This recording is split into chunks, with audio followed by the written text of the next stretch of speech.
My girlfriend dumped me in front of everyone. I got into the passenger seat of that BMW, and it was that rich kid who always looked down on me. In front of everyone, she said that a poor student like me couldn't be good enough for her even if I worked hard for 10 lifetimes. An hour later, an old man followed by several bodyguards approached me. Son, the entire Huading group, worth billions, will be yours from now on. I was completely stunned. My mother had always said that my maternal grandfather had passed away long ago, but this important figure in front of me was my own maternal grandfather. In less than a few minutes, I held 100 million in pocket money. The rich kid's legs went weak, and he immediately admitted his mistake. I, on the other hand, just smiled coldly and kicked him away. All the employees were dumbfounded. In just a few minutes, I went from a poor student to a true power holder. My girlfriend dumped me in public. She turned around, got into the passenger seat of a rich second-generation BMW, and said that a poor student like me, even if I worked my whole life, wouldn't be good enough for her. But an hour later, the richest man in southwest China came to my door. He said, "Kid, the entire Huading group, worth billions, will be yours from now on." I was completely stunned. My mother had clearly told me that my maternal grandparents had passed away long ago, yet this important figure in front of me claimed to be my maternal grandfather. My mind went completely blank until my mother uttered that name. Liu Zhizhong, the richest man in the 3 southwestern provinces, chairman of Huading Group, a nationally renowned business tycoon. I never dreamed that this important figure standing on a pedestal was actually my maternal grandfather. I questioned him about why he had neglected my mother and me all these years. He looked helpless and said he had always wanted to make amends, but my mother had always refused to accept it. In the end, my mother nodded and told the truth. She didn't want the grudges of the previous generation to ruin my future. She hoped I would acknowledge my grandfather and stop living a hard life. The next second, Liu Zhizhong shoved a bank card into my hand. "There's 100 million in here. Take it and spend it first. If you need more, just ask me." My hands were trembling. 100 million was an astronomical figure for me before, but in his eyes it was just pocket change. The bigger shock was yet to come. He told me that from today onwards, the entire Qingyang branch of Huading Group would be under my management, and my only position would be chairman. Hearing this, 2 faces instantly flashed into my mind: Fei Fei and Wu Xiao, because they both worked at Huading Group. I suddenly began to wonder what their expressions would be when they learned that the poor student they had humiliated and rejected was actually their new chairman. The next morning, I arrived at Huading Building. Hundreds of employees were already lined up, waiting for the new chairman to arrive. Standing at the front were General Manager Wu Daong and a group of senior executives. And Wu Xiao, who had stolen my girlfriend, was also standing at the very front of the crowd. Little did he know, I was here today to make him regret it. At the entrance of Huading Group, hundreds of employees were waiting for the new chairman. Some guessed he was a senior executive from headquarters, others a relative of the richest man. Fei Fei, meanwhile, accepted the fawning from the crowd with a smug expression. Because Wu Xiao had given advance notice, everyone treated her like the future boss's wife. She enjoyed being the center of attention and was even more grateful that she had gotten rid of me, a poor student, in time. Just then, I walked over from a distance. Fei Fei's face instantly darkened. She never expected that I, whom she had humiliated yesterday, would dare to show up here today. Wu Xiao immediately blocked my way, publicly cursing me as a poor wretch and telling me to get lost and not delay the new chairman's appointment. In his eyes, I was still that good for nothing to be trampled on. I just smiled and told him that the harsher the insults, the harder he would fall later. As a result, Wu Xiao burst out laughing on the spot, and the surrounding employees joined in the mockery. Fei Fei even thought I had come to beg for reconciliation. She adopted a condescending attitude and publicly humiliated me. But I told her that even if she knelt down and begged me, I wouldn't give her another second glance. This sentence completely enraged her. Just as the two were arguing, General Manager Wu Daong walked over and prepared to have security remove me. However, the next second, I uttered a sentence that silenced the entire room. "I am the newly appointed chairman." After a brief silence, the entire room erupted in laughter. No one believed that an ordinary-looking college student could become the new chairman of Huading Group. Just then, a Bentley slowly pulled up at the entrance. Everyone immediately straightened their clothes, thinking that the truly important person had finally arrived. But when the car door opened, only my grandfather's secretary stepped out. His first words stunned everyone present. "Isn't the new chairman already here?" The next second, he bypassed all the executives and strode quickly to me. The secretary bowed deeply in front of everyone. "Young master, I'm sorry I'm late." The entire hall fell into a deathly silence. The employees who had just been mocking me were all dumbfounded, and Fei Fei and young Master Wu were completely stunned, their expressions frozen as if struck by lightning. The secretary announced to everyone, "I am the new chairman." She then produced the appointment document, completely dispelling any remaining doubts. But the real bombshell was yet to come. Chairman Lin is Chairman Liu Zhizhong's only grandson. Boom. The scene erupted in chaos. That was the richest man in the 3 southwestern provinces, the true power behind Huading Group. And this poor student they had been mocking for so long was actually the richest man's grandson. Wu Xiao's legs went weak, and he collapsed to the ground. He finally understood that he had offended no ordinary person. Fei Fei's face turned deathly pale. The person she had dumped yesterday was now a powerful figure she could never reach. Wu Daong reacted the fastest, immediately stepping forward with a fawning smile to apologize. But I didn't even glance at him. I slowly walked towards young Master Wu.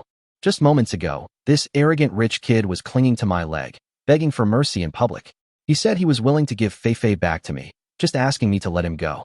Looking at Wu Xiao kneeling at my feet, I suddenly felt incredibly ironic.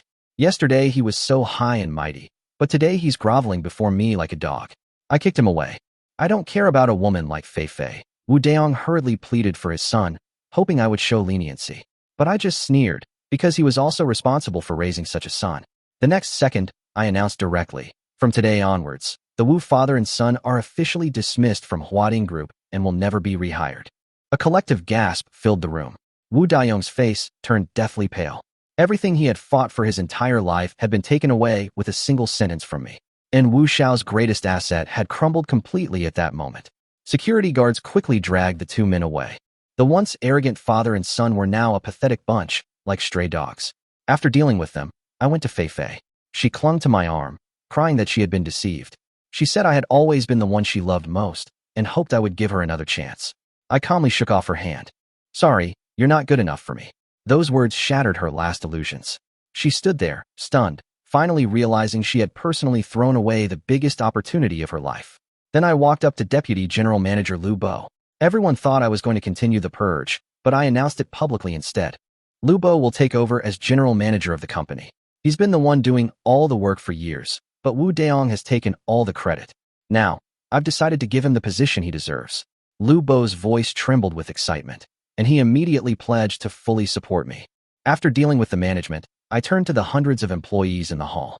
Today, every employee will receive a bonus of 10,000 yuan.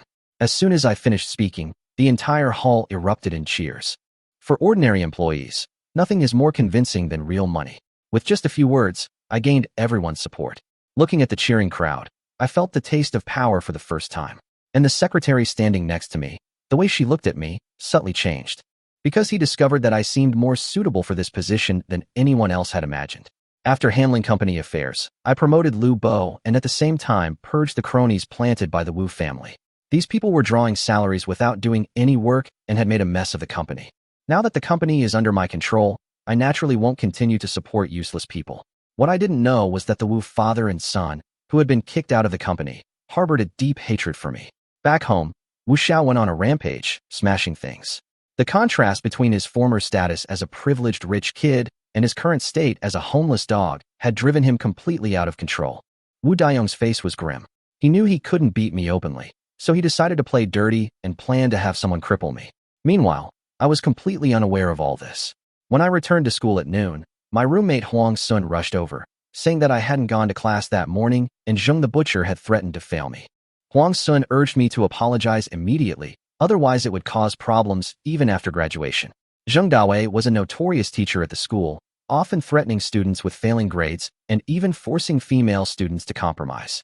Many people were angry but dared not speak out. But if it were before, I might have bowed my head. Not now. I went straight to the teacher's office, and when I opened the door, Zheng Dawei was hiding inside watching porn. Caught in the act, he instantly flew into a rage, first accusing me of skipping class, then hinting that I should pay him off. I didn't bother arguing and gave him one last chance. Stop now, and I can pretend nothing happened. Zheng Dawei laughed on the spot. In his eyes, I was still just a poor student. The next second, he slammed his hand on the table and threatened, "If you don't kneel down and apologize and hand over another 5,000 yuan, don't even think about graduating." Hearing this, I completely lost my patience. Before leaving, I only left one last sentence. "You'll regret this." After saying that, I turned and left, completely unaware that my teaching career was about to end. After leaving the office, I went straight to the principal's office. At first, the principal didn't even bother to look up until I calmly said, "I want to donate 10 million to the school." The air fell silent instantly. The principal abruptly stood up. His attitude had completely changed the moment the finance department confirmed the arrival of 10 million. Just minutes before, I was an ordinary student. A few minutes later, he was personally making tea for me. The principal cautiously inquired about my identity, but I interrupted him abruptly. I only made two demands. First, Zheng Dawei must be expelled immediately. Second, he must not deliberately hinder me in any future classes. The principal didn't even ask for a reason. To him, a teacher and a 10 million yuan donation were incomparable. After the matter was settled, I left directly, and the principal personally escorted me to the door. Back in the classroom, Fatty immediately ran over to ask about the result. I casually replied, "Zheng Dawei will be expelled soon." Zhang, who in the back row, heard everything. He deliberately raised his voice and repeated my words to the whole class. The entire classroom burst into laughter. No one believed that a poor student could decide a teacher's fate. But I blurted out, "Zheng Dawei offended me, so he'll definitely be expelled." The moment I said that, the entire classroom erupted. Everyone stared at me like I was crazy, and Fatty kept tugging at my sleeve in a panic. Because in all the students' eyes, the teacher was someone you couldn't mess with. Just then, the class bell rang. Zheng Dawei walked into the classroom with a dark face. Zhang, who immediately stood up and tattled, embellishing the story. Zheng Dawei, already seething with anger, slammed his textbook on the podium after hearing the story. "Lin Yun, do you believe I'll make sure you don't graduate?" The whole class was waiting to see me get into trouble, but I slowly stood up. "That's right, I said those things." Then I called out that nickname again. "Butcher Zheng." A thunderous crash echoed through the classroom. No one expected me to dare confront the teacher in public, and so ruthlessly. Zheng Dawei was furious, his face turning purple. He immediately threatened, "If I can graduate, I'll write his name backwards from now on." The atmosphere instantly became tense. But just then, the classroom door was suddenly pushed open. The director walked in with two security guards. Zheng Dawei thought they had come to help him. The next second, the director coldly announced, "Zheng Dawei, you're fired." The air froze instantly, and Zheng Dawei stood there dumbfounded. Before he could react, two security guards had already lifted him up. He struggled desperately, shouting that he was innocent, and the scene completely spiraled out of control. The director only replied with one sentence, "This is an order personally given by the principal." Less than a minute later, Zheng Dawei was forcibly dragged out of the classroom. The whole class was completely dumbfounded. Just 10 minutes earlier, I had said he would be expelled, and now it had actually come true. Everyone's gaze towards me changed. Only Zhang, who refused to believe it, insisting that I must have known the news beforehand and was just showing off. But just then, another bombshell announcement suddenly broke on the school forum. Someone had anonymously donated 10 million to the school, and the entire class instantly erupted in chaos. 10 million is an astronomical figure for ordinary students. Countless people began to speculate wildly about which super-rich young master had made the donation. The girls in the class were especially ecstatic. Everyone knew that someone who could casually donate 10 million was definitely the school's most eligible bachelor. Little did they know, the mysterious donor was sitting quietly in the last row of the classroom, watching everything unfold. The fat boy sighed enviously. If only I could meet a rich young man like that. Hearing this, I almost burst out laughing. Afterwards, I returned the 1,000 yuan I had borrowed from him. But the fat man pushed it back, telling me to keep it for myself. He said my family wasn't well off and I shouldn't try to be strong. At that moment, I suddenly felt a little touched, because there weren't many people who had truly helped me. Just then, Zhang, who started being sarcastic again. He deliberately mocked me, saying that now that I suddenly had money, I probably wasn't secretly going out to sell myself. My face instantly turned cold. I used to tolerate it because I didn't have the means. But now, I no longer needed to tolerate it. I stared at him coldly. "Watch your mouth." Zhang, who immediately flew into a rage, slamming his hand on the table and standing up, completely unable to accept my resistance. But I just kept staring at him. "If you dare touch me today, I guarantee you'll regret it." These words silenced the entire class. Zhang, who laughed, and then threw a punch at me. Just then, a clear voice suddenly rang out. "Stop." Class monitor Wang Shui quickly stepped forward. She was the class's undisputed beauty, and we usually had almost no interaction, yet she took the initiative to block me. Wang Shui warned Zhang Hu not to mess around. But Zhang Hu didn't give her any face, and the next second, his fist came crashing down on me again. I dodged to the side, grabbed a pen from the table, and stabbed it hard into his shoulder. A scream instantly echoed throughout the classroom. Everyone was stunned. No one expected Lin Yun, usually the most docile of them all, to be so ruthless. Zhang Hu's face was contorted in pain. Just as a few henchmen were about to rush forward, I grabbed a pen and coldly surveyed everyone. Anyone who takes another step forward, just try.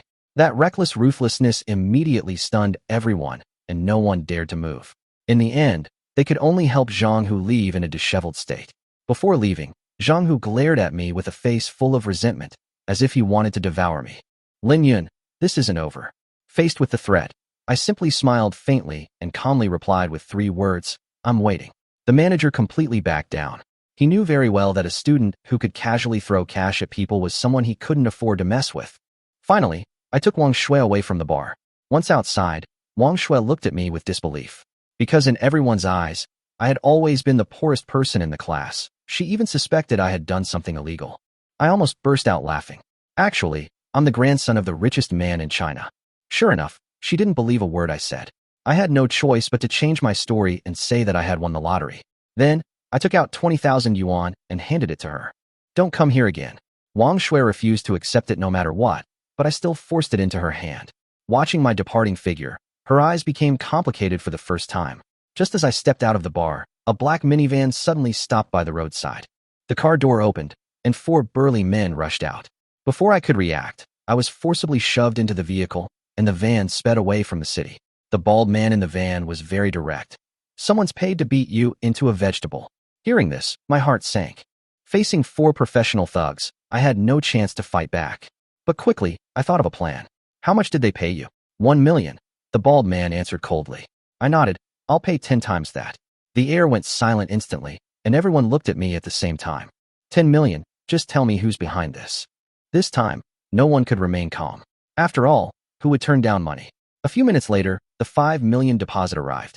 The bald man couldn't suppress his smile. So-called professional ethics were worthless in the face of big money.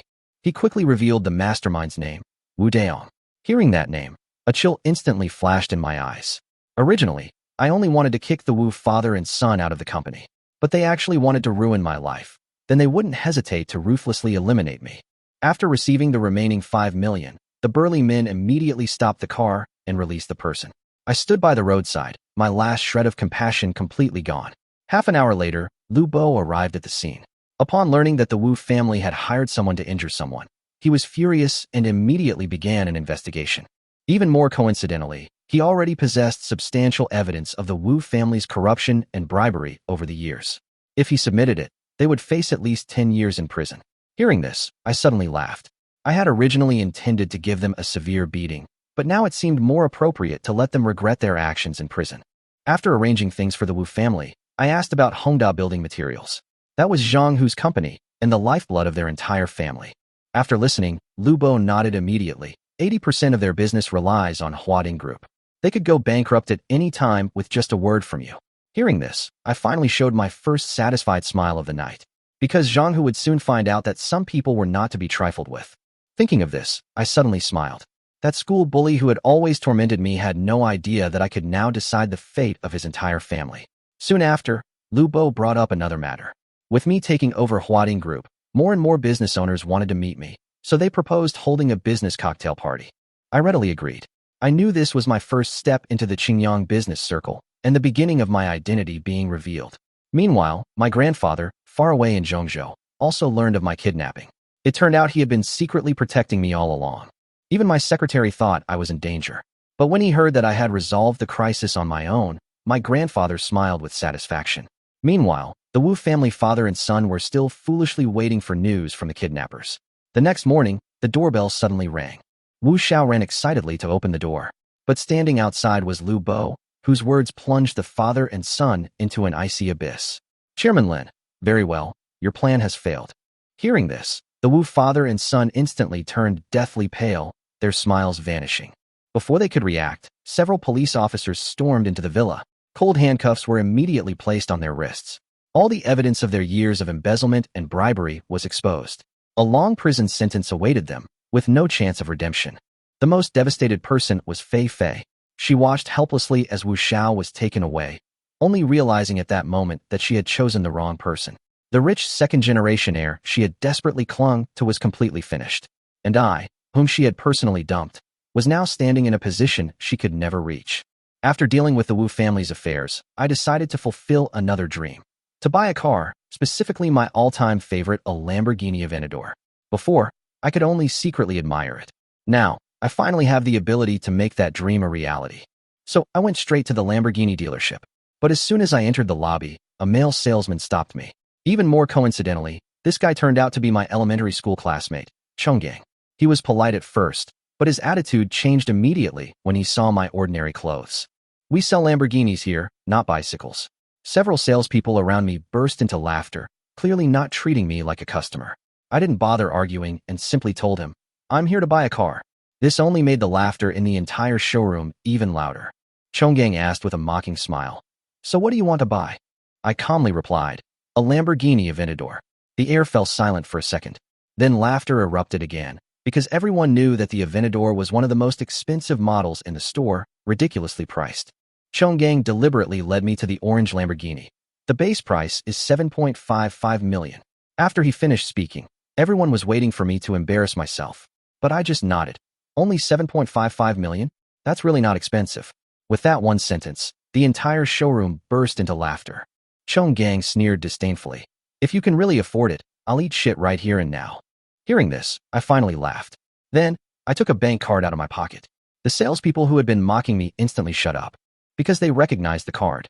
A diamond black card from a commercial firm. Only those with assets of at least tens of millions could possess it. Ordinary people could never even see one. At that moment, everyone's expression changed. I handed over the card. Swiped the card, full payment. Those 4 simple words stunned the entire room. The entire showroom was so quiet you could hear a pin drop. A few minutes later, the manager rushed out, his face beaming with a fawning smile. The 7.55 million had been successfully deposited into his account. And I really did buy that Lamborghini Aventador, without the slightest hesitation. All the sales staff lowered their heads, not daring to look at me. The manager even reprimanded them on the spot, demanding an immediate apology. At this moment, Chonggang trembled as he handed back his bank card, his face ashen, and he could barely stand. I took the bank card and looked at him calmly. "Do you remember what you just said?" Chonggang panicked instantly and began desperately begging for mercy. He even brought up our old classmate relationship, hoping I would show leniency. But I just smiled coldly. "Are we that close?" With just one sentence, he completely blocked all his escape routes. Then I looked at the manager and said my final words, "I don't want to see this person again." The manager didn't hesitate for a second and immediately announced Chonggang's dismissal. Several security guards immediately dragged him out. It wasn't until he was kicked out the door that he finally realized what he had lost. The manager, all smiles, said the paperwork would be completed within a day, and he would personally deliver the Lamborghini to me. I looked at the orange supercar in the center of the showroom, and a slow smile crept onto my lips. The once unattainable dream is now within reach. The next day, back at school, the news of the mysterious rich young man's 10 million donation had gone viral. Everyone was speculating about who he was. But no one knew that the person who casually donated 10 million was currently sitting quietly in the last row of the classroom, attending class. As soon as I sat down, I found 20,000 yuan in cash in my desk. There was also a note next to it, the handwriting of which was very familiar. "Thank you for your kindness, but I cannot accept this money." It was unsigned, but I recognized it at a glance as being written by Wang Shui. She returned all 20,000 yuan I gave her last night, not a single penny less. Seeing this, I couldn't help but laugh. These days, even giving money can get you rejected. I subconsciously glanced at Wang Shui, who was intently reading a book in the front row. Suddenly, I realized that she and Fei Fei were completely different people. One loved money, the other had principles. They were incomparable.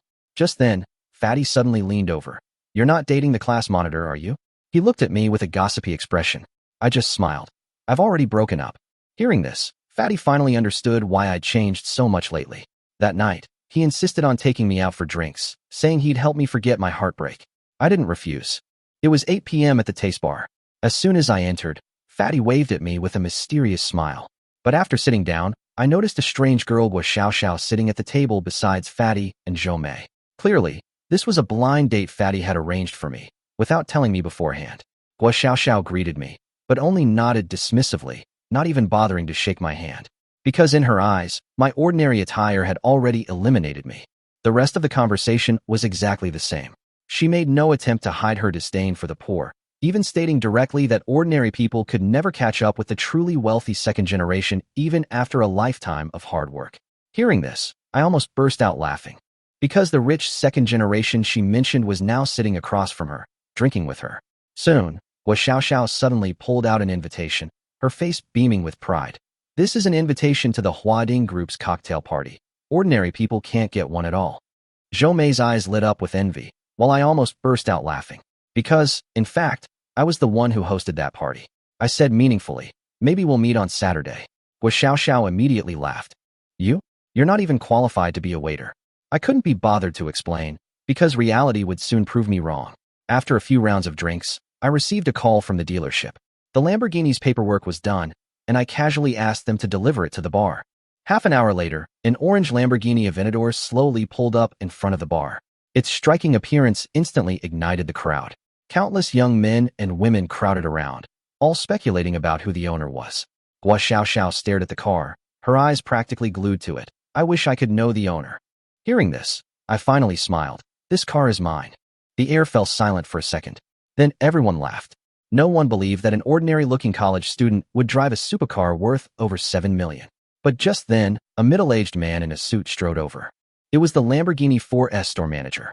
The next second, he bent down in front of everyone and handed me the car keys with both hands. Mr. Lin, your car has been delivered. Boom. The whole room fell completely silent. The fat man was stunned. Zhou Mei was stunned. Gua Xiaoxiao was completely stunned. They finally understood that this supercar worth over $7 million really was mine. I took the keys and asked calmly, "Do you believe me now?" No one spoke, because reality had already provided the answer. Just a few minutes ago, Gua Xiaoxiao was all high and mighty, but in an instant, she changed her tune.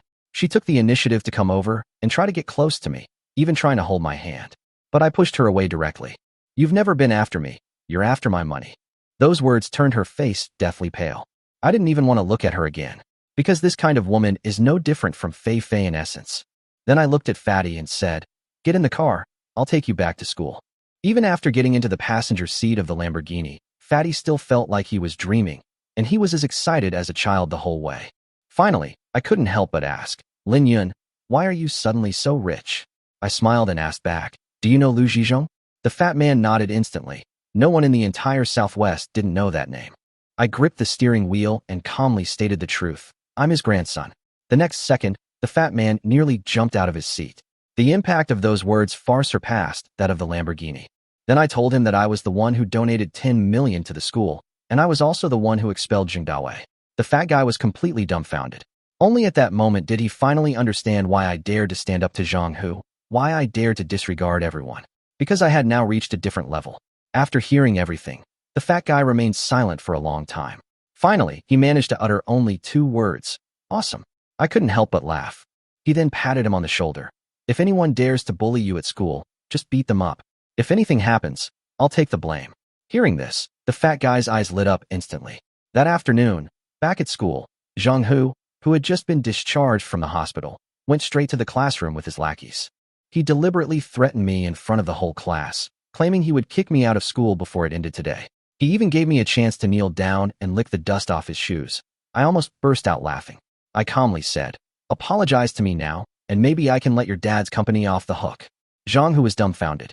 "You could have apologized, but you chose the stupidest path," I said calmly. Zhang Hu paused for a moment, then called me crazy. He threatened to leave after being expelled. The class burst into laughter. Everyone thought I was finished. Only Fatty chuckled, because he knew my identity. At this moment, class monitor Wang Shui stepped forward. She volunteered to accompany me to the office to testify, offering to help me explain to the teacher. Zhang Hu sneered. "She's too naive. What kind of background does she have to rely on the teacher?" Several lackeys echoed her, scoffing. Wang Shui blushed, but insisted on helping me. I said calmly, "Don't worry, I won't be fired. I don't even consider Zhang Hu a threat." Wang Shui breathed a sigh of relief, but she had no idea of my current identity. At that moment, Zhang Hu suddenly started bragging about tomorrow's Huading group banquet. His vanity was overflowing, and he deliberately mocked me, a piece of trash. I laughed. Maybe we'll meet at the party. Zhang Hu looked at me like I was an idiot. You can't even get through the door. The fat guy leaned over and whispered, asking if I was going to the party. I replied calmly. I was the one who organized that party. The fat guy's eyes lit up. 2 classes passed quickly, and Zhang Hu waited until school was over, but Director Li never came to announce my expulsion. His face grew increasingly grim, and he slunk out of the classroom. I slowly walked up to Wang Shui. I didn't lie to you, did I? I said I wouldn't be expelled. Wang Shui breathed a sigh of relief, and I looked at her earnestly. You're the only one in the whole class willing to stand up for me. She blushed and secretly lowered her head.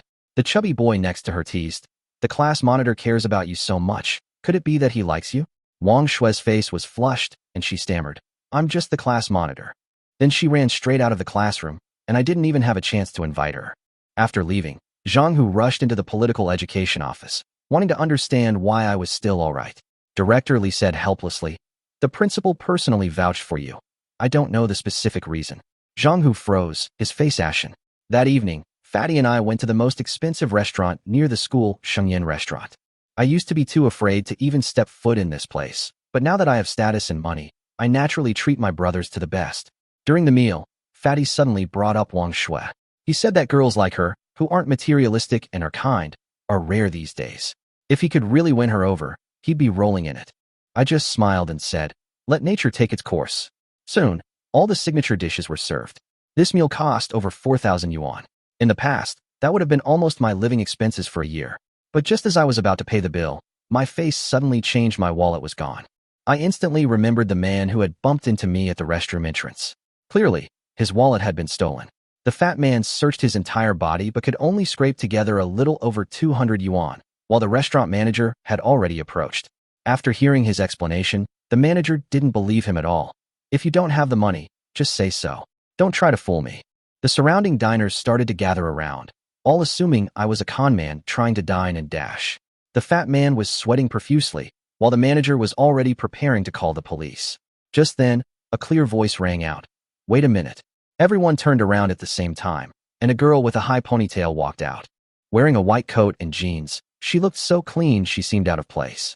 She walked straight to the manager, took out her bank card, and said, I'll pay for this table. The manager was stunned and even kindly reminded her, this kind of person is obviously a scammer. But the girl simply replied calmly, whether I'm a scammer or not is my business. Swipe the card. That one sentence shut everyone up. The bill was quickly settled, and the crisis was averted. The fat man thanked me profusely, while I kept looking at the girl. When everyone else doubted me, only she chose to believe. I couldn't help but ask her why. The girl simply smiled and said, if you're a scammer, then I'm out of luck. But if you're not, then I've helped someone who truly needs help. Hearing this, I suddenly fell silent, because such kindness is so rare. After the matter was resolved, the girl turned to leave, not even bothering to leave her name. I quickly chased after her and finally caught up with her in the parking lot. At least tell me your name. The girl stopped, remained silent for a few seconds, and left only 3 words, stranger. The next second, the white Audi slowly drove into the night, while I stood there. For the first time, I felt a strong curiosity about a complete stranger. On the way back, I was still thinking about her, unaware that her father was anxiously making a phone call in that Audi. Tomorrow's Huading group banquet was a matter of life and death for their company. Meanwhile, on my other side, an important day was approaching for me. Saturday marked the official start of the Huading group's business reception. The Qingyun Hotel, the most luxurious 5-star hotel in the entire Qingyang city, was packed with countless bosses and entrepreneurs. And I was sitting in the VIP lounge on the 2nd floor, playing games and waiting for the reception to begin. Just then, the hotel owner, Zhu Zhe, walked in personally. This usually aloof and arrogant figure was all smiles, even offering me a diamond VIP card. He knew very well that I was not only the chairman of Huading Group, but also the only grandson of Lu Zhizhong, the richest man in southwest China. I casually accepted the card, and Zhu Zhe's smile widened, because in a businessman's eyes, accepting a gift meant being willing to give face. Soon, the reception officially began, and various bosses arrived one after another. Lu Bo personally greeted them at the entrance. Just then, a Mercedes slowly came to a stop, the door opened, and Zhang Hu and his father, Zhang Dachuan, got out. The father and son looked smug, especially Zhang Hu, who seemed to consider himself part of high society. His father, with an ingratiating expression, ran over to shake hands with Lu Bo, showering him with compliments. They hoped that President Lu would take good care of them. But Lu Bo just smiled and said, "I only follow the new chairman's instructions now. I will only cooperate if the new chairman is willing to cooperate." Hearing this, Zhang Dachuan nodded and smiled obsequiously, but he had no idea that the new chairman who would decide their fate was already waiting for them upstairs. At the hotel entrance, Zhang Dachuan looked at Lu Bo with a fawning expression. He knew that if he could get in touch with the new chairman of Huading Group, his company's future could increase at least tenfold. Along the way, he kept inquiring about the chairman's identity. Lu Bo only said one sentence: "Chairman Lu Zhizhong's grandson." Upon hearing this, both father and son gasped. That man was a truly influential figure in the entire Southwest. If they could curry favor with him, their family would surely rise to prominence. Soon, the three arrived at the VIP room on the second floor. As the door opened, Zhang Hu's smile instantly froze. Because the person sitting on the sofa was actually me. At that moment, he was completely dumbfounded, even wondering if he was hallucinating. But Lu Bo smiled and introduced, "This is Lin Yun, the chairman of Huading Group." Boom. Zhang Hu's mind went blank. All his questions were answered in that instant. Why did the school protect me? Why did I dare to hit him? Why was I never afraid of him? Because I wasn't some poor student at all. I was Lu Zhizhong's only grandson. Zhang Dachuan finally realized something was wrong, and when he learned that Zhang Hu and I had a grudge, his face turned deathly pale. The next second, I kicked my son hard. "Kneel down." With a thud, Zhang Hu fell to his knees, no longer resembling a school bully. He frantically slapped himself, desperately begging for mercy. I just watched him coldly, because yesterday I had already given him a chance, which he hadn't cherished. I slowly stood up, my voice eerily calm. From today onwards, all cooperation between Huading Group and Hongda Building Materials is terminated. Lu Bo immediately nodded. Understood. Those few words effectively sealed the Zhang family's fate. Because 80% of their company's business relied on Huading Group, losing that partnership meant bankruptcy was only a matter of time. Zhang Dachuan instantly broke down, desperately begging me to show mercy. But I didn't even bother to look at him anymore. "Get out." That one word completely extinguished their last hope. The father and son could only leave the hotel dejectedly, and as soon as they stepped out the door, Zhang Dachuan slapped them across the face again. Because he knew that Zhang Hu had destroyed not only himself, but his entire family. After dealing with this matter, I handed over all the power to select new suppliers to Lu Bo. I trusted him implicitly. Since I'd appointed him general manager, I needed to give him sufficient authority. Meanwhile, the cocktail party officially began. On the other side, Fatty arrived excitedly, because I had promised to personally take him to the party yesterday. But as soon as he reached the hotel entrance, 2 security guards stopped him. "Invitation?" Fatty explained that he was invited by the chairman, and the guards simply laughed. Just then, the hotel manager walked over, sized up the fat man, and said with a look of disdain, "You? The chairman's friend? I bet you're just here to freeload." The fat man was instantly enraged. If it were before, he might have tolerated it, but now it was different, because he knew who his brother was. Thinking this, the fat man hardened his temper and retorted. The manager instantly turned hostile and slapped the fat man hard across the face, silencing the entire hall for a moment. The manager, his face full of arrogance, said, "Try saying another word." Several security guards then threw the fat man out of the hotel, completely unaware of who he had just beaten or who he had offended. After being kicked out, the fat man immediately called me. When I received the call, my face instantly darkened, because this wasn't just a slap in the face to the fat man, it was a slap in my own face. The next second, I hung up the phone and rushed downstairs with Lu Bo. Meanwhile, the hotel manager stood at the door, sneering, continuing to humiliate the fat man. Just then, a cold, angry shout suddenly came from the lobby. "Shut up." Everyone turned around at the same time. The manager glanced over instinctively, his face turning deathly pale the next second. Lu Bo and I were walking towards the door together, and I went straight to the fat man. Seeing the handprint on his face, my anger exploded completely. "Who hit him?" The fat man raised his hand and pointed directly at the manager. At that moment, the manager's legs went weak, and he almost knelt down on the spot, because he finally realized that the person who hit him was the chairman's brother. I grabbed the manager by the collar, my voice icy cold. "A hotel manager? Who gave you the guts? You dare to hit my brother? Do you want to hit me too?" The manager immediately knelt down. The 2 security guards next to him also collapsed to the ground, because they finally realized who they had messed with. I looked at the fat man. "Hit him back the way he hit you." The fat man's eyes lit up instantly. He had been holding back his anger for a long time. The next second, he rushed up to the manager and slapped him across the face. "This slap is for you." After several slaps, the manager's face quickly swelled up like a pig's head, but he didn't even dare to dodge. Because now, I was the one who decided his fate. After the beating, the fat man finally felt better. He pointed at the manager and sneered, "Don't look down on people anymore. Some people are not to be trifled with." The manager nodded frantically, not daring to utter a sound. I told him directly that I would personally inform the hotel owner. With that one sentence, the manager completely collapsed to the ground. Soon, I led the fat man back to the VIP room. Soon after, the hotel owner, Zhu Zhe, personally arrived to apologize and immediately fired the manager. Meanwhile, the reception hall grew increasingly lively as business owners from various parts of Qingyang City arrived one after another.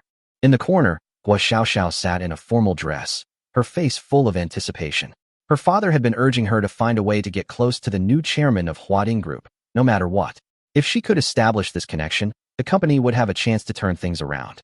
Little did she know, the person she was desperately trying to get to know was none other than me, the very person she had humiliated as a poor student just 2 days prior. Just then, Lu Bo entered the VIP room. "Chairman, Tianqing Building Materials would like to meet with you to discuss cooperation." I didn't pay much attention at first and was about to refuse. But Fatty suddenly rushed in. "Old Lin." I saw her. I was stunned for a moment. "Who?" "The girl who paid our bill yesterday." Hearing this, I immediately stood up, because the person I thought I'd never see again yesterday had reappeared today. A few minutes later, in the reception hall, I saw that familiar figure again.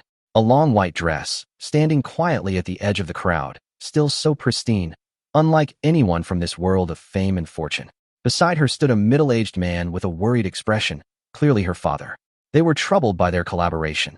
The company was too small, with almost no competitive advantage. I smiled and walked over. "It seems we really are destined to meet." Huang Mingyi turned around, clearly startled for a moment. Then she smiled. "We meet again." Seeing her smile instantly lifted my spirits. I looked at her and earnestly asked the question I hadn't answered yesterday. "This time you can finally tell me your name, right?" She hesitated for a moment, then finally whispered, "Huang Mingyi." I repeated it softly, then smiled. It sounded beautiful.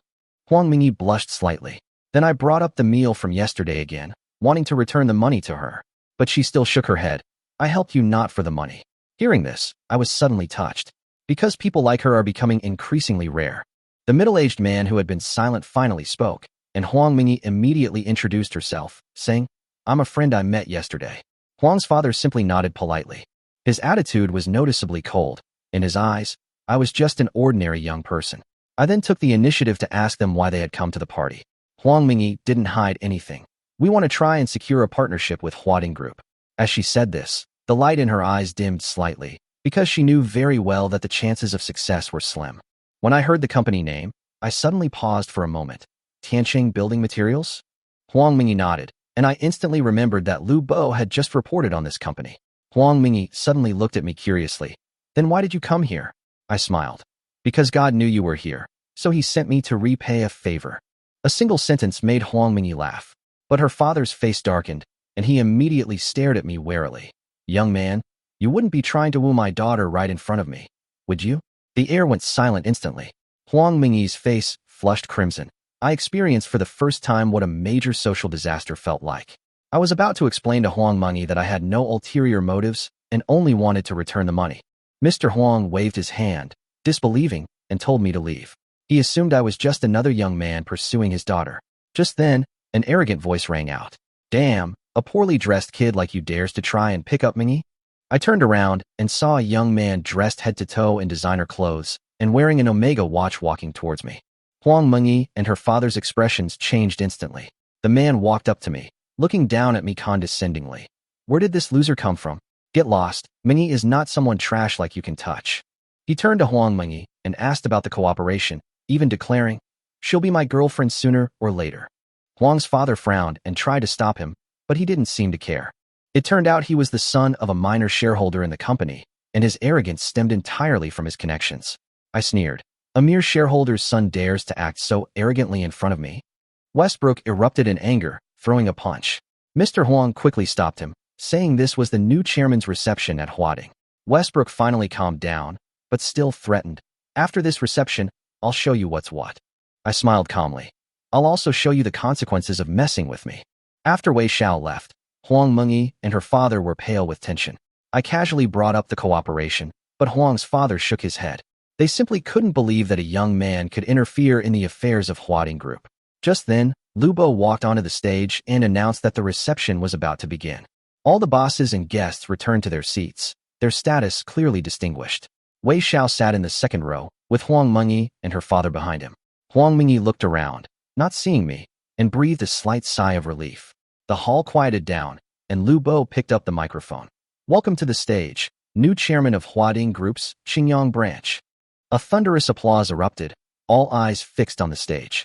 Westbrook's face instantly turned deathly pale, his mind reeling, completely unable to comprehend the situation before him. Guo Xiaoxiao stared in disbelief. The wealthy young man she had so desperately imagined was actually on stage. Huang Mengyi and her father were equally stunned. They finally understood. I never took Westbrook seriously from the start. I slowly walked onto the stage, making my calm entrance. Lu Bo introduced Lin Yun, the new chairman of Huading Group's Qingyang branch. Boom. Wei Xiao's head buzzed, and he slumped into his chair. Guo Xiaoxiao stared intently at me, unable to believe that the poor boy from before was actually Qingyang's top figure. Huang Mengyi was completely stunned, covering her mouth. She realized that the person she had casually helped last night was actually the chairman of Huading. After a brief speech, I began to go down the stage to toast. At each table, the bosses immediately stood up and offered a toast. I walked to Wei Xiao's table, raised my glass, and smiled faintly. Wei Xiao, come, let me toast you. His legs were weak, and his hands trembled as he raised the glass, spilling wine on his clothes. He and his father both knew very well that a single word from me could be their downfall. I stared at Westbrook and slowly said, "Didn't you say you were going to ruin me? Well, here I am. Tell me, what are you going to do?" The room fell silent instantly. Westbrook's face turned deathly pale, and he stammered desperately, saying he had no idea I was the chairman. I interrupted him with a cold laugh. So you think that just because I'm not as high-ranking as you, I deserve to be trampled on by you? To be bullied by you at will? Westbrook lowered his head, not daring to utter a single word in rebuttal. At that moment, he finally understood that relying on connections to bully others wouldn't work. The next second, I grabbed a wine glass and, with a smash, splashed the full glass directly in his face. Instantly, the entire party fell eerily silent. The boss, the young masters, and the ladies all lowered their heads, not daring to even breathe. Wei Xiao immediately knelt down, begging for forgiveness almost to the point of tears. Seeing his son's reaction, Wei Ming also immediately knelt down to apologize. They finally realized that I was not only the chairman, but also Lu Zhizhong's grandson, someone they could not afford to offend. I stared coldly at the father and son. If I find out he bullies others again, I'll take care of you too. Wei Ming nodded frantically, his head almost smashed. I slowly scanned the entire room, my eyes chillingly cold. From today onwards, anyone who cooperates with Huading and dares to bully others or those at the bottom will have their cooperation terminated by Huading immediately. An industry-wide boycott. The room was eerily quiet. I spoke again. Didn't you hear me? Answer me. Everyone nodded frantically, their voices echoing throughout the hall. I looked at Wei Xiao, who was kneeling on the ground. Stay away from Huang Mengyi from now on. If you dare to harass her again, I guarantee you'll regret ever being born. Wei Xiao nodded desperately. I went to the next table to offer a toast. Behind me, Wei Ming slapped his son across the face, the crisp sound of a slap echoing throughout the room. Wei Xiao collapsed to the ground, completely limp. Huang Mengyi and her father witnessed everything and simultaneously breathed a sigh of relief. The party continued, but the way all the bosses looked at me had completely changed. Guo Xiaoxiao's father kept urging his daughter to curry favor with me. I only glanced at Guo Xiaoxiao, but she was already completely devastated because reality had slapped her in the face. She had long assumed I was just a poor nobody, but now she discovered that I was actually one of the most important people in Qingyang. This disparity was simply unacceptable to her. I walked over to the table where Huang Mengyi and her father were. They were so nervous they didn't dare move, and Huang's father quickly stood up and bowed. I smiled and helped him up. Protecting your daughter is perfectly right. I've never blamed you. The surrounding restaurant owners were envious, because no one expected me to be so polite to them. I greeted him warmly, Uncle Huang. The father and daughter froze, speechless for a long time. The people around them were practically bursting with envy. Mengyi helped me. She's a friend. A friend's father is naturally my elder. Hearing this, Huang Mengyi's eyes changed slightly, because she realized I was completely different from those arrogant and domineering rich kids. I then directly asked them if they were interested in collaborating, and the father and daughter immediately nodded. I told them to come to the VIP room after the reception to discuss things in detail. Mr. Huang's voice trembled with excitement, because they had originally thought the company had completely lost its chance. In the VIP room, I directly instructed Lu Bo Huading Group happened to be short of building material suppliers, and Tianqing Building Materials could take on this cooperation. The Huang father and daughter were instantly dumbfounded, completely unable to believe their ears. Huang Mingyi couldn't help but whisper a reminder that their company didn't have any advantages whatsoever. But I calmly said, Huading Group will invest 100 million yuan in your company to expand production capacity. The father and daughter were completely stunned. Getting involved with Huading Group was already astonishing enough, but a 100 million yuan investment was like a meteoric rise. The father even forgot to swallow, his mind blank. Huang Mingyi looked up at me and asked earnestly, why? She didn't understand why I was taking such good care of them. I gently shook my head. It's not just because of that meal. I looked at her, then at Huang's father. I saw your kindness, and I also saw your father's integrity. The partners I need aren't the richest people, but trustworthy people. Hearing this, Huang Mingyi's eyes reddened slightly. She finally understood that her choice of their company wasn't based on profit, but on trust. Huang's father was even more excited, repeatedly assuring her that the cooperation would be successful. I casually joked, Uncle Huang, surely you won't make me stay away from Mingyi anymore? My words instantly made Huang Mingyi blush to the roots of her ears. She didn't dare lift her head, while her father quickly waved his hand, because he knew better than anyone that no one outside was qualified to curry favor with me. After the party, I handed over all the follow-up collaborations to Lu Bo. For me, the biggest gain tonight wasn't crushing Zhang Hu, but rather reuniting with Huang Mingyi. Just as I was about to leave, my phone suddenly rang. It was my grandfather, Lu Zhizhong, calling. Someone of his status would never contact me without a reason. After the call connected, my grandfather told me that he had arrived in Qingyang City and was waiting for me at home, urging me to return immediately. Without hesitation, I drove straight from the hotel home. This past week, I've actually been thinking about getting my mother a new villa, but she just can't bear to leave this old house because it's full of memories my father left behind. So I just replaced all the furniture and renovated the house completely. As soon as I entered the door, my grandfather smiled and pulled me to sit down next to him. He first asked me how I had been doing lately. I told him without any hesitation that it really felt great to be rich, and that all those who had trampled on me had been trampled back on. Things I never even dared to dream of have now become reality. After hearing this, my grandfather laughed, and laughed heartily. He told me that he had actually been secretly observing me for the past week, and my performance far exceeded his expectations. In his eyes, I dared to purge dissidents as soon as I joined the company, knew how to win people over, and even showed some resemblance to him in his younger days. Hearing this assessment, I myself could hardly believe it. Then, my grandfather suddenly brought up the kidnapping case. He was very curious about how I had survived. I simply laughed and said, I gave them 10 million, and they not only released me, but also conveniently betrayed the mastermind behind it all. My grandfather was amused by my words. Even he hadn't expected me to break the deadlock in this way. And then, in the next second, he suddenly transferred another sum of money to me. When the notification popped up, I was completely stunned. 1 billion, a whole 1 billion in pocket money. My breath caught in my throat for a moment. I had just received 100 million not long ago, and now my grandfather had dumped another 1 billion on me. But in his eyes, it seemed to be a trivial matter. He calmly told me, if you encounter any trouble in the future, just call me.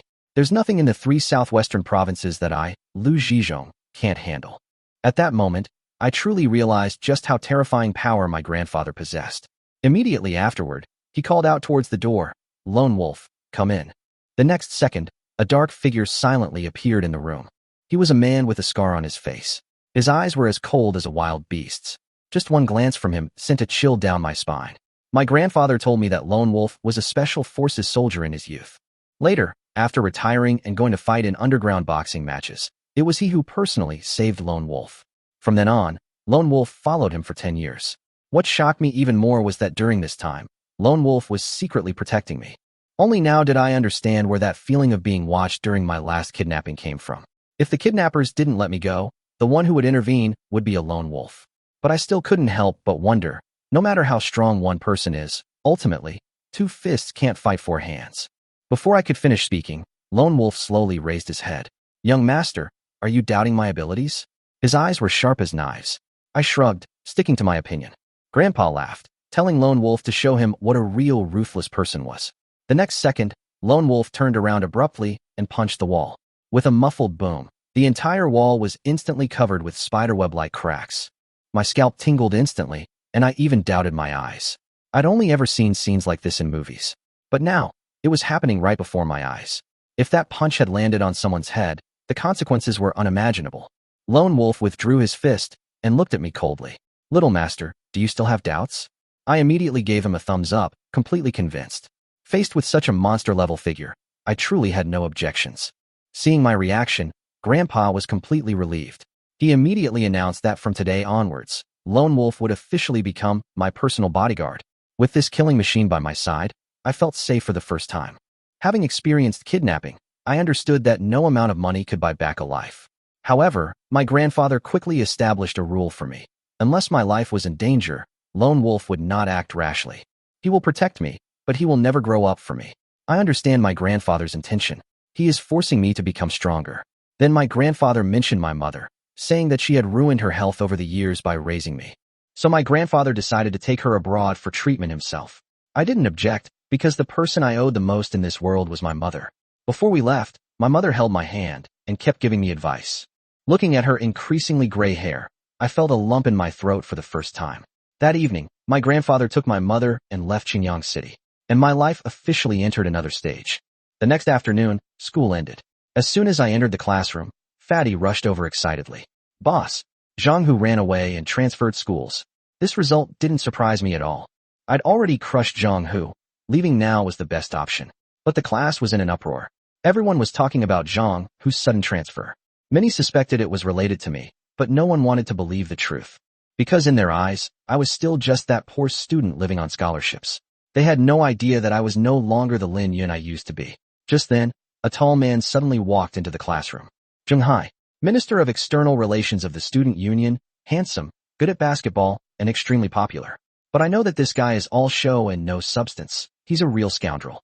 He quickly called the class monitor, Wang Shui, out. Seeing the smile on Zheng Hai's face, I instinctively felt something was wrong, and quietly followed him with Fatty. Outside the teaching building, Zheng Hai immediately gave me a task. The school's winter sports meet needed to secure 200,000 yuan in sponsorship.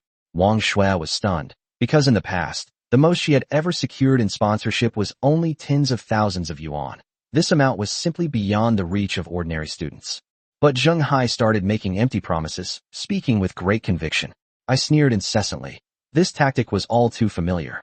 They loved using the guise of training students to treat others as free labor.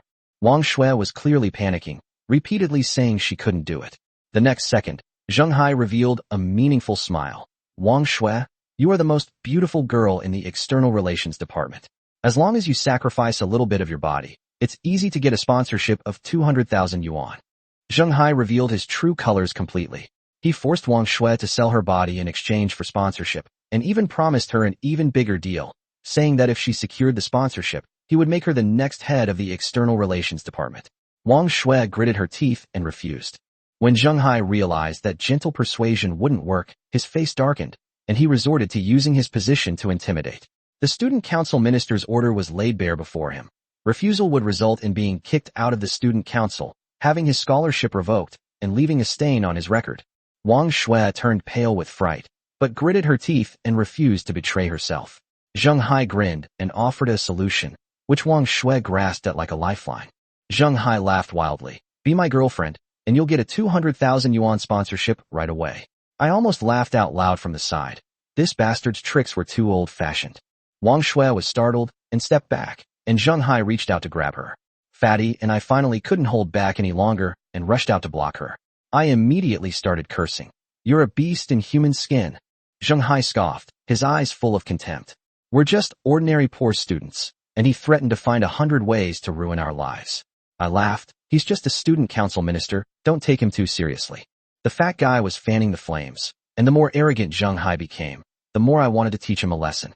Wang Shui was worried about retaliation and was eager to agree to the task, but Zheng Hai sneered. "Since you've agreed, you must complete it." He understood that ordinary students couldn't possibly secure 200,000 yuan in sponsorship unless they sold their bodies. Wang Shui's face turned pale. She had no way out. I stepped forward directly. "It's just 200,000 yuan in sponsorship. I'll help you solve it."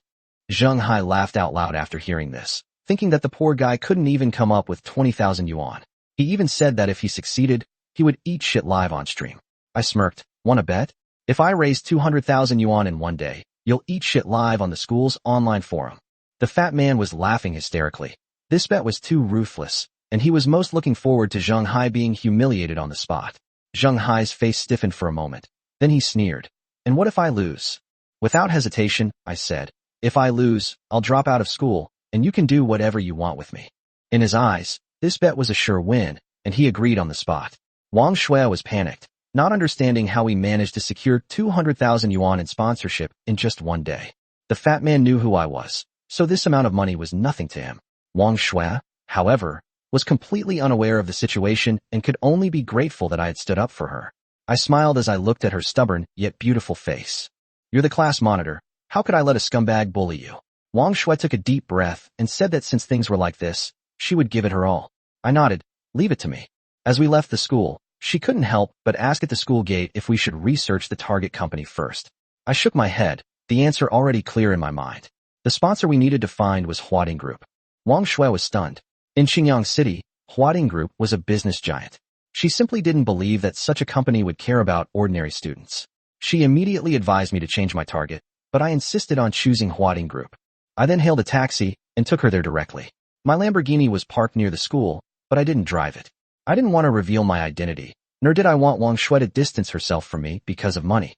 Soon, the two arrived at the Huading Group building. Even though it was just a branch office, the oppressive atmosphere was still palpable. Standing at the entrance, Wang Shui nervously clutched the hem of her clothes, worried that she wouldn't even be able to get in. I just smiled to reassure her. As soon as we reached the entrance, two security guards stopped us. They actually knew me, but I had informed Lu Bo beforehand that everyone had to pretend not to. After hearing the reason for the visit, the security guard didn't chase the student away, but said he would report it. This scene completely stunned Wang Shui. In her understanding, such a large company would never pay attention to a student's request. A few minutes later, the security guard returned. The general manager is willing to see you. Upon hearing the words, general manager, Wang Shui was completely stunned. In her eyes, someone of that caliber was unapproachable. She stammered nervously as she walked into the office. The person sitting inside was none other than Lu Bo. Lu Bo and I exchanged a glance, knowingly pretending it was our first meeting. As soon as we sat down, Lu Bo spoke up. Sponsoring school activities is a good thing. 200,000 is nothing to Huading Group. We've decided to sponsor it. Wang Shui was completely stunned. She hadn't even given an introduction to the event, and they had already agreed on the spot. The feeling was like a huge pie falling from the sky, leaving her completely caught off guard. 10 minutes later, we walked out of Huading Group, holding a sponsorship agreement stamped with the company's seal. There was also a full 200,000 yuan in sponsorship money. Only after we stepped out the door could Wang Shui contain her excitement. The next second, she threw herself into my arms. The girl's faint fragrance wafted towards me, and I froze, my mind going blank for a moment. Wang Shui quickly recovered, abruptly stepping back, her fair face instantly turning bright red. She hurriedly explained that she was just too excited and couldn't control her emotions for a moment. The more she explained, the more flustered she became, which only made her seem more adorable. I could only smile and express my understanding. After calming down, Wang Shui was still visibly shocked. She couldn't understand why Huading Group would agree to sponsor her so readily. Before, she would have run herself ragged trying to get even a few tens of thousands of yuan.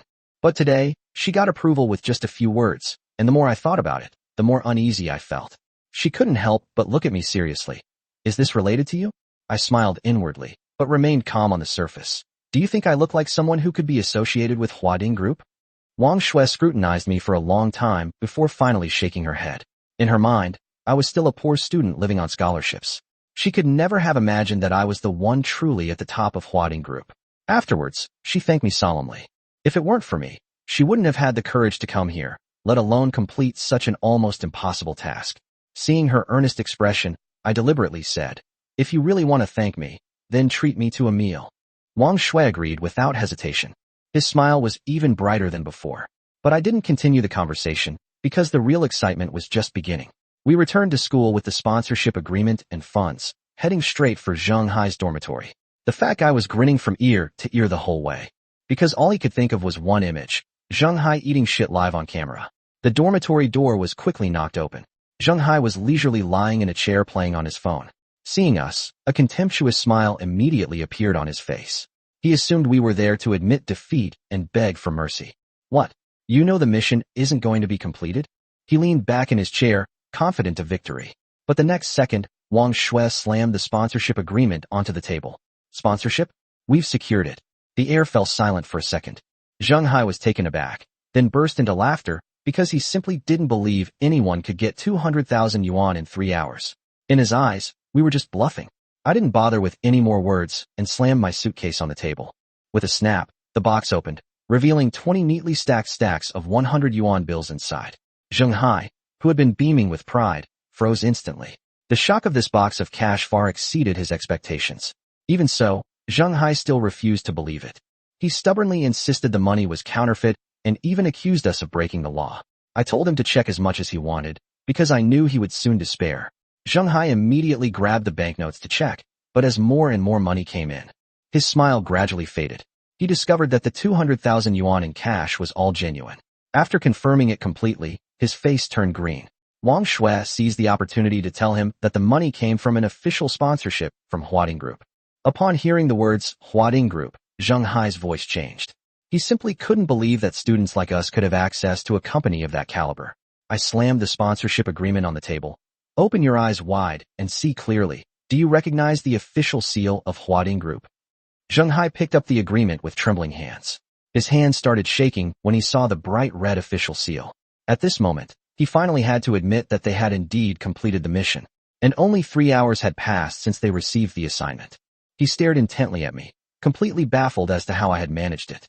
After all, that was Huading Group, an entity he couldn't even cross the threshold of. I simply smiled faintly. How I did it is none of your business. Didn't you want sponsorship from a big company? Huading Group, are you qualified? One sentence completely blocked Zheng Hai's escape route, leaving him speechless for a long time. But the next second, this bastard actually started having crooked thoughts again. He suddenly put on a smile, indicating that the task had been completed well, and asked Wang Shui to hand over the money and agreement so he could report it together. As he spoke, he reached for the box. I immediately stepped in front of him, blocking his way. Stop. Zheng Hai's face immediately darkened, but he still maintained his superior attitude, saying that Wang Shui was his person and the task was assigned by him, so the results naturally belonged to the student union's external relations department. I almost laughed out of anger. This isn't just shameless, it's blatant robbery. I immediately told the fat man to put away the cash and Wang Shui to hold on to the agreement. I didn't give him a single chance. Zheng Hai stood there, his face twitching with anger. Just then, I suddenly laughed. The sponsorship issue is resolved. Now it's time to settle our accounts. The fat man instantly became excited, because he had been waiting for this moment for a long time. Zheng Hai's expression also completely changed. He knew exactly what I was going to say, because the bet was still there, and no one had forgotten. I stared into his eyes and said, word by word, according to the bet, you should go live stream yourself eating shit on Tieba.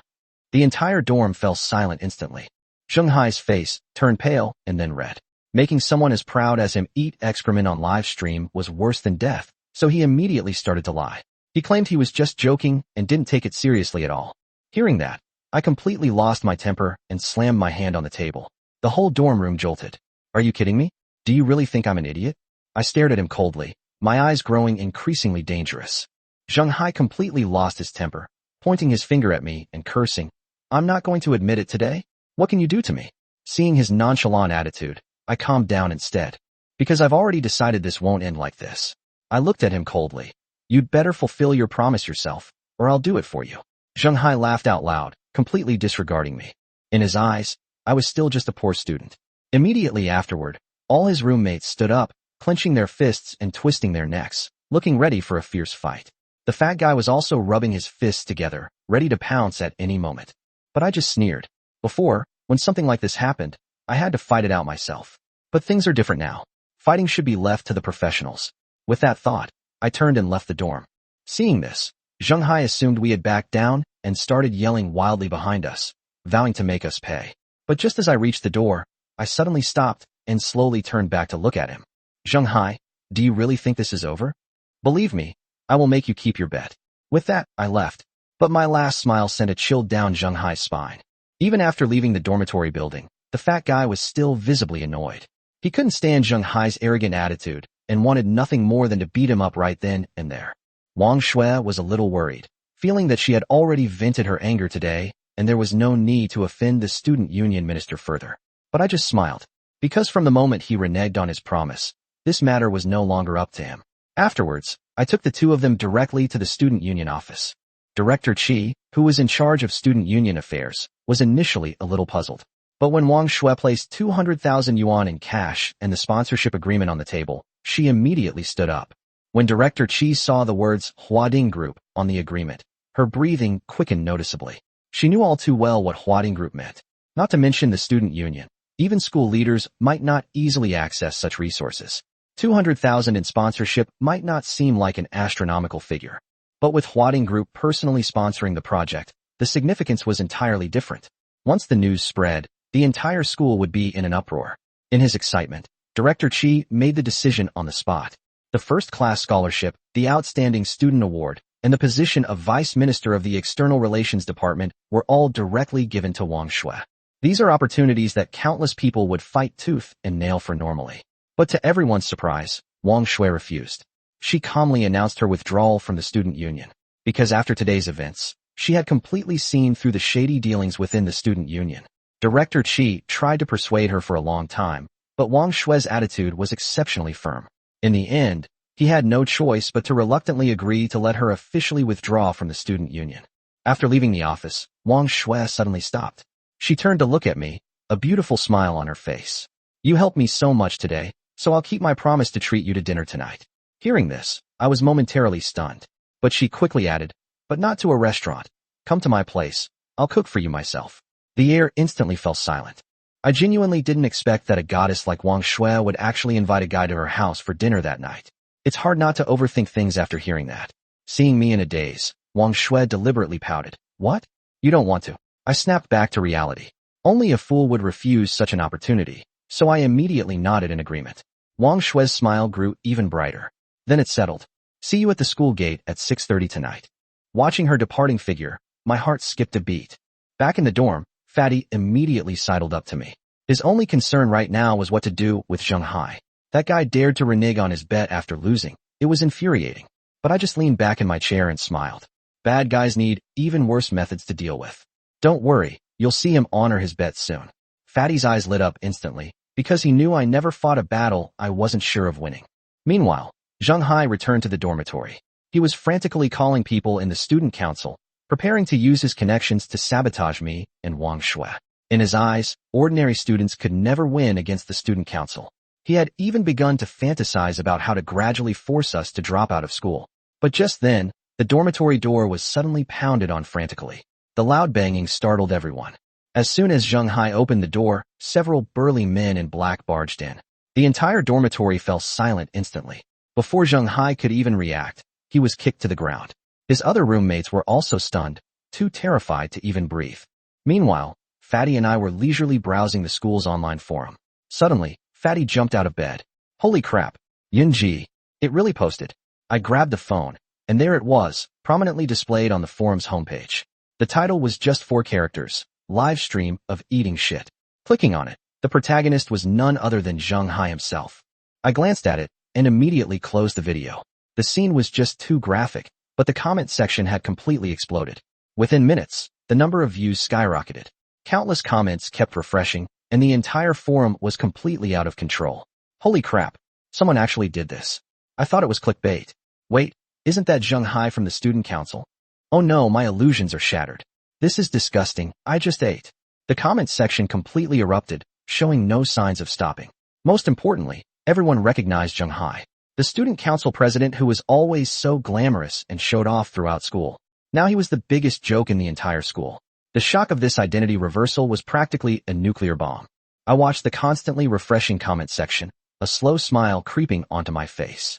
Zheng Hai's biggest price wasn't losing the bet. It was that, starting today, he was completely socially dead. But just then, Fatty suddenly realized something. Wait, what if the moderator deletes the posts? I paused slightly, then laughed. Because many problems have the simplest solutions. I contacted the forum moderator directly. The moderator was initially very arrogant. "Why should I listen to you?" I only replied with one sentence. "Because I can give you money." Then, I immediately transferred 500,000 yuan. A few minutes later, the moment the transfer arrived, the forum moderator's attitude completely changed. Not only did he not delete the post, but he also personally pinned it to the top. Seeing this, Fatty was utterly impressed. Brother Yun, your move was truly ruthless. I just smiled. Because true revenge is never about beating him up, but about making everyone remember him and ensuring he can never hold his head up high again. Soon, the entire Qingyang University was in an uproar. Dormitories, cafeterias, libraries, and sports fields were all buzzing with talk of Zheng Hai eating feces on livestream. Countless students, while expressing disgust, frantically clicked on the video. In less than half an hour, Zheng Hai's name had spread throughout the entire school. At this moment, Zheng Hai was almost going crazy. He desperately called the forum administrator, trying to delete the post, block the video, and suppress the matter. He called more than a dozen times, but no one answered. The other party had already accepted 500,000 yuan, and some things, once spread, can never be taken back. Zheng Hai was so angry that he smashed his phone on the ground. Why didn't you answer my calls? His skinny roommate was terrified. The comments on the online forum were flooding in, exceeding 400 in a short time. At this rate, it wouldn't be long before the whole school knew about it. Zheng Hai, his eyes red, roared at his roommates. Lin Yun, Wang Shui, it must be you. You dared to ruin me. I'll make you pay. But no one paid any attention to his roar. Meanwhile, I had already arrived at the school gate on time to wait for Wang Shui. Wang Shui was already waiting for me there. She was dressed simply and neatly, with a sweet smile on her face, looking exceptionally pleasant. To my surprise, she had arrived even earlier than me. I asked her curiously, and she chuckled softly. I was afraid you'd have to wait too long. Such a simple sentence made my heart race inexplicably. I sighed inwardly, thinking how rare it was to find such a thoughtful and considerate girl these days. Afterwards, we boarded the bus together and leisurely made our way to her house. On the bus, she suddenly tugged at my sleeve. That livestream post on Tieba, is it related to you? She asked softly. I just smiled and didn't answer directly. Because now wasn't the time to reveal my identity. What I wanted was genuine affection, not because of wealth or background. More than an hour later, the bus finally arrived at its stop. We arrived near her home, in a very old neighborhood. The paint was peeling, the stairwells were yellowed, and everything exuded a sense of age. Compared to those upscale neighborhoods, it looked remarkably ordinary. Wang Shui lowered her head somewhat shyly. I originally wanted to treat you to a meal at a restaurant, but now I can only offer you home-cooked food. I replied with a smile. I prefer your homemade cooking. Hearing this, she visibly relaxed. The smile on her face became much more natural. The two chatted and laughed all the way, and soon arrived at the entrance of the apartment building. Just as I reached the door to the next room suddenly opened. A middle-aged woman carrying a garbage bag came out. Seeing Wang Shui bring me back, she immediately gave a knowing smile. Oh, bringing a man home. Wang Shui hurriedly explained that she was just a classmate. But the other woman had no intention of letting her off the hook. Her expression only became more sarcastic. Classmate. She looks more like a customer of a prostitute to me, she said. My face instantly turned cold. She wasn't just insulting me. She was humiliating Wang Shui. I immediately stepped forward, staring coldly at the woman. How dare you slander a girl like that? The middle-aged woman remained unfazed by my question. Instead, she raised her chin arrogantly. Do you even know who my daughter is? She demanded, as if it were some kind of extraordinary status. I stared at her coldly. Regardless of who your daughter is, you'd better not mess with me. The consequences are beyond your control. Upon seeing my ordinary clothes, the middle-aged woman burst out laughing. Clearly, she hadn't taken my warning seriously at all. Wang Shui quickly pulled me back, not wanting me to continue arguing. She knew all too well how difficult this mother and daughter were. Just then, a flamboyantly dressed young woman came out of the house. Heavy makeup, high heels, and revealing clothing. She first looked at Wang Shui with a fake smile. Is this your boyfriend? Her tone was full of scrutiny and disdain. Her mother immediately chimed in. He doesn't seem like a boyfriend. He looks more like a customer of prostitutes. Her words were full of malice. To everyone's surprise, the girl named Lingling shook her head. You're wrong. I think this poor guy looks more like a penniless bastard who can't afford prostitutes. That's why he's a poor wretch who tries to get free sex by dating. The mother and daughter laughed simultaneously, completely disregarding us. Then, Lingling put on a hypocritical act. Wang Shui, we're friends. Let me give you some advice. Don't date a poor guy like that. He has no future. Her words were full of concern, but her eyes were brimming with superiority. Wang Shui's eyes reddened slightly, but she held back her anger. She silently took out her keys, preparing to open the door and go home. She was used to the mother and daughter's sarcastic remarks. But the more they acted this way, the more I felt sorry for her. Chapter 29, Similar Experiences. Lingling, thank you for your concern, but you don't need to worry about that, Wang Shui said coldly. However, Lingling did not stop, but continued to speak. Lingling, aren't you short of money? Don't say I'm not being a good friend. I'm the manager of Love's Edge Bar now. If you're willing, you can come and work as a hostess at our bar. With my help, earning 50,000 or 60,000 a month won't be a problem. Wang Shui had already opened the door. Thank you, but no need. Lin Yun, let's go inside. After Wang Shui finished speaking, she went into the house with Lin Yun. After entering the house, Wang Shui, they are your neighbors, yet they are so despicable. Lin Yun was filled with anger when he thought about what the mother and daughter had just said. If Wang Shui hadn't held him back, Lin Yun would definitely have taught them a lesson. Actually, Lingling and I grew up together. We were good friends and classmates when we were little, Wang Shui said.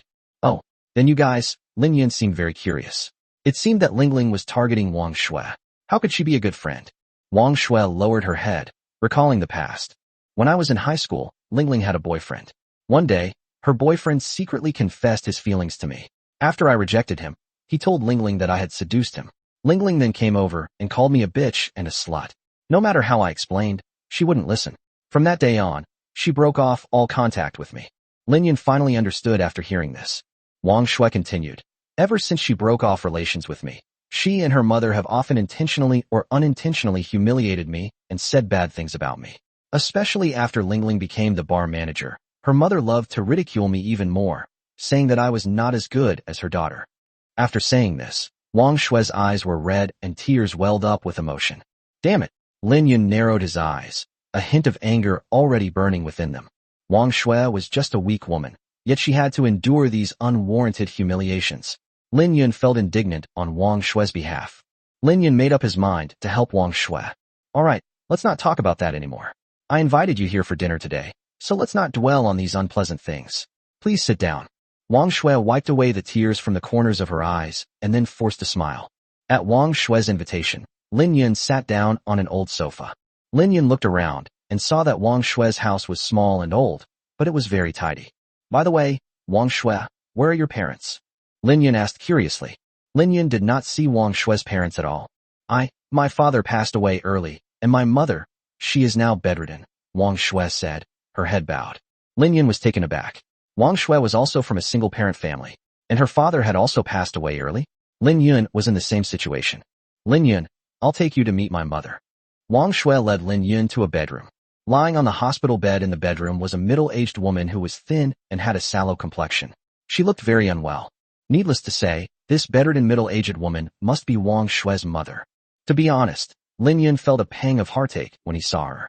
Mom, this is my classmate Lin Yun. Wang Shui forced a smile, perhaps not wanting to bring her bad mood to her mother. Hello, classmate. I'm not feeling well, so I can't get up to welcome you, Wang Shui's mother said weakly. Auntie, you're too kind. Lin Yun forced a smile.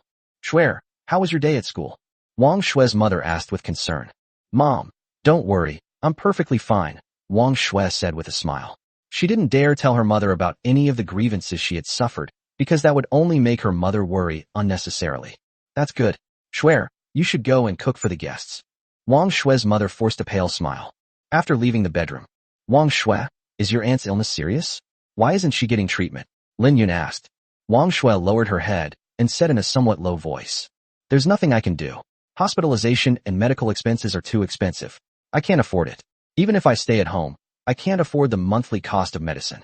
Lin Yun felt even more distressed after hearing Wang Shui's words. Wang Shui has no father, and her mother is bedridden. The burden of life falls entirely on her shoulders, a frail woman. She has too much to bear. You went to sing in bars to earn money to pay for your medical expenses, right? And you cared so much about scholarships. Was it all because of that? Lin Yun said. Lin Yun can now finally understand Wang Shui's actions. Wang Shui nodded gently. Wang Shui, you must have suffered a lot over the years, Lin Yun couldn't help but say. Lin Yun could completely understand Wang Shui, and even empathize with her, because Lin Yun also came from a single-parent family and lost his father at an early age. They had similar experiences. The difference is that he is luckier than Wang Shui because his mother is not bedridden and can still work, so the burden does not fall entirely on Lin Yun's shoulders. The luckiest thing is that he is actually Lu Zhizhong's grandson. Whether it was tough or not, we got through it anyway. Wang Shui gave a bitter smile. After a moment's hesitation, Wang Shui continued. If it weren't for my mother's insistence that I finish university, I would have dropped out and started working long ago. Thinking about Wang Shue's experiences and misfortunes, Lin Yun couldn't help but feel sorry for her. Lin Yun couldn't imagine what a girl had gone through. How had she managed to get through all these years? Lin Yun couldn't imagine how strong Wang Shue must be to withstand all of this. It is precisely because Wang Shue has experienced the heavy pressure of life that she is so special and so sensible compared to other girls. Wang Shue, believe me, everything will be all right soon, Lin Yun said earnestly. Although Wang Shue was unfortunate, she met Lin Yun, which was a stroke of good luck for him. Getting better? I hope so. Wang Shue looked up at the ceiling. Wang Shue knew that making things better was an impossible task. Because the cost of curing her mother is far too high, unless she goes astray, she won't be able to earn that much money after graduation and starting work. Wang Shue no longer dared to hope for too much. Okay, let's not talk about this anymore. I'll go cook. Wang Shue smiled to avoid an awkward atmosphere. Immediately afterwards, Wang Shue busied herself with cooking. Lin Yun sat in the small living room, deep in thought. Lin Yun could simply reveal his identity and then give Wang Shue a large sum of money to help her solve her financial problems. However, the last time Lin Yun gave Wang Shue money, Wang Shue returned it all to Lin Yun. So Lin Yun was worried that if he gave her money directly, she would refuse. We need to try a different approach. Lin Yun murmured to himself, already having an idea in mind. Before long, Wang Shue had prepared the meal.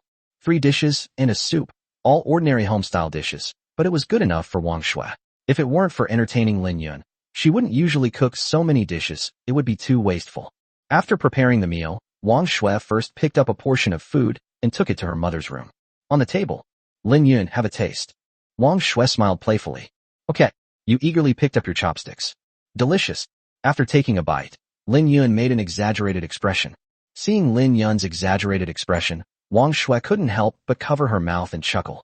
Lin Yun, don't exaggerate like that, okay? My cooking isn't that delicious. It's really delicious. I'm saying this from the bottom of my heart. Your cooking skills are really excellent, Lin Yun said with a smile. Lin Yun was indeed telling the truth. Although they were all the simplest home-style dishes, Lin Yun found that Wang Shue cooked them exceptionally well. You're so virtuous. Whoever marries you will be truly blessed, Lin Yun said with a smile. Stop making fun of me. With my family's circumstances and a better-than mother, only a fool would marry me, Wang Shue pouted. That's not necessarily true. What if there really is a fool among them? Lin Yun smiled. All right. If you really think my cooking is delicious, you can come and eat here often if you like it. Wang Shue smiled sweetly. Wang Shue, we're just classmates. It wouldn't be right for me to come over for meals all the time. Besides, if I come to your house often, aren't you afraid people will misunderstand that we're a couple? Lin Yun said with a smile. When Wang Shue heard Lin Yun say that, her pretty face turned red. Chapter 30, Domineering. Immediately afterwards, Wang Shue raised her head and said seriously, Anyway, I'm used to their gossip, it doesn't matter. Besides, I think we're not only classmates, but also friends, right? Of course, Lin Yun nodded with a smile. After finishing the meal, Wang Shue, it's still early, let's go out and have some fun, Lin Yun suggested. Lin Yun already had a plan in mind. Going out to play? Where to? Wang Shue asked curiously. A bar, Lin Yun uttered. A bar? This. Lin Yun, I don't like going to places like that. Wang Shue shook her head. Wang Shue was puzzled as to why Lin Yun would suddenly suggest going to a bar.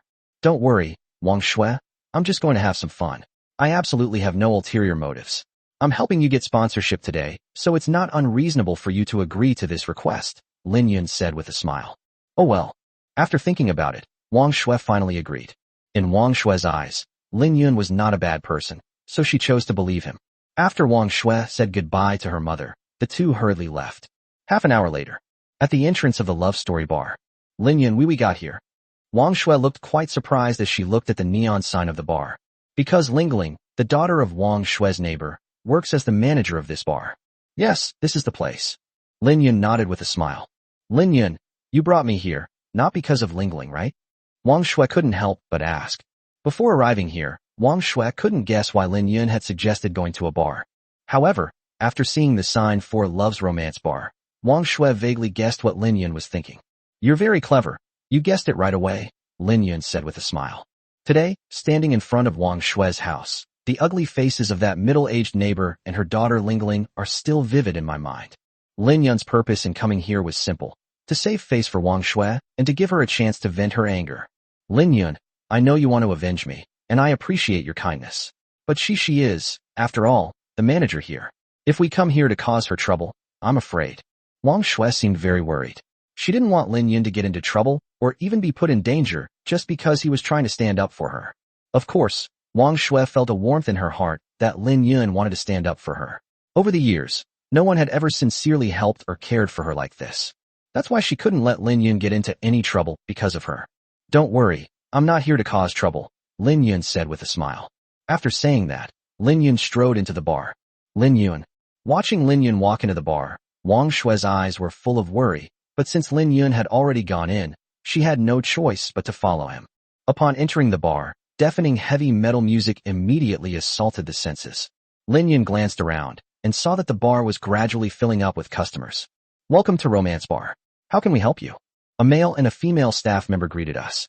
Give us a booth with a nice ambience, Lin Yun said casually. Sir, there is a minimum charge for the booths. The booths with the best ambience require a minimum charge of 6,888 yuan. We suggest you two sit at the bar or at a regular table, the female staff member said. The male staff member next to him muttered disdainfully to himself. Two country bumpkins, walking in and daring to ask for a booth. And they even want the best booth?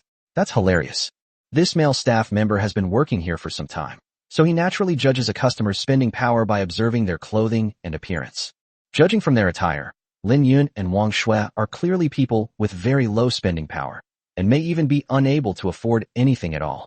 Although he didn't speak loudly, his words still reached Lin Yun's ears. Smack! Lin Yun frowned, stepped forward, and delivered a resounding slap to the male staff member. A mere bar employee dared to mock him the moment they met. Lin Yun was not going to tolerate this person and immediately slapped him across the face. You hit me? The male staff member was stunned. I'm hitting you.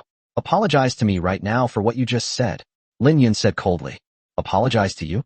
You brat, you probably don't understand the situation. You dare to hit someone in the stadium. Let me tell you, you're finished. The male staff member covered his face and said fiercely. For this male employee, if it were a rich person who beat him, he would absolutely accept the beating and scolding.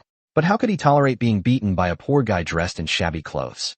Sister Lingling, there's a disturbance and violence at the entrance. There's a disturbance and violence at the entrance. The female staff member next to her called out directly through the walkie-talkie. This Lin Yun, what should we do? Wang Shui, standing to the side, seemed worried and scared. Wang Shui never expected that Lin Yun would start hitting someone as soon as he entered. She knew this was a bar, and there would definitely be a lot of security guards. She was worried that something bad would happen. No need to worry. Lin Yun smiled confidently. At this moment, a young woman with heavy makeup and revealing clothes arrived. She was Lingling, the daughter of Wang Shui's next-door neighbor. It was the same person who had mocked Lin Yun and Wang Shui at Wang Shui's doorstep before. Lingling was accompanied by several security guards. Who hit someone? Who dares to hit someone at the Love Story bar? Lingling shouted as she rushed over. Sister Lingling, this is the guy? The male staff member pointed to Lin Yun. Is it you? Lingling recognized Lin Yun and Wang Shui at a glance. Wang Shui, what are you doing here? Have you finally decided to come work as a prostitute here? Lingling sneered, arms crossed. Her gaze toward Wang Shui and Lin Yun was still filled with disdain. Can't we come here to spend money? Lin Yun sneered. Lingling didn't answer, but instead asked, Wang Shui, this guy is your boyfriend, right? Yes, I'm her boyfriend. Is there a problem? Before Lingling could answer, Lin Yun pulled Wang Shui into his arms. Wang Shui's body trembled. She didn't expect Lin Yun to suddenly hug her, but she didn't struggle and let Lin Yun hold her. Wang Shui, you're so easy to fool. You managed to get your hands on such a poor, shabby-dressed boy. Lingling shook her head and sneered. Lingling, who I'm with is none of your business, is it? Wang Shui said, mustering her courage. That's none of my business, but if your boyfriend dares to hit someone here, that's a different story. Just for that, with just one word from me, you two will be leaving here on your deathbeds today, Lingling said arrogantly. Is that so? Lin Yun sneered. Immediately afterwards, Lin Yun took out a wad of cash from his bag and looked at the male waiter who had been slapped by Lin Yun. Is this money enough to cover that slap I just gave you? Lin Yun took the money and waved it in front of the male waiter. Enough. Enough. The male employee who had been slapped by Lin's face immediately lit up when he saw the stack of money. There must be at least 10,000 yuan in it, right? That was more than 2 months' salary for him. He'd be willing to die for a slap in the face if he could earn 10,000. Immediately afterwards, Lin Yun pulled out 2 wads of cash and said, take 2 more slaps, and this money is still yours. Want it? Yes. Yes, yes. The male staff member nodded repeatedly. Without saying a word, Lin Yun went up to the male staff member and slapped him twice more, then threw the money on the ground.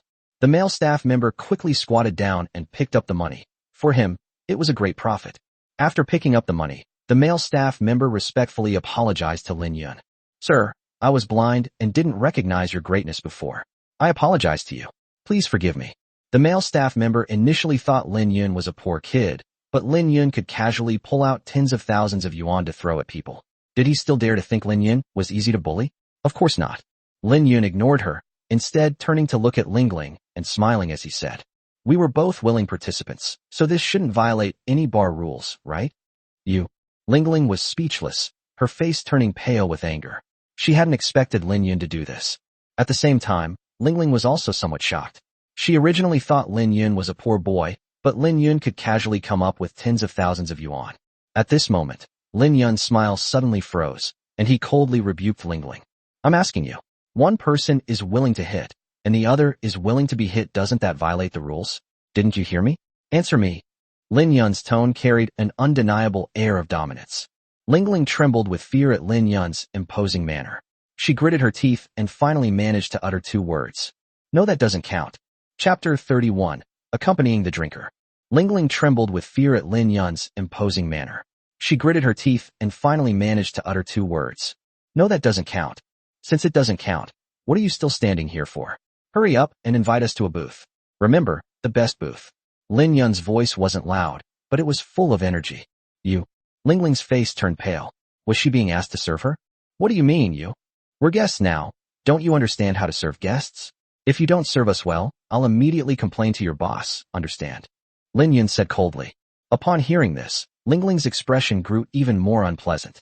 She knew that if Lin Yun really spent tens of thousands of yuan here, she would have to serve him with the best attitude. Otherwise, if Lin Yun complained about her, she would definitely be held accountable by the boss. Moreover, she had just witnessed Lin Yun casually toss out tens of thousands of yuan, which showed that Lin Yun definitely had the ability to spend more than 10,000 yuan. Do you understand? Are you deaf? Answer me. Lin Yun continued to berate him. To understand. Although Lingling was very unhappy, she could only force a smile. Since you understand, why don't you lead the way? Lin Yun continued to scold. Okay, I'll lead the way. Lingling nodded with a forced smile. Immediately afterwards, Lingling led Lin Yun and Wang Shui toward the booths. Soon, Lingling led Lin Yun and his companion to a booth. After sitting down, go get the bar. Lin Yun waved to Lingling. Lingling forced a smile and nodded, then left. After walking a distance, Lingling's face suddenly darkened. Damn it. Wang Shui's boyfriend looks like a poor guy, yet he can casually pull out tens of thousands of yuan. Lingling gritted her teeth and said angrily. Whenever Lingling sees Wang Shui, she always tries to show off her superiority in front of Wang Shui. The thing that makes Lingling happiest is seeing Wang Shui living a worse life than her. But Lin Yun's reprimand of her in front of Wang Shui made Lingling feel very embarrassed in front of Wang Shui, and she didn't know what to do about it. Judging from your appearance, you probably only have a little money. You want to show off in front of me and help Wang Shui save face? Dream on. I will definitely make you pay the price. Lingling said through gritted teeth. Lingling already had a plan in mind to teach Lin Yun a lesson. Kid, you're pretending to be rich, aren't you? Let's see how rich you really are. Lingling squinted her eyes. And Wang Shui, you'll never have a better life than me. Lingling's eyes were venomous. On the other side, there are booths. Lin Yun, where did you get so much money? Wang Shui couldn't help but ask. Didn't I tell you last time? I won the second prize in the lottery. It's worth several 100,000 yuan, Lin Yun said with a smile. Well, you can't use it like that. It's too wasteful. Wang Shui said seriously. For Wang Shui, even a few thousand yuan is a lot of money, but Lin Yun just casually spent tens of thousands of yuan. It's alright. As long as Lingling suffers, it's worth it, Lin Yun said with a smile. To be honest, tens of thousands of yuan is really nothing to Lin Yun. Last time, his grandfather gave Lin Yun 1 billion yuan in pocket money. After a pause, Lin Yun continued with a smile. How is it? Does seeing Lingling get the short end of the stick make you feel better? It's alright, but you were really fierce just now, Wang Shui covered her mouth and let out a clear and melodious laugh. To be honest, for the past few years, it has always been Lingling who mocks Wang Shui, and Wang Shui has never seen Lingling get the short end of the stick until now. How can you deal with bad guys without being a little ruthless? Lin Yun said with a smile. After a pause, Lin Yun smiled and continued. If you haven't vented your anger yet, that's okay. This is just the beginning. The best is yet to come. Soon, Lingling returned with several waiters. Several waiters each carried a bottle of foreign liquor, a red wine, a fruit platter, and snacks, placing these items on the table one by one. The imported spirits are top-of-the-line Louis XIII, and the red wine is also top-of-the-line Lafite. All of these together cost over 200,000 yuan. Why did Lingling serve these drinks? Her purpose was simple, to deliberately provoke Lin Yun. Her plan was simple, bring out the most expensive wines, and if Lin Yun refused to drink them, she could use the opportunity to mock him, saying that he couldn't even afford these wines, thus humiliating Lin Yun. If Lin Yun doesn't refuse, that would be even better. She could take this opportunity to make Lin Yun bleed a lot. In Lingling's eyes, Lin Yun only has a little money at most, and this sum of more than 200,000 yuan would definitely be unbearable for him. She even estimated that Lin Yun might not be able to come up with that much money. If that were the case, that would be the best outcome. When Lin Yun couldn't pay the bill, she could use that opportunity to settle the score with him properly. Everything is served. Please enjoy yourselves. Lingling forced a smile and said, especially emphasizing the word enjoy. After saying that, Lingling prepared to leave. Wait a minute, don't leave. Lin Yun called out to Lingling. What? Is there anything else? Lingling turned to look at Lin Yun. You, come and keep me company with the drinks. Lin Yun beckoned casually. Lingling frowned. What did you say? You want me to drink with you? Sorry, I'm the manager, not a hostess. If you want a hostess, I can call one for you. No, I want you to be a hostess. Lin Yun revealed a playful smile. Dream on, Lingling said viciously. Sorry, you have no right to refuse. If you refuse, I'll have to call your boss, Lin Yun said with a sneer. Go ahead and yell. Do you think I'm afraid of you yelling? I'm not a manager or a hostess. Even if you call the boss, it won't do you any good. Lingling finally couldn't help but shout. After Lingling finished speaking about the feudal lords, she turned around and left. For Lingling, being asked to accompany Lin Yun and Wang Shui for drinks was an absolute disgrace. If that were the case, then Wang Shui could mock her as a hostess. So it's impossible to kill her. Don't worry, I guarantee you'll agree. Lin Yun gave Lingling a cold smile as she looked at her retreating figure. Bastard. He actually wants me to be a hostess. After walking a distance, Lingling's fists were already clenched. Humph, you're so smug. But let's see what you do when the bill comes up and you're faced with an exorbitant amount. Lingling's mood improved slightly after saying this. On the other side, after Lingling left, Lin Yun gave another waiter a tip and asked him to call the boss over. After the waiter left, Lin Yun, let's just forget about it. I'm already quite satisfied that I managed to make Lingling suffer. Wang Shui said earnestly. In Wang Shui's eyes, anyone who could open such a bar must be a very powerful person, and she was afraid that if things got out of hand, it would harm Lin Yun. Don't worry, everything is under control. Lin Yun smiled. Immediately afterwards, Lin Yun poured a glass of red wine. Wang Shui, this is a top-quality red wine, have a taste. About 5 minutes later, a middle-aged man with a large belly appeared in front of Lin Yun. Hello, my name is Wu Sang, and I'm the owner of this bar. May I ask what brings you two here? Said the middle-aged man, Wu Sang. When Wu Sang received the news, he didn't want to come. How could a boss like him casually come out to meet guests? However, after hearing from the waiter that the two had ordered over 200,000 yuan worth of drinks, he still decided to come. Lin Yun took a sip of his wine and then said calmly, Mr. Wu, I'd like to have your bar manager, Lingling, come and keep you company while you drink. Sir, Lingling is a manager, not a hostess. If you want someone to accompany you for drinks, I can help you find a few hostesses who are even more attractive than Lingling. How about that? Wu Sang said with a smile. Lin Yun put down his wine glass, took out a bank card, placed it on the table, and then said calmly, No, I want her to come and drink with me. The merchant's diamond VIP card. Boss Wu's eye twitched suddenly. He recognized the bank card Lin Yun had taken out at a glance. Upon seeing the card, Wu Sang was shocked, and his gaze towards Lin Yun became much more respectful. Because he knew that to get this card, he would have to deposit at least 10 million yuan into it. Moreover, the number of these cards issued is limited. To obtain one needs not only money but also status. Even Wu Sang himself was unable to get one. In other words, just by the fact that Lin Yun could produce this card, he was able to conclude that Lin Yun's wealth, status, and position were probably above his own, indicating that even he couldn't afford to offend such a person. So, boss, can you fulfill my request now? Lin Yun said casually. Chapter 32, A Kiss. Yes. Of course. Don't worry, sir. I'll take care of it right away. Wu Sang nodded repeatedly with a smile. Immediately afterwards, Wu Sang turned to a waiter and said, Go. Quickly call Lingling over here. Yes, Mr. Wu. The waiter nodded and then quickly turned and ran away. Wang Shui, who was standing to the side, was very puzzled when she saw this scene. She only saw that Lin Yun took out a card and the boss's attitude suddenly became respectful. Of course, Wang Shui didn't recognize the diamond VIP card. In her eyes, it was just a nice-looking bank card. If she recognized the card, she probably wouldn't have been confused. After the waiter left, "May I ask your surname, sir?" the shopkeeper, Wu Sang, asked with a broad smile. "My name is Lin Yun," Lin Yun said calmly. Lin Yun, Boss Wu murmured to himself. He felt like he had heard someone mention this name recently, but he couldn't remember who it was. Just then, Lingling walked over quickly. "Boss." Lingling greeted Wu Sang with a smile. At this moment, Lingling seemed fearless. She was able to become the bar manager because she had a secret affair with the boss, Wu Sang. "Lingling, you only need to do one thing tonight. Keep these two distinguished guests company," said Boss Wu with a smile. Lingling was taken aback. "Mr. Wu, you actually want me to accompany them? I'm a manager, not a hostess," Lingling said angrily. "Of course I know that. Just bear with it, okay?" Mr. Wu said with a smile. "No," Lingling pouted, her tone resolute. For Lingling, the idea of accompanying Wang Shui for drinks or serving her was something she would never do, even if she were beaten to death. Upon hearing this, Mr. Wu's face immediately darkened. "Lingling, don't push your luck. I'll say it again, you'd better stay here and drink with me tonight," Boss Wu said coldly. "Mr. Wu, why are you helping them so much? Look at their clothes. They can't possibly be rich, they just have a little money at most," Lingling retorted. Smack!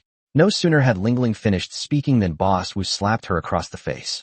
Lingling, who had been slapped, stared at Boss Wu in disbelief. She never expected that her boss would hit her for Lin Yun and Wang Shui.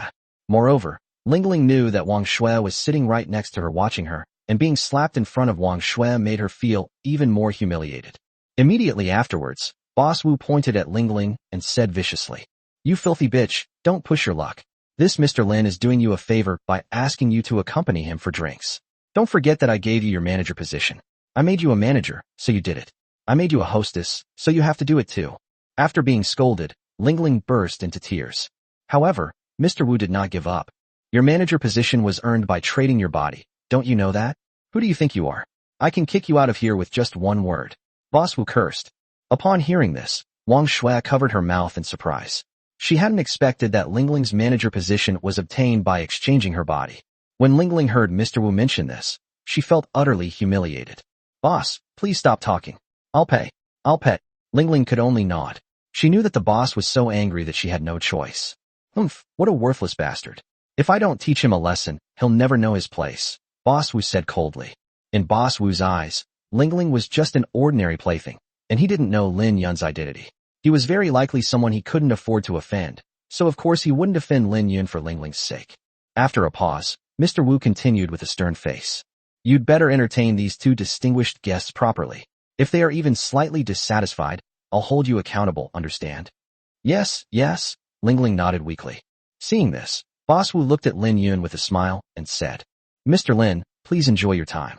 If you need anything else, please feel free to have a waiter come and call me." "Okay, go ahead." Lin Yun waved his hand at him. After Mr. Wu left, "What are you standing there for? Hurry up and pour the wine," Lin Yun said coldly to Lingling. Lingling lowered her head and obediently went forward to pour wine for Lin Yun and Wang Shui. Just then, Lingling accidentally saw the Diamond VIP bank card that Lin Yun had placed on the table. Business Diamond VIP card. Lingling recognized him at a glance. In an instant, a storm raged within her. She knew that anyone who possessed such a card was either extremely wealthy or powerful. She finally realized that Lin Yun wasn't just a little money. He was clearly a rich man. She finally realized just how terrifying the person she had messed with was. Wang Shui actually found such a rich boyfriend? She felt envy, jealousy, and hatred, yet she was powerless to do anything about it. With such a wealthy boyfriend backing her up, how could she possibly compete with Wang Shui? When Lingling poured wine for Wang Shui suddenly spoke up. "Lingling, I never imagined you got your manager position by trading your body. Why did you do that? Was it worth it?" In the past, Wang Shui would always feel inferior to Lingling when she saw her, and she would always feel that she was not as good as Lingling, but from now on, she no longer feels that way. Moreover, after what had just happened, she finally felt relieved. Lin Yun also spoke up. "A manager position obtained through physical means, and you still have the nerve to flaunt it all the time? I really don't know where you get the nerve." Upon hearing this, Lingling blushed with shame and wished she could disappear into the ground. All her sense of superiority in front of Wang Shui had vanished. Lingling, this is just a small punishment for you today. When you get back, tell your mother that if you and your mother dare to make sarcastic remarks about Wang Shui again, I can guarantee that I will ruin your family. Lin Yun said, squinting his eyes. To understand. Lingling nodded, her voice trembling slightly. She knew that someone who could hold a diamond VIP card from a business would find it easy to deal with her. So from now on, even if she had 100 times the courage, she would never dare to mock Wang Shui again. After leaving the bar, Lin Yun and Wang Shui both blushed slightly. Neither of them usually drinks much, but just now at the bar, they drank almost all of Louis XIII and Lafite. Of course, Wang Shui didn't see the amount when she paid the bill. She didn't know how expensive the 2 bottles of wine were, otherwise she probably wouldn't have dared to drink them. Lin Yun planned to take a taxi to take Wang Shui back. At Wang Shui's doorstep. Lin Yun, thank you. I'm really happy today, Wang Shui said with a sweet and charming smile. Immediately afterwards, Wang Shui stepped forward, stood on tiptoe, and kissed Lin Yun on the cheek. After the kiss, a shy Wang Shui quickly turned around and ran into her house. As Lin Yun watched Wang Shui's disappearing figure, he touched the spot on his cheek where she had been kissed. Lin Yun felt an indescribable emotion in his heart. The next day, Lin Yun did not go to school in the morning, but went directly to Huading Group. Lin Yun had already found out about Wang Shui's family situation yesterday, so naturally he wanted to help her. However, Lin Yun didn't want to give Wang Shui the money directly, as she might refuse. Therefore, Lin Yun's plan was to have Lu Bo go to Wang Shui's home under the guise of Huading Group doing charity and sending love to help Wang Shui's mother arrange hospital treatment, and then give Wang Shui a sum of money under the pretense of financial assistance. This way, I can help Wang Shui without letting her know it's me, and I don't have to worry about her refusing. Chairman Lin. As Lin Yun entered, the 2 security guards at the door immediately saluted him respectfully. You guys are all in good spirits. Keep it up. Lin Yun patted the 2 men on the shoulder and then went straight into the company. The 2 security guards were incredibly excited by Lin Yun's encouragement. They were just security guards with low status, and in the past, company executives wouldn't even give them a second glance. Our chairman is the best. Exactly. Seeing the chairman makes me feel at ease. With a chairman like this, I'm sure I'll have a bright future, the 2 security guards said excitedly. Chapter 33. Not recognizing the true face of Mount Lu. Our chairman is the best. Exactly. Seeing the chairman makes me feel at ease. With a chairman like him, I'm sure I'll have a bright future, the 2 security guards said excitedly. After entering the company, Lin Yun went straight to the front desk. Good morning, Chairman. The receptionist greeted Lin Yun warmly. Is Lu Bo in the company? Lin Yun asked the receptionist. Chairman, General Manager Lu has gone to inspect the construction site, but he should be back soon. The receptionist replied with a smile. Is that so? Then I'll wait for him here, Lin Yun said. Immediately afterwards, Lin Yun walked to the rest area next door, found a seat, and took out his phone to pass the time. A few minutes later, a man wearing gold-rimmed glasses also came to the rest area and sat down in front of Lin Yun. Young man, are you also here for an interview at Huading Group? The man with gold-rimmed glasses asked, giving Lin Yun a once-over. Is there a problem? Lin Yun asked with a smile. Judging from the man's appearance, Lin Yun guessed that he was probably here for an interview. No problem, I just didn't expect that Huading Group is now hiring people like you, the man with gold-rimmed glasses said with a smile. Although the man with the gold-rimmed glasses was smiling, his words seemed to carry a hint of sarcasm. Lin Yun wasn't angry. Instead, he smiled and asked, Why? Why can't Huading Group hire someone like me? Young man, it seems you don't have a good enough understanding of yourself. You're dressed so shabbily for this interview. Are you trying to be funny? Besides, judging from your appearance, your education level is probably very low, right? The man with the gold-rimmed glasses laughed. It's all right, high school diploma, Lin Yun said casually. Lin Yun is only halfway through his university studies. In terms of academic qualifications, he is indeed a high school graduate and currently enrolled in university. High school diploma? Uft. You, with only a high school diploma, actually have the nerve to come for an interview at Huading Group? I really don't know who gave you the nerve. The man with the gold-rimmed glasses couldn't help but sneer. After a pause, the man with the gold-rimmed glasses smiled and continued. Young man, I think you're here for a security guard interview, right? If that's the case, then I understand. Someone with your qualifications is only fit to interview for a security guard position at Huading Group. The man with the gold-rimmed glasses spoke with nothing but disdain for Lin Yun. Lin Yun couldn't help but laugh. He was the chairman of the Qingyang branch of Huading Group, the the boss of this company. How dare you say I'm not worthy? Isn't that ridiculous? Of course, Lin Yun did not reveal his identity directly. At this moment, the man with the gold-rimmed glasses took out a photocopy of his graduation certificate. Kid, let me show you what a highly educated person is like. The man with the gold-rimmed glasses placed the photocopy in front of you as he spoke. Lin Yun glanced down at the photocopy, then shook his head and sneered. A master's degree? But with your level of education, you're probably not even as good as a high school student. Upon hearing this, the man with the gold-rimmed glasses immediately became displeased. Kid, I think you're just jealous of me. You're just a trash high school student. You're not even worthy of carrying my shoes. Do you understand? The guy with the gold-rimmed glasses said arrogantly. After a pause, the man with the gold-rimmed glasses continued arrogantly. Kid, if you're smart, you'd better start currying favor with me now. If we both get the job, you'll be the company's security guard, and I'll be a core employee. Maybe I can take care of you, the little security guard. The man with the gold-rimmed glasses had no idea that Lin Yun was actually the chairman of Huading Group. If he had known, he would have dared to speak to Lin Yun like that even if he had 100 lives. Really? Then how do you want me to curry favor with you? Lin Yun revealed a playful smile. Don't you even know how to flatter someone? Sigh, you're such a good for nothing. I gave you a chance to climb up to someone as highly educated as me, and you didn't even appreciate it. The man with the gold-rimmed glasses shook his head and sighed. You think I'm worthy of you? You're probably not even close. Lin Yun sneered. I'm not worthy? Haha. Kid, do you even know what it means to be incompetent yet arrogant? A poor kid like you with low education and shabby clothes, who's unwilling to curry favor with the strong, is destined to be a security guard for life, the man with gold-rimmed glasses mocked. Just then, a figure walked in from outside the company. The visitor was none other than General Manager Lu Bo, who had just returned from inspecting the construction site. Behind Lu Bo were several senior executives of the company, as well as company staff. Wow, that looks like General Manager Lu Bo. The man with the gold-rimmed glasses recognized Lu Bo at a glance. After entering the company, Lu Bo exchanged a few words with the receptionist before heading straight here. Wow, it looks like General Manager Lu Bo is walking this way. The man with the gold-rimmed glasses noticed this.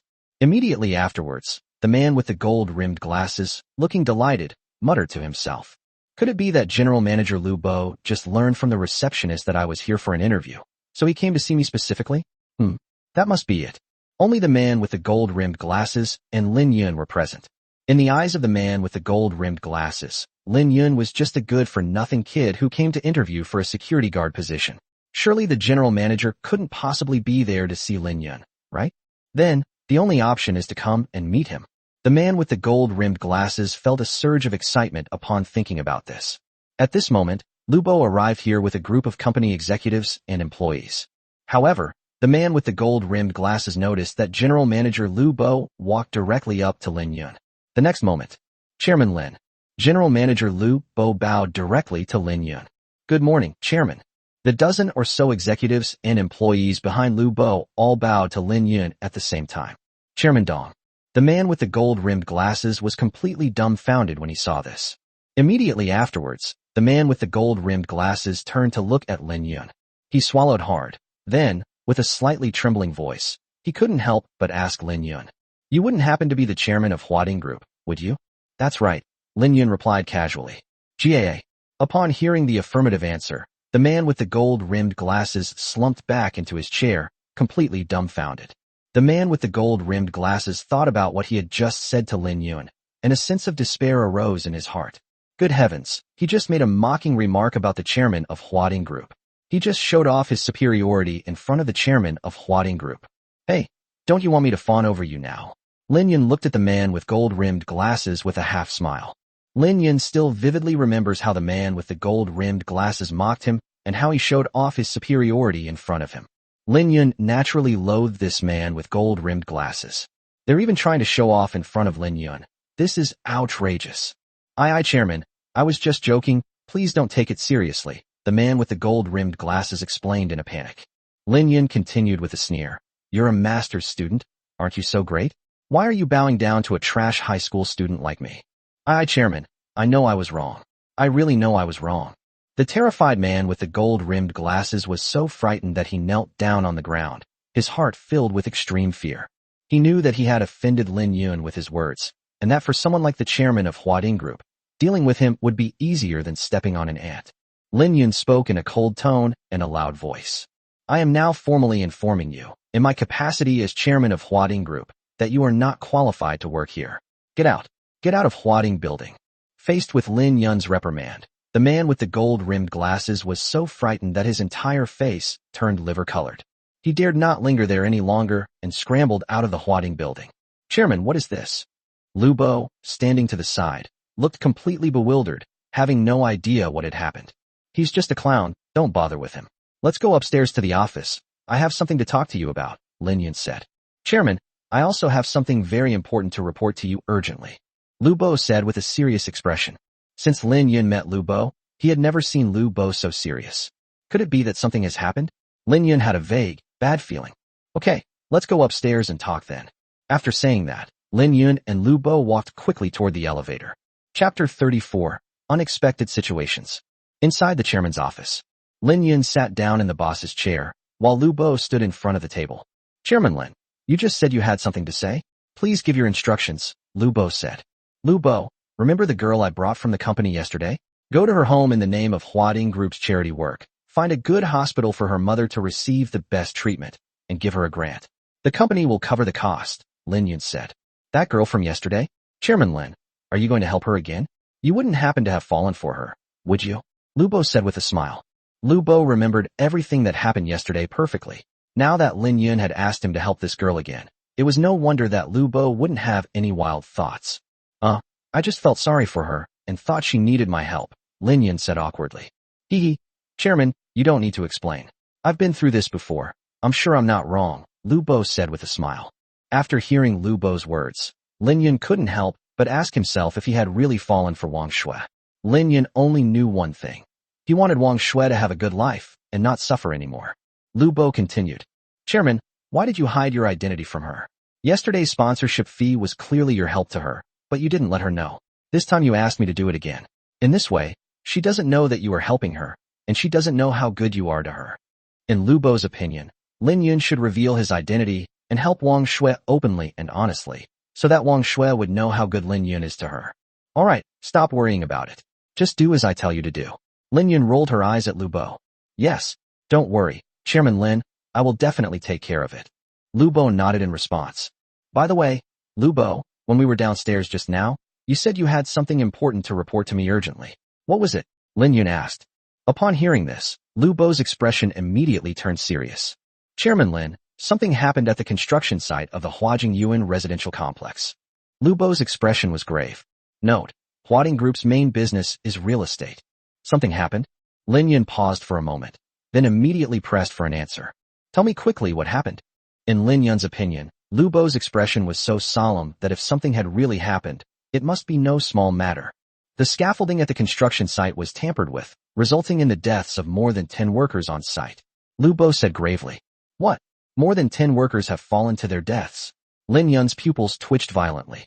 More than 10 lives lost. This is definitely not a minor accident. Moreover, behind this accident are more than a dozen precious lives. Lu Bo, you just said that the scaffolding has been tampered with. What exactly happened? And who did it? Lin Yun quickly pressed for details. Chairman, I just went to the construction site to inspect it, and the scaffolding has indeed been tampered with. If I'm not mistaken, it was Jinxiang Group that did it secretly. Lu Bo said. Jinxiang Group. Lin Yun's eyes narrowed suddenly, a chilling glint flashing within them. As a local of Qingyang City, Lin Yun naturally knew about Jinxiang Group. Jinxiang Group is a local group in Qingyang. Jinxiang Group has a wide range of businesses, but its main and most profitable business is real estate. It's safe to say that no one in Qingyang City is unaware of Jinxiang Group. When talking about Jinxiang Group, one cannot help but mention its chairman, Xiang Jinxiang, a figure with a rather legendary background. Xiang Jinxiang was famous in the 1990s. He made a name for himself in Qingyang City with his notorious ruthlessness and eventually became the boss of the underground forces in Qingyang City. After entering the 21st century, Xiang Jinxiang began to focus on his career. 10 years ago, when the real estate business was booming, Xiang Jinxiang seized the opportunity to enter the real estate industry. Leveraging his status as the leader of the underground forces in Qingyang City, coupled with his ruthless methods, he quickly became the strongest real estate group in Qingyang. Chairman Lin, you may not know this, but ever since our Huading Group Qingyang branch was established, Jinxiang Group has regarded us as a mortal enemy. It's just that Jinxiang Group doesn't dare to openly deal with us because of the strength of our Huading Group, but they often sabotage us in secret. Over the years, our branch has suffered a lot due to his underhanded tactics, Lu Bo said. After a pause, Lu Bo continued. Including this incident, apart from Jinxiang Group, I can't think of anyone else who would deliberately target us. After hearing this, Lin Yun roughly understood the situation. His Jinxiang Group is just a local group.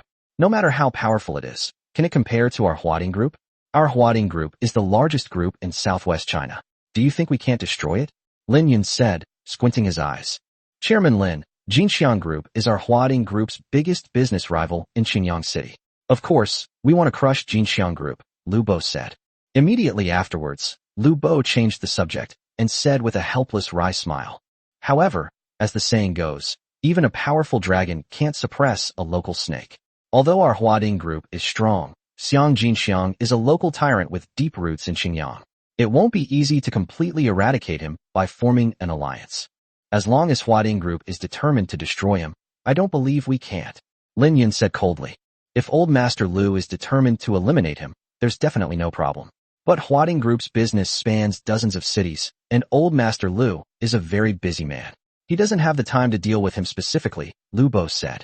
After a pause, Lu Bo continued. Even if Old Master Lu takes action himself, eliminating a local power like Jinxiang Group will be quite troublesome.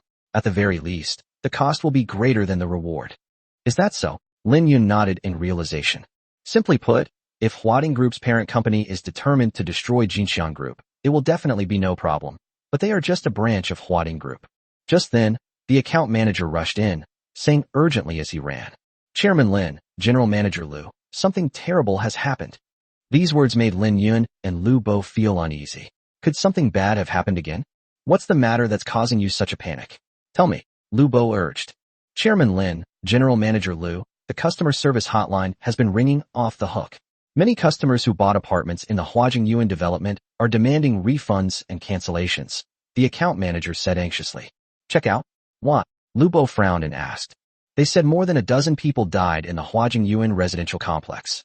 They don't want a complex where people have died, so they want to cancel their purchase, the account manager said anxiously. How many customers called? Lu Bo continued to press.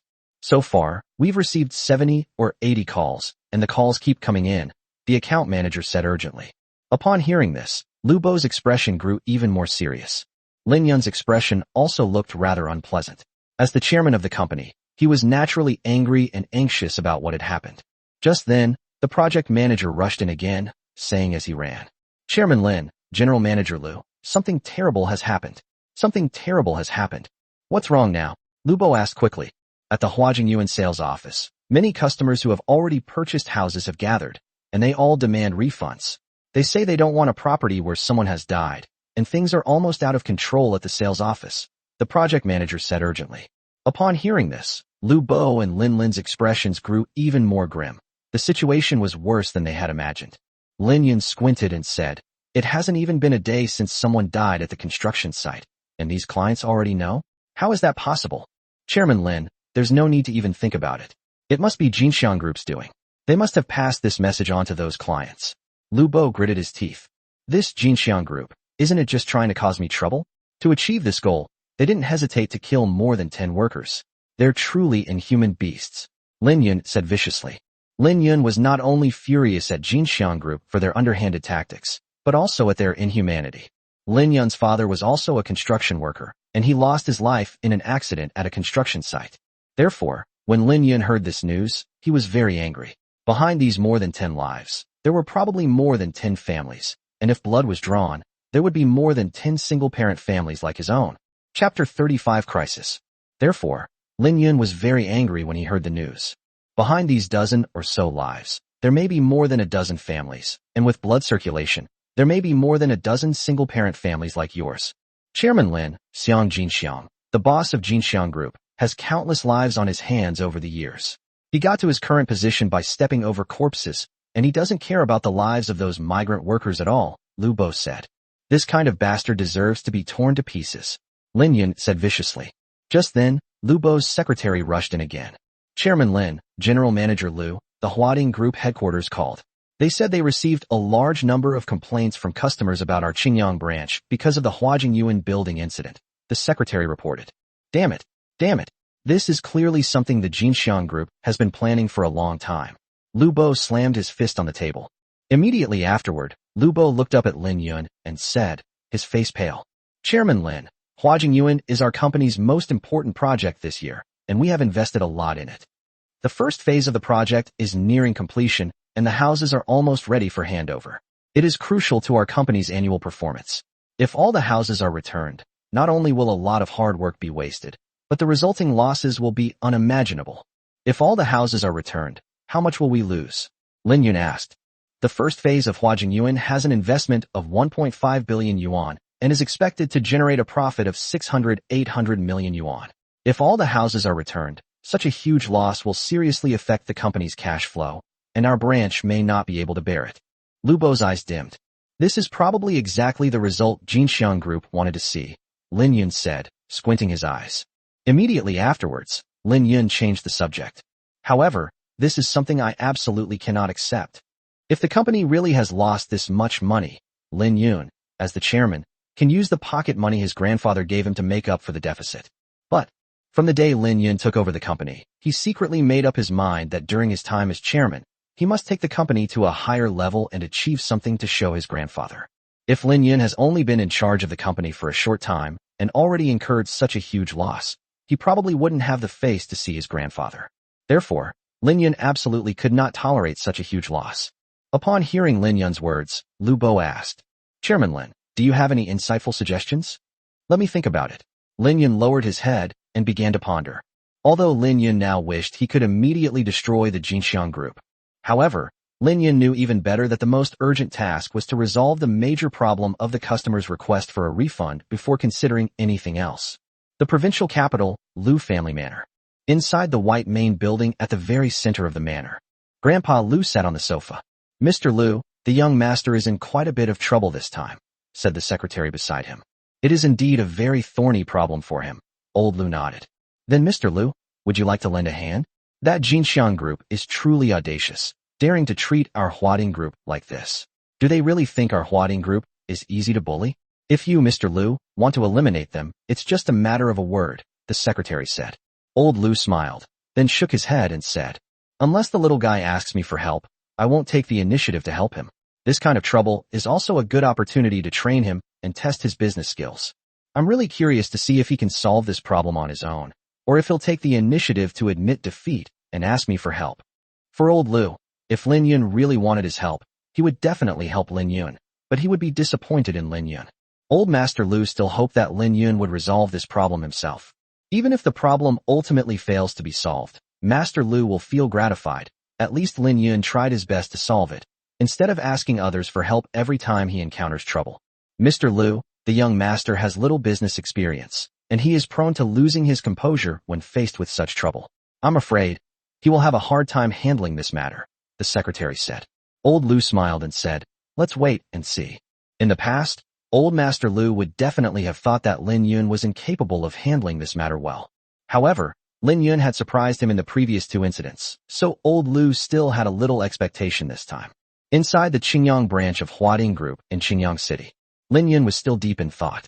The issue of the dead person returning the apartment at Huajingyuan was indeed a very difficult problem for him.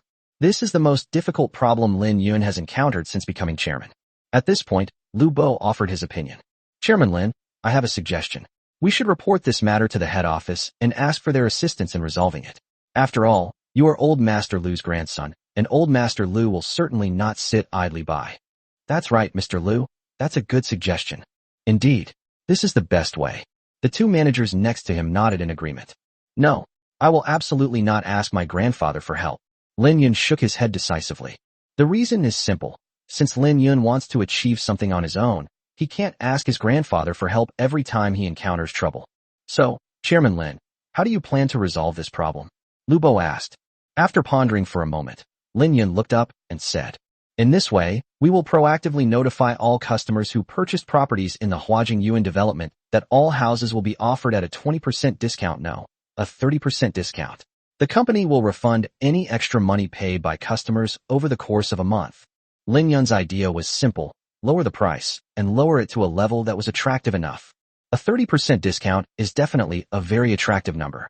If a house costs $1 million, a 30% discount would save you a full $300,000. This discount is absolutely amazing.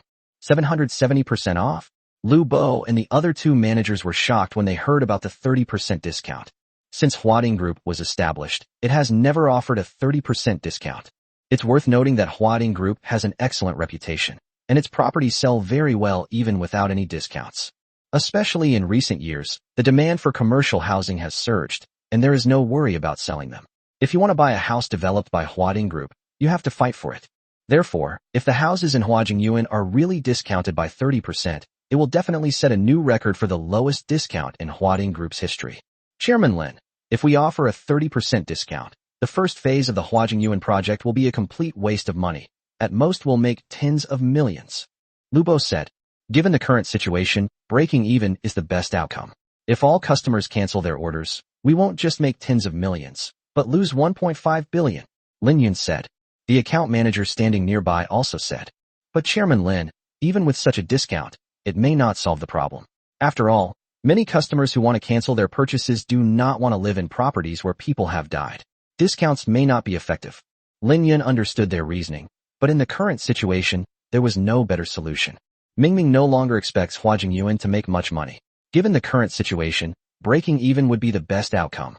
Just do as I say, go and deliver the message to every customer.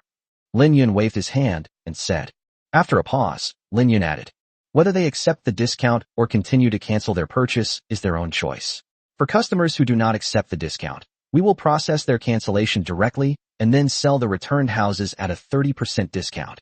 Yes, we'll take care of it right away. After receiving their orders, the account manager and engineering manager hurriedly left the office. The account manager is responsible for contacting customers online, while the project manager goes directly to the sales office to notify the customers gathered there. After the two of them left, hopefully, this will turn the situation around. Lin Yun could only pray silently that these customers would accept the discount instead of canceling their orders, otherwise the company would face a loss of 1.5 billion. Chairman Lin, you've truly impressed me. Making such a significant decision requires immense courage and determination, Lu Bo said. Even Lu Bo, a veteran in the business world, wouldn't dare to make a decision like selling at a 30% discount without authorization, because if the decision were wrong, the consequences would be unimaginable. He had to admire Lin Yun. There's no other way. A decision has to be made eventually, Lin Yun said helplessly. Chapter 36. Whose idea was it? After a pause, Lin Yun suddenly asked. By the way, Lu Bo, how much compensation was given to the family of the worker who died on the construction site? 500,000. That's the compensation standard set by the head office. We will distribute it as soon as possible, Lu Bo said. 500,000? That's too little. Double it to 1 million for each company. I don't care what the head office's standard is. From now on, for any fatal accident in our branch, we will compensate 1 million, Lin Yun said. Lin Yun clearly remembered that after his father had an accident at the construction site, the company denied everything and didn't give Lin Yun's family a single penny of compensation. When his mother went to ask for it, she was beaten up and kicked out. In the end, even the father's funeral expenses were raised by the mother. Too little. Lu Bo seemed quite surprised. In Lu Bo's understanding, most companies complain that the compensation offered is too much when this happens, and this is the first time he has heard a company boss say that the compensation is too little. Human life is priceless. 500,000 is definitely too little, Lin Yun said firmly. Chairman Lin, there aren't many bosses as conscientious as you these days. Don't worry, Chairman Lin, I will distribute the 1 million compensation within half a month, Lu Bo said earnestly. This small incident alone made Lu Bo feel a deep respect for Lin Yun. Immediately afterwards, Lu Bo changed the subject, angrily saying, in the end, it all comes down to the Jinxiang Group. Just thinking about it makes me angry. Chairman Lin, are we just going to let this go like this? Lin Yun narrowed his eyes. Let it go? Of course not. I will make Jinxiang Group pay 10-fold, 100-fold, for the price we paid this time. And those dozen or so migrant workers who died in vain, I will definitely get justice for them. I will. Those dozen or so migrant workers were a microcosm of Lin Yun's father. Lin Yun sought justice for them, and in doing so, he was also seeking justice for his deceased father. Lin Yun used to be a poor boy, not qualified to challenge the Jinxiang Group, but things are different now. Jinxiang Group, as a local power in Qingyang City, has deep roots in the area. Without seeking help from his grandfather, it would be extremely difficult for Lin Yun to defeat the Jinxiang group on his own, and it probably wouldn't be something he could do in a short time. However, after this incident, Lin Yun has made up his mind that no matter how difficult it is, he will destroy the Jinxiang group. This is the goal Lin Yun has set for himself at this moment. It's definitely unrealistic to think we can wipe out the Jinxiang group in a short time, Lin Yun said. Immediately afterwards, Lin Yun changed the subject. However, it's only polite to reciprocate. He tricked us like this. How can we not give him a taste of his own medicine? Chairman Lin, what are your thoughts? Lu Bo asked curiously. You spend money to hire a big truck, and in the middle of the night, dump a truckload of excrement in front of Xiang Jinxiang's house, blocking his door with shit. Consider it a return gift, and give him a good, disgusting experience, Lin Yun sneered. This method is absolutely brilliant. It will definitely disgust him. Don't worry, Chairman Lin. I'll go and instruct people to handle this matter right away. Lu Bo said excitedly. This matter also infuriated Lu Bo, and he naturally wanted to vent his anger. Lin Yun then looked at Lu Bo and said with a serious expression, Lu Bo, no matter what the final outcome of this matter is, you must remember this lesson. You must strengthen inspections of other construction sites and absolutely prevent this from happening again. Lu Bo nodded. Don't worry, Chairman. I've learned my lesson. I will definitely strengthen security in the future to prevent this from happening again. What followed was an extremely agonizing wait for Lin Yun and Lu Bo. Will his method work? Will he be able to get through this hurdle smoothly? Lin Yun had no idea. Lin Yun only knew that if he really lost 1.5 billion, he would probably be too ashamed to face his grandfather next time. After leaving the company, Lin Yun suddenly had a flash of inspiration and thought of a solution. Lone Wolf, come out, Lin Yun shouted. A few seconds later, a figure appeared in front of Lin Yun. He was the Lone Wolf who secretly protected Lin Yun. Young master, what do you need me for? The Lone Wolf asked in a hoarse, deep voice. Lone Wolf, you're very powerful, aren't you? Lin Yun asked. At least in the southwest region, I have no rivals, Lone Wolf replied calmly. Lin Yun continued to ask, Lone Wolf, you're mine now, right? Of course. Lone Wolf nodded. In that case, take down Xiang Jinxiang of the Jinxiang group, and prove your strength to me, Lin Yun said. I'm sorry, young master, my mission is to protect you. My master instructed me that I can only intervene when you are in mortal danger. Lone Wolf said expressionlessly. Upon hearing this, Lin Yun was speechless for a moment. TCH, I don't think you have the ability, do you? Lin Yun could only resort to provocation. Whatever you think, young master. After saying this, Lone Wolf turned and left. Hey, why did you leave? Didn't you say you were one of my people? Lin Yun was speechless as he watched the Lone Wolf leave without any hesitation. Lin Yun was also thinking that if Lone Wolf could deal with Xiang Jinxiang, things would be much easier. As a result, Lone Wolf didn't buy into his plan at all. The idea of having Lone Wolf take action was also doomed to fail. After leaving the company, Lin Yun went straight to the school. Along the way, Lin Yun was also thinking about how to completely destroy the local powerhouse Jinxiang group without asking his grandfather for help. Xiang Jinxiang, the boss of Jinxiang group, is the big boss of the underground forces in Qingyang City, and also his greatest asset. Lin Yun had a bold idea, to create an underground force, have it destroy Xiang Huaqiang's underground forces, and then unify the underground forces in Qingyang City. Of course, this is just Lin Yun's idea. If it were to be implemented, it would be a very challenging task. As soon as Lin Yun arrived at school, he received a call from Lu Bo. Chairman, your method is truly amazing. Those customers who were clamoring to cancel their orders, once they heard about the 30% discount, they acted like they'd gotten a great deal and stopped canceling. Only a very few still insisted on canceling, but we were able to resell them. Lu Bo's excited voice came through the phone. Lu Bo, on the other end of the phone, was filled with admiration for Lin Yun. He never expected that Lin Yun would successfully resolve the crisis using this method. Is that so? That's good. Lin Yun finally breathed a long sigh of relief after hearing the news.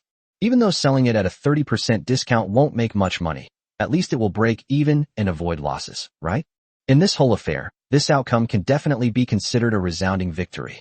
Although the storm has temporarily subsided, the feud between Lin Yun and Jinxiang Group has been completely resolved. On the other side, Jinxiang Group building. Inside the chairman's office on the top floor. With his head shaved, Xiang Jinxiang leaned back in his boss's chair, smoking a cigar, looking completely relaxed. Standing next to him was Xiang Huaqiang's trusted advisor. Master Xiang, Huading Group's phones must be ringing off the hook right now. I bet they're overwhelmed with all these customers canceling their bookings, haha. The strategist said excitedly. This time, Let's see how Huading Group handles it. Xiang Jinxiang also revealed a victorious smile. What else can we do? We can only lose money. This property development will cost Huading Group at least 1 billion yuan. Heh. The strategist let out a strange laugh. Strategist, your plan is excellent. Don't worry, I won't treat you unfairly, Xiang Jinxiang said with a smile. Thank you, Master Xiang. Thank you, Master Xiang. The strategist nodded happily. Just then, a skinny man rushed in, shouting as he ran. Master Xiang, something terrible has happened. Things have taken a turn for the worse. Tell me quickly what's wrong. Xiang Jinxiang frowned. Master Xiang, Huading Group is offering a 30% discount. Those who were clamoring for refunds immediately gave in and stopped making trouble when they heard about the 30% discount. Now that things have calmed down, Huading Group hasn't made much money, but they haven't lost money either, the skinny man said. What? Xiang Jinxiang was startled and stood up abruptly, his face turning ugly. Damn it. How can these bastards be so indecisive? They'll compromise as soon as they get a 30% discount. The strategist couldn't help but curse. They dare to offer such a low discount of 30%? Who the hell came up with this idea? Damn it. Enraged, Xiang Jinxiang slammed the cigar in his hand onto the ground. Xiang Jinxiang never expected that their long-planned scheme would be thwarted by Huading Group. Chapter 37. Repaying Kindness. The provincial capital, Lu Family Manor. Inside the white main building at the very center of the manor, Lu Zhizhong's secretary hurried in from outside, excitedly saying as he went, Mr. Lu, there's a result regarding the Qingyang City branch. Oh, there's a result so quickly? What was the result? Old Lu immediately perked up when he heard about his grandson's situation. The Qingyang branch sold the Huajingyuan apartments at a 30% discount. After hearing about the 30% discount, most of the customers who were clamoring for refunds stopped making demands, and the whole commotion subsided, the secretary said with a smile. 30% off? That's exactly what I was thinking. If it were me, I would also offer a discount like this. It's probably the best solution. Lu Zhizhong nodded in satisfaction. Having navigated the business world for many years, Lu Zhizhong doesn't dwell too much on immediate gains and losses. He believes that if he should earn less, he should, knowing he can make it back later. That's how business is. There's no such thing as guaranteed profits every time. When faced with such troubles, you can't let reluctance lead to huge losses. That would only be counterproductive. Immediately afterwards, old Lu hurriedly asked, who suggested this discounted sale method? It was the young master who suggested it. I heard that when he first brought it up, the other managers had some doubts, but he overruled their objections and made the final decision, the secretary said with a smile. Haha, not bad. Not bad. Upon hearing this, old Lu burst into laughter. I was worried that this kid wouldn't handle it well. After all, he doesn't have much experience and he's young. I was afraid he would be indecisive and wouldn't dare to make a decision. I didn't expect him to make such a big decision. Old Lu's face was full of a gratified smile. Lu Zhizhong was well aware of the difficulty in handling this matter. Any ordinary businessman would be very troubled by such a problem. Old Master Lu originally thought that Lin Yun would have a hard time handling it. Lin Yun's handling of the situation, however, gave him a great surprise. Yes, making the decision to sell at a 30% discount definitely takes a lot of courage. I didn't expect the young master to have the guts to make such a decision, the secretary exclaimed. TSK, this kid is giving me more and more surprises. Old Lu's smile grew even wider. Even old Lu himself didn't expect that Lin Yun could solve such a big problem so perfectly. By the way, sir, Jinxiang Group has been plotting against our Huading Group like this. Should we teach them a lesson? The secretary asked. Let my grandson do it. It will still be good training for him. I will help him secretly if necessary, old Lu said. Qingyang City, Qingyang University. Noon, in the boys' dormitory. Brother Yun, do you know how that bastard Zheng Hai is doing now? As soon as Lin Yun entered the dormitory, the fat man excitedly greeted him. How did it go? Lin Yun asked casually. Even the school knows about yesterday's live stream of eating shit. The school asked the forum moderator to delete the post, but it's already widely known, so deleting it is useless. How can Zheng Hai still have the face to stay at school?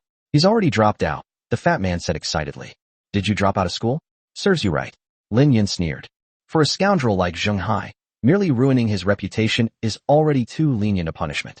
To celebrate Zheng Hai's reputation being ruined, I'll treat everyone to lunch, Lin Yun said, patting his chest. Lin Yun is in a good mood right now, not only because of Zheng Hai's matter, but also because the Huajingyuan real estate project issue has been resolved. Brother Yun is so generous. Hee, we're having a big meal again. The fat man clapped his hands happily when he heard that Lin Yun was treating everyone. The fat man knew that Lin Yun was Lu Zhizhong's grandson, so he understood that when Lin Yun invited him to dinner, it was a lavish meal. By the way, Brother Yun, why don't we invite Wang Shui along too? The fat man winked at Lin Yun with a wicked grin. The fat man's goal was naturally to bring Lin Yun and Wang Shui together. Okay, Lin Yun smiled. To be honest, Lin Yun was really looking forward to having dinner with Wang Shui. So Lin Yun took out his phone and called Wang Shui. Lin Yun, I have some good news to share with you.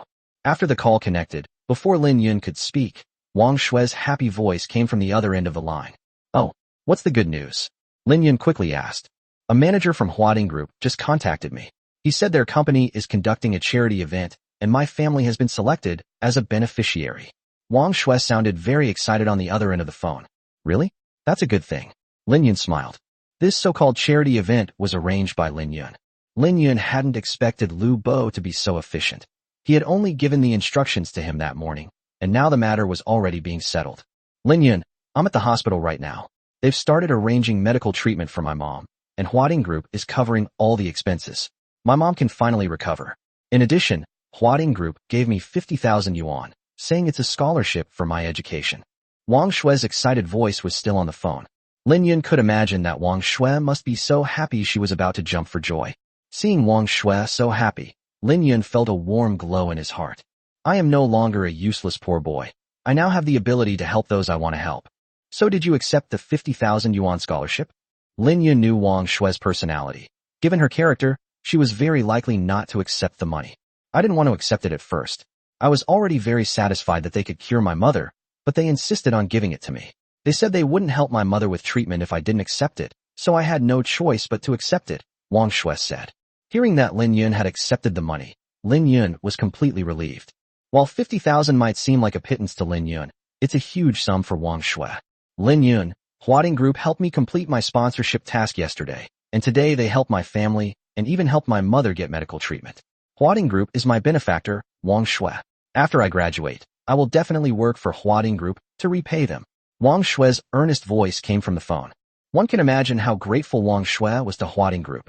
However, Wang Shui had no idea that the person who helped her was actually Lin Yun. If she knew this, it's hard to imagine how she would react. Okay, you're a grateful girl, I understand, Lin Yun replied with a smile. By the way, Lin Yun, did you call me because of something? Wang Shui asked. I was going to ask if you were at school so we could have lunch together, but you're at the hospital now, so let's do it another time, Lin Yun said. Wang Shui was in the hospital, so she definitely couldn't come. Therefore, Lin Yun and Fatty walked straight out of the school. After leaving school, Brother Yun, where are we going to eat? The fat man asked. Go to the Grand Banquet Restaurant. Lin Yun uttered 4 words. What? Go to Sheng Yin Restaurant again? Brother Yun, just thinking about what happened at Sheng Yin Restaurant last time, and that manager there, makes me so angry. Why are we going there again? Fatty looked puzzled. Last time Lin Yun and Fatty dined at Sheng Yin Restaurant, Lin Yun's wallet was stolen. As a result, the manager of Sheng Yin Restaurant insisted that Lin Yun was a liar, saying that the two of them had dined and dashed, and even threatened to call the police to arrest them. It was Huang Mengyi who paid the bill for Lin Yun so that the two of them could leave smoothly. Because of what happened last time, we have to go even more this time. At least we need to make that manager understand that we're not poor people who can't afford to eat, right? Lin Yun said. The last incident also left Lin Yun furious. He, the grandson of Lu Zhizhong, was being mocked as a deadbeat while eating. Lin Yun was in a hurry to catch up with Huang Mengyi at the time, so he didn't settle accounts with the manager. Brother Yun, now that you mention it, I think I understand what you mean. We're going there this time to prove ourselves, right? The fat man grinned. Lin Yun smiled and nodded. That's right, let's go. On the way to Sheng Yin Restaurant, Lin Yun called Lu Bo and asked him to contact the owner of Sheng Yin Restaurant so that he could buy it. If the owner of Sheng Yin Restaurant won't sell, then raise the price. Lin Yun has plenty of money. Sheng Yin Restaurant is the most upscale restaurant near Qingyang University. Lin Yun and Fatty entered the Grand Banquet Restaurant. Welcome. As soon as I entered the restaurant, a waitress greeted me warmly. This way, please. The waitress gestured for them to proceed and led Lin Yun and his companion to the table. Stop. Lin Yun and the fat man had only taken a few steps when a loud voice rang out. Chapter 38, Buying the Grand Banquet Restaurant. Lin Yun turned his head and saw a familiar figure. He was the lobby manager of Sheng Yin Restaurant, the same lobby manager who had mocked Lin Yun and his companion last time and said he would call the police to arrest them. I was wondering why you looked so familiar. Turns out it's you two again. As the lobby manager spoke, He strode over to Lin Yun and his companion. How dare you two show your faces here? What? You want to dine and dash? Do you expect some idiot to believe you and pay for your meal? The lobby manager's words were full of disdain. Lin Yun's face darkened. He was already quite annoyed with the lobby manager after what happened last time. Lin Yun hasn't even started looking for trouble yet, and he's already come knocking on his door? Watch your mouth. Do you know who this person next to me is? The fat man shouted at the manager, looking annoyed. I know, of course I know. Didn't you say last time that he was the grandson of Lu Zhizhong, the richest man in southwest China? The lobby manager sneered. Looking like that, he's Lu Zhizhong's grandson? Huffed. Several waiters standing nearby couldn't help but cover their mouths and laugh. Then, the lobby manager abruptly changed his tone and said menacingly, You two, don't you dare try any tricks on me. Get out of here right now. What? Your Shengyan restaurant is open for business, and you don't have the right to not welcome customers? You're even trying to kick them out. Lin Yun's face gradually darkened. Of course we welcome guests, but we don't welcome poor bastards like you. Look at yourselves. Do you even know what kind of people you are? Is this a place you can afford? Trying to dine and dash? Do you think you're the grandson of the richest man? The lobby manager said sarcastically. At this moment, the waitress who had just shown Lin Yun the way couldn't help but speak up. Manager, they are guests after all. Could you please not do this? The lobby manager's face immediately darkened, and he looked at the waitress. What? Are you trying to teach me how to do my job? After being reprimanded, the waitress lowered her head and said softly, I just felt that your attitude towards the guests was inappropriate. So you're actually trying to teach me how to do things? I bet you want to get out of here too? Fine, your internship is over. You and these two kids get out of here. The manager pointed to the door. Manager, too. The waitress was at a loss for words. What do you mean? What do you mean? What do you mean? I told you to get out. Are you deaf? The lobby manager shouted sternly. The waitress was almost in tears from being scolded. She could only nod and walk out feeling wronged. Wait a minute. Lin Yun reached out to stop the waitress. Little sister, the one who should leave isn't you, it's him. Lin Yun said to the manager. You get out of here right now. I hereby declare you fired. Lin Yun stared at the manager with icy eyes. What? I'm fired? And you're the one announcing it? Haha. Are you out of your mind? Do you think you're the owner of Shengyan Restaurant? The manager sneered. Congratulations on your correct answer. I have purchased Shengyan Restaurant. From today onwards, I am the owner of Shengyan Restaurant, Lin Yun said casually. You bought it? Haha. With your poverty, you can't even afford a meal. You're a piece of trash, yet you dare to buy from such a grand restaurant. The manager sneered. This kid is such a braggart. Someone like him, buying food at a grand banquet? He'll have trouble even paying the bill. Several waiters nearby also sneered. Just then, Lin Yun's phone suddenly rang. Lin Yun didn't take the phone, but instead handed it to the lobby manager, saying, This is your boss's phone. You can answer it. The manager was about to make a sarcastic remark, but just as he was about to speak, he looked at the phone number and saw that the caller ID showed his boss. Upon seeing this, the manager quickly took the phone and pressed the answer button. Boss, the manager said respectfully. The boss's voice came through the phone. Xiaozhou, I've sold Shengyan Restaurant to this Mr. Lin. You need to handle the handover with Mr. Lin, and he will be your new boss from now on. What? The lobby manager's face turned ashen in an instant. He simply couldn't believe his ears. This kid actually bought the Shengyan Restaurant? Boss, why? Shengyan Restaurant has always been profitable. Why are you selling it? The lobby manager couldn't understand it at all. The reason is simple. The other party offered me a high enough price, so I had no reason not to sell, the shop owner said. The boss on the phone continued. Besides, do you know who this boss is? He's the chairman of the Qingyang branch of Huading Group. He wants to buy Shengyan Restaurant. How could I refuse? Chairman Dong of Huading Group. In that instant, the lobby manager felt as if he had been struck by lightning, his mental defenses crumbling completely. Good heavens, he was just mocking the chairman of Huading Group?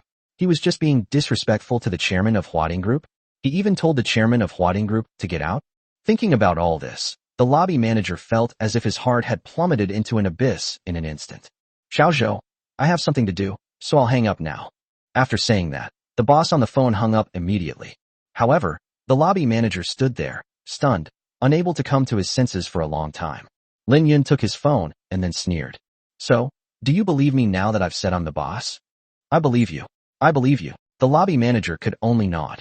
Lin Yun stepped forward and continued in a cold voice. Last time, I said I wasn't short of money to pay the bill, but that my wallet was stolen. Do you believe me now? I believe you. The lobby manager replied repeatedly. Just kidding. This is the chairman of Huading Group. How could he not have money to pay the bill?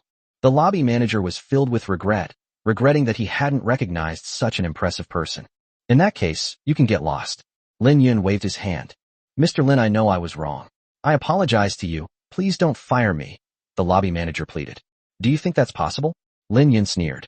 The fat man next to him yelled, Get out of here. If you don't leave, Brother Yun, will have to call security to kick you out. Didn't you hear me? Get lost, Lin Yun said coldly. Lin Yun had no intention of giving the lobby manager a chance. Seeing that Lin Yun wasn't giving him a chance, the lobby manager could only turn around and leave dejectedly. After the lobby manager left, What's your name? Lin Yun asked the waitress next to him. The waitress almost got fired because she spoke up for Lin Yun. Boss, my name is Qian. The waitress seemed very reserved. Qian, you're quite good. Starting today, you're the lobby manager, Lin Yun said calmly. Me, the lobby manager? The waitress gasped in surprise. The waitress was just about to be fired, and now she's suddenly going to be a manager? She can't believe it herself. Boss, I might not be able to do it well, the waitress said timidly. It's okay. I believe in you. Do a good job. Lin Yun smiled and patted the waitress on the shoulder. Immediately afterwards, Lin Yun turned around and glanced at the waiters present. Hello, boss. A quick-witted waiter was the first to bow to Lin Yun. Hello, boss. Upon seeing this, the other waiters present quickly followed suit and bowed. Don't just call me that. Call this guy next to me too. From now on, when they see him, they should call him boss, you know? Lin Yun pointed at the fat man. Hello, boss. The waiters quickly bowed to the fat man again. The fat man was naturally overjoyed. He had never enjoyed such treatment before. Fatty, if you want to eat at Shengyan restaurant in the future, just come and eat whenever you want. No need to pay the bill. You're my brother, so half the restaurant is on you, Lin Yun said, patting Fatty on the shoulder.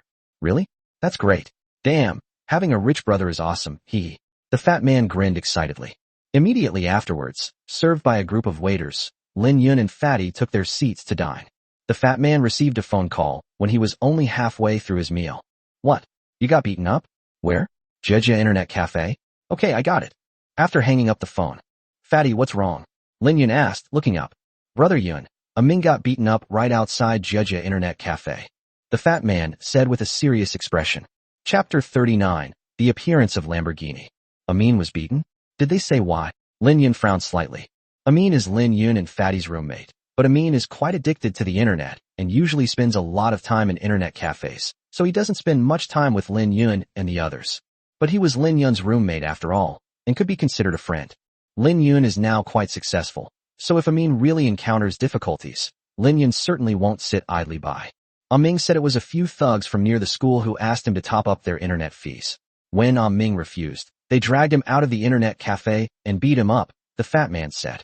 After a pause, the fat man continued. Now they won't let Amin leave. They want Amin to give them 2,000 yuan as a handling fee. Otherwise they will cripple Amin. Amin couldn't come up with the money, so he had to call us for help, asking us to send him the money to save him.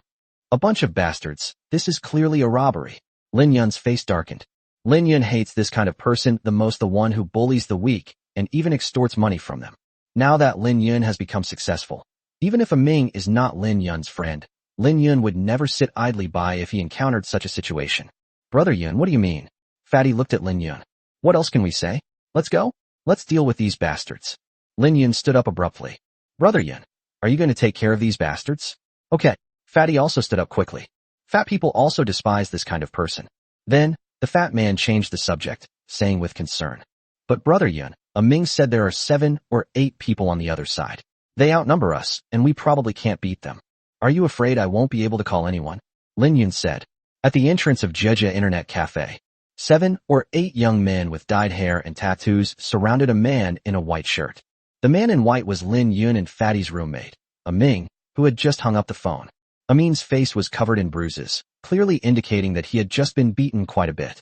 Hey kid, how's it going? Did someone bring you money? A blond young man grabbed Ming by the collar, chewing gum arrogantly. Two don't know either, Amin said weakly. Grass. As soon as Amin finished speaking, the blond young man punched Amin in the face. Amin clenched his fists, then relaxed them. Although he was angry and aggrieved, he knew he couldn't beat these young thugs in front of him. Kid, I'm telling you this right now. If we don't get $2,000 for your services today, we'll definitely cripple one of your hands, the blonde-haired youth said arrogantly. After saying that, the blonde-haired young man spat out his chewing gum and then stuck it on Amin's face. Haha, The other young men nearby all laughed mockingly. Amin's face grew increasingly grim. At this moment, the blond young man said with a smile, "Kid, if you eat the chewing gum on your face, we might consider letting you go." You. Aiming was trembling with rage, his eyes fixed on the man with a venomous glint. "Damn, you dare look at us like that? I'd better teach you a lesson, or you won't know how tough we guys are." The blonde-haired guy looked fierce. Immediately afterwards, the blonde-haired man waved his hand. "Hey guys, hold this kid down. I'll personally feed him the gum." Okay. Several young men nearby immediately rushed over, preparing to subdue Amin. Boom. Just then, the deafening roar of a supercar engine suddenly echoed throughout the entire street. The deafening roar immediately attracted the attention of these young people, who all looked in the direction from which the sound came. Not only them, but the entire street was drawn by the deafening roar of the engine and stopped to look. That's a Lamborghini Aventador. It costs nearly 10 million. Wow, a Lamborghini. It's absolutely stunning. What appeared before everyone's eyes was an orange Lamborghini Aventador, which caused a burst of exclamations and screams. This kind of supercar is sure to turn heads wherever it goes. Holy crap, it's a Lamborghini Aventador. The group of blonde-haired young men couldn't help but exclaim in surprise when they saw the Lamborghini that had appeared. This car must cost 7 or 8 million just for the base model. I wonder who's sitting inside, a young man with green hair exclaimed. Rumble. With a deafening roar, the orange Lamborghini Aventador pulled up in front of Jeja Internet Cafe. "Hey, Blondie, this car is parked here," a young man with spiky ears exclaimed in surprise. Huang Mao and the others also looked at the Lamborghini Aventador with surprised expressions. Under their watchful eyes, the door of the Lamborghini Aventador was opened. Immediately afterwards, a slightly thin young man got out of the driver's seat, while a somewhat overweight young man got out of the passenger seat. The two of them were Lin Yun and Fatty. And this Lamborghini Aventador was the one Lin Yun had bought before. Amin wasn't really paying attention to that much, but the Lamborghini's engine was so loud that he was watching it too. Lin Yun, Fatty. When Amin saw that the people getting out of the Lamborghini were his roommates Lin Yun and Fatty, he was completely stunned. He knew Lin Yun and the fat man well. They were both from ordinary families, and Lin Yun's family was even quite poor. How could they afford a Lamborghini Aventador? Am I seeing things? Ming rubbed his eyes hard, but found that he was not mistaken. It really was Lin Yun and Fatty. On the side. "Hey, Blondie, these two guys look like they're coming towards us." Greenie nudged the blonde-haired young man. "Yeah, it seems like those two are coming for us." The rebellious young man said blankly. When they saw Lin Yun and his companion heading towards them, they seemed a little flustered and at a loss. After all, the other man was driving a Lamborghini. Can someone who can afford to drive this kind of car be an ordinary person? Can they afford to mess with people who drive cars like this? It shouldn't be. They must just be passing by. The blonde-haired man secretly prayed that the other party wasn't looking for him. However, when Lin Yun and the fat man walked up to them, they stopped. Lin Yun. "Fatty, it really is you.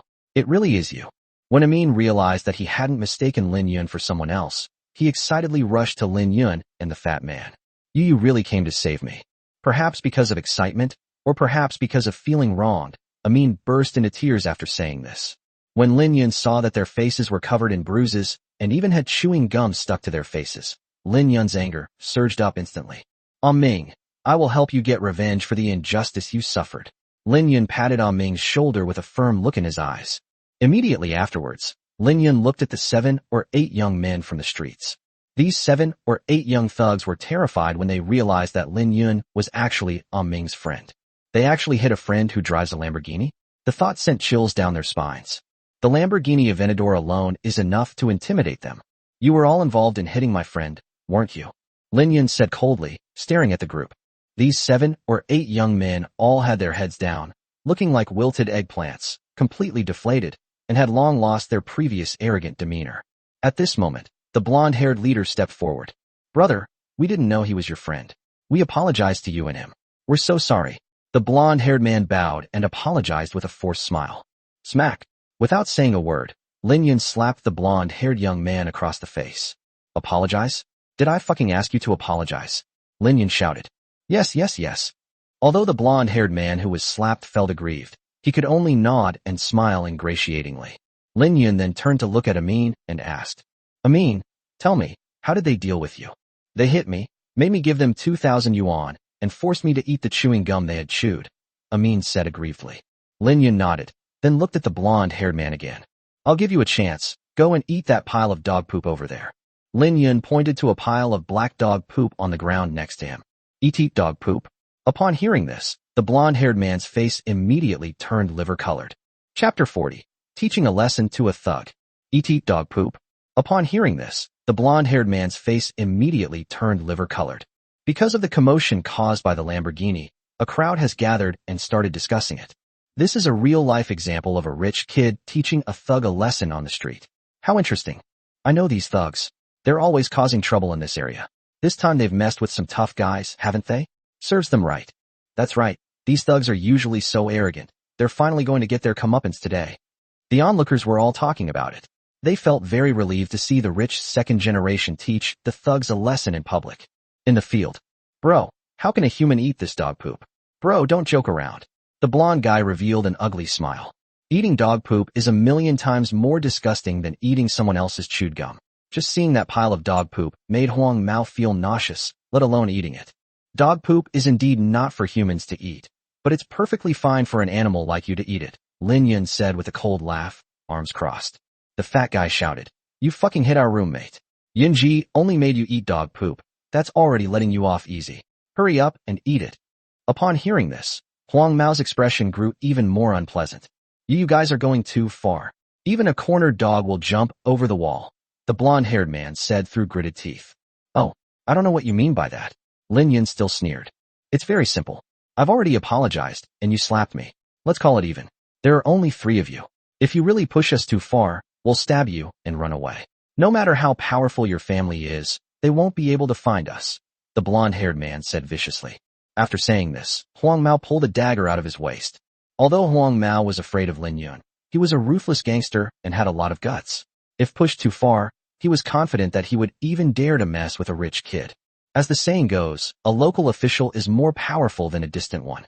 Although Lin Yun has a powerful background, Huang Mao and his gang are numerous and powerful. At least they are not afraid of being taken advantage of on the spot. As for the rich second generation's revenge later, they can run away. Trying to outnumber me? And even resorting to knives? Looks like you didn't appreciate the opportunity one gave you. Lin Yun narrowed his eyes, a chill flashing within them. When Ah Ming, who was standing next to him, saw Huang Mao pull out a dagger, he was also startled. Lin Yun, let it go. I'm already satisfied that I was able to get away. Why don't we just let it go? Amin tugged at Lin Yun. Although Amin really wanted to see Huang Mao suffer, he was also afraid that Huang Mao would actually use a knife. If Lin Yun was stabbed because he helped him, how could he feel at ease? Forget it. You dare threaten me? This is not enough. Lin Yun sneered. Immediately afterward, Lin Yun looked at the blonde-haired man and said with a chilling expression, "From the moment you pulled out the knife, this matter was not going to end so easily. Kid, looks like you're really not afraid of death, then don't blame us. You forced us to do this. So what if you're a rich kid? I'll beat up rich kids too, brothers, let's go," the blonde-haired guy shouted. The young gangsters behind Huang Mao were afraid of Lin Yun's identity, but they were usually the kind of reckless and fearless young men who, having come to this point, no longer hesitated and pulled out the daggers they carried, ready to take action. Are these thugs planning to use force? This rich kid is probably in trouble. No matter how powerful his background is, he only has 3 people with him right now. When the onlookers saw the blonde-haired men draw their knives, they all secretly thought that things were going badly for Lin Yun. In the field. Oh no, they're really going to use knives. Amin's expression changed drastically upon seeing this scene. Lin Yun, fatty, you two get out of here. I'll hold them off. You're here to help me. I can't let you get stabbed because of me. Although Amin was terrified, and although he usually seemed rather cowardly, he walked directly in front of Lin Yun and the fat man, as if he wanted to shield them from the group of people. Amin, we're here to save you, not for you to save us, Lin Yun said with a smile. Just then, 5 identical minivans drove towards them on the road. 5 minivans were seen parked in a row behind Lin Yun's Lamborghini. Immediately afterwards, the doors of the 5 vans opened simultaneously, and more than 40 young men in security uniforms poured out of the vehicles and walked quickly toward Lin Yun and his group. Dozens of people in uniform rushed over at once, each holding a baton, and they looked very imposing. The group of blonde-haired men, who were about to make a move, stopped when they saw this man's clothes. Hey, who are these people? The spiky-haired man exclaimed in surprise.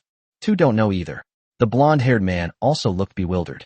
Under the watchful eyes of the crowd, the group of security guards quickly walked up to Lin Yun. The next moment, Chairman. These dozens of security guards all bowed and shouted in unison, creating a powerful and impressive scene. GAA. The blonde-haired guy and his gang were dumbfounded when they saw this. They never expected that these dozens of security guards were actually people Lin Yun had called.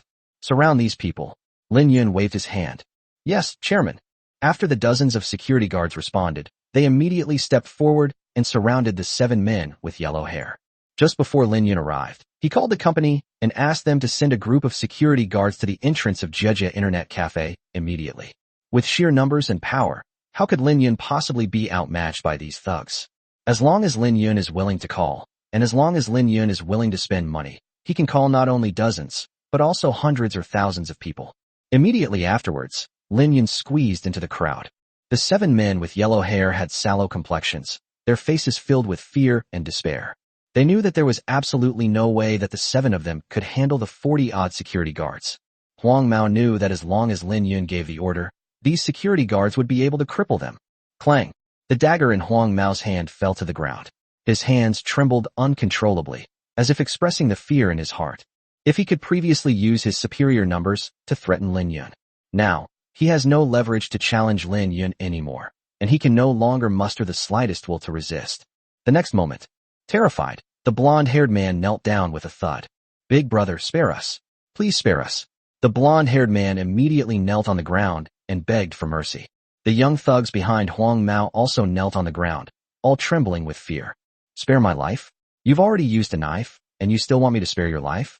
You beat my roommate black and blue, and you still want me to spare your life? Lin Yun narrowed his eyes, his expression chilling. And do you know what I hate most? People like you, always gathering together to bully honest people, Lin Yun said viciously. Immediately afterwards, Lin Yun gave an order. Beat them all. Seriously injure them all. Give each of them a 10,000 yuan bonus after you're done. I'll take the blame if anything goes wrong. Yes, Chairman. The security guards were naturally thrilled to hear that Lin Yun had given them a bonus of 10,000 yuan. Immediately afterwards, the 40-odd security guards brandished their batons and swarmed forward. The rest is history. 7 thugs were beaten so badly by more than 40 armed security guards that they were rolling on the ground, howling and begging for mercy. Good. The onlookers couldn't help but clap and cheer. They were, of course, hoping to see these thugs get beaten up. A petty thug who bullies others gets beaten up in the street by a rich second-generation heir. You can imagine that this story will definitely become a legend. As for Amin, he was so moved by the sight of the thugs who had bullied him being brutally beaten that he almost cried. Ming, don't cry. Brother Yun has helped you get your place back, Fatty said, patting Ming on the shoulder. Yes. Amin nodded vigorously. By the way, what exactly is going on here? Lin Yun's Lamborghini, and these security guards. Aiming is still a bit confused. The Lin Yun he knows is clearly from a very poor family. So how did he suddenly start driving a supercar and managing to gather so many people? Haha, I'll tell you about that later. Let's go first. You probably haven't eaten yet. Let's go eat first. Lin Yun also patted Ming's shoulder with a smile. The fat man laughed and said, Right. You called while we were eating. We hadn't even had a few bites of food yet. Chapter 41 Xiang Jinxiang's Fury. After leaving the internet cafe, Lin Yun and Fatty took Ming directly to Shangyin restaurant. As for the thugs with yellow hair, they were all beaten into cripples and taken to the hospital by ambulance. Grand Banquet Restaurant. The fat man told Ming everything about Lin Yun being the chairman of Huading Group and Lu Zhizhong's grandson. What? The chairman of Huading Group? The grandson of Lu Zhizhong, the richest man in China? Amin exclaimed, his eyes wide with shock. Amin knows perfectly well how powerful Huading Group is and how influential Lu Zhizhong is. In the past, Ming would never have believed it even if he were beaten to death, but seeing Lin Yun driving a sports car and calling so many people today, he had no choice but to believe it. Ming, Brother Yun also bought this Shangyin restaurant, the fat man said with a smile. When Amin first entered the room, he was confused when he heard the waiters addressing Lin Yun and Fatty as boss. Now, hearing this, he finally understands. Brother Yun, why did you buy the Shangyin restaurant? Amin asked, somewhat puzzled. Nothing much, just bought it for fun, to use as a private canteen. It didn't cost much anyway, Lin Yun said casually. Awesome. Amin couldn't help but give a thumbs up. Amin never dreamed that he would have a roommate who suddenly became a third-generation rich kid, and a top-tier one at that. At this moment, Lin Yun also showed a serious expression. Ming, you should spend less time in internet cafes and stop being so vague. Afraid is a difficult word to translate directly, but it implies a state of being listless, dispirited, and lacking motivation. Do you want to be someone who gets bullied for the rest of your life? Brother Yun, I will get rid of my habit of spending too much time in internet cafes. Amin nodded seriously. The humiliation and beating he suffered today had a great impact on Amin, which made him determined to change himself. I have faith in you. As long as you can get rid of your habit of spending too much time in internet cafes, I will definitely help you if you encounter any difficulties in the future, Lin Yun said earnestly. Really, Brother Yun? Amin was extremely excited. He knew that with Lin Yun's status, even just helping him casually might change his life. Of course it's true, would I lie to you? Lin Yun smiled. All right, the food's getting cold. Hurry up and eat. The fat man picked up his chopsticks without any hesitation. The next morning, Jinxiang Group, Xiang Jinxiang's home, bedroom. Master Xiang, why does it smell so bad? Did your toilet explode? It's making me nauseous. Xiaomi, lying in Xiang Jinxiang's arms, covered her nose and pushed Xiang Jinxiang. Xiang Jinxiang woke up from his sleep. Damn, it stinks. Upon smelling the pungent stench of feces, Xiang Jinxiang couldn't help but swear, covering his nose with his hand as the smell made his eyes hurt. Knock, knock, knock. Master Xiang, something terrible has happened. Just as Xiang Jinxiang was about to get up to see what was going on, there was a knock on the door, and the strategist's voice came from outside. After Xiang Jinxiang got up and opened the door, he asked the strategist at the door with a stern face. What the hell happened now? Master Xiang, the entrance to the villa is piled high with excrement. It's completely blocking the gate, and the stench is unbearable. You should go and take a look. What? It's all feces. Xiang Jinxiang was shocked. Why would there be so much feces at the door? Xiang Jinxiang couldn't believe it, but the pungent smell spoke volumes. Walk. Xiang Jinxiang hurriedly headed towards the door. At the entrance of the villa, the area was piled high with excrement, blocking the villa's entrance and attracting countless flies. The smell was nauseating, and the sight was appalling. Many of the servants vomited on the spot after seeing this scene. Master Xiang is here. Master Xiang is here. Amidst the respectful greetings of servants and bodyguards, Xiang Jinxiang walked to the villa's entrance. Vomit. When Xiang Jinxiang saw the mountain of excrement in front of him and inhaled the pungent smell, he couldn't help but lean over and vomit violently. Xiang Jinxiang had already finished vomiting, but when he stood up to catch his breath, he took another deep breath, which was filled with a strong stench of feces. Ugh, ugh. Immediately, Xiang Jinxiang vomited again, but by the end it was all dry heaving and nothing could come out. Xiang Jinxiang felt like he was about to throw up his stomach. Master Xiang, Master Xiang. The strategist and several bodyguards rushed to help Xiang Jinxiang up. After vomiting at Jinxiang, his entire face turned a liverish color. What the hell is going on? What the hell is going on? Can anyone tell me? Where did all this excrement come from? Xiang Jinxiang roared angrily. In his fury, Xiang Jinxiang's bodyguards and servants were so frightened that they dared not even breathe. Master Xiang, everything was fine yesterday, but around 2 or 3 in the morning, there seemed to be the sound of a truck. Someone must have brought it in a truck and dumped it at the door around 2 or 3 in the morning last night, the strategist said. Dumping shit in front of my door? In Qingyang City, who the hell would dare to do that? Xiang Jinxiang was furious. The muscles in his face twitched with rage, and his fists clenched so tightly they cracked. Who is Jinxiang in Qingyang City? How dare someone dump excrement at his doorstep? This made Xiang Jinxiang feel extremely humiliated. This made Xiang Jinxiang feel that his authority had been seriously challenged. Master Xiang, we ambushed Huading Group yesterday, and today there's so much excrement at our doorstep. I suspect it's very likely that Huading Group was behind this, the strategist said. Yes, it's definitely Huading Group. Absolutely. Xiang Jinxiang spoke firmly, and he couldn't think of anyone else besides Huading Group who would do such a thing, or who would dare to do such a thing. Damn Huading Group, how dare they dump shit at my doorstep? I, Xiang Jinxiang, have been in Qingyang City for so long, and Huading Group is the first one to dare to provoke me like this. Do they think I, Xiang Jinxiang, have been in Qingyang City all these years for nothing? Xiang Jinxiang said angrily. By the way, Mr. Xiang, you asked me to investigate the new chairman of Huading yesterday. Here's the information. The strategist took out a document and handed it to Xiang Jinxiang. Lin Yun, Lu Zhizhong's grandson, and a student. Xiang Jinxiang seemed somewhat surprised after seeing the information. Master Xiang, I suspect the idea of dumping the excrement came from this Lin Yun. He dares to treat you like this because he's Lu Zhizhong's grandson, the strategist said. He's the king of heaven himself. He dares to dump shit on my and Jinxiang's house. I'll definitely smash him to pieces. Xiang Jinxiang slammed his fist against the wall next to him, a strong killing intent flashing in his eyes. Master Xiang, what should we do? the strategist asked. Go find some men and secretly kill this kid. I want him to know that anyone who opposes me, Xiang Jinxiang, will never have a good ending. Xiang Jinxiang's eyes flashed with murderous intent. But he is, after all, Lu Zhizhong's grandson. If we really kill him, won't it cause trouble? We have a conflict with Huading Group, and it's easy for them to suspect us, the strategist said worriedly. The strategist wasn't worried about whether he could get rid of Lin Yun, because in Xingyang City, it would be incredibly easy for Master Xiang to eliminate someone. What he was worried about was the consequences of eliminating Lin Yun. The strategist knew that Lu Zhizhong was the richest man in the southwest, and his influence was enormous. If they angered Lu Zhizhong and he retaliated without restraint, they absolutely could not afford it. That's easy. The men we arranged to kill the kid will then rob him of everything, making it look like he was robbed and murdered. That way, we can distance ourselves from them, Xiang Jinxiang said coldly. Master Xiang, your plan is brilliant. The strategist couldn't help but give a thumbs up.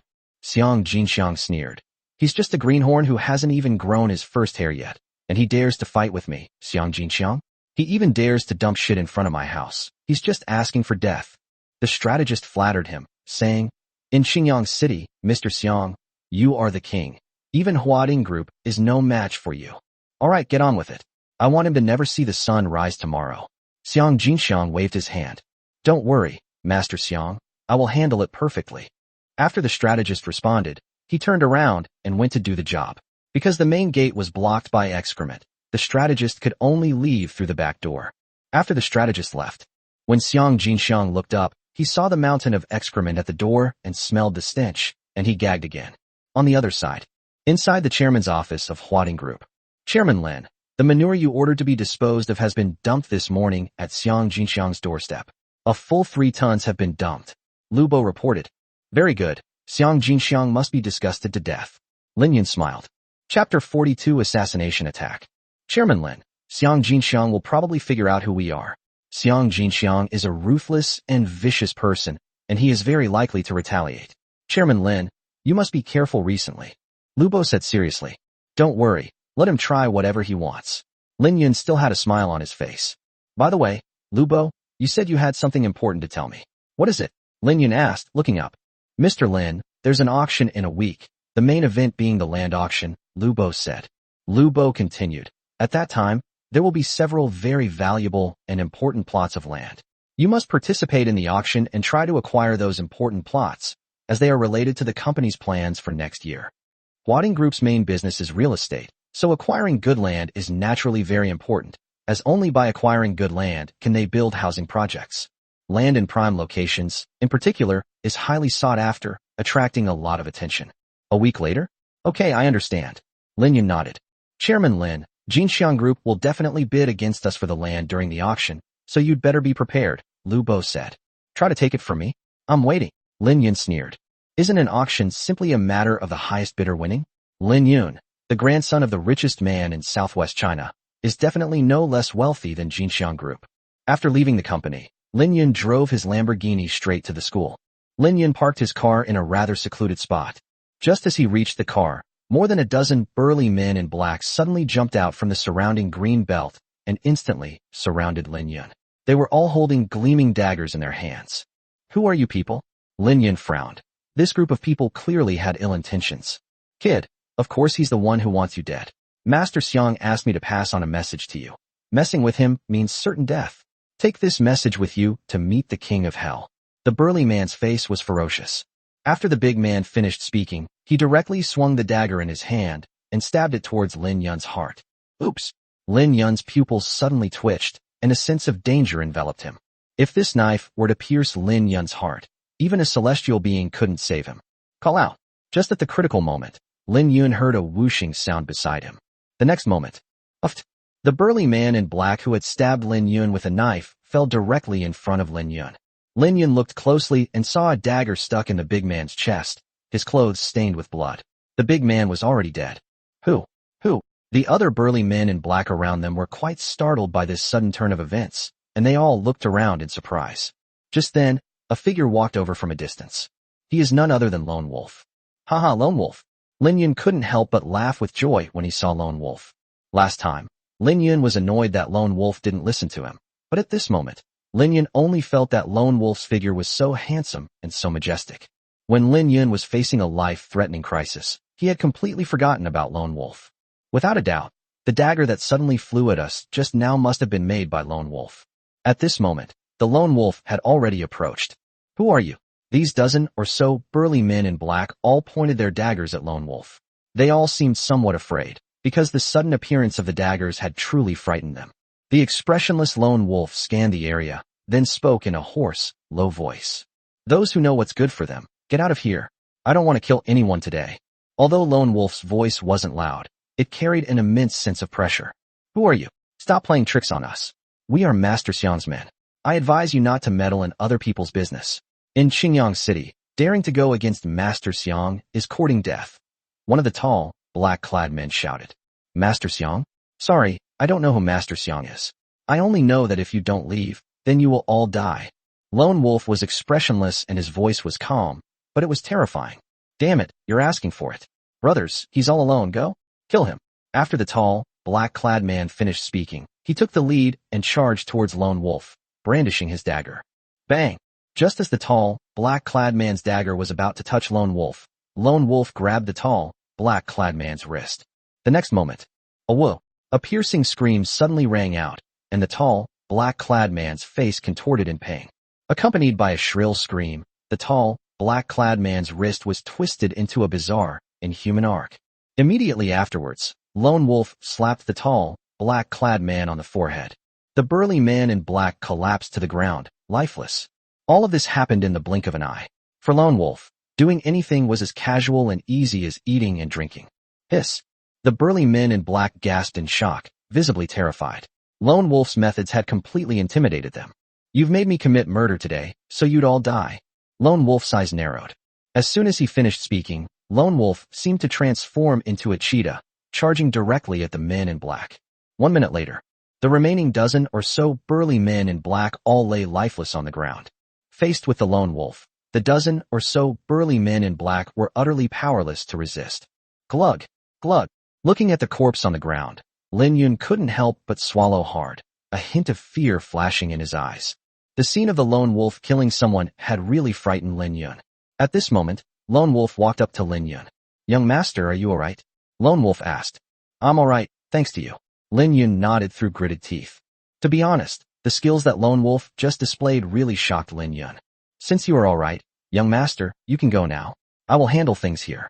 The Lone Wolf remained calm, as if he had killed cats and dogs, not people. "Good." Lin Yun gritted his teeth and nodded, still somewhat stunned. This was the first time Lin Yun had witnessed a killing. Even though he tried to remain calm, he couldn't help but feel shocked and flustered. Immediately afterwards, Lin Yun walked quickly to his car, opened the door, and got in. After Lin Yun gripped the steering wheel, he noticed that his hands were still trembling slightly. "Damn it! Why are my hands still shaking?" Lin Yun couldn't help but curse himself. In fact, Lin Yun did not know that he was already very strong. Many people would be so frightened that they would lose their minds or even vomit on the spot after witnessing a killing scene for the first time. Of course, this is also a process of transformation and growth. Grandpa was so thoughtful, knowing to send Lone Wolf to protect me, Lin Yun thought to himself. To be honest, Lin Yun still feels a bit scared when he thinks about it now. If it weren't for Lone Wolf protecting him, he would probably be a corpse by now. At this moment, the role of the Lone Wolf sent by the grandfather to protect him became fully apparent. Damn Jinxiang Group. Damn Xiang Jinxiang. Lin Yun slammed his hand hard on the steering wheel. Without Lone Wolf, Xiang Jinxiang would have really killed him. Xiang Jinxiang. I, Lin Yun, will remember this debt. I, Lin Yun, swear. If I don't bring down your Jinxiang Group, I'll write my name backwards. Lin Yun said fiercely. Although the Lone Wolf averted the crisis, Lin Yun's anger remained unabated. On the other side, inside Xiang Jinxiang's villa, after a morning of cleaning, the feces in front of the villa were finally cleaned up. At this moment, the strategist hurriedly ran into the villa. "Strategist, how did it go? Did you take care of that kid?" Xiang Jinxiang sat on the sofa with his legs crossed, holding a glass of red wine in his hand, and a beautiful woman in his arms. Although Xiang Jinxiang was very angry about dumping excrement, the thought of Lin Yun being about to be killed by him made him feel better. "Master Xiang, something has happened. The men I sent to kill that brat Lin Yun have all gone missing," the strategist said, his head bowed and his voice low. Upon hearing this, Xiang Jinxiang's smile vanished instantly. Lost contact? How could that be? Xiang Jinxiang stood up abruptly, his tone accusatory. In Xiang Jinxiang's eyes, killing someone in Qingyang City would be a piece of cake. So how could the person he sent out have gone missing? Chapter 43 Student Council Revenge. Master Xiang, I don't know what happened either. The people I sent out just vanished into thin air, the strategist said cautiously. Because the strategist couldn't contact the people he had sent out, he had no idea what had happened. So the mission failed, right? Xiang Jinxiang asked coldly. The strategist nodded cautiously. Useless. All of you are useless. Enraged, Xiang Jinxiang smashed his wine glass on the ground, sending shards of glass and red wine flying everywhere. Enraged, everyone in the living room lowered their heads, not daring to speak or even breathe. They knew Xiang Jinxiang's temper. Anyone who crossed him at this moment would be severely punished, if not killed. At this moment, the strategist cautiously raised his head. Master Xiang, I'm wondering, could it be that the people I sent out, could they all be dead? I want to see them alive or dead. Go find them. Qingyang City is my territory. I don't believe I can't find them. Xiang Jinxiang shouted. Yes, I'll take care of it right away. The strategist nodded. By the way, Master Xiang, should we continue to send people to assassinate Lin Yun? The strategist asked. Xiang Jinxiang squinted. Until we find out the reason, let's leave him alone for now and let him live a few more days. Although Xiang Jinxiang wished he could tear you to pieces. However, this assassination attempt failed, and the people sent out disappeared without a trace. Before the reason was found out, Xiang Jinxiang dared not take any more rash actions. Xiang Jinxiang's rise to his current position is due not only to his ruthlessness, but also to his cautiousness. Otherwise, he would have been brought down long ago. Qingyang University. Class was in session, and Lin Yun went straight to the classroom after returning to school. Stop! As Lin Yun approached the classroom door, a man and a woman stopped him. They were wearing badges that read, Student Union Academic Department. The man had a slicked-back haircut, and the woman had dyed her hair purple. You must be Lin Yun? Let me introduce myself. I am Wu Jun, the minister of the academic department of the Student Union, the man said, raising his head. Another student council member? What do you want from me? Just say it, Lin Yun said coldly. Lin Yun had absolutely no interest in these student council members. Seeing Lin Yun's attitude towards him, Wu Jun's face immediately darkened. The purple-haired woman beside him shouted. Kid, how dare you talk to our leader like that? You don't want to live anymore, do you? Heh, a school's academic affairs minister and a leader? Does he have a death wish? Heh, Lin Yun couldn't help but laugh. In the past, Lin Yun might have been afraid of these so-called student council officers. But now, Lin Yun finds it all laughable. How could a student council officer be allowed to act so arrogantly? It's utterly ridiculous. Given Lin Yun's current status, he didn't take Wu Jun seriously at all. Kid, you're pretty arrogant. No wonder Zheng Hai told me to teach you a lesson, Wu Jun sneered. Wu Jun and Zheng Hai are friends. Before dropping out of school, Zheng Hai found Wu Jun and asked him to keep a close eye on Lin Yun. If Lin Yun violated school rules, Wu Jun should take the opportunity to strike at Lin Yun, preferably to the point of expulsion. Zheng Hai, the Minister of External Relations? Lin Yun couldn't help but laugh when he heard Zheng Hai's name. Lin Yun still vividly remembers Zheng Hai eating feces on live stream. After a pause, Lin Yun continued. So, you've come to avenge Zheng Hai and are looking for trouble with me, right? I'm not here to cause trouble. I'm just following the rules. I found that you have been frequently absent from class recently, accumulating more than 30 hours of absence. According to school regulations, more than 10 hours of absence in a year will result in disciplinary action, and more than 30 hours will result in expulsion. Wu Jun said proudly. Fire me? Do you have that right? Lin Yun sneered. Lin Yun knew that Wu Jun had come to avenge Zheng Hai. Kid, one of our academic department's jobs is to take attendance and check students who are absent. I've already recorded all the times you've been absent. If I report it, the school will definitely make an example of you and expel you. As Wu Jun spoke, he smiled and waved the attendance book in his hand. After a pause, Wu Jun said smugly, You dare to go against our student council? This is what you'll get. Do you think someone like you can mess with our student council? Is that so? Lin Yun smiled. He had indeed come for revenge. Kid, you can still laugh? Don't you know you're about to be expelled from school? The purple-haired girl next to him sneered. Then I'll put it this way. If you can fire me, I'll admit defeat. Lin Yun said nonchalantly. Wu Jun originally thought that as long as he threatened Lin Yun with the attendance book, Lin Yun would definitely be frightened and might even bow down and beg for mercy. However, Lin Yun seemed indifferent, which surprised him. Aren't you afraid of being fired? Wu Jun asked with a gloomy expression. If I were afraid, I'd be a coward, Lin Yun said with a smile, spreading his hands. You about to die, and you're still being stubborn. You just wait. I'll report you to the school today and have you expelled, Wu Jun said viciously. After Wu Jun finished speaking, he turned around and prepared to leave. Just then, a middle-aged man in a suit passed by. It's the principal, Wu Jun, the minister of the academic affairs department, and the purple-haired woman immediately recognized the middle-aged man in a suit who was passing by as the president of Qingyang University. So Wu Jun quickly put on a flattering smile and went to greet him. Good afternoon, principal. I am Wu Jun, the minister of the academic department of the student union. After Wu Jun went up to greet the principal, he quickly greeted him with a big smile. Good afternoon, principal. The purple-haired woman greeted the principal with a fawning smile. The principal gave a casual and continued walking forward, clearly just going through the motions. After all, it's normal for the principal to give perfunctory responses when he encounters so many students greeting him every day, so Wu Jun and his companion didn't feel disappointed. At the same time, Wu Jun sneered inwardly. That kid Lin Yun really has no sense of propriety. He didn't even greet the principal when he saw him. No wonder he's doing so poorly. The principal had only taken a couple of steps when he saw Lin Yun. Isn't this young Master Lin? Good afternoon, young Master Lin. The principal immediately smiled, walked quickly to Lin Yun, and greeted him in a very friendly manner. GAA. Wu Jun was completely stunned when he saw this scene. What's going on? The principal actually greeted this kid first? And his attitude was extremely respectful. Principal, you look great today, Lin Yun replied with a smile. Haha, I look good because I saw young Master Lin, the principal said with a smile. This. Wu Jun and the other man's pupils twitched suddenly, their faces filled with disbelief. Good heavens, the principal actually took the initiative to flatter Lin Yun? This scene was like a bombshell, crashing down on their hearts. What on earth is going on? What on earth is going on? Wu Jun kept shouting in his heart. The principal smiled and continued. By the way, young Master Lin, what are you doing here? Look, these two student council members stopped me here, saying I skipped class and that they'd report me to the school and expel me. Principal, since you're just passing by, tell me, do you want to expel me or not? Lin Yun said with a playful smile. Expulsion?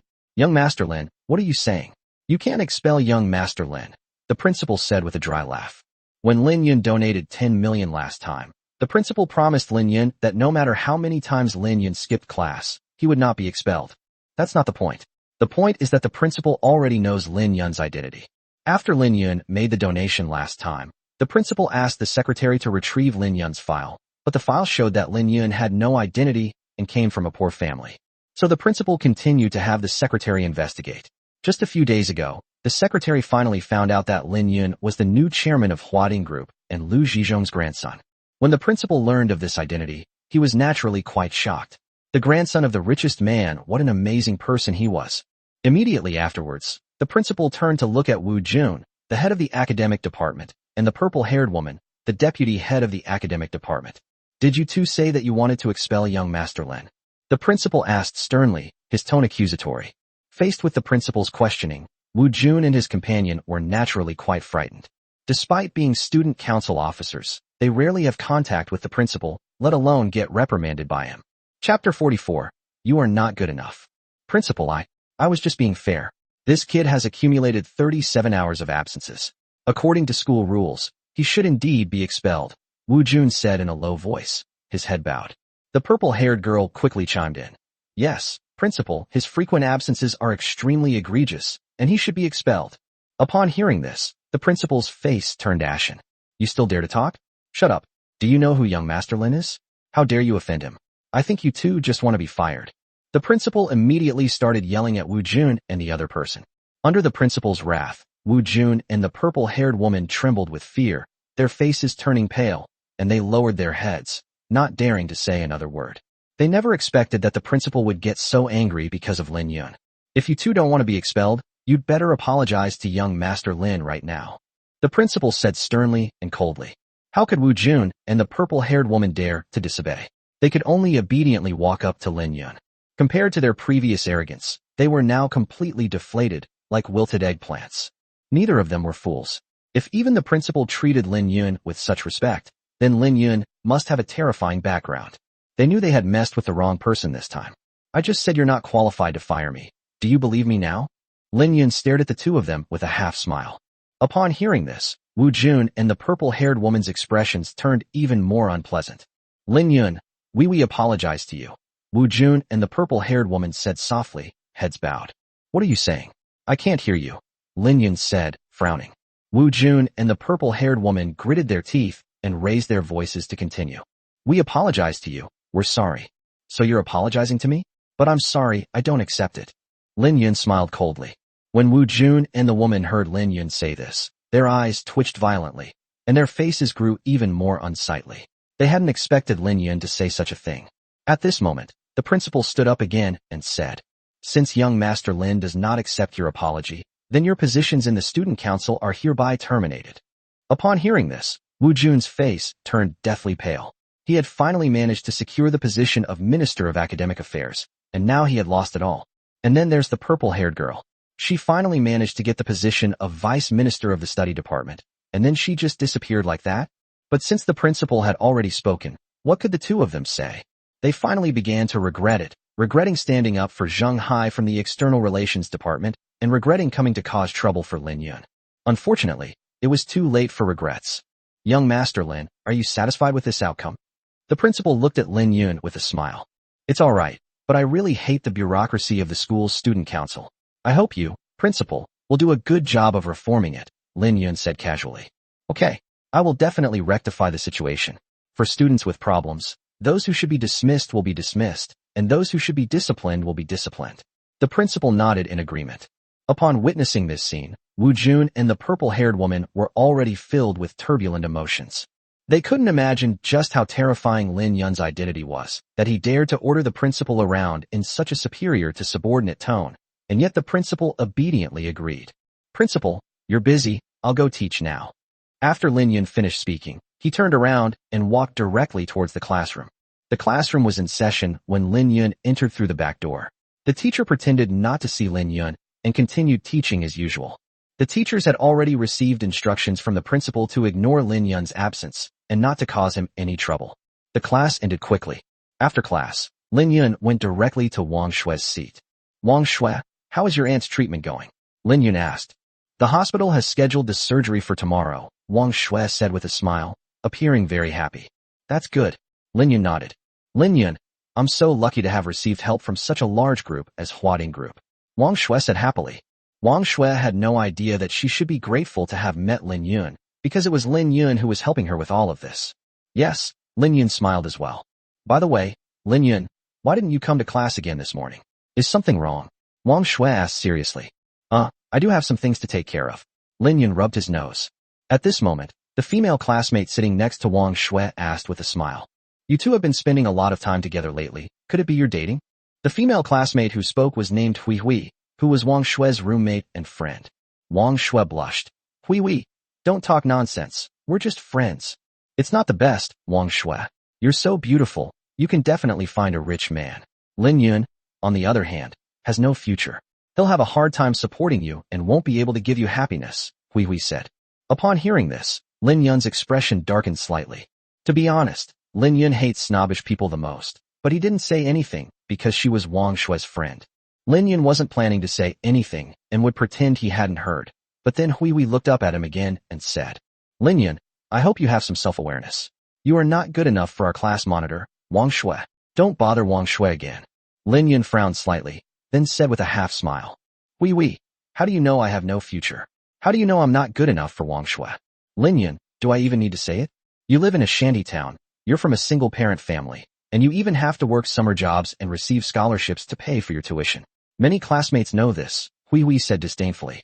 Hui Hui continued, and our class monitor, Wang Shue, is beautiful and academically excellent. She has many suitors, and none of them are as good as you. Hui Hui, stop talking. He and I are just friends. Wang Shue tugged at Hui Hui's arm.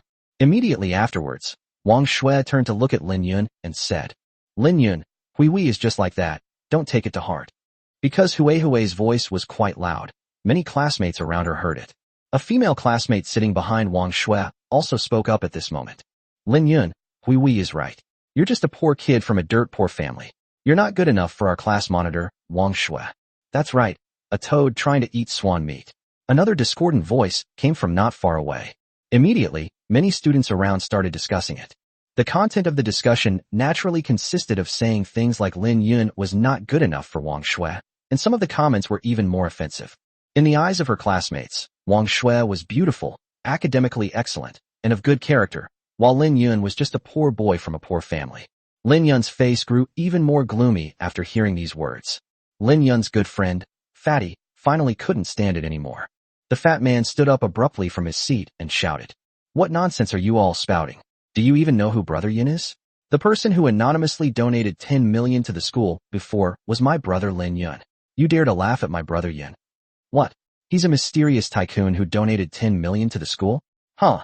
The fat man's words not only failed to defuse the situation for Lin Yun, but also caused the whole class to burst into laughter.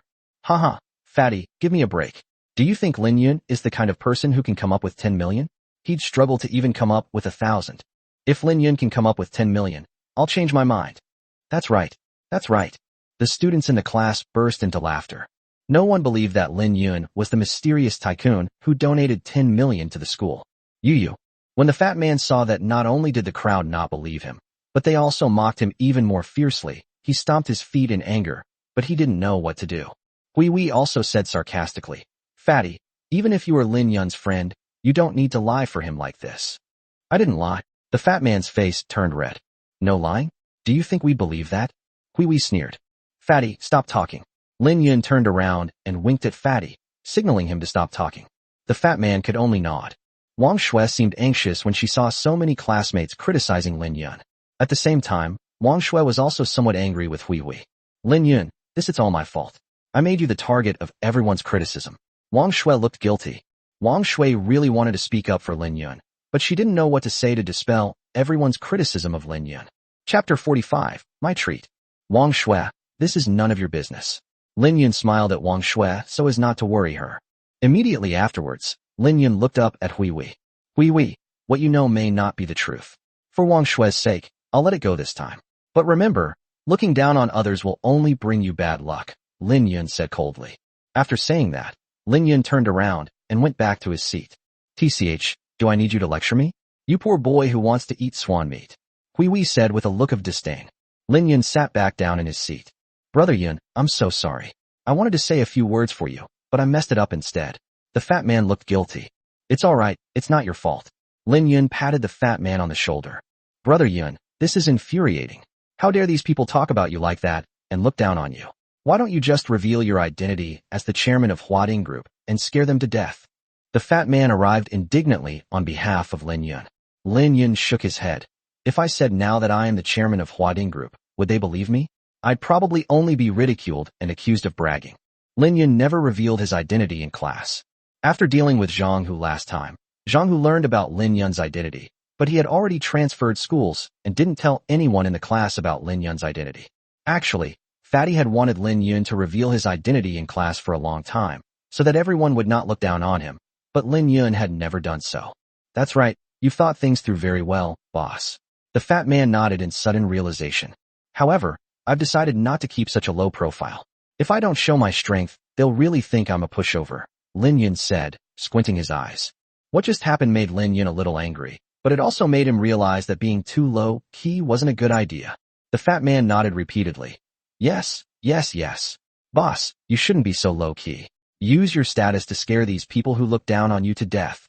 Before school ended in the afternoon, the counselor came to the classroom and told everyone that Youth Day was coming soon and invited everyone to have a meal together to enhance class friendship.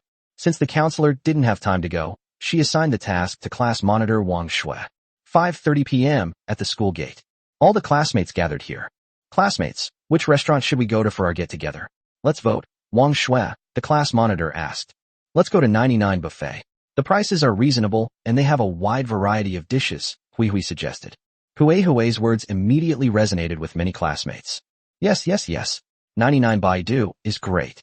The key is that it's affordable, only 59 yuan per person. For these kinds of gatherings, everyone has to pay for their own meals.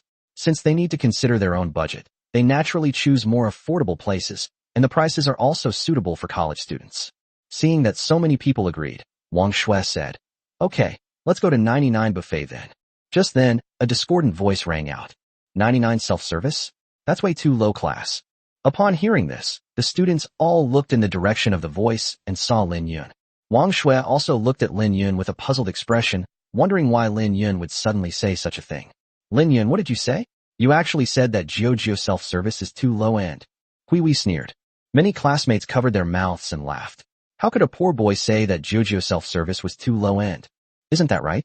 A place that costs 59 yuan per person is too low class and doesn't suit me, Lin Yun said calmly. Puff. Everyone burst out laughing when they heard this. Lin Yun, do you have any shame? It should be that you're too low class and don't deserve a place like 99 buffet. Hui Wei sneered. A man with dyed red hair also spoke up. Lin Yun, you say that 99 buffet is too low class. Then tell me, which restaurant would be worthy of your gathering? This red-haired man was Zhang, Hu's former henchman. Let's not even talk about five-star hotels. If it's near a school, it should at least be a grand banquet restaurant, Lin Yun said casually. A grand banquet restaurant? Huh. The students present laughed again. Kid, have you ever been to Shengyan restaurant? I went there with Brother Tiger before. Do you know how expensive it is? Red hair laughed. Of course I know. If you can't afford it, that's your problem, Lin Yun said casually. You Yuri all talk and no action, acting like you can afford it. I'm much better off than you. Red hair's face darkened. At this moment, Hui Wei stepped forward with a smile and said, Lin Yun, didn't you suggest going to Shengyan restaurant for dinner? Okay, then let's have a meal at Huading restaurant. You can treat us, how about that? No problem, I'll cover the cost of the dinner, Lin Yun replied calmly. When Hui Wei heard Lin Yun's answer, she was stunned. She thought that Lin Yun would not dare to agree, so she could continue to mock Lin Yun. But Lin Yun agreed. Okay, you said it. Classmates, let's have a get-together at Shengyan restaurant today. As for the cost, Lin Yun will cover it. We just need to eat. If he can't pay in the end, that's his problem, Hui Wei said loudly. Hui Wei decided to go with the flow and teach Lin Yun a lesson. You wanted to show off and brag, didn't you? Let's see what you do when you can't pay the bill. Okay. The students present unanimously agreed, saying that as long as they didn't have to pay, they would certainly be willing to have a meal at such a high-end place. Class, let's go. Hui Wei took the lead and headed towards the grand banquet restaurant. Hui Wei. Wang Shui stopped Hui Wei. Hui Wei, you've gone too far. Lin Yun is your classmate too. How could you deliberately mess with him like this? Wang Shui pouted, looking very angry. Wang Shui is usually good-natured and doesn't argue with anyone. Besides, she and Hui Wei were just ordinary friends. However, Hui's targeting of Lin Yun made her very angry. Wang Shui, you're actually speaking up for him? Can't you see? He's just a braggart. I think you've been fooled too much. As his friend, I'm going to help you see his true colors today, Hui Wei said with an air of righteous indignation. After she finished speaking, Hui Wei continued walking towards the Shengyan restaurant, and her classmates followed her. Lin Yun walked up to Wang Shui. Wang Shui, I'm so sorry. I ruined your friendship with Hui because of me, Lin Yun said. I should be the one saying sorry. It's all because of me that you've been ridiculed and targeted by them, Wang Shui said with a guilty expression.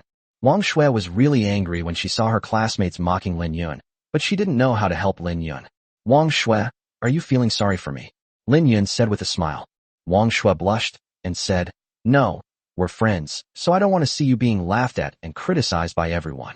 Squad leader, I think you two are becoming less and less like friends and more like lovers, the fat guy said with a smile.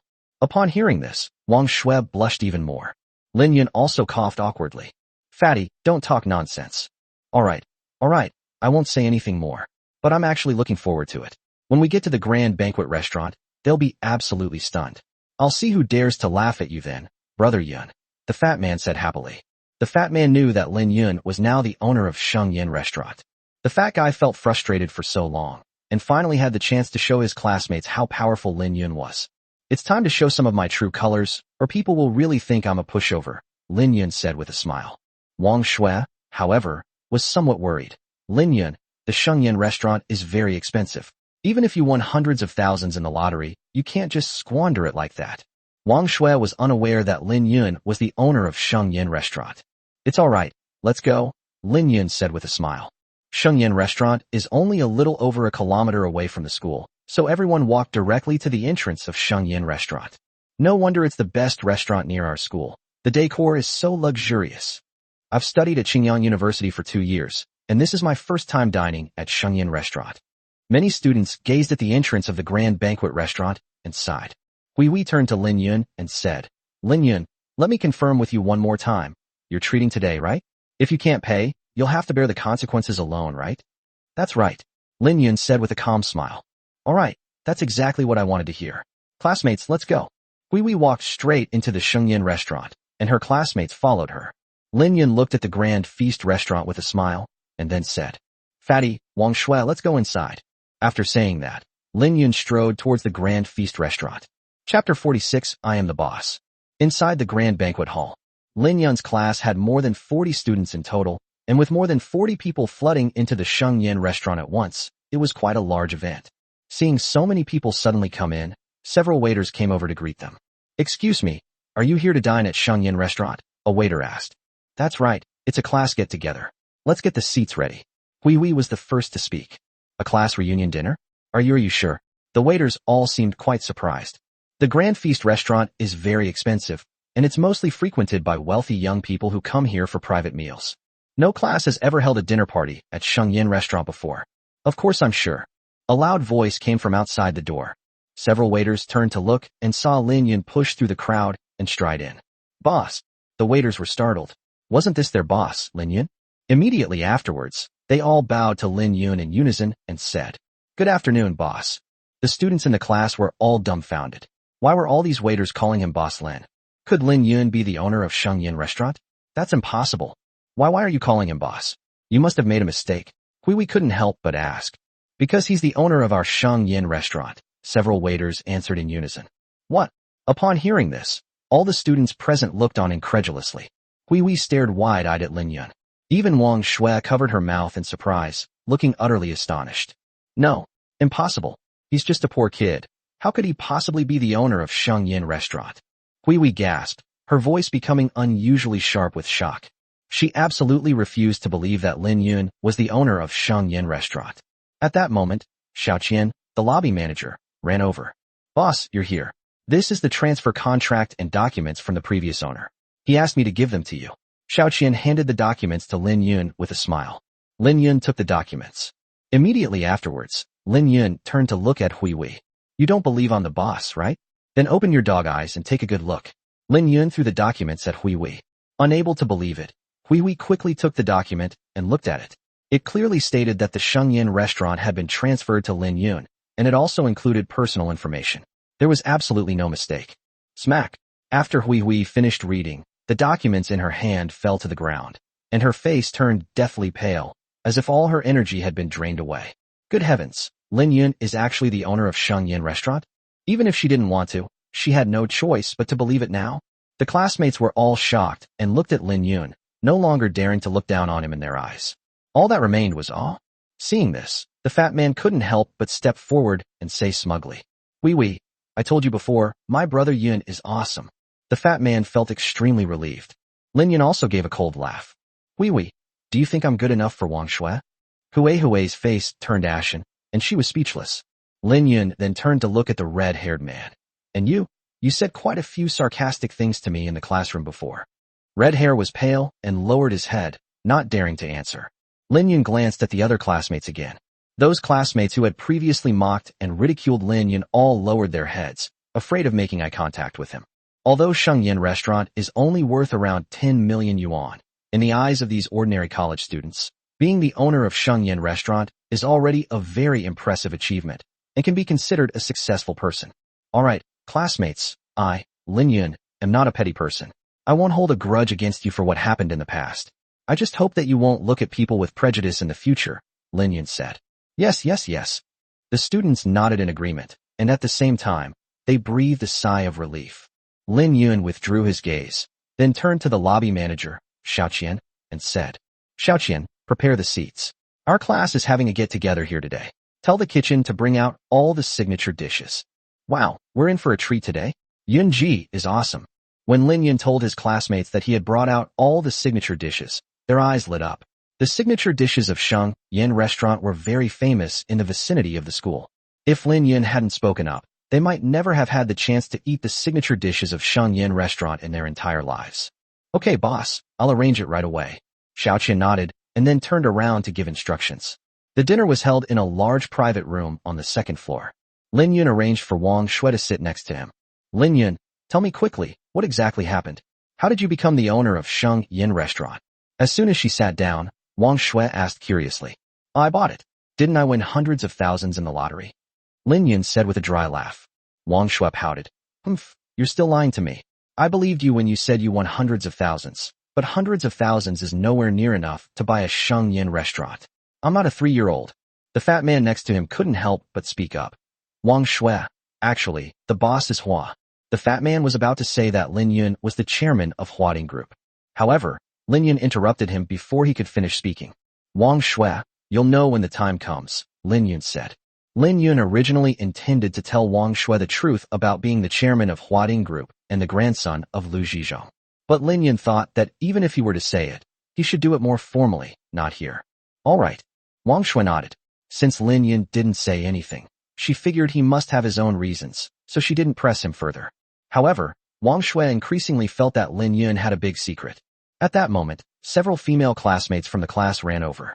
Lin Yun, we've come to toast you. Thank you for treating us. We hope you'll continue to look after us classmates in the future. These female classmates all seemed very enthusiastic. Lin Yun couldn't help but laugh. These female classmates never spoke to him and treated him like he was invisible. Now they're taking the initiative to offer me a toast, simply because they see I've become successful and want to establish a connection with me as a former classmate. Good. Lin Yun didn't say much, but raised his glass to accept their toast. Next, classmates kept coming up to toast Lin Yun. The male students called him Brother Yun very affectionately. Compared to the afternoon in the classroom where his classmates mocked, ridiculed, and looked down on Lin Yun, the scene now felt very warm and friendly. Even the students who had been mocking Lin Yun the most in the classroom came over to toast him, repeatedly apologizing and hoping that he would forgive them. As for Hui Hui, she sat in the corner the whole time, too ashamed to offer Lin Yun a toast.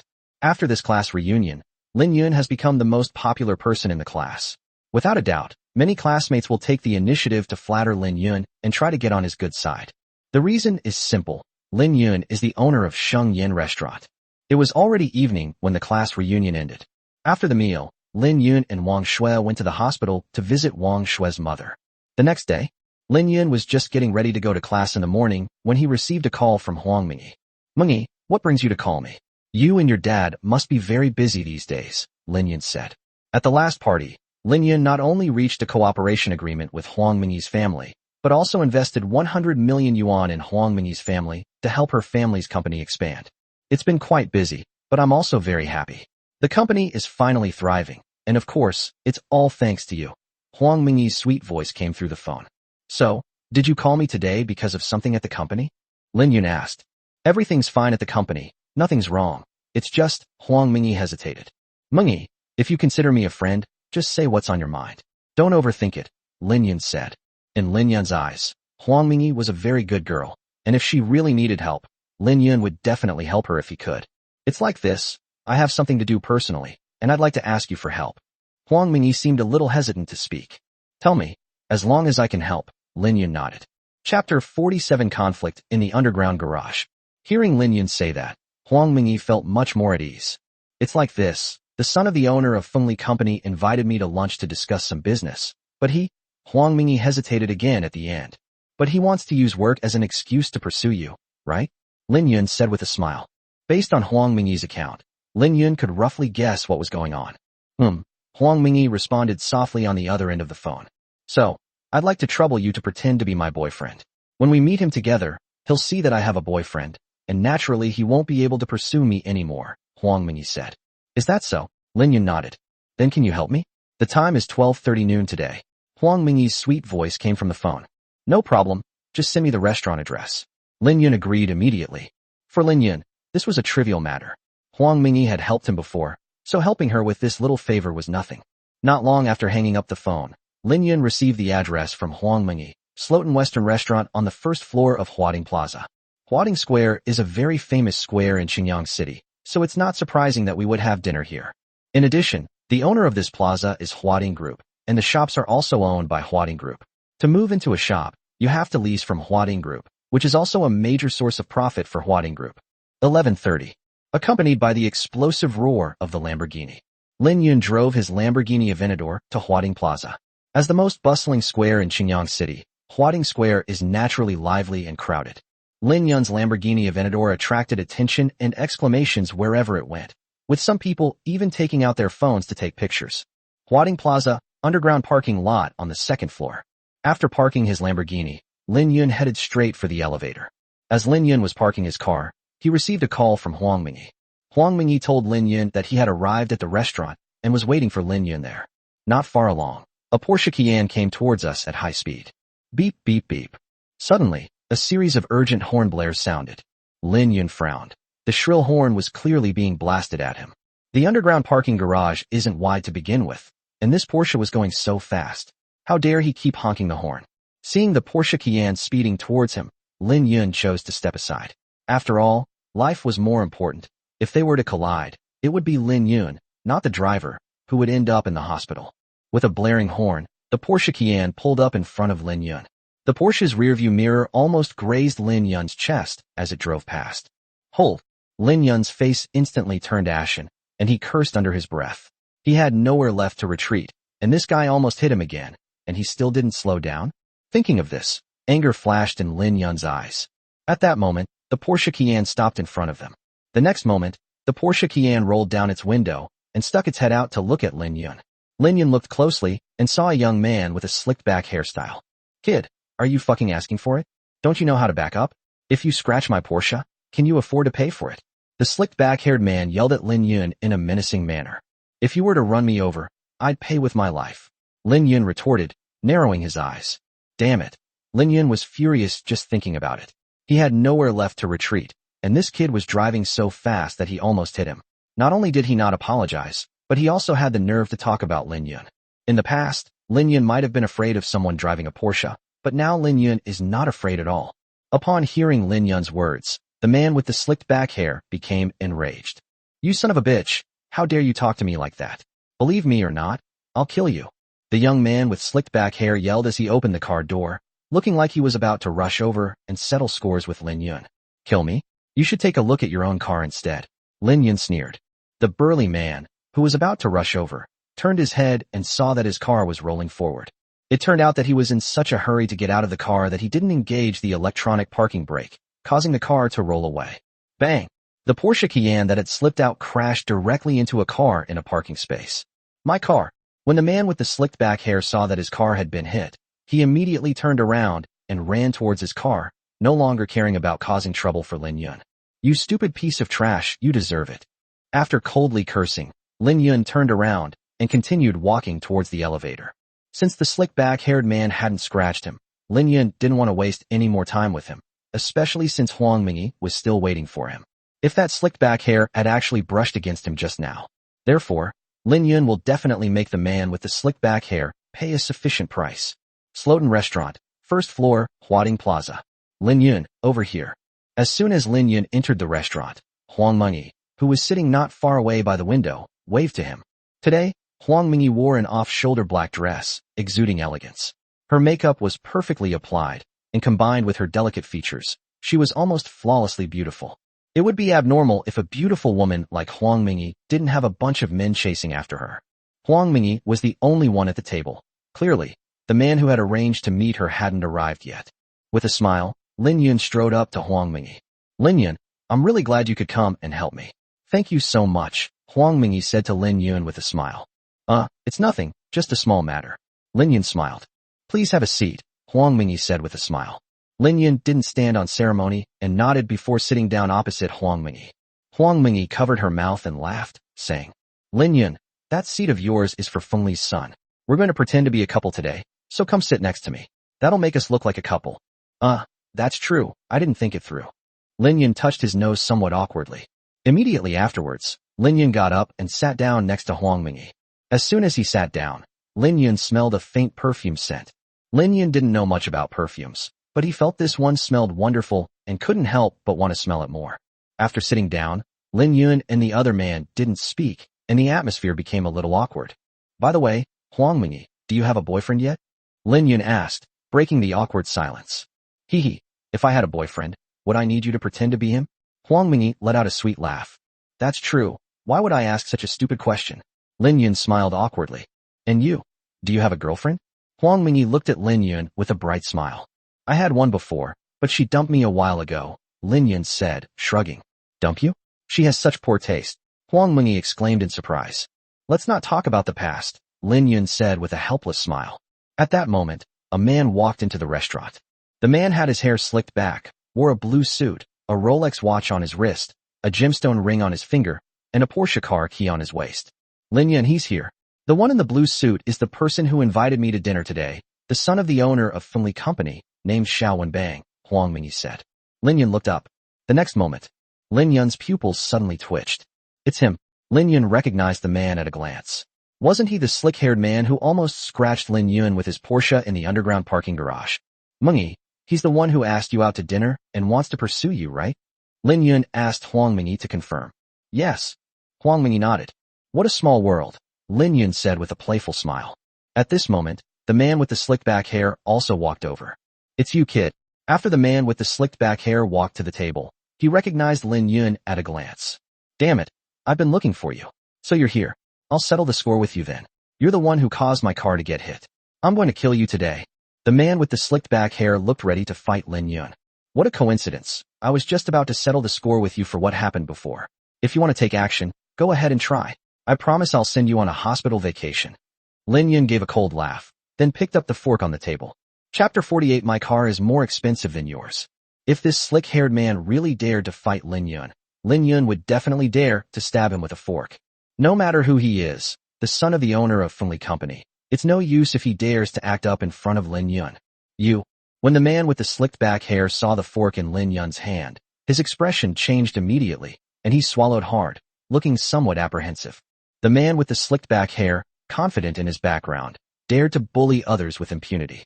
But when it comes to a real fight, he's really no good, and he's genuinely afraid that if a fight breaks out, Lin Yun will poke him with a sharp fork. Xiao Wenbang, what are you doing? This is my boyfriend. Huang Mingyi said. Boyfriend? Mingyi, is he your boyfriend? When did you get a boyfriend? The slick back-haired man looked surprised. Young Master Bang, when I have a boyfriend is my private matter, and it doesn't seem to be any of your business, does it? Huang Mingyi said coldly. How can it be unrelated? You, Huang Mingyi, are the woman I've set my sights on. Xiao Wenbang said sharply. At the same time, Xiao Wenbang looked at Lin Yun with hostility. Young Master Bang, we're here to discuss business today. Please have a seat, Huang Mingyi said. Xiao Wenbang had no choice but to grit his teeth and sit down opposite him. Lin Yun sat down with Huang Mingyi. Xiao Wenbang was extremely envious when he saw Lin Yun and Huang Mingyi sitting together. Being able to sit with Huang Mingyi was something he had always dreamed of, but now he saw with his own eyes other men sitting with Huang Mingyi. If it were someone of a much higher status or position than him, he could accept it. But he noticed that Lin Yun was dressed in cheap clothes, clearly a poor boy. A poor guy actually managed to win over Huang Mingyi, whom he had been pursuing for a long time without success, which made him extremely resentful. Huang Mingyi, with your looks and qualifications, you should at least find someone like me. Why did you choose such a poor guy? Xiao Wenbang couldn't help but say. Poor kid? Uffed, Xiao Wenbang. Do you even know who he is? Huang Mingyi couldn't help but laugh. Huang Mingyi knew very well that Lin Yun was the chairman of the Qingyang branch of Huading Group and the grandson of Lu Zhizhong, the richest man in southwest China. Who could he be? Just a poor kid. Xiao Wenbang said with a disdainful look. At that moment, the waiter came over. What would you three like to order? The waiter asked with a smile. Kid, you order. Xiao Wenbang looked at Lin Yun with a sinister smile. Xiao Wenbang was certain that a poor kid like Lin Yun had never been to such a high-end Western restaurant before. Therefore, he concluded that Lin Yun had no idea how to order, so he deliberately let Lin Yun order in order to embarrass Lin Yun. A 1982 law fight, white sturgeon caviar, plus 3 medium-rare filet mignons, Lin Yun said casually. Lin Yun used to be a poor boy, so of course he had never eaten caviar or anything like that, and he had never even eaten food from a Western restaurant. But even if you haven't eaten pork, you've at least seen pigs run, right? Lin Yun used to love reading novels and had seen this combination in them. Upon hearing Lin Yun's words, the waiter immediately showed a look of surprise. Xiao Wenbang's face instantly turned ugly. Xiao Wenbang was surprised that Lin Yun could easily order the most expensive and elaborate set meal. Kid, do you know how expensive these are? Xiao Wenbang said through gritted teeth. Xiao Wenbang knew perfectly well that he had invited the meal, so he should pay for it. Of course I know. You're not going to tell me you can't afford it, are you? If you can't, that's okay, I can pay for you, Lin Yun said with a smile. Xiao Wenbang's facial muscles twitched, and his face turned pale. How could I not afford it? Waiter, that's all, Xiao Wenbang said through gritted teeth. Although Xiao Wenbang was heartbroken, this meal cost him half the price of a Porsche Cayenne. But in front of Huang Mingyi, he naturally had a safe face, so he could only put on a brave face. Xiao Wenbang initially asked Lin Yun to order food because he wanted to mess with Lin Yun, but he never expected that he would end up shooting himself in the foot. Seeing Xiao Wenbang's pained expression, Huang Mingyi couldn't help but cover her mouth and chuckle. Lin Yun also gave a cold laugh. This is what you call reaping what you sow. Xiao Wenbang gritted his teeth, determined to get revenge and teach Lin Yun a lesson. After the waiter left, "Kid, do you know how much that set of numbers you just did cost?" "Hundreds of thousands. I can afford it," Xiao Wenbang said, patting his chest. Xiao Wenbang then sarcastically remarked, "And what about you? You absolutely can't come up with that much money. When you go out to eat with Mingyi in the future, you won't even be able to afford a single meal. Do you expect Mingyi to pay for everything? You simply can't give Mingyi happiness." Immediately afterwards, Xiao Wenbang took out his Porsche Cayenne car keys and slammed them on the table. "Kid, do you know what kind of car this is?" "A Porsche Cayenne. Over $1 million. And you? Riding a bicycle? Are you going to ride your bicycle with Mingyi in the future?" Xiao Wenbang said arrogantly. When Huang Mingyi saw Xiao Wenbang showing off his wealth and his luxury car, she covered her mouth and kept giggling. Lin Yun also smiled and said, "Is a car worth over $1 million very expensive?" "Nonsense.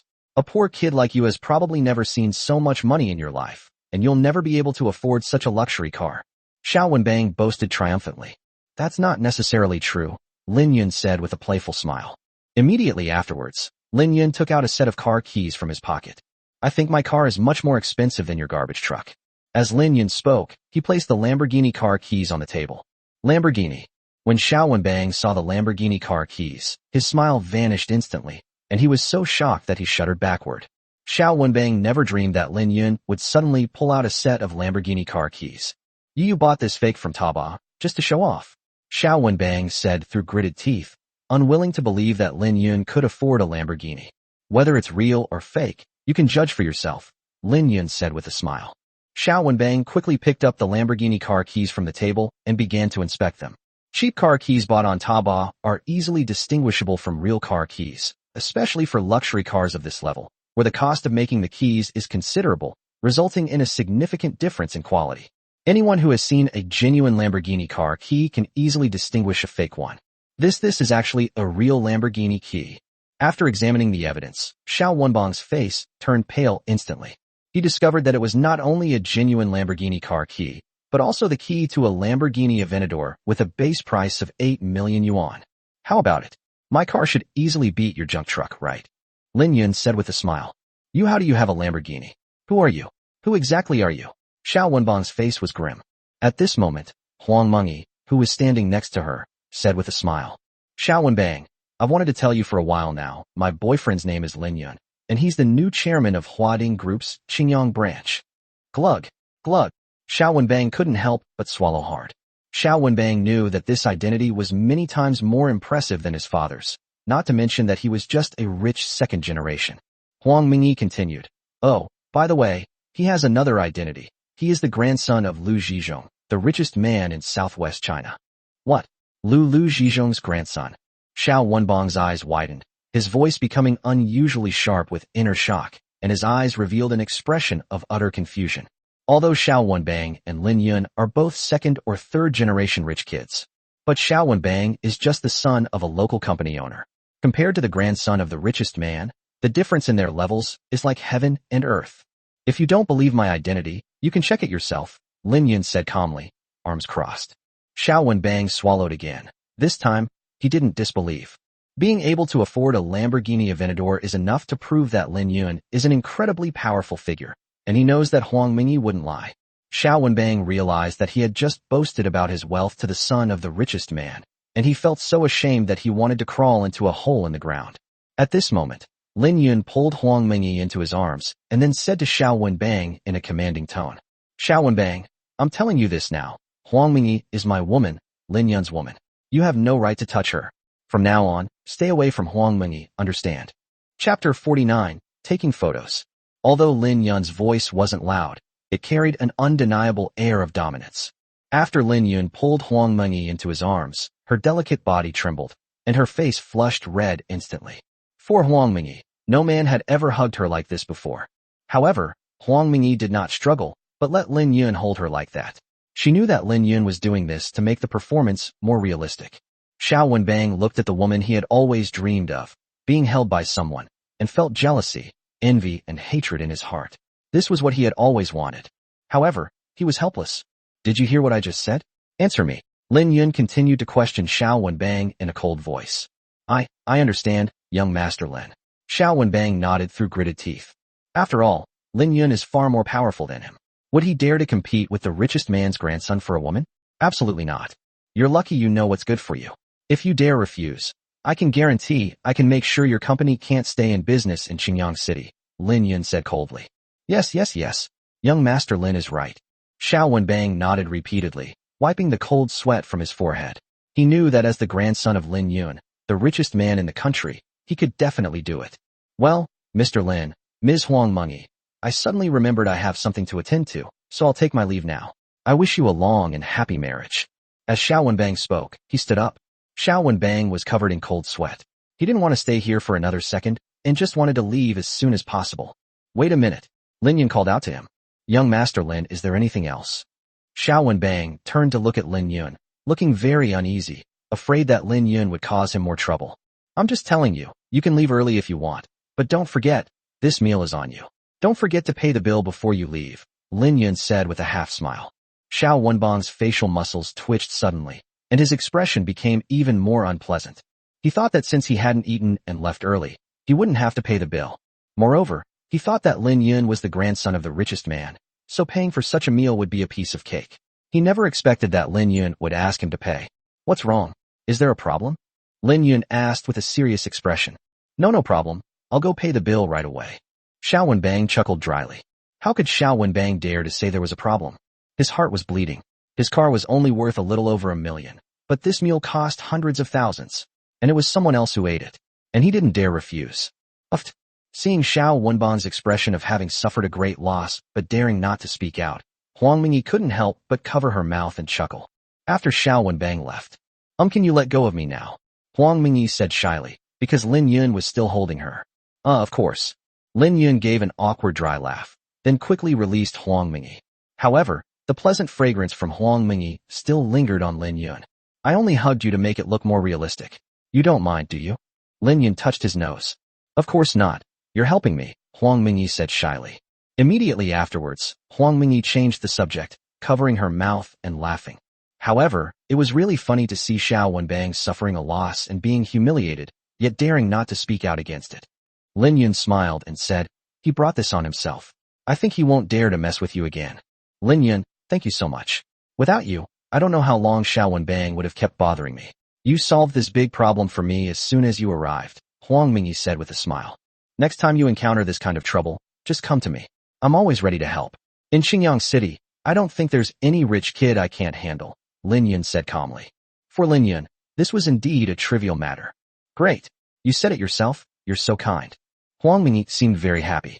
It has to be said that her every smile and frown was captivating. No wonder so many people want to pursue her. At this moment, Lin Yun looked up and joked.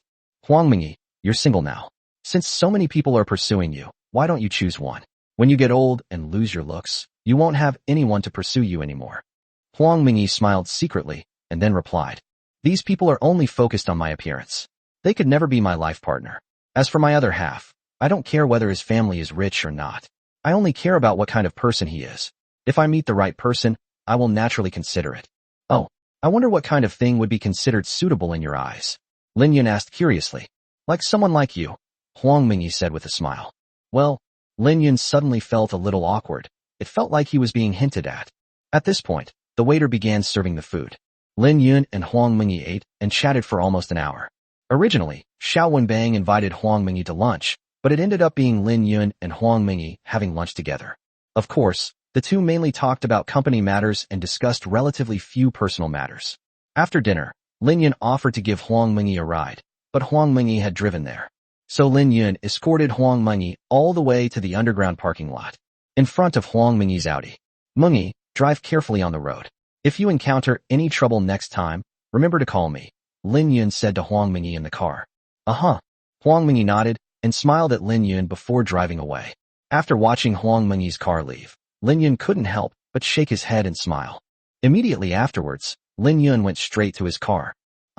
When Lin Yun walked back to his Lamborghini, he saw a young man and woman sitting on the hood of his Lamborghini taking a selfie. The man was quite tall, about 1.85 meters, and the woman had heavy makeup and was dressed quite provocatively. The two of them were having a great time taking pictures. Lin Yun shook his head and smiled, then walked directly in front of the two of them. Gentlemen, isn't it inappropriate for you to sit on the engine of someone else's car and take pictures like this? Lin Yun said to the two of them with a half smile. Upon hearing Lin Yun's words, both the man and the woman stopped and looked at Lin Yun. The tall man sized Lin Yun up and down, then said unhappily, "What I do is none of your business." The heavily made-up woman glanced at Lin Yun and then said arrogantly, "Kid, how do you know this is someone else's car? This is mine. I'm sitting in my own car. Is there a problem with taking pictures of my own car?" "Your car? Heh." Lin Yun couldn't help but laugh. This was Lin Yun's Lamborghini Aventador, and she actually claimed it as hers? When this heavily made-up woman said these words, she probably never imagined that Lin Yun, who was standing in front of her, was the owner of this car. "You said it's your car, right? Then show me the keys," Lin Yun said with a half smile. The tall man next to him shouted, "Who do you think you are? You think we'll just show it to you because you say so? You think you're worthy? Sorry, but I'm actually worthy, because this Lamborghini Aventador is mine," Lin Yun said with a smile. "Yours?" Huffed. The tall man and the heavily made-up woman burst out laughing. "Haha. Kid, you're even more of a braggart.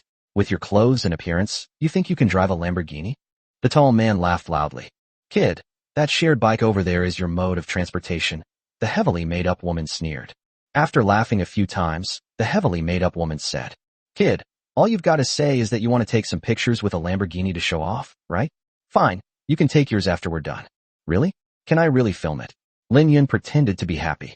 "Of course it's true, but you'll have to wait in line," the heavily made-up woman said. After saying that, the heavily made-up woman took out her phone again and continued to sit on the hood of the car to take pictures. "Beautiful lady, may I take a photo with you?" Lin Yun said to the heavily made-up woman with a playful smile. The tall man next to him was furious when he heard this. "Fuck you, kid, didn't you see me here? How dare you flirt with my girl right in front of me? You want to die?" The tall man glared angrily, looking fierce. The heavily made-up woman sneered. "Kid, you think you can take a picture with me looking like that? Why don't you take a piss and look at yourself in the mirror? Do you even deserve it?" Chapter 50, A Clever Plan. "I think it's you who's unworthy," Lin Yun said casually. After saying that, Lin Yun took out his Lamborghini car key and pressed the unlock button. Beep beep. As the door unlocked, the Lamborghini's hazard lights flashed powerfully, like a wild beast opening its eyes.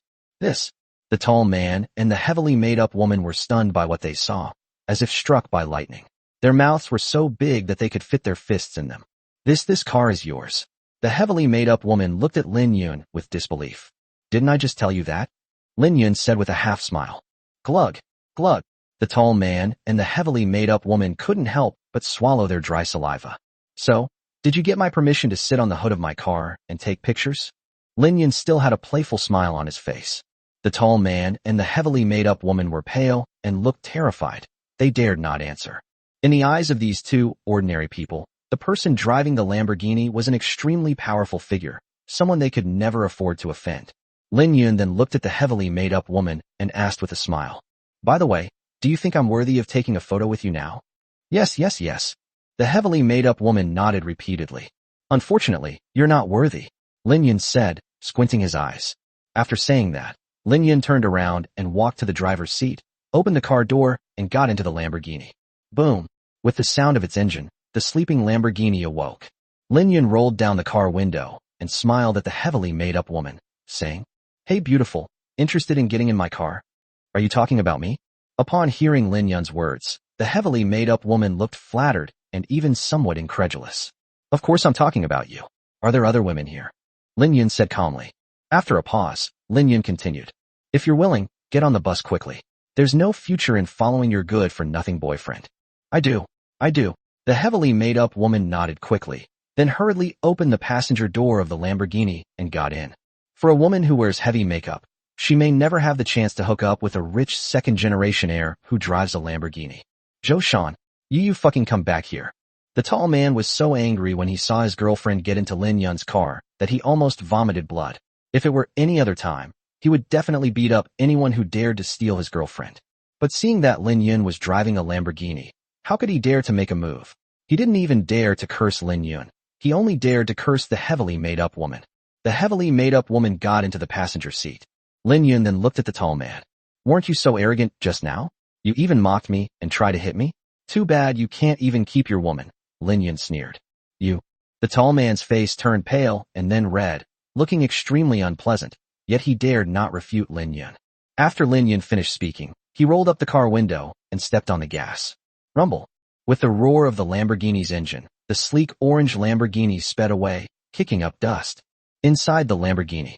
Handsome, where are we going? Your place or a hotel? The heavily made-up woman asked in a coquettish voice.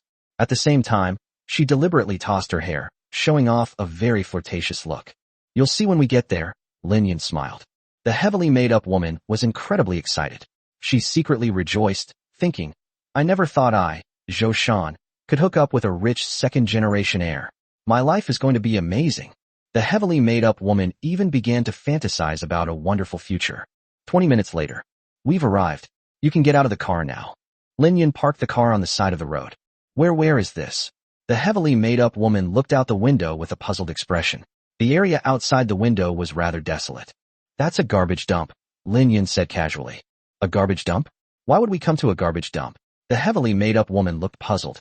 Because trash should be thrown into the landfill, Lin Yun said with a smile.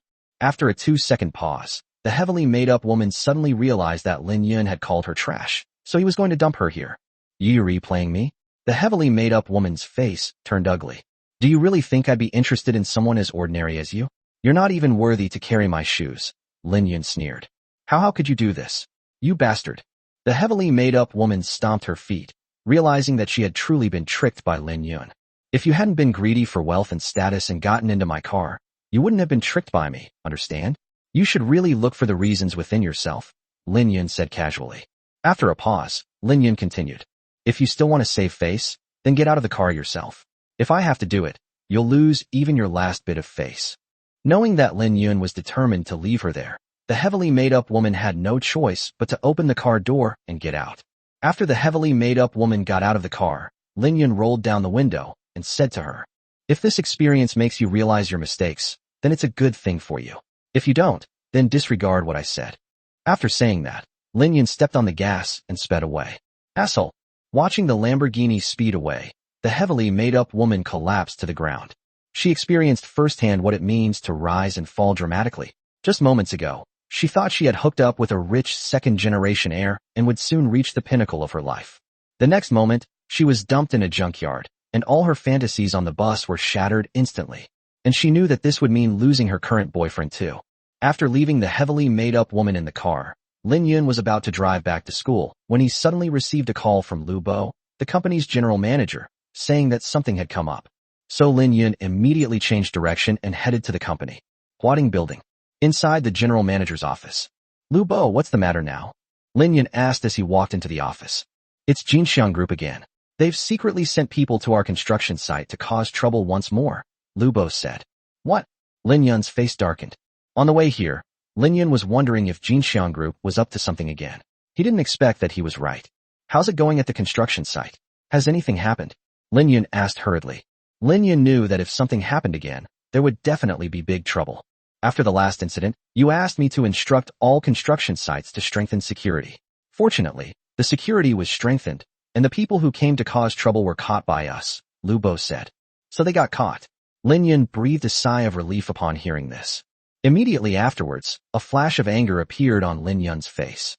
This Xiang Jinxiang dares to send people to cause trouble. I think he doesn't take me seriously and is treating me like an easy target. Lin Yun angrily slammed his fist on the table. It's only been a few days since Xiang Jinxiang sent people to assassinate him. How could Lin Yun not be angry that Xiang Jinxiang is causing trouble again? If I, Lin Yun, don't bring down Jinxiang Group, I'll change my name, Lin Yun said viciously. Director Lin, please calm down. Destroying Jinxiang Group is not something that can be done overnight, Lu Bo said. I understand. I think he's bored out of his mind right now. Since that's the case, how can we not cause him some trouble? Lin Yun said, squinting his eyes. Jinxiang Group has been repeatedly causing trouble for Lin Yun. How could Lin Yun allow them to bully him like this? It would be impolite not to retaliate. Chairman, what are your thoughts? Lu Bo asked curiously. To kill someone, you must first destroy their spirit. Since we're going to cause him trouble, let's use a psychological tactic. Lin Yun smiled coldly, already having an idea in mind. Chairman, please enlighten me. Lu Bo looked puzzled. Xiang Jinxiang has a wife, right? Lin Yun asked. Yes, Xiang Jinxiang is 40 years old now, and he has been married for 20 years. Lu Bo nodded. Immediately afterwards, Lu Bo changed the subject. However, Xiang Jinxiang has many mistresses outside, and his wife knows this, but she is powerless to do anything about it. But I heard that his wife is also secretly having an affair. Very well, my solution is. Lin Yun leaned close to Lu Bo's ear and told him about his plan. Chairman, what a brilliant plan. After hearing Lin Yun's plan, Lu Bo was overjoyed and exclaimed repeatedly. Haha, Xiang Jinxiang will definitely be so angry he'll vomit blood. Lu Bo laughed. He schemed against us like that. It's not an exaggeration to make him so angry he vomits blood, Lin Yun said with a smile. Last time, Xiang Jinxiang almost sent someone to kill Lin Yun. Based on this grudge alone, Lin Yun can take revenge however he wants. Chapter 51 Video Scandal. You can arrange this, Lin Yun said. Okay, I will do my best to arrange this matter. Chairman, please rest assured. Lu Bo nodded vigorously. When Lu Bo thought of Lin Yun's brilliant plan, he couldn't help but admire it. It was indeed a brilliant strategy to kill someone by destroying their spirit, 1,000 times more effective than the previous plan of throwing excrement at them. By the way, Lu Bo, security must be strengthened at all construction sites. Everyone must be on high alert and pay attention to all aspects to prevent Xiang Jinxiang from causing any more trouble, Lin Yun instructed. Yes, Chairman. Lu Bo nodded earnestly. 3 days passed in the blink of an eye. During these 3 days, Lin Yun went to school and the company as usual, and nothing happened. Wang Shui's mother, on the other hand, has already undergone surgery, which was very successful. After a period of rest, she will be able to get out of bed and walk again. Noon on the 3rd day. Inside Xiang Jinxiang's villa. Huading Group is really vigilant, Xiang Jinxiang said, sitting on the sofa with a troubled expression. Xiang Jinxiang had been trying to cause some trouble for Huading Group, but his attempts to send people there repeatedly all ended in failure. Yes, Master Xiang, Huading Group has become much stricter on security than before, the strategist chimed in. By the way, strategist, do you have any news about the man we sent to kill that kid last time? Xiang Jinxiang asked, looking up. The strategist lowered his head. This I failed in my duty. We still have no way out for them. They vanished into thin air, neither alive nor dead. Keep searching. Find it even if you have to dig 3 feet into the ground. Xiang Jinxiang said coldly. Yes, yes, yes. The strategist nodded repeatedly. Ding dong. Just then, the strategist's phone suddenly beeped with a text message. The strategist took out his phone and saw a multimedia message with a video attached. The MMS message was titled, The Glorious Deeds of Xiang Jinxiang's Wife. After hesitating for a moment, the strategist still clicked on the video. In an instant, what came into the strategist's view was the scene of Xiang Jinxiang's wife committing illicit acts with a young, handsome man in bed. This. The strategist's expression changed immediately after seeing the video.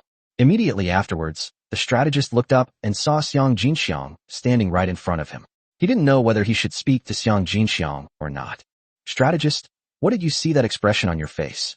Let me see your phone. Xiang Jinxiang held out his hand.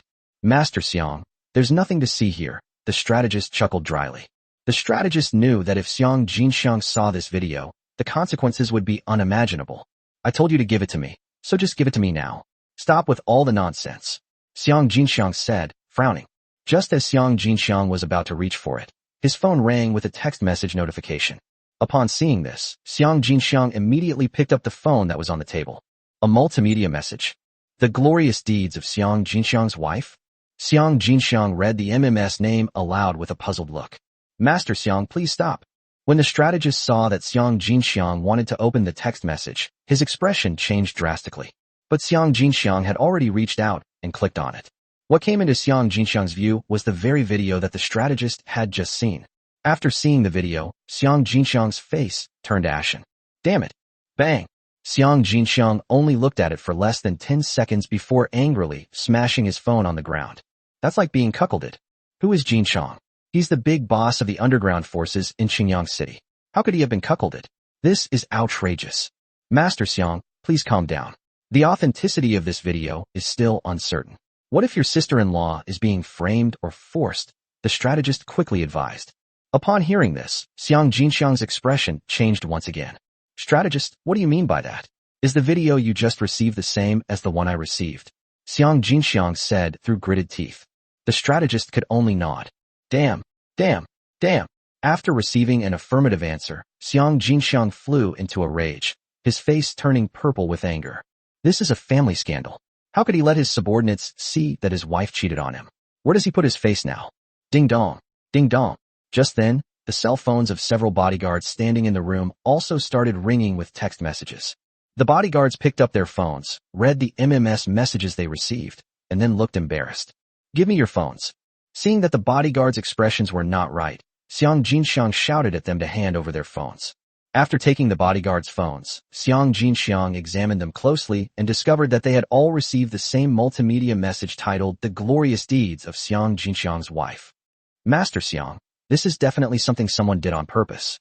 Now it seems very likely all our brothers received this MMS message, the strategist said cautiously. Damn it, damn it, damn it. Upon hearing the strategist's words, Xiang Jinxiang slammed his foot hard on the sofa next to him. Xiang Jinxiang's pupils contracted horribly, and his eyes flashed with uncontrollable rage, like a lion about to devour someone. Xiang Jinxiang knew that if all his men received this MMS message, doesn't that mean his subordinates all know he's been cuckolded? How will he ever face them again? Puff. Upon realizing this, Xiang Jinxiang was so angry that he spat out a mouthful of blood. Master Xiang. Upon seeing this, the strategist and several bodyguards rushed forward to help Xiang Jinxiang. Master Xiang, please calm down. It's not worth ruining your health by getting angry, the strategist advised. Go and bring this filthy woman to me. Xiang Jinxiang clutched his chest, his face turning purple. Master Xiang, why don't we investigate first? This must be someone's doing on purpose, just to anger you and make you furious. If you do this, the enemy will only succeed, the strategist advised. Didn't you hear what I said? I told you to go and grab that filthy woman. Grab her. Grab her. Xiang Jinxiang roared wildly, as if he had gone mad. The strategist was so frightened that his face turned pale, and he dared not try to persuade him any further. You lot, hurry up and bring your sister-in-law down here, the strategist instructed the bodyguards. After the bodyguards responded, they turned and went upstairs to arrest the person. 1 minute later, a glamorous lady, led by a bodyguard, came down from upstairs. She was Xiang Jinxiang's wife. Xiang Jinxiang, why did you call me down in such a hurry? The elegant lady looked impatient. Take a good look at this thing. Xiang Jinxiang tossed a cell phone in front of the elegant lady. The elegant lady picked up her phone impatiently, but when she saw the video on the phone, her face turned pale instantly. Fist the show, could you have this? The elegant lady's eyes widened, and fear appeared on her face. She couldn't imagine what the consequences would be if Xiang Jinxiang saw this. Bang! Without saying a word, Xiang Jinxiang kicked the elegant lady, knocking her to the ground. You shameless woman, you dare to cheat on me with someone else. I'll kill you today. Enraged, Xiang Jinxiang grabbed a knife from the table. Xiang Jinxiang, no, Master Xiang. I was wrong. I was wrong. Please forgive me. The elegant lady lying on the ground was terrified when she saw Xiang Jinxiang draw his knife. She begged for mercy repeatedly, her face filled with fear. I'll spare your mother's life. You dare to cheat on me? Die. Enraged, Xiang Jinxiang stabbed the elegant lady directly with a knife. With a piercing scream, the knife plunged directly into the elegant lady's stomach. The strategist beside him shook his head helplessly. He knew that someone had posted the video on purpose, deliberately trying to provoke Xiang Jinxiang. And wasn't Xiang Jinxiang's current behavior exactly what others were hoping for? However, he dared not dissuade him, because he knew that Xiang Jinxiang was in a fit of anger, and if he continued to persuade him, it might only make Xiang Jinxiang rage at him. After stabbing Jinxiang once, he didn't stop. Instead, he continued to stab him while cursing, venting his endless anger. He stabbed the elegant lady more than a dozen times until she stopped breathing, and only then did Xiang Jinxiang stop. Immediately afterwards, Xiang Jinxiang looked at the strategist and roared fiercely. Find that pretty boy in the video, tear him to pieces, and feed him to the dogs. Yes, yes, yes. The strategist nodded repeatedly. After a pause, the strategist continued. Mr. Xiang, you should also consider who posted this video. Sending it to our men is clearly an attempt to embarrass you. Chapter 52, Shield. Who is it? Who dares to embarrass me? Xiang Jinxiang gritted his teeth, looking like he wanted to devour someone. Huading Group dares to do this? If I'm not mistaken, it must be Lin Yun retaliating against you, Master Xiang, the strategist said. It's him again. It's him again. Puff. Xiang Jinxiang was so angry that he spat out another mouthful of blood. He was furious. He didn't know how his men would view him after receiving this video. Lin Yun, I swear to Jin Chong, even if you are Lu Zhizhong's grandson, I will tear you to pieces. Xiang Jinchang's eyes flashed with uncontrollable rage. On the other side, Lin Yun was on his way to school when he suddenly received a call from Lu Bo. Chairman Lin, the video has been sent out. I think Xiang Jinxiang must be furious. Lu Bo's voice came from the phone. Very well. He brought this all on himself. He dares to cause us trouble time and time again. Does he really think we are easy to mess with? Lin Yun sneered. That's right. The idea of filming the video came from Lin Yun. This is Lin Yun's method of killing someone by destroying their spirit, and it will definitely destroy Jinxiang's spirit. Lin Yun now adheres to one principle. I will not offend others unless they offend me. If they offend me, I will surely punish them. This Xiang Jinxiang has repeatedly caused trouble for Lin Yun, and even tried to kill Lin Yun. How can Lin Yun not teach him a lesson? That's right, Xiang Jinxiang must be furious right now. Chairman Lin, your idea is brilliant, haha. Lu Bo's laughter came from the phone. After hanging up the phone, Lin Yun seemed to be in a good mood because he had once again successfully dealt Xiang Jinxiang a blow. At this moment, Lin Yun had already reached the school gate. A tall and beautiful figure stood at the school gate. The woman had fair skin, wore a white dress, and had long, wavy golden hair. Her attire was very sophisticated and fashionable, and she was carrying a new LV bag. Her features were also exquisitely beautiful. Her name is Su Yan, and she is the most famous campus belle at Qingyang University. She is also a typical rich, beautiful, and successful woman. She is very beautiful and comes from a very wealthy family, which is considered perfect in the eyes of many men. That's why she's the goddess in the hearts of countless male students at Qingyang University. Of course, not many boys dared to pursue her, because at Qingyang University, there weren't many students from families better than Su Yan's. At that moment, a young man was talking to Su Yan. Lin Yun recognized the young man. Everyone called him Young Master Jiang, a true high-class rich second generation. Why is he called a high-class rich second generation? Because his family runs a chain of restaurants, a very large business, with assets of around 700 to 800 million yuan. In the circle of rich second generation in Qingyang City, he is considered quite powerful. As far as Lin Yun knew, this Jiang Xiao had been pursuing Su Yan, and many people in the school knew this. Young Master Jiang, can you please stop bothering me? I really do have a boyfriend. Su Yan looked unhappy. Fine, then tell me, who's your boyfriend? Let's see who dares to steal my boyfriend, Young Master Jiang. Young Master Jiang said arrogantly. Lin Yun happened to be passing by them at that moment, and their conversation reached his ears. That's him. As Su Yan spoke, she turned her head and saw Lin Yun standing right in front of her. So, Su Yan grabbed Lin Yun and then took his arm. Lin Yun was immediately stunned. What's going on? The school beauty wants to use him as a shield? He's my boyfriend, Su Yan said to Jiang Xiao, linking arms with Lin Yun. Him? Su Yan, do you think I believe that? Jiang Xiao sneered. Immediately afterwards, Jiang Xiao turned to look at Lin Yun and said in a disdainful tone, Hey kid, tell me, are you Su Yan's boyfriend? Seeing this, Su Yan quickly pinched Lin Yun's hand gently while holding Lin Yun's arm, and kept giving Lin Yun meaningful glances, meaning that Lin Yun should say yes. Kid, think carefully before you speak. Don't talk nonsense, or the consequences will be something a loser like you can't afford. Young Master Jiang said with an arrogant air. I am indeed her boyfriend. Is there a problem? Lin Yun said with a smile. Lin Yun originally didn't want to get involved in this matter, since it had nothing to do with him. However, the way Jiang Xiao spoke to Lin Yun and his contemptuous remarks about Lin Yun being a loser made Lin Yun very unhappy, so Lin Yun chose to answer, I am.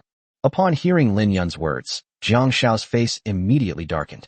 Kid, you actually dare to admit it. Do you know who I am? Jiang Xiao said, raising his head. How could I not know you, young Master Jiang? Lin Yun said calmly. Since you know who I am, you still dare to admit it. Do you know what the consequences are of going against me? Jiang Xiao said coldly. Oh, what are the consequences? Lin Yun asked with a half smile. 6 months ago, a kid publicly confessed his love to Su Yan at school, and he became paralyzed the next day. He's still paralyzed at home now, a useless person for life. To tell you the truth, I was the one who did it. Jiang Xiao said arrogantly. So ruthless? Lin Yun's eyes narrowed slightly. You know I'm ruthless, that's good. I'll give you one chance to ask you again. Are you Su Yan's boyfriend? Think carefully before you answer. Jiang Xiao glared fiercely at Lin Yun.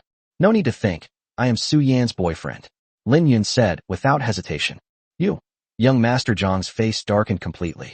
Jiang Xiao thought that by revealing his identity and then threatening him, he would surely scare the kid away. It was completely useless, which made him even angrier. Was the other party looking down on him? Even Su Yan seemed somewhat surprised after hearing Lin Yun's words.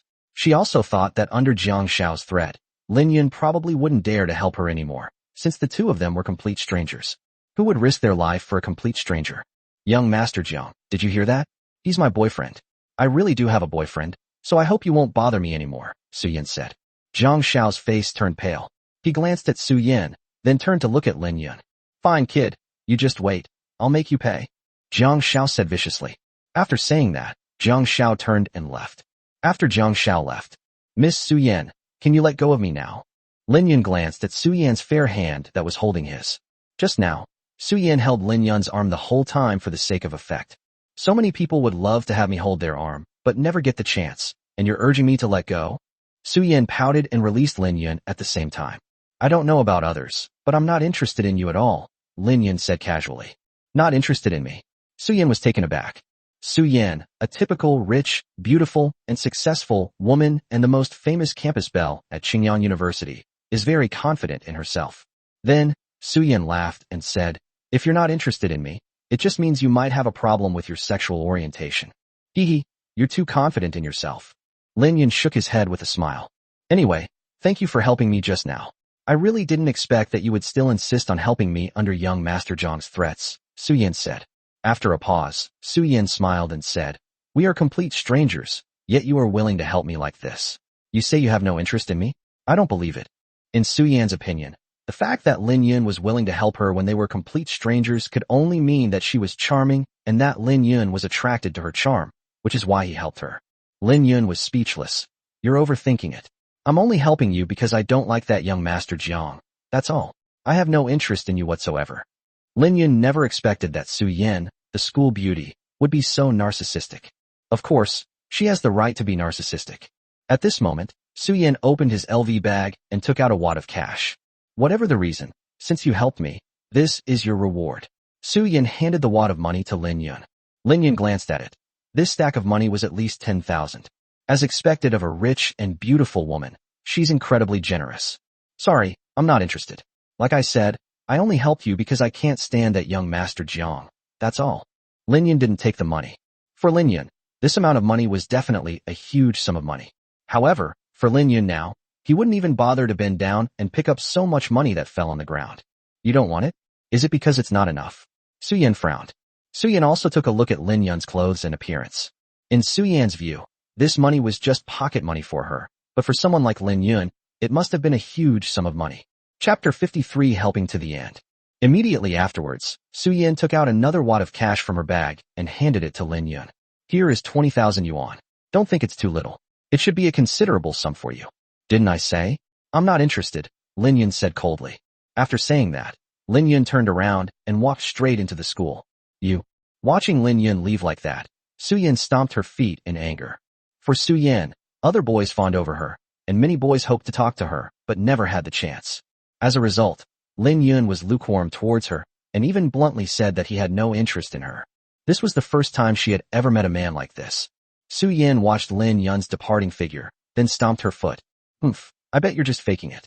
I'm so beautiful, I don't believe you have absolutely no interest in me. Lin Yun didn't really think too much about this matter. For him now, it was just a trivial matter. As for that young Master Jiang, Lin Yun had no reason to be afraid of him. If he doesn't cause trouble for Lin Yun, that's his good fortune. If he really dares to cause trouble for Lin Yun, then he's courting death. The first class of the afternoon has just ended. Brother Yun, the school beauty Su Yin is looking for you. She's right outside the door. A boy sitting at the door called out to Lin Yun. These words immediately caused an uproar among the students.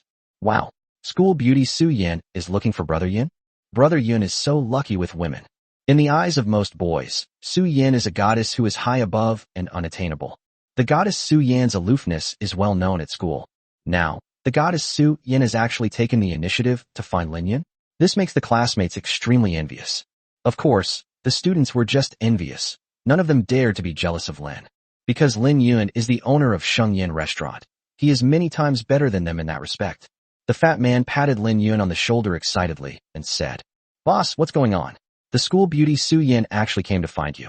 If word gets out, I don't know how many people will be so envious. I don't know either. Lin Yun shrugged helplessly. Su Yin had used him as a shield at noon, and the matter was already over, so why was she still looking for him? Immediately afterwards, Lin Yun got up and walked outside. Lin Yun didn't know why she came to find him, but since she had already found her at the classroom door, Lin Yun was determined to go and see what she wanted. Wang Shui, who was sitting in front, heard all of these words clearly. Is school beauty Su-yin looking for him? Wang Shui felt a little disappointed when she thought of this. Could it be that Lin Yun had some kind of relationship with the school beauty? She became somewhat insecure, knowing that she was no match for a rich and beautiful woman like Su-yin. Immediately afterwards, Wang Shui said self-deprecatingly, I'm not Lin Yun's girlfriend. Why should I think about these things? Outside the classroom. What do you want from me? Lin Yun leaned against the wall and glanced at Su-yin indifferently. Is this how you treat me? I'm the school beauty, Su-yin said unhappily. Su-yin was very annoyed. Other boys would get excited and act like infatuated girls when they saw her, but why was this guy so indifferent to her? If you have something to say, then say it. If not, I'll go back to the classroom. After Lin Yun finished speaking, he turned around and walked directly into the classroom. Hey, come back here. Su-yin stomped her feet in anger. Su-yin was furious. No boy had ever treated her like this before. Lin Yun turned around again. If you have something to say it quickly. I came to you to help you, and this is the attitude you're showing. Su-yin pouted and glared at Lin Yun. Help me? What do you want to help me with? Lin Yun crossed his arms and revealed a playful smile. Of course it's about young Master Jiang. I've been thinking, if you pretend to be my boyfriend at the school gate at noon, he'll definitely come looking for trouble, Su-yin said. After a pause, Su-yin continued.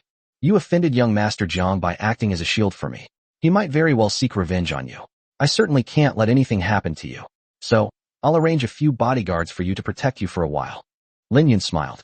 Although the school beauty, Su-yin had a bit of a princess-like temper, this showed that she wasn't a bad person at heart. I appreciate your kindness, but I can protect myself, Lin Yun said calmly. With Lone Wolf protecting him, why would Lin Yun fear Jiang Shao's retaliation? Why would he need Su-yin to send him bodyguards? Of course not. Even if Lin Yun needed bodyguards, he could easily hire them himself with his own money. You think you can protect yourself? Humph. Since you don't appreciate it, then forget it. Don't blame me for not helping you when young Master Jiang takes revenge on you. Su-yin pouted. Given Su-yan's temperament, she certainly wouldn't try to persuade her any further. That wasn't her style. Is everything all right? I'm going back now. Lin Yun turned around again. Stop. I haven't finished speaking yet. Su-yin shouted. If there's anything else, just say it all at once. Lin Yun turned around again with a sigh. Tomorrow is Saturday, there's a small group gathering. Young Master Jiang will be there, and so will I. Since you're pretending to be my boyfriend today, you should at least keep up the act. Come with me tomorrow, so young Master Jiang won't bother me again, Su-yin said. A small circle of people? Who are they? Lin Yun asked. They're all rich kids, about a dozen of them, Su-yin said. But why should I help you? Give me a reason to help you, Lin Yun said, spreading his hands. Because I'm Su-yin, the school beauty. So many people want to help me, but haven't had the chance yet, Su-yin said confidently. Sorry, I'm not one of them. I'm not a simp, so your reason won't sway me. Go find someone else. Lin Yun said dismissively. You. School beauty, Su-yin's expression changed. She was a dignified school beauty, yet this kid didn't give her any face at all. Immediately afterwards, Su-yin changed the subject. Okay, then, 500,000. I'll spend 500,000 to hire you to keep up the act for me. After all, you've already done it once today, and I can't replace you. Do you think I'm short of money? Lin Yun asked with a smile. Don't you need it? 500,000 is a huge sum of money for you, enough to change your life. Just by pretending to be your boyfriend, you can get so much money. What a worthwhile deal, Su-yin said. Lin Yun thought for a moment, then said, give me the address of the party. Lin Yun thought for a moment and decided to help the person to the end. Since Lin Yun has already helped her put on an act once, then he'll help her do it again. Anyway, Lin Yun also disliked that young Master Jiang, and since he was free tomorrow, Saturday, he decided to go and have some fun. So you've agreed? Humph, I thought you were so high and mighty, but you've succumbed to money after all, Su-yin laughed. Based on Lin Yun's clothing and appearance, Su-yin deduced that Lin Yun's family must be poor, so she was certain that Lin Yun would not be able to refuse such a large sum of money. Enough with the nonsense, just give me the address, or I might change my mind, Lin Yun said impatiently. Would Lin Yun, the grandson of the richest man in southwest China, be short of 500,000 yuan? Of course, Lin Yun couldn't be after money. He just didn't want to explain. Lin Yun didn't plan to take her 500,000 yuan because he didn't care about it. Just give me your home address, and I'll pick you up tomorrow morning, Su-yin said. After thinking for a moment, Lin Yun gave the address to Su-yin. After returning to the classroom, Brother Yun, you're so lucky with the ladies. This is Su-yin, the school beauty, the fat man said enviously. There's a lot of trouble too, Lin Yun said helplessly. Yeah, Brother Yun, for example, being misunderstood. Look at our class monitor, Wang Shui. She seems a little disappointed. Could she have misunderstood something? The fat man whispered. Lin Yun looked up at Wang Shui in front of him, then gave a wry smile. Lin Yun wanted to explain, but then he thought that he and Wang Shui were not yet boyfriend and girlfriend, so it wouldn't be good to take the initiative to explain. Moreover, since I am innocent, taking the initiative to explain would only give the impression of trying to cover up the truth. The next morning at 8 o'clock, Lin Yun received a call from the school beauty, Su Yin, saying that she had arrived outside Lin Yun's house. At Lin Yun's house, a red Ferrari sports car is parked here. A stunningly beautiful, stylish, and elegant woman was leaning against the car. Her clothes alone revealed her to be a wealthy heiress. She was none other than Su Yin, the school beauty.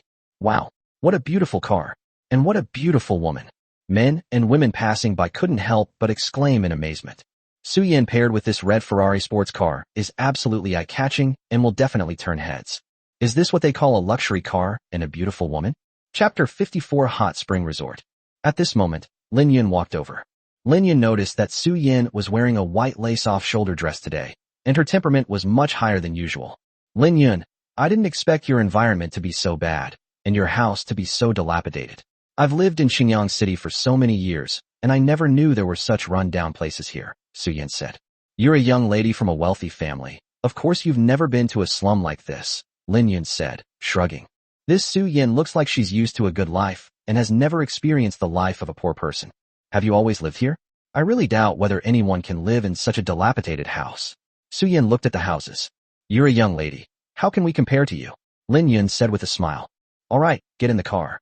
Su Yin opened the Ferrari door. Your car is quite beautiful, Lin Yun said, glancing at the Ferrari. Of course, this car costs over 2 million. What do you think? Isn't it nice? Su Yin said with a smile. It's just so-so. Compared to my car, it's still quite a bit inferior, Lin Yun said casually. Your car? What kind of car is it? Su Yin seemed a little surprised. In Su Yan's eyes, Lin Yun lived in a shanty town, and his house was so dilapidated, his family must be very poor, right? How could he possibly have a car? Look, it's over there. Lin Yun pointed to a spot not far away. Su Yin looked in the direction Lin Yun was pointing and saw a yellow shared bicycle. Puff. Upon seeing the shared bicycle, Su Yin couldn't help but cover her mouth and laugh. You mean that shared bike? I find you quite funny, Su Yin said with a smile. If you think it's funny, then it's funny. Lin Yun was not referring to the shared bicycle, but to the Lamborghini Aventador parked around the corner. It's just that there's a wall around the corner, so you can't see it from here. Lin Yun was too lazy to explain further. All right, get in the car. Today, I'll let you experience what it's like to ride in a sports car. After saying that, Su Yin got into the driver's seat. Lin Yun also walked to the passenger side, opened the car door, and got in. With the roar of its engine, the Ferrari sped away. Aoyama Hot Spring Resort. This hot spring resort is located at the foot of Qingshan Mountain.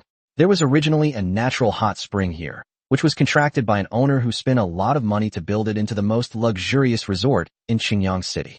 This is the meeting place, Su Yin mentioned. Su Yin parked her car in the parking lot. The parking lot was filled with luxury cars such as BMWs, Maseratis, Porsches, and Mercedes-Benz G-Class, which is enough to show that many wealthy people came today. After glancing at them, Lin Yun realized that none of these cars were as expensive as his Lamborghini Aventador. Hey, why does that Porsche Cayenne look so familiar?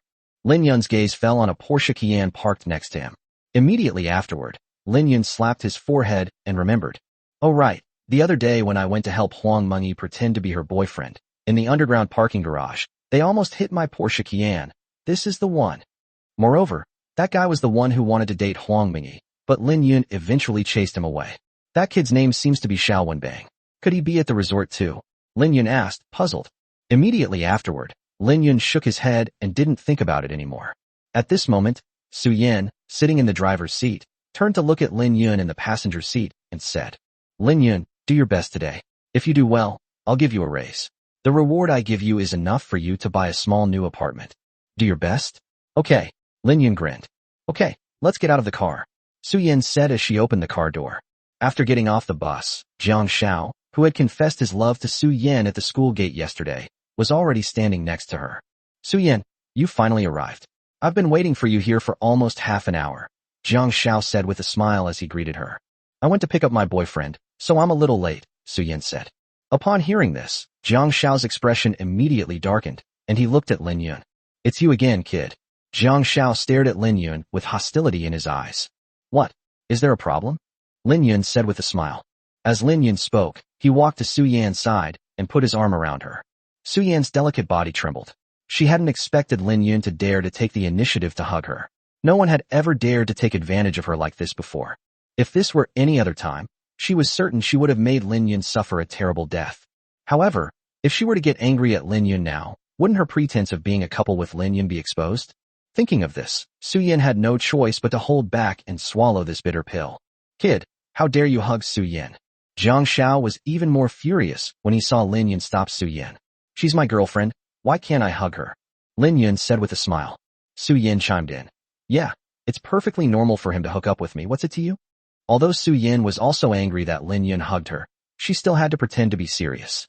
Kid, you just wait and see, you're going to be finished. Jiang Xiao said angrily. After saying that, Jiang Xiao, furious, turned and left.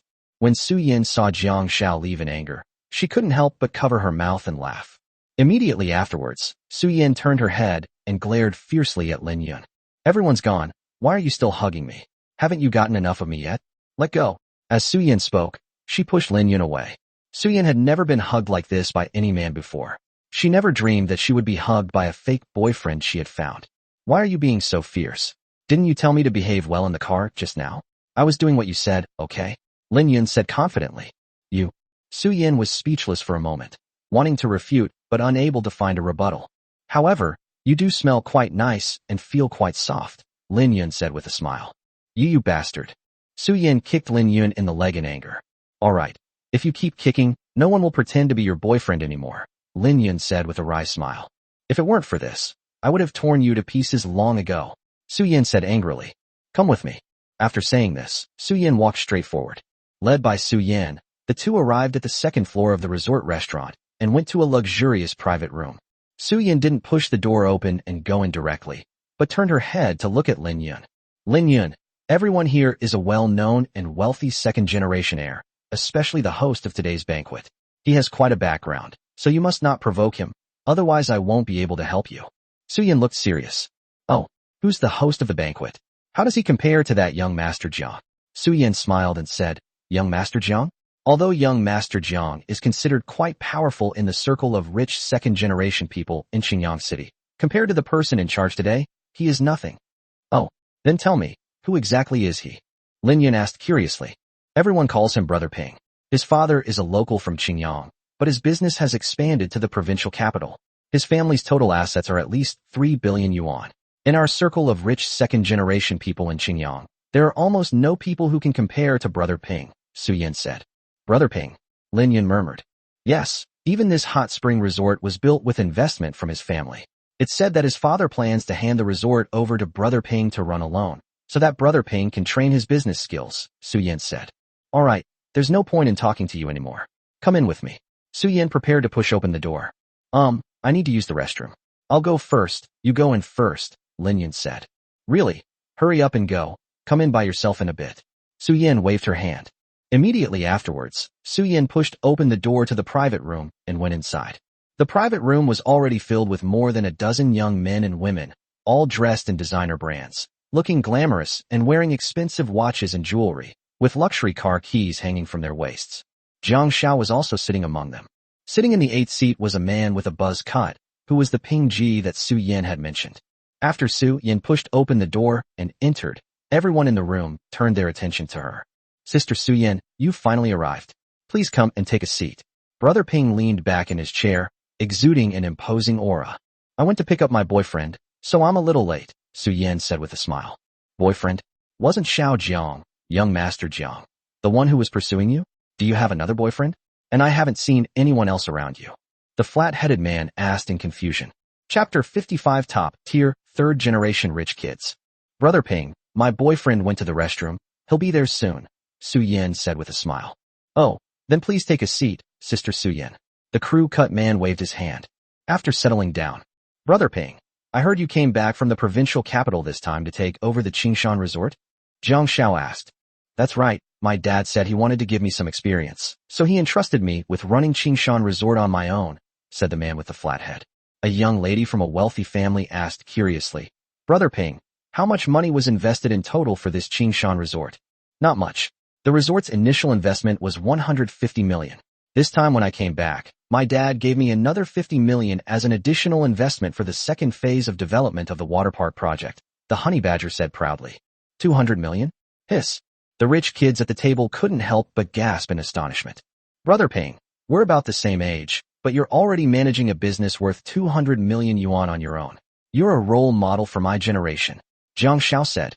Yes. It will probably take us another 10 or 20 years to reach the level that Brother Ping is at now. The other rich kids chimed in. Most of the wealthy second-generation individuals present only have a total family asset of 2 or 300 million yuan. However, Honey Badger is already able to independently manage an industry worth 200 million yuan, and this was just given to him by his father for him to practice on. Therefore, they are completely unqualified to be compared with the Honey Badger. Even Su Yin couldn't help but secretly marvel at this power. She had to admire it. Brother Ping, if you develop your career in Qingyang City in the future, you must take good care of us. I'd like to toast young Master Jiang. As Jiang Xiao spoke, he picked up his wine glass, his face full of flattery. Yes, Brother Ping, you must take good care of us in the future. The wealthy young men present all stood up, holding their wine glasses, to toast the Honey Badger. After he finished speaking, everyone present raised their heads and drank the entire glass, not leaving a single drop. You flatter me, everyone. It's you who should be supporting my business. If you're going to visit a resort in the future, you should definitely choose my Qingshan Hot Spring Resort first. After the Honey Badger finished speaking, he picked up his glass and took a sip, without even lifting his buttocks throughout the entire process. To be honest, these rich kids present were really beneath his notice. His vision had long since extended beyond the small city of Qingyang. He invited these people mainly because these rich second-generation individuals are likely to be the main guests of the resort in the future. He invited them to dinner because of business. Of course, Ping is already in the resort business. How dare we spend money at other resorts? Jiang Xiao said, taking the lead. That's right, supporting Brother Ping's business is a must, the other rich kids chimed in. After everyone sat down. Brother Ping, once you're back, you'll be the most powerful person in the second-generation elite circles of Qingyang City. Jiang Xiao continued to flatter. Xiao Jiang, you're exaggerating.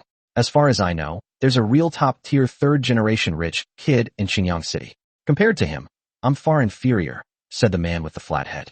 Oh, does our Qingyang City have such an awesome person? Even you, Brother Ping, are saying this. I wonder who this big shot is. Jiang Xiao asked curiously. You all know that Huading Group's Qingyang branch has a new chairman, right? Brother Ping said slowly. No, I've heard a little about it.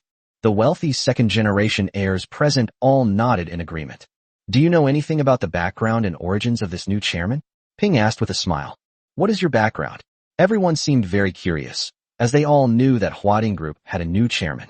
However, they had no idea what the new chairman's background was. Even Su Yin seemed very curious.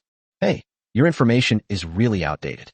There's such a big shot in Qingyang City, and you local rich kids don't even know. The man with the flat head shook his head with a smile. Our information is nowhere near as good as yours, Brother Ping. Please enlighten us, Brother Ping, Jiang Xiao said with a dry laugh. Then let me tell you, this new chairman is Lu Zhizhong's grandson, the man with the flat head said with a smile. What? Lu Zhizhong's own grandson? Hiss. The group of wealthy young men at the table couldn't help but gasp upon hearing this news. Who among us here doesn't know Lu Zhizhong's formidable reputation? Who doesn't know what kind of terrifying figure Lu Zhizhong is? Old Lu's own grandson is actually in our Qingyang City. TSK. No wonder you said that just now, Brother Ping. He really is a big shot. Yeah, such an awesome person lives in our Qingyang City, and we didn't even know about him. Old Lu's grandson. He really is a top-tier third-generation rich kid. The wealthy second-generation heirs present all sighed in admiration. It's worth noting that Mr. Lu's entire Huading Group has a market value of over 10 billion yuan. Their family's business is nowhere near as good as Huading Group's. This level of third-generation rich kids is nowhere near as good as them. Brother Ping, have you ever met Lu Zhizhong's grandson? A rich second generation asked. Not yet. I was originally planning to invite him to the party, but after thinking about it, I think I should pick a time to visit him in person, said the man with the flat head. Ping's father's business in the provincial capital involves a lot of cooperation with Huading Group. So before he returned to Qingyang City, Ping Ji's father instructed him to visit old Lu's grandson and treat him with the same respect as an elder. Upon hearing this, everyone nodded in understanding. Such an impressive figure would require even the honey badger to personally pay him a visit. At this moment, a man with slicked back hair at the table suddenly spoke up. I have met the new chairman of Huading Group's Qingyang branch, who is Lu Zhizhong's grandson. This man with slick back hair is Xiao Wenbang, the rich second generation who tried to date Huang Mingyi at the Western restaurant the day before yesterday, but was kicked out by Lin Yun. He was in the underground parking garage at the time and almost hit Lin Yun with his Porsche Cayenne. Young Master Bang, have you seen him before? As soon as Xiao Wenbang spoke, everyone present turned to look at him. Xiao Bang, since you know him, tell me, what does this Lu Zhizhong's grandson look like? The flat-headed man asked. Everyone looked at Xiao Wenbang with curiosity. He's very young and dressed very casually. You'd never guess he's a top-tier third-generation rich kid. Oh, right. His name seems to be Lin Lin. As Xiao Wenbang spoke, he looked up. As he finished speaking, he suddenly saw Lin Yun entering the private room from outside. In an instant, Xiao Wenbang was so frightened that he trembled and almost fell to the ground, his face turning pale. Good heavens, isn't this Lin Yun, Lu Zhizhong's grandson? He never expected to suddenly see Lin Yun here. Lin Yun's sudden entry also attracted everyone's attention. Who is this kid? Everyone asked, puzzled. At this moment, Su Yan quickly got up and walked to Lin Yun's side, taking his arm.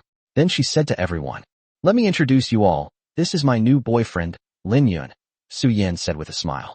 Xiao Wenbang was completely dumbfounded when he heard this. Lin Yun was Huang Mingyi's boyfriend just a few days ago. How come he's Su Yan's boyfriend now? Does this mean Lin Yun is now involved with both of these stunning beauties? Xiao Wenbang could only feel envious and jealous. After all, Lin Yun's status and position were far superior. "Young man, please have a seat," said the host, Brother Ping, waving his hand. During this process, Lin Yun also saw Xiao Wenbang, who was pale-faced. Lin Yun glared at him, which made Xiao Wenbang tremble again. After Lin Yun sat down, Ping looked at Lin Yun and asked, "Young man, as far as I know, Su Yan has very high standards. Since you were able to win her over, you must come from an extraordinary family. May I ask which family you are from?" Before Lin Yun could answer, Jiang Xiao, who was sitting at the table, spoke up. "Brother Ping, this kid is no young master at all. He's just a poor boy from the shanty town. I've investigated his background. He has no connections whatsoever. His family is dirt poor." After Lin Yun was used as a shield by Su Yan yesterday at noon, Jiang Xiao went to the school archives and obtained a file on Lin Yun. Oh, everyone present seemed somewhat surprised that Su Yan had actually chosen a poor boy as her boyfriend. Moreover, judging from Lin Yun's clothes and appearance, he did indeed look like a poor young man. Chapter 56, Because My Name is Lin Yun. TSK, Su Yan, you actually chose a poor guy as your boyfriend. It's incomprehensible to me, Ping Gu said with a shake of his head and a laugh. The other wealthy second-generation individuals present also expressed the same question. Only Xiao Wenbang secretly sighed. How could he be some poor boy? He's clearly the new chairman of Huading Group, and he's clearly Lu Zhizhong's grandson. Of course, Xiao Wenbang didn't say it out loud. Because Lin Yun glared at him when he entered, and Lin Yun didn't reveal his identity, it meant that Lin Yun didn't want to reveal his identity, so he naturally didn't dare to say anything. "I like poor boys, that's not allowed." After saying a few words, Su Yan pulled Lin Yun to sit down at the table. "After taking your seats. Young man, you're really something. You even managed to win over Su Yan. I wonder what tricks you used," Ping Gu said to Lin Yun. "It's all right," Lin Yun replied casually. When Ping saw Lin Yun's perfunctory attitude towards him, he frowned. How dare a poor kid treat him so casually? However, he did not make a scene. Immediately afterwards, Ping looked at Xiao Wenbang and said, "Xiao Bang, weren't you just talking about Lu Zhizhong's grandson? Go on." Yes. The other rich kids at the table also looked at Xiao Wenbang, eager to hear what he had to say next. Xiao Wenbang glanced at Lin Yun, then stammered. Brother Ping, I don't remember very clearly either. What Xiao Wenbang really wants to say is that the person you're looking for is right here." Lin Yun was slightly surprised when he heard everyone mention him. At this moment, Xiao Wenbang stood up. "Brother Ping, I suddenly remembered I have some urgent business at home, so I'll have to go now," Xiao Wenbang said with a smile, but his face looked worse than if he were crying. For Xiao Wenbang, seeing Lin Yun there made him feel extremely uneasy, and he didn't want to stay there for even a moment longer. "Okay, go ahead." Ping waved his hand. As Xiao Wenbang left, he thought to himself, anyone who messes with Lin Yun today is doomed. After Xiao Wenbang left. "By the way, Brother Ping, are you going to attend the auction at the Qingyan Hotel in 3 days?" Jiang Xiao asked. Another rich kid also said. The highlight of this auction is the land auction, but there are also some other items up for auction. It is said that many business owners will be attending, including Huading Group and Jinxiang Group. Jiang Xiao also said, "This is our Qingyang City's annual auction, which is very lively. Even if you don't bid on anything, you can still go in, broaden your horizons, and even make a lot of connections. Although I won't participate in the auction, I will definitely go to this auction, Ping Gus said. You guys will be going too, right? Ping looked up at the rich kids. Of course, we should definitely go and broaden our horizons at such a major auction. The rich kids nodded in agreement. The entry qualification for the auction is a total asset of 100 million or more. Although these rich second-generation kids are not qualified, their fathers are, so they can go in with their fathers. They won't take many photos there. It's mainly to broaden their horizons. As for those billionaires with assets in the tens of millions, sorry, they don't even have the right to enter. An auction? Lin Yun murmured. Lin Yun then remembered that Lu Bo had mentioned this auction to him a few days ago. It must be the auction they were talking about, as the time and place matched. At the time, Lu Bo said that this auction was very important and that Lin Yun must attend and be prepared to compete with Jinxiang Group for the land. So, if these rich kids are going to the auction 3 days from now, Lin Yun will probably run into them, right? Immediately afterward, Lin Yun looked at Su Yan and asked, Su Yan, are you going to the auction in 3 days? No, I'm not going. I have absolutely no interest in those kinds of auctions. I'd rather go shopping. But my dad wants to go, Su Yan said. Immediately afterwards, Su Yan retorted, why are you asking this? Anyway, it has nothing to do with you, and you have no chance to get in. That's not necessarily true, Lin Yun smiled. TCH, you think you can get in? I'll write my name backwards, Su Yan. Unless you go in as a waitress to serve tea and water, Su Yan said. Lin Yun simply smiled faintly and didn't say anything more.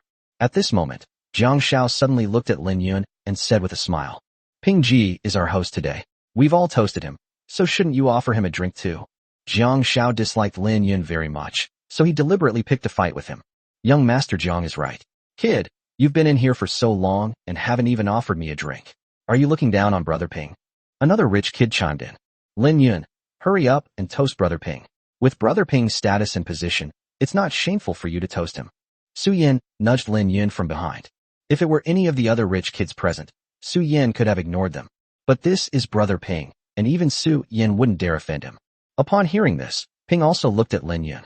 Lin Yun smiled and said, Ping Ji, right? I think you should be the one toasting me. Lin Yun's words caused an uproar in the entire private room. Holy crap, is this kid crazy? He actually got Brother Ping to toast him. He's asking for it. This kid is totally courting death. Everyone looked at Lin Yun as if he were a madman. They never expected Lin Yun to dare to speak to Brother Ping like that.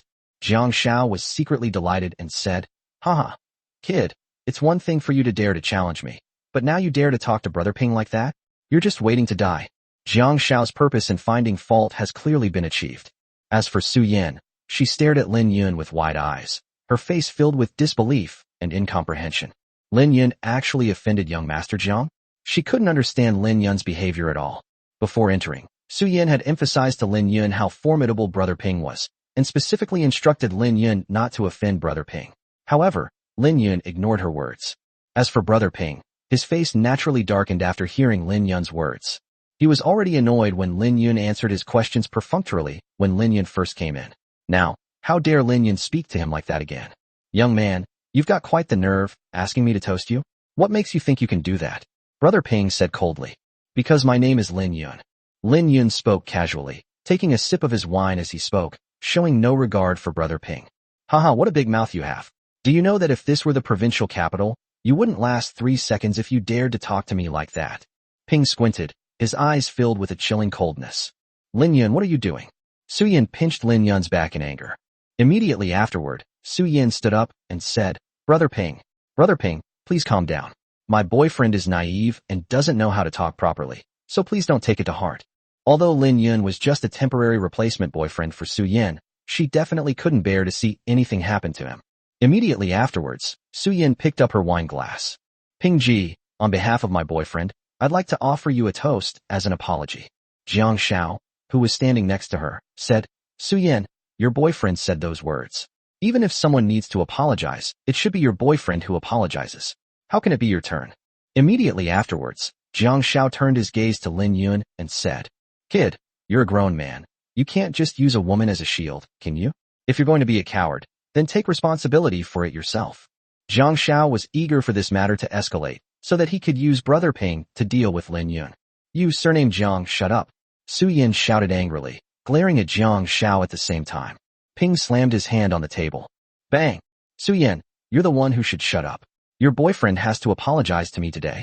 You should know that I've already given you, Su-Yen, plenty of face. If it weren't for the fact that he's your boyfriend, I would have crippled him on the spot. When Ping slammed his hand on the table, the entire private room fell silent, and the atmosphere became awkward. The rich kids in the private room were thinking to themselves, this poor kid actually dared to provoke Brother Ping. Isn't he courting death? They couldn't understand why Su-Yen would choose such a bizarre boyfriend. Jiang Xiao, on the other hand, was gloating, looking like he was watching a show. Lin Yun, on the other hand, remained calm and composed, sitting on the table as if he were completely unaffected.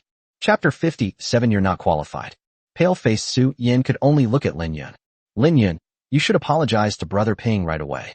It's not shameful for you to apologize to Brother Ping, given his status. When Su-Yen said this, she even had a pleading tone. She knew that if Lin Yun didn't apologize, the matter would really be out of her control. Apologize to him? Sorry, he's not qualified. Even if his father were here, he's not qualified. Lin Yun said each word sharply. Boom.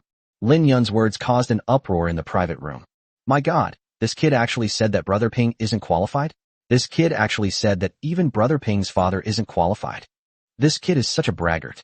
For a poor kid to say something like that is a complete joke. Everyone looked at Lin Yun as if he were a madman. You know, Ping's father has total assets of 3 billion yuan, which makes him one of the richest people in the province, right? He has a very successful business in the provincial capital. And this kid actually dared to say that he wasn't even qualified to be Brother Ping's dad? At the same time, they also knew that if this kid dared to talk to Brother Ping like that, he was definitely doomed. Ping Ge laughed angrily. Haha, you're saying my dad isn't even qualified? If you were the son of the richest man, I could understand you saying that. But for a poor kid from a shanty town to say something like that is utterly ridiculous. Su-Yen shook her head helplessly to herself. She simply couldn't understand Lin Yun. Because she knew that Lin Yun lived in a shanty town and his family was poor, she couldn't imagine what gave Lin Yun the confidence to say such a thing. At this moment, everyone in the private room was looking at Lin Yun and Brother Ping. They wanted to see how Brother Ping would deal with Lin Yun. Jiang Xiao looked on with anticipation. Kid, do you know that I'm the owner of this Qingshan hot spring resort? With just one word from me, the resort's security guards can rush in and cripple you. Brother Ping squinted at Lin Yun. You can try, Lin Yun said without any fear. With a lone wolf protecting him, what are a few security guards compared to him? Lin Yun had witnessed firsthand just how formidable Lone Wolf was. When everyone heard Lin Yun say that, they found him even more ridiculous. They could see that Lin Yun was about to be finished. Su-Yen was at her wit's end, because Lin Yun had completely angered Brother Ping, and her pleas to Brother Ping were of no use. When Ping saw that Lin Yun was still being stubborn, he became completely enraged. He initially intended to forgive Lin Yun, so he gave Lin Yun several chances to apologize, but Lin Yun didn't cherish them at all. If he doesn't teach Lin Yun a lesson, how can he establish his authority in front of these rich kids? How can he maintain his foothold in Qingyang City in the future? Fine. Let's see if you'll still be so tough once the security guards come in, Ping said coldly. As Ping spoke, he grabbed his phone from the table, preparing to call security. After Ping picked up his phone, he found 2 text messages, both from the same person. The first one is, Brother Ping, this is Xiao Wenbang. Didn't you ask me about old Master Lu's grandson before? After thinking about it, I still feel it's necessary to tell you that the Lin Yun who just came in is the new chairman of Huading, and he is old Master Lu's grandson. The second point is, Brother Ping, I've met him, so I can guarantee that what I'm saying is absolutely true. He doesn't reveal his identity because he doesn't want everyone to know his true identity. Brother Ping, you must treat this with caution. These 2 text messages were sent by Xiao Wenbang, who had just left, to Brother Ping. After Xiao Wenbang left, he thought it over and over again and decided that telling Ping Ge this news might help Ping Ge and make Ping Ge owe him a favor. So he chose to send a text message to Ping Ge to secretly inform him of the news. He thought that notifying one person alone like this would not anger Lin Yun. Ping, who was still furious, felt as if a bucket of cold water had been poured over him after seeing this text message, instantly extinguishing his anger. Ping knew perfectly well that since Xiao Wenbang had met Lin Yun, he would never dare to lie to him. When Ping looked at Lin Yun again, his eyes changed. This is actually old Master Lu's grandson? He had just said that he would find time to visit them in person. As a result, old Lu's grandson was right in front of him, but he had no idea. When he realized that Lin Yun was old Master Lu's grandson, he immediately understood why Lin Yun had said that he should toast him, and why Lin Yun just said that he was not qualified to accept Lin Yun's apology. Not even his father was qualified. At the time, Ping thought it was a huge joke. However, if Lin Yun is old Master Lu's grandson, then all of this makes sense. He finally understands what Lin Yun dares to challenge him on. Despite how capable Ping Xiao's father is, he and his father are no match for someone like Grandpa Lu. What's wrong with Ping Ji? Wasn't Ping Ji going to call security to deal with this kid? When everyone saw Ping, they were about to call security, but suddenly they froze, their faces full of confusion and bewilderment. Seeing that Brother Ping was stunned, Jiang Xiao couldn't help but call out. Brother Ping, what's wrong? Quickly call security in and teach this kid a lesson. Shut up. Do I need you to teach me how to do things? Ping Ge looked at Jiang Xiao and shouted coldly. The sudden shout startled Jiang Xiao, who was completely bewildered. Wasn't Brother Ping about to yell at Lin Yun? Why was he shouting at him instead? Although Jiang Xiao didn't know why, he quickly lowered his head and dared not say anything more. Seeing this, Lin Yun smiled and said, Brother Ping, weren't you going to call security to deal with me? Why didn't you call them? Ping Ge's facial muscles twitched.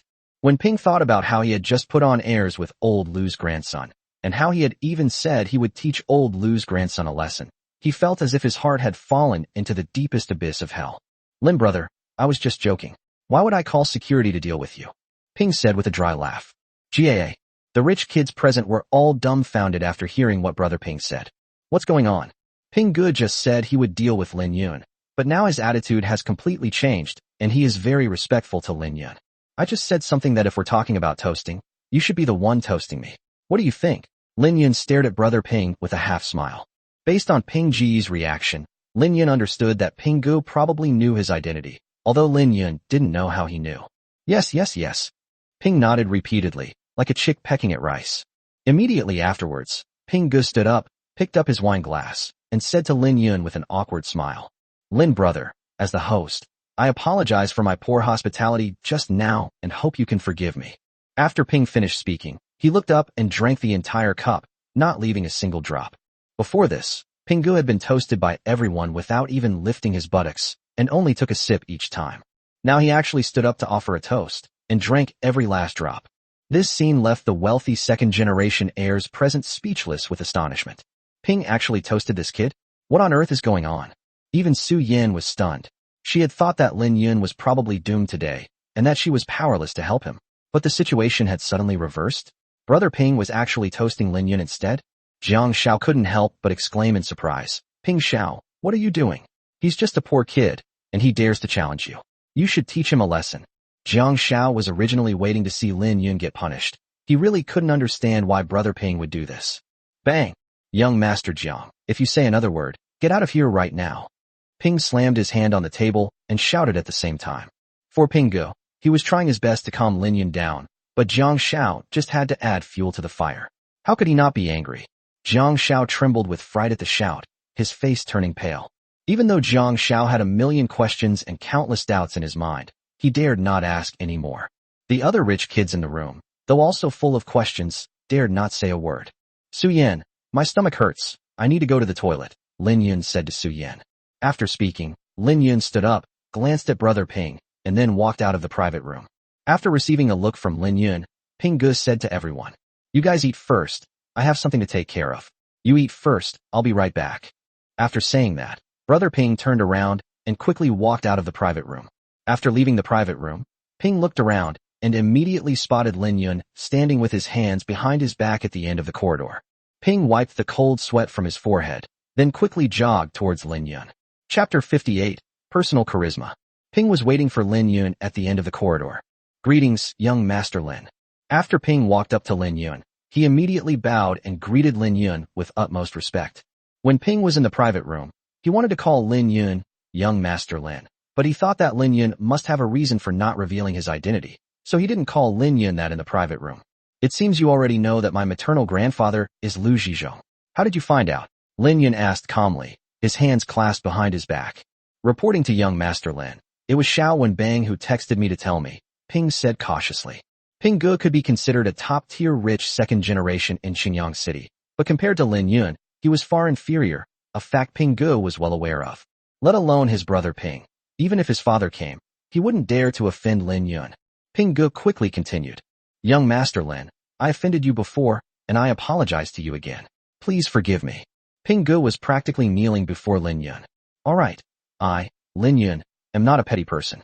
Since you have apologized, I will not hold what happened in the private room against you. Lin Yun waved his hand.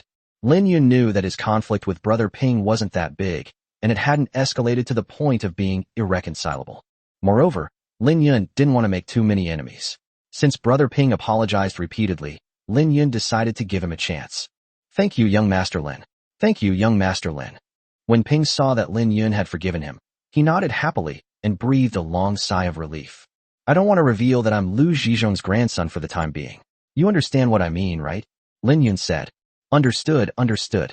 Young Master Lin, you just want to pretend to be an ordinary person to pick up girls? Xiaoping understands. Brother Ping was very respectful and even referred to himself as Xiaoping. Immediately afterwards, Ping took out a business card and handed it to Lin Yun with both hands. Young Master Lin, this is my business card with my number on it. From now on, all your visits to Qingshan Hot Spring Resort will be free, and you will enjoy the best hospitality. Okay, I'll take it. Lin Yun didn't refuse and simply accepted the business card. When Ping saw that Lin Yun had accepted his business card, he immediately smiled happily. The fact that Lin Yun was willing to take his business card was enough to show that Lin Yun had truly forgiven him. By the way, young Master Lin, that young Master Jiang actually dared to go against you and even dared to steal your girlfriend. Should I find a few people to secretly beat him up? Ping said. Ping's actions were clearly an attempt to curry favor with Lin Yun and win his favor. No need. If I really want to beat him up, I can do it openly and honestly. Why do I need to do it secretly? Lin Yun said casually. Haha, young Master Lin is right. I was inconsiderate. Brother Ping laughed heartily. I'm going back now. After Lin Yun finished speaking, he went straight back to the private room. Inside the private room. After Lin Yun entered the private room, the rich kids inside all looked at him with strange eyes. They still vividly remember the scene of Brother Ping toasting Lin Yun, but they still don't know why. As soon as Lin Yun sat down, Su Yin couldn't contain her surprise and curiosity and immediately asked Lin Yun a question. Lin Yun, tell me quickly, what exactly happened? Ping Xiao was about to call security to deal with you. How come his attitude suddenly changed 180 degrees, and he even offered you a toast and apologized to you? How would I know? Maybe I'm just too charming and won over Brother Ping, Lin Yun said, shrugging. You're too charming? You won over Brother Ping with your charm? Su Yin rolled her eyes. Even if she believed in ghosts, she wouldn't believe such nonsense. I reckon Brother Ping must have made a mistake. He must have misjudged your identity, which is why he acted that way, Su Yin guessed. Maybe, Lin Yun said, shrugging. Lin Yun didn't want Su Yin to know that he was the chairman of Huading Group's Qingyang branch, or that he was Lu Zhizhong's grandson, because that would be meaningless. You're lucky today, kid. Luckily, Brother Ping made a mistake, Su Yin said. Su Yin picked up Lin Yun from his house today. She saw with her own eyes how dilapidated Lin Yun's house was, so of course she didn't think that Lin Yun had any impressive status that could intimidate Brother Ping. She could only conclude that Ping had made a mistake, which was why he suddenly changed his attitude towards Lin Yun. After a pause, Su Yin chided him playfully. I really don't understand you. I told you that back then, but you still insisted on challenging Ping Xiao. If Brother Ping hadn't made a mistake, you would definitely be finished. I wouldn't have been able to protect you. Is it my fault? Lin Yun shrugged. Just then, Jiang Xiao suddenly stood up, his gaze falling directly on Lin Yun. Lin Yun, I don't know what Brother Ping is up to. He's not going after you. But I know your background very well. You're just a poor kid. Don't worry, if Brother Ping won't deal with you, then I'll deal with you. Jiang Xiao got Lin Yun's information from the school archives yesterday, so he knew that Lin Yun was indeed a poor boy, and he was very certain of that. Okay, I'll be waiting, Lin Yun said with a smile. At that moment, Brother Ping walked in. The banquet continued, and Ping Gun naturally stopped making things difficult for Lin Yun, instead treating him with great courtesy. After the banquet, Brother Ping invited everyone to soak in a natural hot spring. Qingshan Hot Spring. Lin Yun and Su Yin pretended to be a couple, so naturally they had to be in the same hot spring pool, which gave Lin Yun a good look at them. The banquet ended after everyone had soaked in the hot springs. When the banquet ended, it was already evening. Yin Si-yin drove Lin Yun directly back to the shantytown. A red Ferrari slowly pulled over and stopped in front of Lin Yun's house. Inside the car. Although your performance today was not good, I won't shortchange you on the 500,000 reward. Give me your bank card number. Su Yin looked at Lin Yun. No need for payment, I'm not short of money, Lin Yun said casually. After saying that, Lin Yun opened the car door and got out, heading straight home without any hesitation. Hello. Su Yin was stunned as she watched Lin Yun leave. In Su Yan's opinion, Lin Yun was only pretending to be her boyfriend today for money, right? And now he doesn't want money? Moreover, Lin Yun left very quickly, and she didn't even have a chance to call out to him. Su-Yin opened the driver's side door, intending to chase after them. But then she thought, why should I, this young lady, pursue him? He doesn't want money, so why should I ask him to accept it? After thinking about this, Su-Yin closed the driver's side door directly. Su-Yin watched Lin Yun's departing figure from inside the car and pouted, saying, what a weirdo. His family is clearly poor, yet he acts tough and refuses money. Is he trying to show off his male pride? After saying that, Su-Yin started the car and drove away. On the other side, after Jiang Shao returned from the resort, that bastard actually went to the hot spring with Su-Yin. Damn it. Jiang Shao was furious when he thought of this. What Jiang Shao found most unfair was that the person he had tried everything to get had been won over by a poor boy. Why? Kid, you're not good enough for Su-Yin at all. I'll definitely break you two up. After Jiang Shao finished speaking, he took out his phone. Jiang Shao had already made up his mind. He would call and tell Su-Yan's father about it. He didn't believe that Su-Yan's father would let his daughter date a poor boy. The next morning, inside Lin Yun's dormitory at Qingyang University. Kill. Shouts of battle rang out. It turned out that the fat man was playing League of Legends with Lin Yun. Although Lin Yun rarely played games before, he did know a little about the very popular League of Legends. However, he was terrible at it and was stuck in the silver rank. At that moment, a man in a suit pushed open the slightly ajar dormitory door and walked in. You must be Lin Yun. The man in the suit walked directly up to Lin Yun. Who are you? Lin Yun frowned and turned to look at the man in the suit. Lin Yun was certain that he did not know the man in the suit. Our CEO, Mr. Su, would like to see you. Please come with me, the man in the suit said. President Su? I'm sorry, I don't know President Su. If he wants to see me, let him come by himself. After Lin Yun finished speaking, he turned around and continued playing the game. Are you kidding me? Lin Yun, the chairman of the Qingyang branch of Huading Group, actually wants me to go see him? Where does this so-called President Su get such influence? He calls me to see him as soon as he arrives? Kid, you've got quite the nerve. You've been having an affair with my young lady, and now the master wants to see you, and you actually want the master to come see you? The man in the suit's tone turned icy. Chapter 59. You are not good enough for my daughter. Upon hearing this, Lin Yun's expression immediately froze. What did he mean by getting involved with your young lady? Wait a minute, Mr. Su? Su-Yin? Lin Yun immediately thought of Su-Yin. The Mr. Su you mentioned, is he Su-Yan's father? Lin Yun quickly looked at the man in the suit. It seems you're quite clear-headed. Since you're so clear-headed, why are you putting on airs with our CEO Su? What's the meaning of this? The man in the suit said coldly. Lin Yun couldn't help but shake his head and smile. Lin Yun originally thought that this President Su was a boss who knew his identity as chairman and came to see him. It now appears that it was Su-Yan's father who came to find her, and he was unaware that she was the chairman of Huading Group and the grandson of Lu Zhizhong, which is why he asked her to meet him. Lin Yun couldn't help but wonder, why would Su-Yan's father suddenly contact me? And what does he want from me? Fatty, you keep fighting. I'm going out to meet someone, Lin Yun said as he stood up. Boss, you're going to trick me again, the fat man said jokingly. After leaving the dormitory, the man in the suit led Lin Yun to the Yanglu Lake on campus. A middle-aged man in a suit stood by the lake, his hands behind his back, quietly gazing at Yanglu Lake. He exuded an air of grandeur and was clearly a wealthy businessman. He must be Su-Yan's father, President Su. Mr. Su, the person has been brought here. The man in the suit led Lin Yun to Mr. Su's side. President Su turned his head and glanced at Lin Yun, then continued to look at Yanglu Lake. You're the guy who's dating my daughter, Lin Yun, right?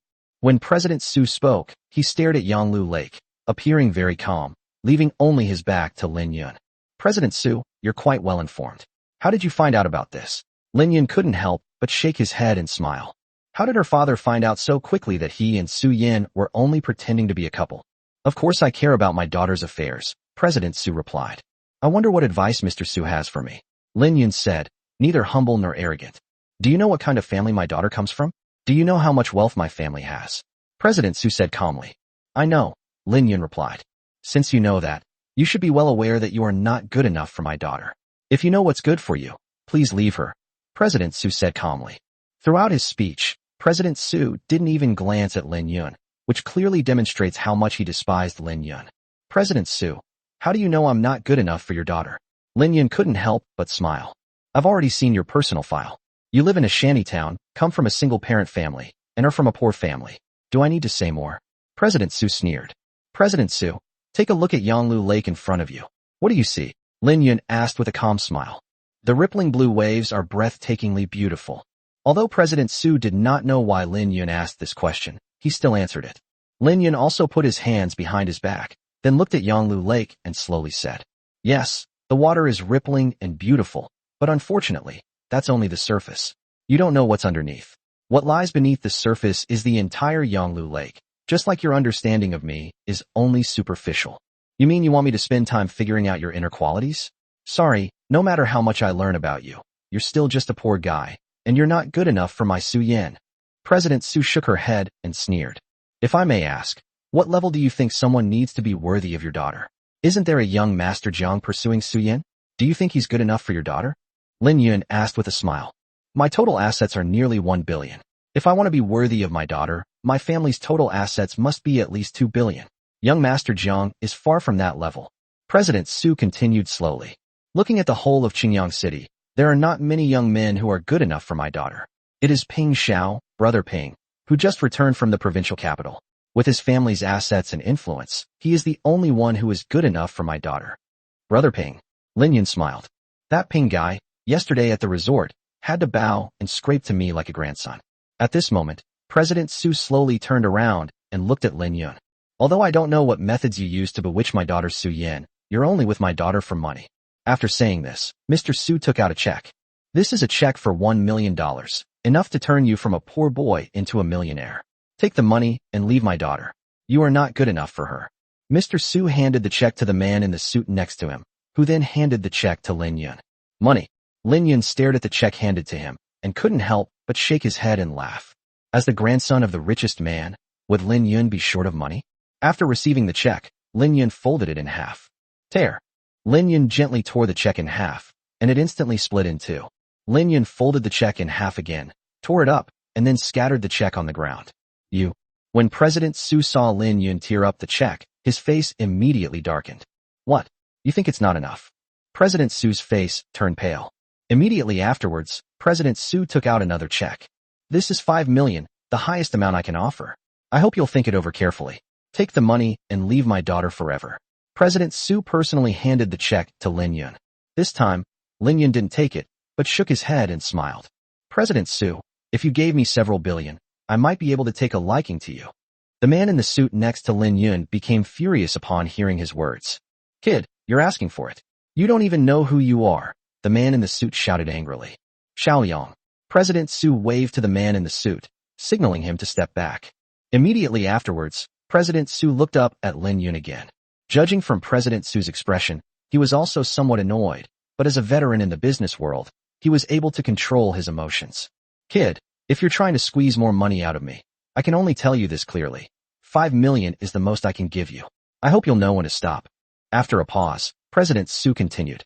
"I'll give you 3 days to think it over. Once you've made up your mind, you can come to me anytime to collect the 5 million. If you refuse to give me the money or leave my daughter after 3 days, then I will have no choice but to resort to force." When President Su said the last sentence, his tone suddenly turned cold. "President Su, I think you'll change your attitude when we meet next time," Lin Yun said with a smile. "Xiaoliang, let's go." President Su ignored Lin Yun and called the man in the suit next to him, then strode away. Watching President Su's departing figure, Lin Yun shook his head and smiled.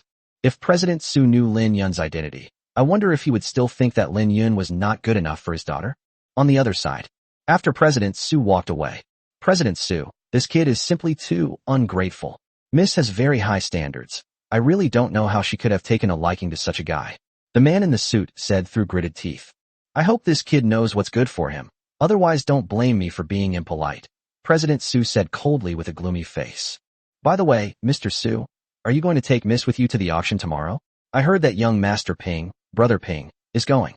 We can try to set Miss up with him then," the man in the suit said. "I will tell her." President Su nodded. On the other side, Lin Yun had just returned to his dormitory from Yanglu Lake when the phone rang. Lin Yun looked up and saw that it was a call from his maternal grandfather, Lu Zhizhong. Lin Yun knew that his grandfather must have something to say when he called. "Grandpa." Lin Yun quickly answered the phone. "Yunner, I'm at your house right now. Come back for a visit. I have some good things for you that I think will be of great help to you." Grandpa's kind voice came through the phone. "Good stuff? What good stuff?" Lin Yun was taken aback. What kind of status does his maternal grandfather have? He is the richest man in southwest China, so his standards are naturally very high. Lin Yun couldn't imagine what kind of thing his maternal grandfather could call a good thing. And my grandfather said he wanted to give it to me, saying it would be a great help to me. Lin Yun couldn't help but feel a little excited, wondering what kind of good stuff it was. Haha, you'll see when you get back. Grandpa's laughter came through the phone. Okay, I'll be right back. Lin Yun nodded. After hanging up the phone, Lin Yun rushed home.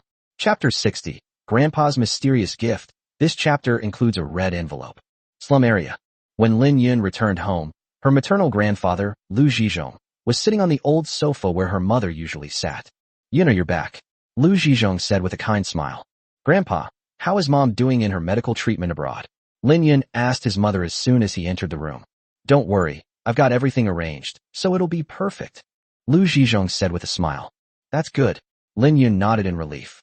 Yunner, the auction that Qingyang City will be holding tomorrow is a very important auction for you. I came back today for this matter, Lu Zhizhong said. Lin Yun seemed somewhat surprised. This auction is important, but it's not so important that you, Grandpa, would personally come all the way back from the provincial capital to see me, is it? If it were just an auction, there would indeed be no need for this. But this auction is also related to your war with the Jinxiang Group, said Grandpa Lu Zhizhong. Jinxiang Group, Lin Yun murmured. Lin Yun remembered that General Manager Lu Bo had told him before that they would be competing with Jinxiang Group for land at this auction. Therefore, this auction is a war without gunpowder between them and Jinxiang Group. Yes, it's Jinxiang Group. I bet you, Yunner, would love to wipe out Jinxiang Group, Grandpa Lu Zhizhong said with a smile. Of course, Lin Yun nodded slightly, his eyes narrowing. Lin Yun had a burning desire to destroy the Jinxiang Group because of what they had done before. However, as a local power, Jinxiang Group's chairman, Xiang Jinxiang, is a big brother of Qingyang City's underground forces, who has been in power in Qingyang City for more than 10 years and is deeply rooted in the city. Therefore, it would be extremely difficult for Lin Yun to destroy the Jinxiang Group on his own. I will entrust you with the important task of destroying the Jinxiang Group. This will be your ultimate test, said Grandpa Lu Zhizhong. Grandpa, even if you hadn't said anything, I was already thinking of finding a way to destroy the Jinxiang Group myself. Otherwise, I would have asked you for help long ago, Lin Yun said with a smile. Ha, good. That's bold. Lu Zhizhong nodded happily. Immediately afterwards, Lu Zhizhong said, however, I won't let you fight alone. After all, Xiang Jinxiang is cunning and has been a force to be reckoned with in Qingyang City for many years.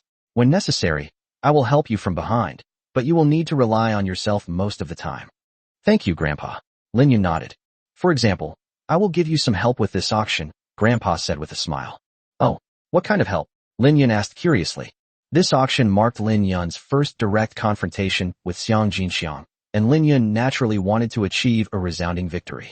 First, I'll give you 1 billion yuan in funding. As long as it's important land, just bid and grab it, no matter the cost. Even if it's not worth it, just make sure Xiang Jinxiang has no land to build a house next year, Grandpa said. Grandpa means to throw money at Xiang Jinxiang until he has nowhere to go, right? Lin Yun asked in surprise. Yes, that's exactly what I mean. So what if he's a local bigwig? When it comes to capital, my Huading Group can crush him, Grandpa Lu Zhizhong said with a smile. Grandpa, you truly live up to your reputation as the richest man. You're so domineering, hee hee. Lin Yun grinned. By the way, Grandpa, is this 1 billion the good stuff you mentioned on the phone? Lin Yun asked. Of course not. The good thing I'm referring to is something else entirely, something that will be of great help to you, Grandpa Lu Zhizhong said with a smile. Immediately afterwards, Grandpa took a document from his secretary and then handed it to Lin Yun. Yunner, this is the wonderful gift I want to give you. Lin Yun quickly took the document. In Lin Yun's opinion, anything that his grandfather called a good thing must be a treasure, right? After receiving the document, Lin Yun quickly opened it and began to read it. This is definitely a good product. After seeing the document, Lin Yun quickly understood his grandfather's meaning. The document that his grandfather gave Lin Yun was even more important than the 10 billion yuan he had just given Lin Yun.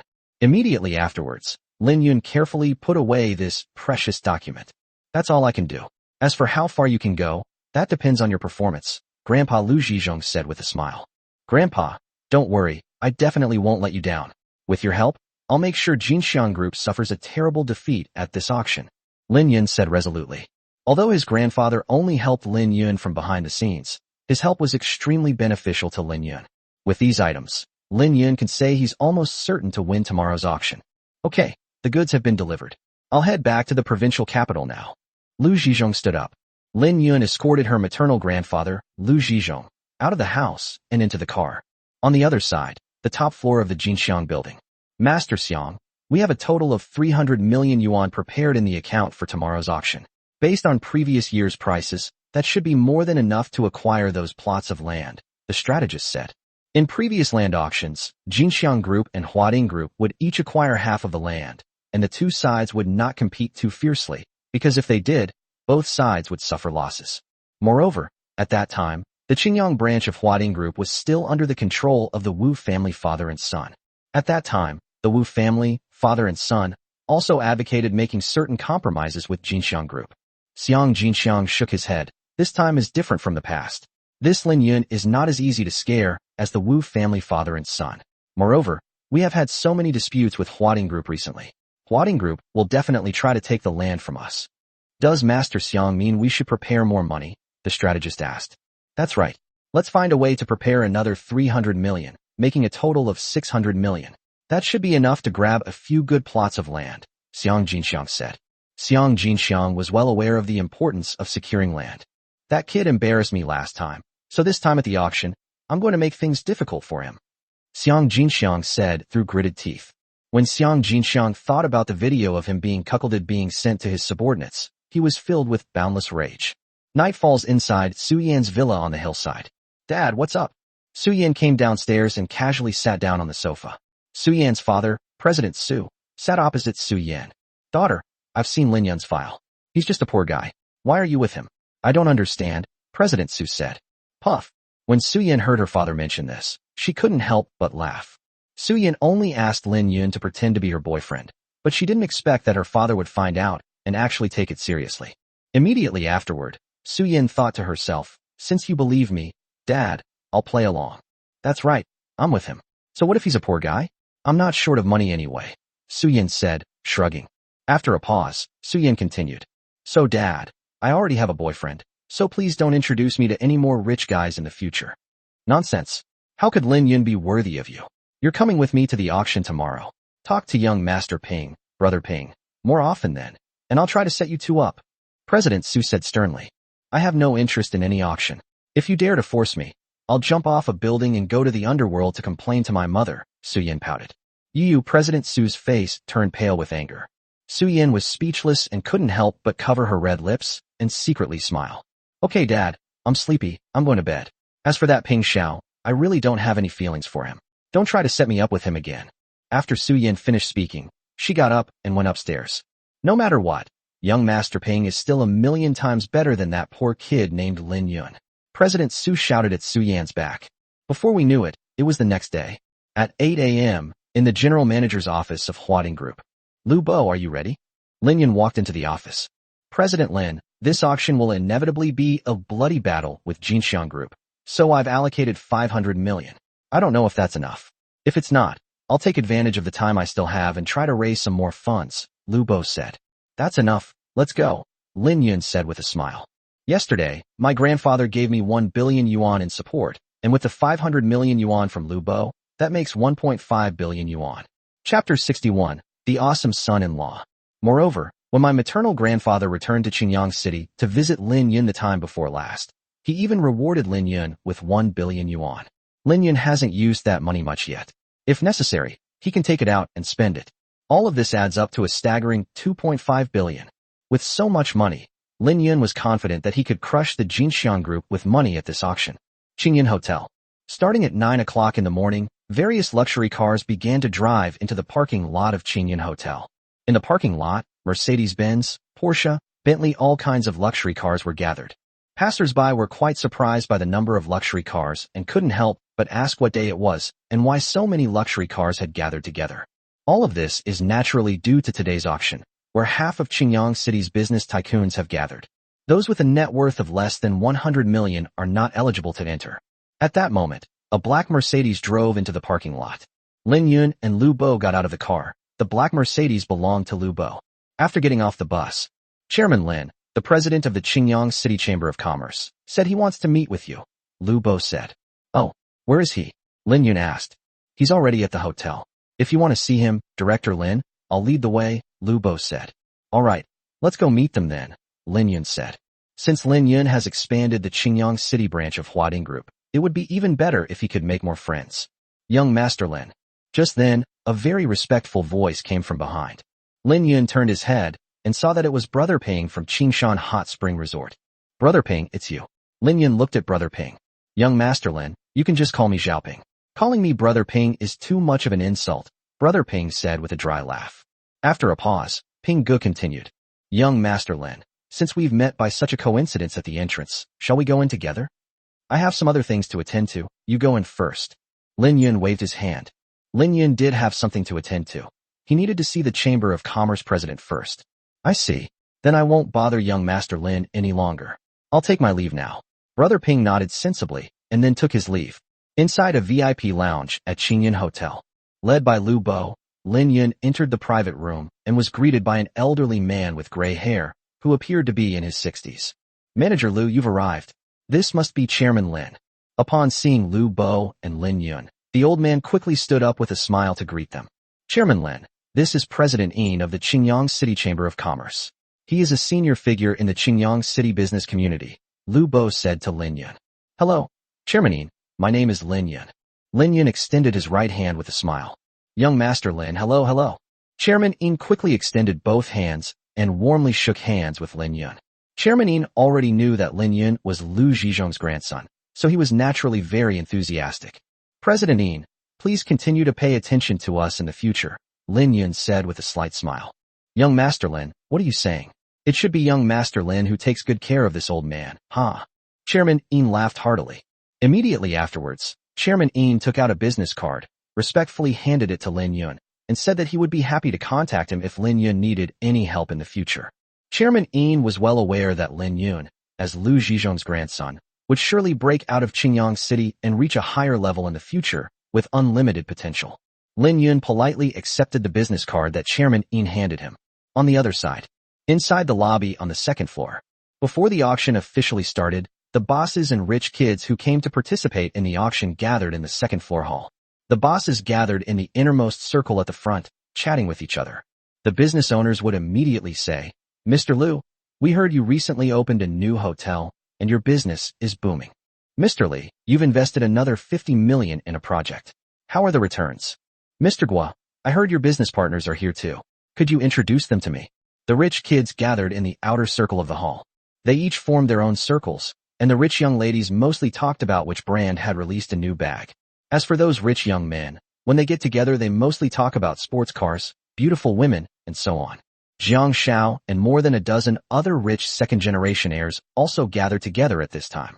Jiang Xiao's family has total assets of around 800 million yuan, which puts him at the top level among these dozen or so rich second-generation heirs. Naturally, he has always been praised by these other rich second-generation heirs. Young Master Jiang, look, Brother Ping is here. A rich second generation pointed to the door. Jiang Xiao took a look and, sure enough, it was Brother Ping. Let's go say hello to Brother Ping. Jiang Xiao led the dozen or so rich second-generation heirs directly to greet Brother Ping. Although Jiang Xiao is considered top tier among these dozen or so rich second-generation heirs, he is far inferior to Jiang Xiao. Hello, Brother Ping. As Jiang Xiao and his group approached, they quickly greeted Brother Ping. It's you guys, Ping replied. Brother Ping, you've just returned to Qingyang City and don't have many friends yet. Why don't you come with us? Young Master Jiang offered. Jiang Xiao certainly wanted to get on Ping Ge's good side. If he could become friends with Ping Ge, it would be of great benefit to him. I'm sorry, I have other people to see, Ping said directly, refusing the offer. If it weren't for the fact that Ping Ge would have to rely on these rich second-generation heirs for the business of his hot spring resort in the future, Ping Ge wouldn't have wanted to pay any attention to Jiang Xiao. The reason is simple, Jiang Xiao offended Lin Yun. I see. Then we won't bother Brother Ping any longer. Seeing that Brother Ping was politely declining, Jiang Xiao could only nod sensibly. After leaving here, Ping Ge went straight to the inner circle. Young Master Ping. As soon as Ping entered the inner circle, he heard someone greet him from behind. Ping turned his head and saw that it was Su Yan's father, President Su. Young Master Ping, I heard you just returned to Qingyang City. I was planning to visit you sometime, but I didn't expect to run into you here today. President Su walked up to Brother Ping with enthusiasm and extended his hand. Mr. Su's total assets are around 1 billion yuan, making him a particularly powerful business figure in Qingyang City. However, Compared to brother Ping's father, he is clearly far behind. It's worth noting that Ping's father has total assets of around 3 billion yuan, and his business has already expanded to the provincial capital. Mr. Su, it's you? I didn't see Su Yan. Brother Ping smiled and shook hands with Mr. Su. My daughter is very willful. I asked her to come, but she just wouldn't. President Su said with a helpless smile. It's normal for girls not to be interested in these kinds of parties, Ping said. At this moment, President Su leaned close to Brother Ping and whispered, Young Master Ping, what do you think of our Su Yan? Young Master Ping, you are a handsome man and a beautiful woman. I think you and Su Yan are a perfect match. Upon hearing this, Ping Ji's face immediately showed embarrassment. Ping Gu wasn't stupid. Su Zong's words were a blatant attempt to subtly hint at his relationship with Su Yan, clearly trying to set him up with Su Yan. But would Ping dare? Absolutely not. Because Ping knew that Su Yan was Lin Yun's girlfriend, how could he dare to have designs on Lin Yun's woman? What's wrong, young Master Ping? Don't you think our Su Yan is pretty? President Su asked, puzzled. No, that's not it. Su Yan is certainly beautiful, but as far as I know, Su Yan already has a boyfriend, Ping Gu said with a dry laugh. You knew Su Yan had a boyfriend? President Su was surprised. Immediately afterwards, President Su shook his head and said, Su Yan's boyfriend lives in a shantytown and is dirt poor. Does he even deserve my Su Yan? It's like a beautiful flower stuck in cow dung. President Su's words were full of disdain for Lin Yun. Upon hearing this, Ping couldn't help but cover his mouth and laugh. Ping couldn't help but think to himself, President Su, your daughter's boyfriend is no poor boy at all. He's the grandson of the richest man in southwest China. He's way more powerful than me. You have such a powerful son-in-law and you don't even know it. You're just complaining. Ping thought for a moment, then smiled and said, President Su, are you aware that Huading Group's Qingyang branch has a new chairman? Ping knew that Lin Yun was hiding his identity, so he couldn't reveal it directly. However, he decided to subtly remind President Su of it. The new chairman of Huading Group? I've heard of him. President Su nodded. Then do you know who this new chairman is, and what his background is? Ping asked with a smile. Chapter 62 Get Out. I don't know about that. After all, I'm not in the same industry as Huading Group, so I haven't looked into it in detail, said President Su. Immediately afterward, President Su asked in return, Young Master Ping, is it because you suddenly brought up this new chairman that he's special? Of course, the background of this new chairman is terrifyingly impressive, Ping said with a smile. Oh, it's terrifyingly big? For young Master Ping to say that. I wonder what his background is. President Su seemed a little curious. The chairman of Huading Group's Qingyang branch is the biological grandson of old man Lu Zhizhong. Isn't that an incredibly impressive background? Ping said with a smile. What? Old Master Lu Zhizhong's own grandson? When President Su heard this news, he was taken aback. Of course, President Su was well aware of how powerful Mr. Lu Zhizhong was, and that his grandson was naturally a top-tier third-generation rich kid. In President Su's eyes, Brother Ping was already a very high-level second-generation rich kid, but compared to Grandpa Lu's grandson, he was definitely a world of difference. I never imagined that such a person was hidden in our Qingyang city. I'm truly ignorant, President Su said with a dry laugh. President Su, this is old Master Lu's grandson, about the same age as your daughter. You should be attending today's auction, and you might meet him, Ping said with a smile. I understand. President Su nodded in realization. President Su secretly made up his mind that he would find an opportunity to get to know this grandson of old Master Lu later. In President Su's opinion, if he is old Master Lu's biological grandson, he is much more important than young Master Ping, and his age is similar to that of her daughter. Mr. Su secretly made up his mind to see if he could find an opportunity to match his daughter with old Master Lu's grandson. If the matchmaking is successful, President Su knows that by climbing onto old Master Lu's coattails, he will truly be set for life. He now knows that the new chairman of Huading Group is old Master Lu's grandson. However, he didn't know that this old man Lu's grandson was Lin Yun, whom he had met yesterday by the lake at Qingyang University. On the other side, while President Su was chatting with Brother Ping, Lin Yun had already entered the venue. Lu Bo went to the restroom, so he didn't stay with Lin Yun. Hey kid, stop right there.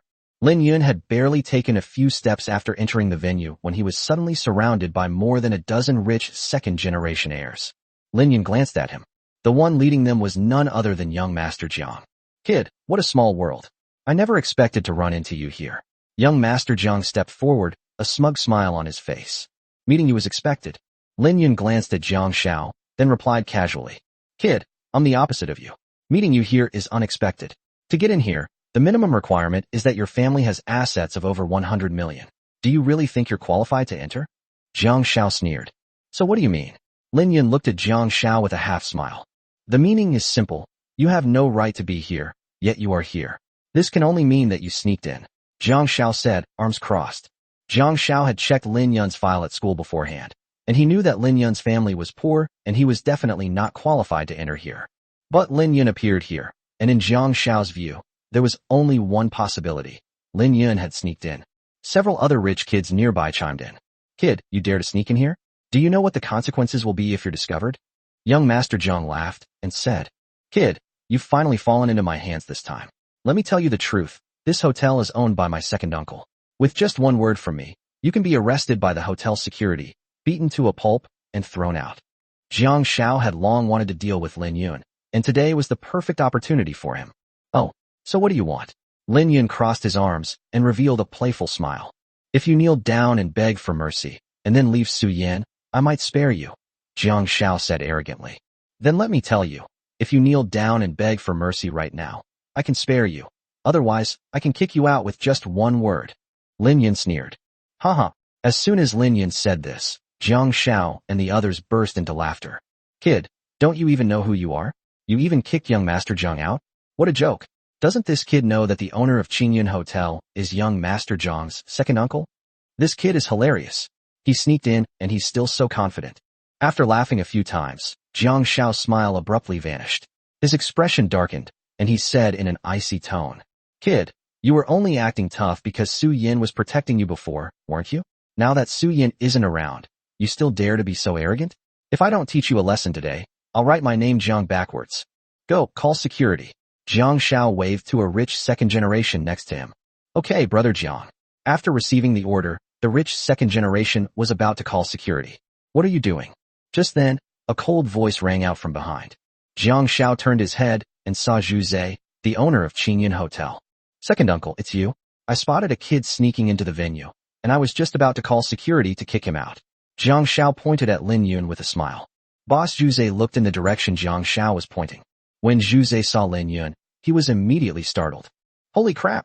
Isn't this the new chairman of Huading Group? Isn't this Lu Zhizhong's grandson? Lin Yun had previously held a small cocktail party at the Qingyang Grand Hotel to entertain Huading Group's partners. At that time, Zhu Zhe had even paid a special visit to Lin Yun and given him a diamond membership card for the Qingyang Grand Hotel. Zhu Zhe certainly knew Lin Yun. Chairman Lin. Startled, Zhu Zhe quickly walked up to Lin Yun and bowed respectfully to him. This. Jiang Shao and more than a dozen other rich kids were stunned when they saw this scene. Why was Zhu Zhe so respectful to Lin Yun? Second uncle, what are you doing? This kid is just a poor boy. Young Master Jiang couldn't help but shout. Shut up. Zhu Zhe turned his head and glared fiercely at Zhu Zhe, his expression as if he wanted to devour someone. Zhu Zeke was very clear that as Lu Zhizhong's grandson, offending Lin Yun was tantamount to courting death. As for local small business owners like them, Lu Zhizhong could easily destroy them. Jiang Shao turned pale with fright. He had never seen his second uncle show such a fierce expression before. The other rich kids around Jiang Shao naturally didn't dare to speak either. Boss Zhu, young Master Jiang is your nephew, right? He was just about to kick me out. Lin Yun stared at Zhu Zhe with a cold smile. Zhu Zhe wiped the cold sweat from his forehead. Chairman Lin, this kid is simply too arrogant and domineering. Chairman Lin, what do you think you should do with him? Out of sight, out of mind. I don't want to see them. You understand what I mean. Lin Yun said casually. Understood. Understood. Zhu Zhe nodded quickly. Immediately afterwards, Zhu Zhe turned to look at Jiang Shao and his group. You little bastards, get out of here. Zhu Zhe shouted coldly. Get out? Second uncle, he's the one who should be getting out. Jiang Shao said through gritted teeth. Jiang Shao couldn't understand why his second uncle would tell him to get out. Smack. Upon hearing this, Zhu Zhe stepped forward without saying a word and slapped Jiang Shao across the face. I told you to get out, didn't you hear me? If you don't leave, I'll have to call security to kick you out. Zhu Zhe said coldly. Jiang Shao covered his face, his complexion ashen, and he had a million questions in his mind.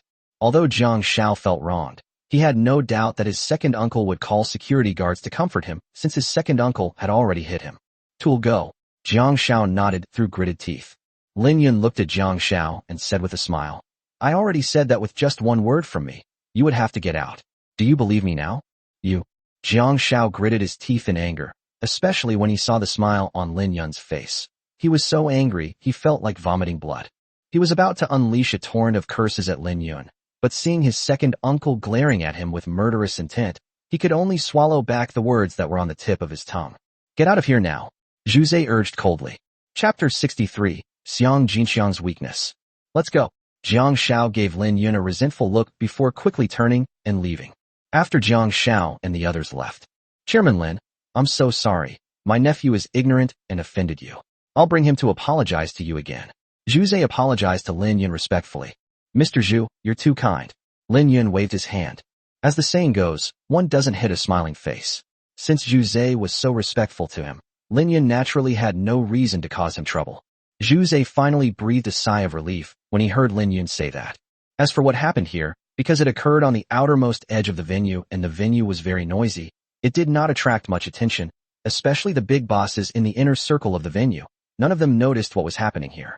Even Su Yan's father, President Su, was too busy talking to Brother Ping to notice Lin Yun. At this moment, Lu Bo, who had finished using the restroom, walked in from outside. Chairman Lin, what happened? Lu Bo asked, sensing the tense atmosphere. It's nothing, just some clowns, Lin Yun said with a smile, shaking his head. Boss Zhu, you must be very busy today. You go ahead and get busy. Lin Yun waved to him. Okay, then I'll take my leave. Zhu Zhe smiled and nodded, then tactfully turned and left. After Zhu Zhe left. By the way, Chairman Lin, I just bumped into Xiang Jinxiang, the boss of Jinxiang Group, outside. He should be coming in soon, Lu Bo said. Xiang Jinxiang. Lin Yun murmured to himself. Yes, if he comes in, he will definitely pass by here and might run into us, Lu Bo said. After all, Lin Yun was currently located near the entrance. Since that's the case, then I'll just have to meet him. I've never seen his true face before. Lin Yun revealed a smile. As they were talking, a middle-aged man wearing a floral shirt and sunglasses, with a burly build and a face full of acne, walked in. Greetings, Master Xiang. Greetings, Master Xiang. Wherever the man went, people around him greeted him respectfully, but he just strode forward, ignoring the greetings and exuding an aura of authority. He is none other than Xiang Jinxiang, the chairman of Jinxiang Group. In the blink of an eye, Xiang Jinxiang walked up to Lin Yun. The next moment, it stopped, stopping right in front of Xiang Jinxiang. This must be the famous Master Xiang, right? Lin Yun looked at Xiang Jinxiang with a smile. Who is this dog, daring to block my way? Xiang Jinxiang said proudly. Lin Yun frowned slightly. Although neither of them had seen each other in person, Lin Yun believed that Xiang Jinxiang must have seen his photo, and Lu Bo was standing next to him, which was enough to show him who he was. However, he pretended not to know him, clearly intending to embarrass Lin Yun. I must say, Master Xiang certainly has the air of a big shot. It's just a pity that he was still cuckolded by his own wife, Lin Yun sneered.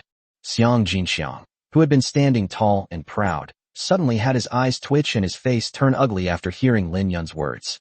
This incident is definitely a hurdle and a source of pain for Xiang Jinxiang.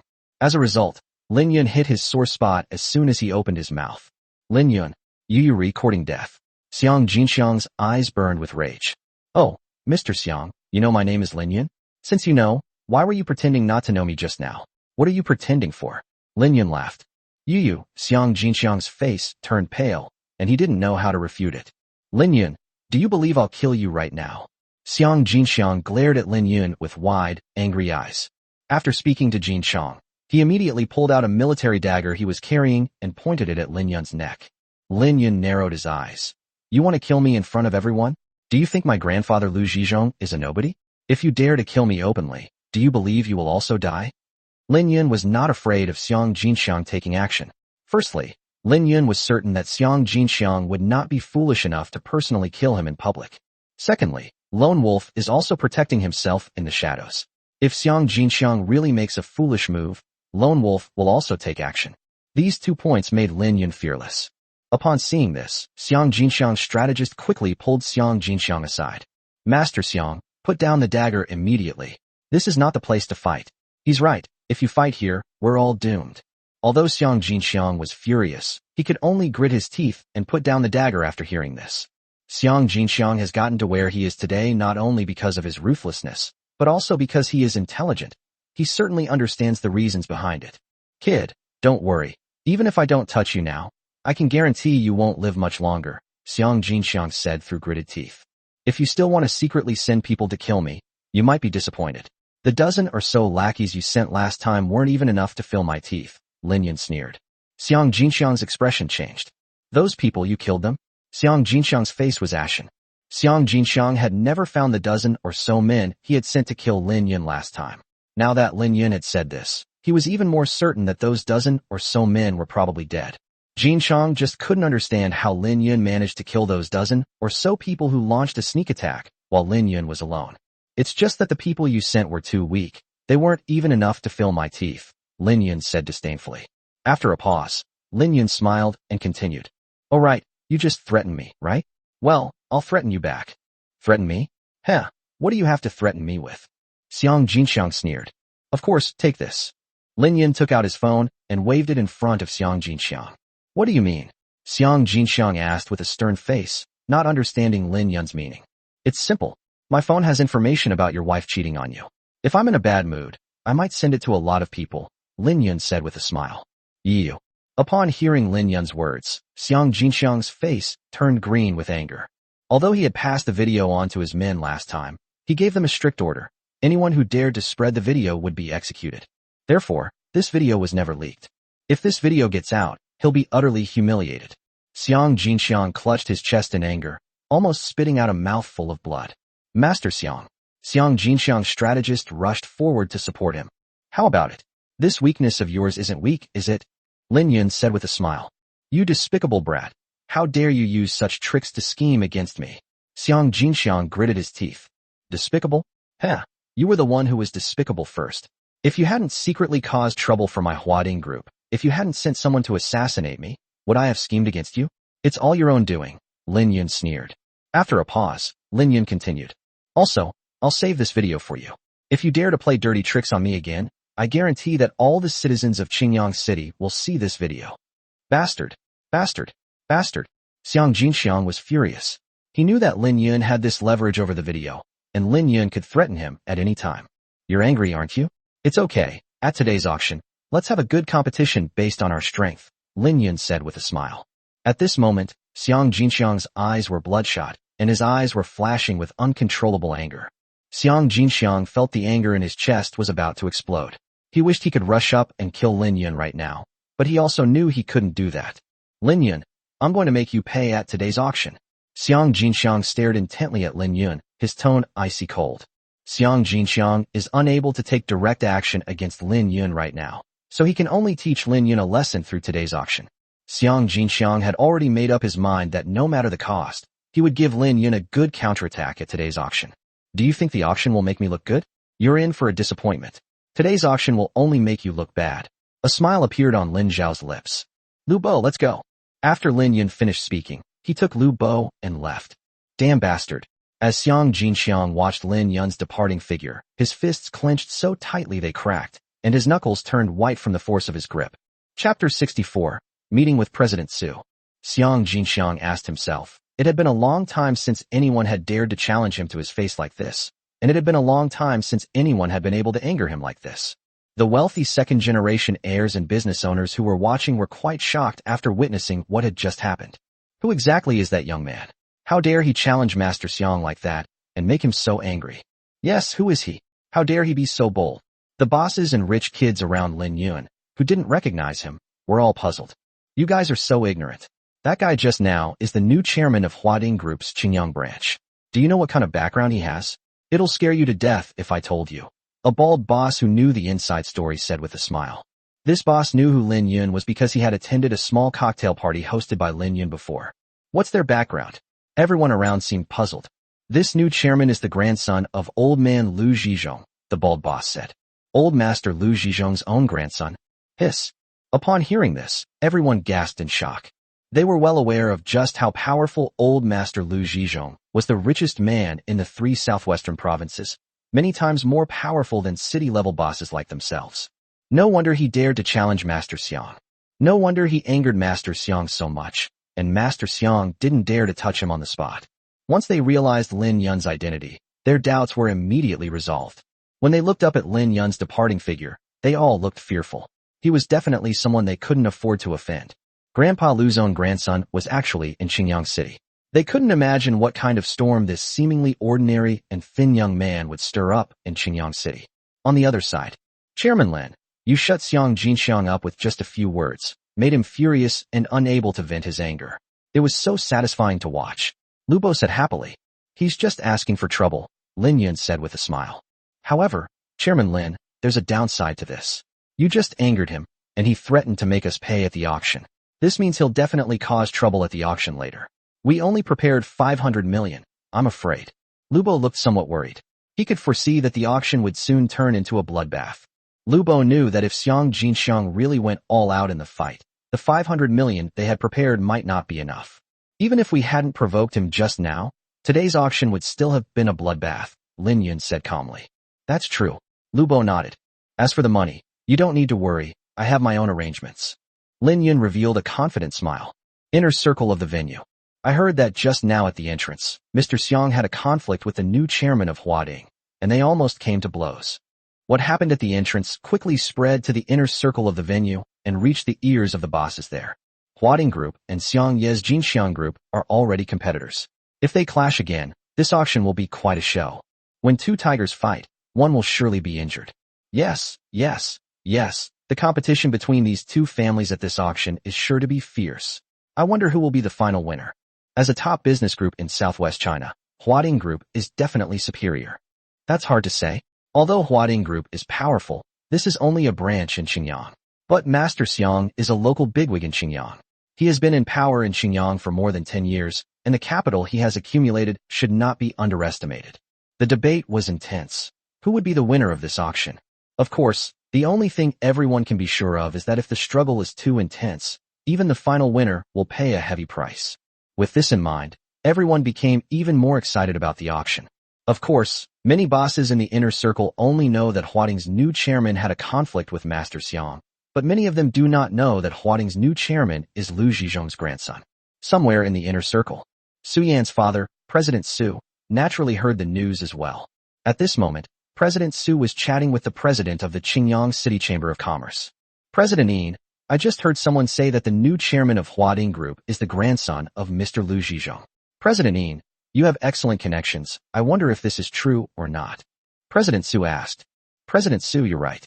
This new chairman is indeed the grandson of Mr. Lu Zhizhong. Chairman Yin nodded. After a pause, Chairman Yin continued. I just met him.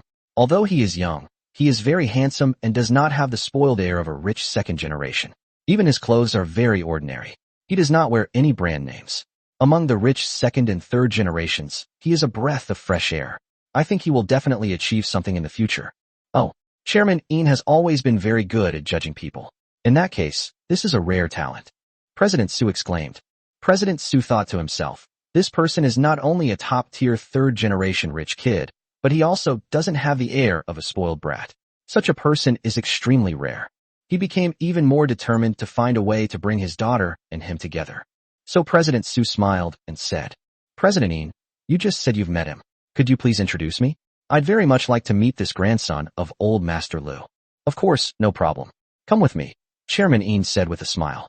Immediately afterwards, Chairman Yin led President Su forward. Look, it's just ahead. Chairman Yin pointed ahead as he walked. Following the direction Chairman Yin pointed, President Su saw a young man's back. Why does this feel so familiar? Upon seeing this figure from behind, President Su couldn't help but mutter to himself that he felt he had seen this figure before, but he couldn't remember who it was. Because his back was to him, he couldn't see his face and couldn't make a judgment. President Su, you must be extremely respectful later. He's not on the same level as us, Chairman Yin instructed. Don't worry, Chairman Yin, I understand even if you don't say it, President Su replied with a smile. Soon, Chairman Yin led President Su to the figure standing in front of him. Chairman Yin addressed the departing figure with utmost respect. Chairman Lin, I am Chairman Yin.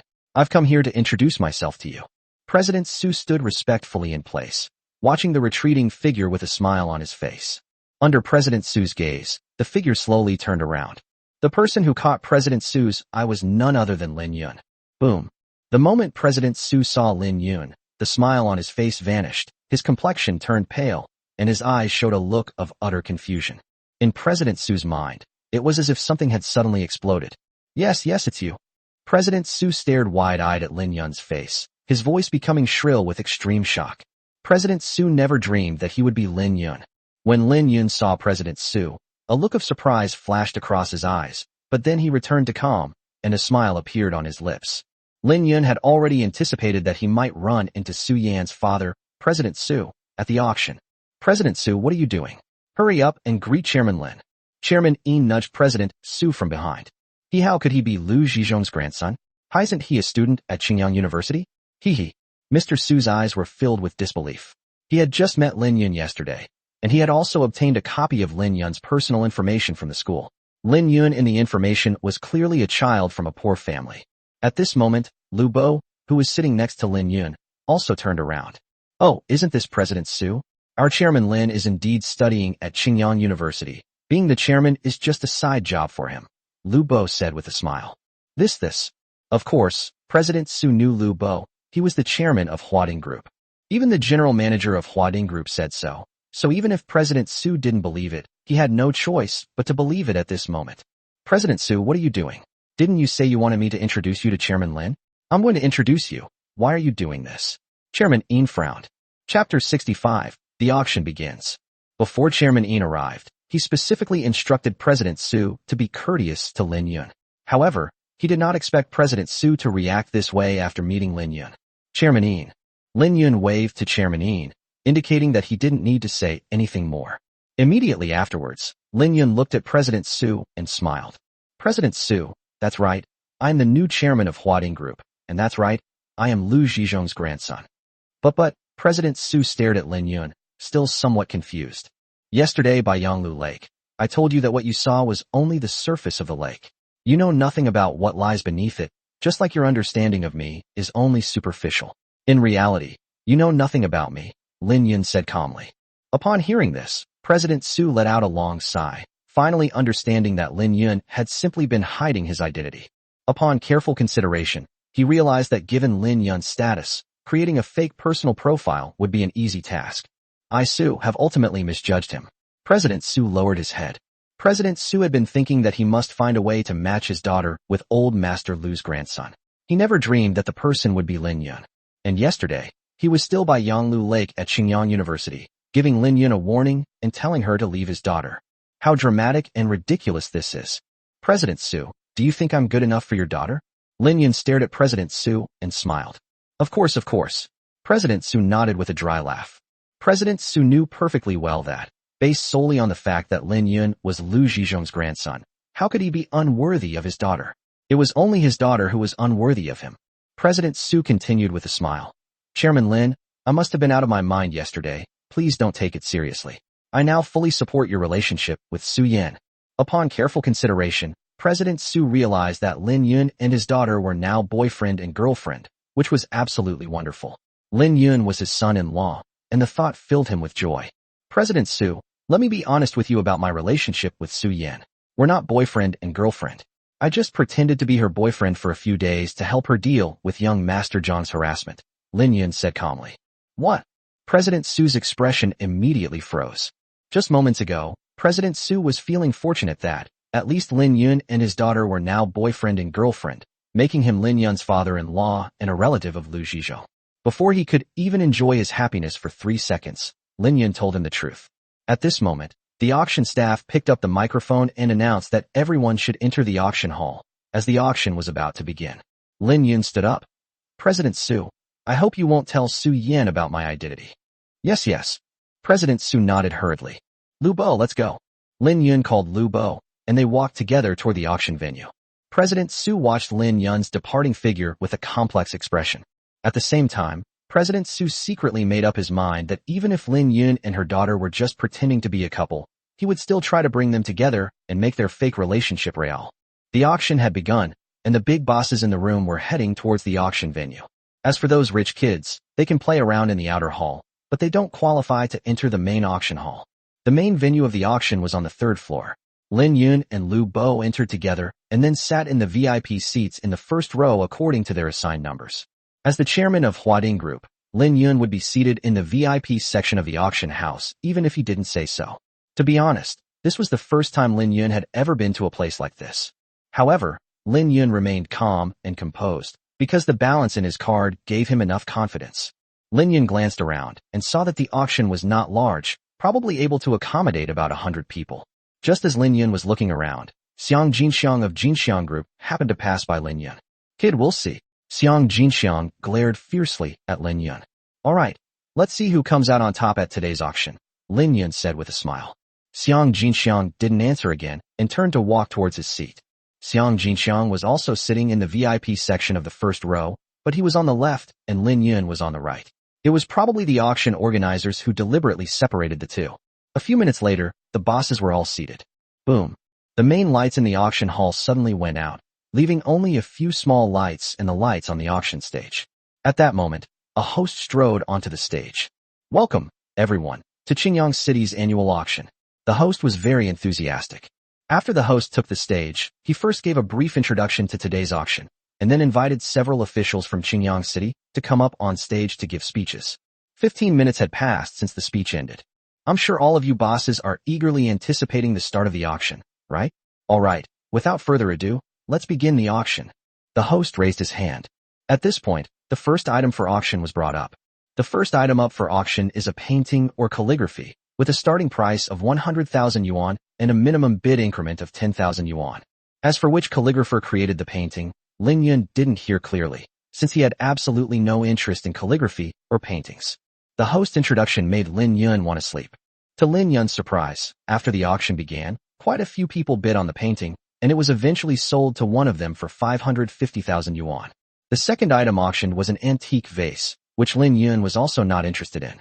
This antique vase eventually sold for 400,000. The third item up for auction was a glass-type jadeite bangle, with a starting bid of 300,000 yuan. 350,000. 400,000. 450,000. As soon as the auction began, bids were heard one after another. Lu Bo, what is glass-type seed? Lin Yun asked Lu Bo. Lin Yun used to be a poor boy. Although he knew about jade, he didn't know the specific classifications. Chairman Lin, glass-type jadeite is the best variety. This glass-type jadeite has excellent color. If nothing unexpected happens, it might fetch a high price of 1 million, Lu Bo said, staring at the stage.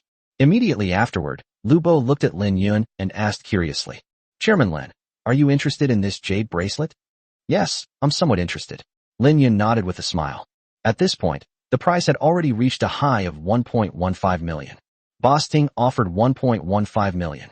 Is there anyone offering more than 1.15 million? 1.15 million for the first time. 115,500 the second time. The auctioneer on stage had already raised the gavel and begun the countdown. I'll offer 1.5 million. Just then, a loud voice rang out. Everyone looked in the direction of the sound, and the person that came into view appeared. It was Lin Yun. TSK, Huading's new chairman is really generous, raising the price so much in one go. Everyone was amazed when they saw Lin Yun raise the price to 1.5 million in one go. Mr. Ting, I've taken a liking to this jade bracelet. You don't have any objections, do you? Lin Yun turned to Mr. Ting, who was sitting not far away, and said, Boss Ting is the one who just offered 115. No, Boss Ting could only manage a dry laugh. The boss had his eye on this jade bracelet and thought he was sure he could get it. As a result, Lin Yun directly raised the price to 1.5 million. So how could he dare to raise the price any higher? He also didn't think that his wealth could compare with Lin Yun's. 1.5 million. This jade bracelet belongs to Chairman Lin of Huading. When the auctioneer saw that no one else was bidding, he immediately brought down the gavel. The auction continued, and many more items were put up for auction, but Lin Yun did not make any further bids. Lin Yun was waiting for the final highlight, the land auction. On stage, after another item was auctioned off. Ladies and gentlemen, what follows is the grand finale of our auction, the land auction, the host announced in a loud voice. Many business owners in the audience were also captivated upon hearing this. The first plot of land is the one near the Fire God Temple in the east of the city. The starting price is 2 million, and the minimum increment is 100,000, the host announced. 2.5 million. 2,800,000. The call for price increases immediately rang out. Chairman Lin, this land is in the suburbs, very remote, and not very valuable. Our company has no intention of developing it, Lu Bo said. Lin Yun nodded. Lu Bo had already told Lin Yun about the several plots of land that were definitely worth grabbing, but the land near the Fire God Temple was not among them. Chapter 66. Frenzied Price Gouging. Xiang Jinxiang also did not participate in the bidding, clearly not interested in the land. Ultimately, the land was acquired by a small local developer for 8 million yuan. These low-value locations are left to smaller developers. Of course, these local small developers can only acquire insignificant plots of land because they simply don't have the resources to compete with Jinxiang Group and Huading Group for the best locations. At this point, the auction for the second plot of land began. Plot number 12 in the development zone, with a total area of 78 mu, is highly valuable. I'm sure many business owners know how much it is. The starting price is 8 million. The minimum increment is 500,000, the host announced. Wow, this plot of land is in a prime location on the left side of the development zone. It's a real gem. That's right, this piece of land is extremely valuable, and Huading Group and Jinxiang Group are bound to engage in fierce competition. I wonder which side will ultimately win this land. Many of the business owners present couldn't help but discuss it after hearing about plot number 12 in the development zone. They could foresee that a bloody struggle was about to begin. 8.5 million, 9 million, 9.5 million. Some local real estate developers tentatively started making offers. Although they knew they couldn't compete with Huading Group and Jinxiang Group after raising prices, they could still tentatively make a bid when prices were low. Lin Yun, who had been resting with his eyes closed, opened them upon hearing about plot number 12 in the development zone. Lu Bo had already told Lin Yun about the importance of this land on the way here. Xiang Jinxiang, who had been leaning back in his chair, was now sitting up. 50 million. A young voice rang out. Upon closer inspection, everyone realized that the person making the bid was Lin Yun. TSK, the chairman of Huading, actually raised the price to 50 million in one go. This shows his confidence in winning the bid. Everyone was taken aback by Lin Yun's sudden price increase. Although this piece of land is valuable, it should normally cost around 80 million to acquire. After all, Qingyang City is not the provincial capital, and the housing prices here have not soared to the terrifying levels of those in the provincial capital. Those local business owners who had been tentatively bidding immediately shut up. At this price, they no longer had the leverage to bid any higher. Xiang Jinxiang was also taken aback by Lin Yun's sudden price increase.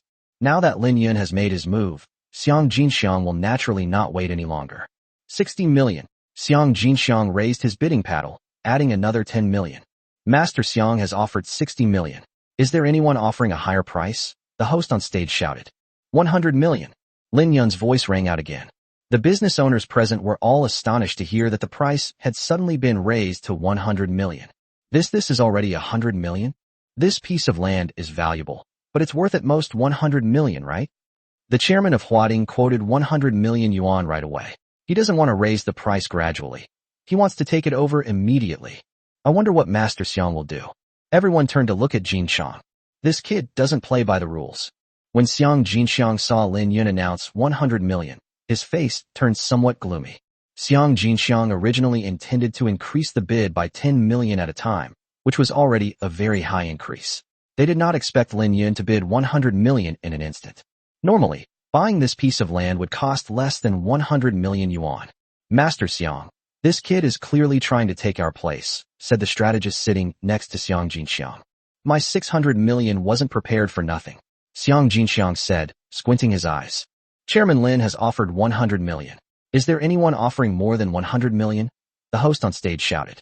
I'll offer 110 million. Xiang Jinxiang raised his paddle to make the offer. Master Xiang has offered 110 million. Any higher bids? The host on stage shouted. Lin Yun looked at Xiang Jinxiang on the other end and said, Hey Mr. Xiang, don't you get tired of adding only 10 million at a time? Xiang Jinxiang's expression changed. This was blatant provocation. Lin Yun withdrew his gaze, then raised his paddle again with a smile and made another bid. I'll offer 200 million. 200 million. Our Qingyang City has never had a piece of land auctioned off for 200 million yuan before. Everyone present was shocked when they heard Lin Yun suddenly raise the price to 200 million. Wasn't that a huge increase? Even the host on stage was taken aback when he heard that it was 200 million yuan. This figure had set a new record for land auctions in Qingyang City. The highest price ever paid for land in Qingyang City was 120 million yuan. And today's land auction has only just begun, yet it has already broken historical records. Even Lu Bo, who was sitting next to Lin Yun, was surprised by Lin Yun. After a moment of stunned silence, the host quickly announced loudly.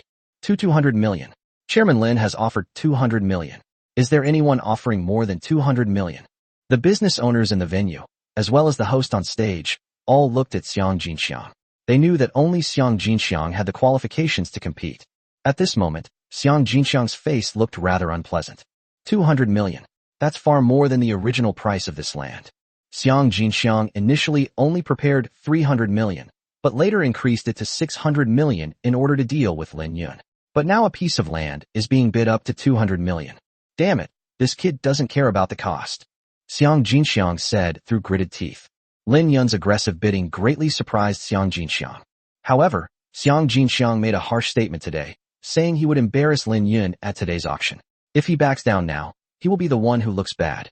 Caught in a bind, Xiang Jinxiang could only grit his teeth and raise his paddle to bid. 250 million. This time, Xiang Jinxiang gritted his teeth and added 50 million yuan to the price in one go. With such a price, Xiang Jinxiang's heart was bleeding. I'll offer 350 million. Before Xiang Jinxiang could finish speaking, and before the host on stage could ask any questions, Lin Yun announced another price of 350 million. 350 million? Hiss. Upon hearing the price, everyone gasped in shock. Good heavens. A piece of land that was originally worth 80 or 90 million was bid up to 350 million. That's more than 3 times the original price. What? 350 million? Xiang Jinxiang's facial muscles twitched. Logically speaking, the higher the price, the smaller the increment should be. He didn't expect that even at such a high price, Lin Yun would still increase the price by 100 million. Master Xiang, this kid is completely reckless. Should we add more? The strategist panicked. They had initially anticipated that Lin Yun might raise the price, but they hadn't expected him to raise it so drastically. Xiang Jinxiang was also hesitant at this point. Adding more would be too much of a loss, but he was unwilling to give up.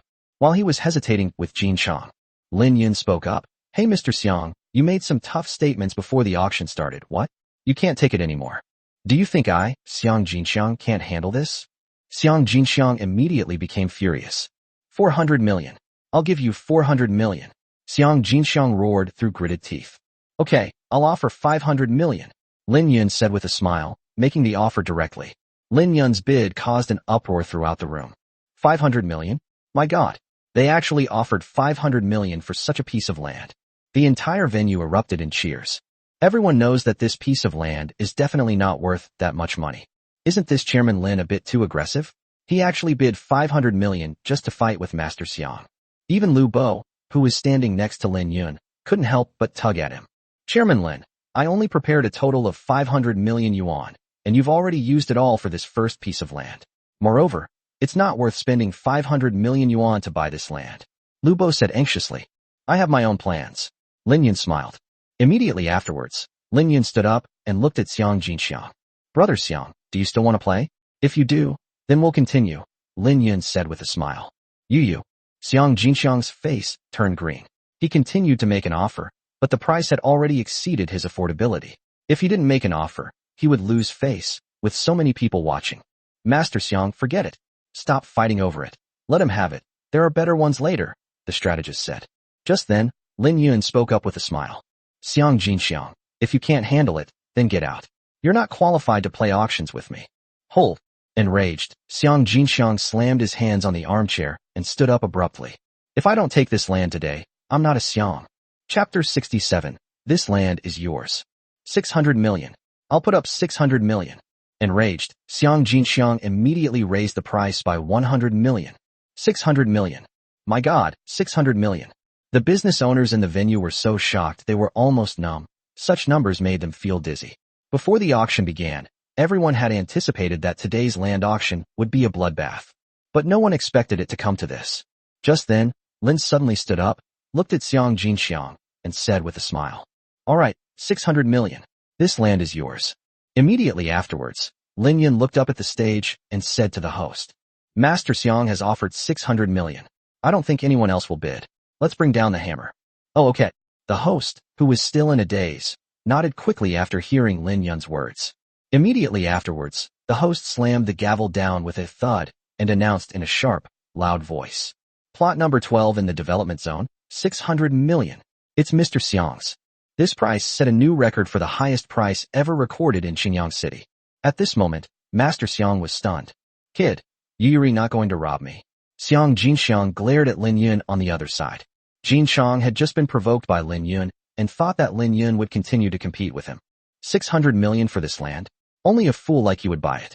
I wouldn't even spend 100 million, Lin Yun laughed. After a pause, Lin Yun smiled and continued. I only raised the price to rip you off. What I said before was just to provoke you. I didn't expect you to be so stupid as to actually fall into my trap. Immediately afterwards, Lin Yun smiled and clapped, saying, Congratulations, Mr. Xiang, on acquiring plot number 12 in the development zone for 600 million yuan, setting a new record. Everyone, give us a round of applause. Puff. Upon hearing Lin Yun's words, Xiang Jinxiang coughed up a mouthful of blood. Was Lin Yun actually trying to trick him? Was he deliberately provoking him and then intentionally setting him up for failure? Bastard, I'll kill you. Xiang Jin suddenly stood up, as if he was about to rush over and kill Lin Yun, his eyes blazing with intense anger. Master Xiang, you mustn't. The strategist grabbed Xiang Jinxiang and hugged him tightly. Master Xiang, this auction is officially organized. This is unacceptable. If someone commits violence here, we won't be able to cover it up, the strategist said urgently. After hearing this, Xiang Jinxiang calmed down immediately. Lin Yun, I'm not done with you. Not done with you. After shouting at Lin Yun, Xiang Jinxiang sat heavily back down in his armchair. At this moment, Xiang Jinxiang's face turned purple with anger. That's a whopping 600 million. Lin Yun just swindled it all away like that. Most importantly, how could Xiang Jinxiang swallow this insult after being cheated in front of so many bosses? At this moment, the entire venue was still in a state of excitement. Damn, it turns out that Huading's new chairman deliberately raised the price to rip off Master Xiang. He swindled a whopping 600 million from Master Xiang this time. In the entire Qingyang city business community, probably only he would dare to swindle Master Xiang like this, right? Master Xiang must be furious right now. Upon hearing these words, Xiang Jinxiang trembled with rage. On the other side, Chairman Lin, your move was truly brilliant. We made Xiang Jinxiang lose a large sum of money without suffering any losses ourselves, and we also gave him a hard time, making him so angry that he vomited blood. Lu Bo couldn't help but give Lin Yun a thumbs up. Just moments ago, Lu Bo was quite worried about why Lin Yun was raising prices so drastically, but now, looking back, he realizes how formidable Lin Yun is. After a pause, Lu Bo continued. After Xiang Jinxiang spends these 600 million, I reckon he's almost used up all the money he prepared. And after the recent turmoil, he probably won't dare to make any more unreasonable bids. I guarantee this will be the only piece of land he acquires at today's auction. I won't let him acquire another piece of land after this. A smile appeared on Lin Yun's lips. At this moment, the host on stage spoke. Next, we will auction off Plot 16 in the new industrial park, which covers a total area of 91 mu, approximately 6.7 hectares, and has a starting price of 10 million yuan. On the way here, Lu Bo had also introduced this piece of land to Lin Yun. The price of this piece of land was even higher than that of the previous piece of land. The normal estimated value of this land is around 120 million. I'll offer 100 million. The host had barely finished speaking when Lin Yun immediately raised his paddle to make a bid. His Chairman Lin has made another bid, and this one is incredibly high. I don't know if Chairman Lin is trying to drive up the price to mess with Master Xiang this time, or if Chairman Lin really wants to win the bid for this land. Lin Yun's second bid ignited the atmosphere in the room once again. Everyone looked at Xiang Jinxiang, wondering how he would respond. Everyone knows that the current auction is a battle between Xiang Jinxiang and Lin Yun. That bastard Xiang is raising the price again. Is he trying to rip us off again? What should we do? The strategist said worriedly. Damn bastard. Xiang Jinxiang's face also turned pale. For Xiang Jinxiang, having just been tricked, he is now in a dilemma as Lin Yun raises the price significantly. If he keeps raising the price, he's afraid Lin Yun will cheat him. If he doesn't raise the price, he'll be handing the land over to Lin Yun, which he's unwilling to do. Immediately afterwards, Xiang Jinxiang slammed his right hand on the armrest of the armchair, gritting his teeth as he said, No matter what, I can't just give it up to him. This is the best piece of land today, and he's already given up another piece. I don't believe he'd be willing to give me this one too. Xiang Jinxiang was certain that Lin Yun would not give him this piece of land as well. But Mr. Xiang, we only prepared 600 million this time. We just spent it all on that land in the development zone. We don't have any money left to bid. The strategist said helplessly. Don't worry, I still have 300 million yuan of my own money in my account, Xiang Jinxiang said, squinting his eyes. 100 million, the second time. Is there any higher? The host on stage has already started the countdown. I'll offer 200 million. Xiang Jinxiang immediately made a bid. After bidding against Jinxiang, Lin Yun looked at Master Xiang with surprise and said, Master Xiang, you still dare to bid? Aren't you afraid I'll rip you off again? Lin Yun had assumed that after his deliberate attempt to inflate the price and rip people off, Xiang Jinxiang should be less likely to make any further aggressive moves in the face of his sudden price increase, right? He should be less likely to submit another bid, right? Lin Yun originally thought that this way, he could acquire the land at a cheap price. Therefore, Lin Yun was somewhat surprised by Xiang Jinxiang's renewed offer, especially since Xiang Jinxiang had raised the price by a full 100 million this time. Go ahead and try to cheat me. This land is the most important thing. If you don't believe me, you might as well not take it, Xiang Jinxiang said loudly. Lin Yun narrowed his eyes, a cold glint flashing within them. Lin Yun was surprised that Xiang Jinxiang had guessed his thoughts. Indeed, this is a piece of land that Lin Yun is determined to fight for. Lu Bo couldn't help but whisper, Xiang Jinxiang is indeed quite shrewd. He was able to determine that we were determined to get this land. Haha. Kid, judging from your expression, I guessed right, didn't I? This time, it's my turn to raise the price. If you want this land, then be prepared to spend more money than I did just now. Xiang Jinxiang laughed. Damn it, Lin Yun's face darkened. At this moment, the auctioneer above looked at Lin Yun and spoke. Master Xiang has offered 200 million. Is anyone else bidding? These words were clearly directed at Lin Yun, because only Lin Yun present had the leverage to raise the price further. I'll offer 300 million. Lin Yun raised his bidding paddle. 400 million, Xiang Jinxiang said with a smile, raising his bidding paddle. Xiang Jinxiang's purpose was clear. If Lin Yun wanted this land, he would have to pay a heavy price. He wanted revenge for what had just happened. 500 million. Lin Yun continued to raise his paddle and bid. 600 million. Xiang Jinxiang continued to raise the price without hesitation. 800 million. Lin Yun gritted his teeth and immediately raised the price by 200 million. Such a price has already exceeded the original value of this land, and has once again broken the record for the highest land price in Qingyang City, which was just set. But there's nothing we can do about it. As Xiang Jinxiang said before, Lin Yun had already given up an important piece of land in order to trick him. How could he give up this one too? Kid, now you know how difficult it is to acquire land, right? I'll say it again. If you want this land, you'll have to pay a heavy price. Xiang Jinxiang revealed a smug smile. Immediately afterwards, Xiang Jinxiang raised his racket again. 900 million. I'll offer 900 million. Chapter 68. The madness continues. Hiss. 900 million. The business owners present gasped again upon hearing the price. Even though they were mentally prepared after the previous round of bidding, their hearts still raced when they heard such a terrifying number as 900 million. Even in the provincial capital, it's hard to imagine a piece of land fetching such an outrageous price. Such a price is enough to make it the highest land price in the entire province. Many of the business owners present had a combined net worth of less than 900 million. 900 million? Lin Yun squinted at the stage, his gaze complex. Master Xiang has offered 900 million. 900 million for the first time. The host on stage shouted hoarsely, his face flushed red. This host had presided over many auctions, but he had never experienced such an outrageous land price. That's a whopping 900 million. 900 million for the second time. Is there anyone who can earn more than 900 million? The host shouted as he looked at Lin Yun. He was speaking to Lin Yun as well, since only Lin Yun was likely to continue bidding. Lin Yun thought for a moment, then said, no one has more than 900 million. After speaking, Lin Yun sat down directly. When Master Xiang, who had been all smiles, saw Lin Yun sit down, his eyes twitched violently. Hey, you, why the hell did you sit down? Master Xiang yelled at Lin Yun. I'd spend 900 million to buy this land. I'm not crazy, Lin Yun replied calmly. After saying that, Lin Yun closed his eyes and leaned back in his chair. When Master Xiang saw Lin Yun close his eyes, he immediately panicked. Hey, stop. Keep bidding. Bid one more time and I promise I won't raise the price. Bid now. Master Xiang shouted urgently. Idiot. Lin Yun closed his eyes, smiled, and shook his head. 900 million, for the third time. If no one raises the price, I'll close the hammer. The auctioneer on stage raised his gavel, ready to bring it down. No. Don't drop the gavel.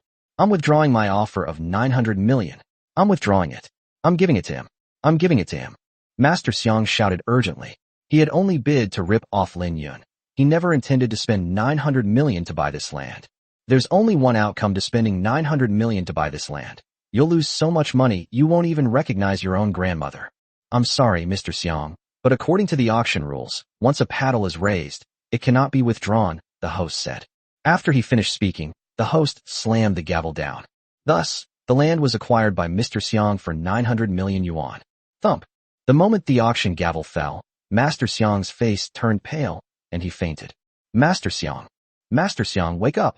When the strategist saw that Master Xiang had fainted, he quickly stepped forward to support him and then pinched his philtrum. Wow. Xiang Ye's fainting caused an uproar throughout the venue. To everyone's surprise, Master Xiang actually fainted from anger. To everyone's surprise, Master Xiang, who originally intended to trick Lin Yun, ended up getting himself into trouble again. The place where Lin Yun is. Chairman Lin, you actually made Master Xiang faint from anger. Haha, will he die from anger? Lubo said excitedly. It's not illegal to make people angry, right? Lin Yun said, shrugging. Haha, of course it's not illegal. Lubo laughed. Chairman Lin, I didn't expect you to use the same old trick again to swindle him once more, and this time it's even more ruthless, swindling him out of a full 900 million. Lubo said excitedly. I'm helpless too. He insisted on making me scam him. What could I do? Lin Yun said helplessly, spreading his hands. Lin Yun's original plan was to acquire the land, but after bidding Jin Chang 900 million, Lin Yun thought carefully and realized that bidding any higher would be pointless. After all, the purpose of acquiring land is to build houses and make money. Simply spending 900 million yuan to acquire land and then build houses is obviously a huge loss. Why bother if you have to spend time and energy building and selling houses and end up losing money? Is it really necessary just for the sake of pride? Lin Yun felt it wasn't worth it. Therefore, Lin Yun finally decided to give up the land and trick Xiang Jinxiang again. Wouldn't that be great? On the other side, after the strategist pinched Xiang Jinxiang's philtrum for a moment, Xiang Jinxiang finally woke up. Master Xiang, you're awake. The strategist's face lit up with joy upon seeing Master Xiang awaken. The land we've taken it. These were Xiang Jinxiang's first words upon waking up. That's right, Mr. Xiang, you bought that piece of land for 900 million. The strategist said dejectedly. Puff. Xiang Jinxiang spat out another mouthful of blood. That's a whopping 900 million. Xiang Jinxiang has already spent 600 million, so getting him to come up with another 900 million in a short time is extremely difficult. After all, for these kinds of industrial companies, the vast majority of their money is invested in projects, so it's difficult to come up with a large sum of money all at once. Xiang Jinxiang will have to come up with many ways to get the 900 million yuan out in a short period of time. Master Xiang, your health is the most important thing. Your health is the most important thing. We can always earn more money. The strategist repeatedly comforted him. Get out of the way. Xiang Jin suddenly stood up and looked at Lin Yun sitting on his right. Kid, why didn't you rob it? Why didn't you rob it? Xiang Jinxiang roared hysterically. Master Xiang, all I can say is that you're incredibly stupid. You managed to fall for my tricks twice in a row, at the same time and place. You only have yourself to blame, Lin Yun said, shrugging. After a pause, Lin Yun smiled again. 600 million plus 900 million. That's a full 1.5 billion. Mr. Xiang, you're really rich and powerful. 2 plots of land that are only worth less than 200 million, and you just had to spend 1.5 billion. TSK, TSK, TSK. You. Xiang Jinxiang trembled with anger. Please calm down, Master Xiang. Please calm down, Master Xiang. The strategist repeatedly comforted him from behind. Although Xiang Jinxiang was angry, there was nothing he could do at the auction. You just wait, kid. I'll settle this score with you. After saying this to Jin Chang, he sat back down heavily in his seat. Xiang Jinxiang has regained consciousness, and the auction continues. Next up for auction is plot C5 in the development zone, covering an area of 63 mu, with a starting price of 7 million yuan, the host on stage said. The C5 plot in the development zone is not as good as the other 2 plots in terms of location and size, but it is still one of Lin Yun's targets. I'll offer 50 million. Lin Yun made his offer directly.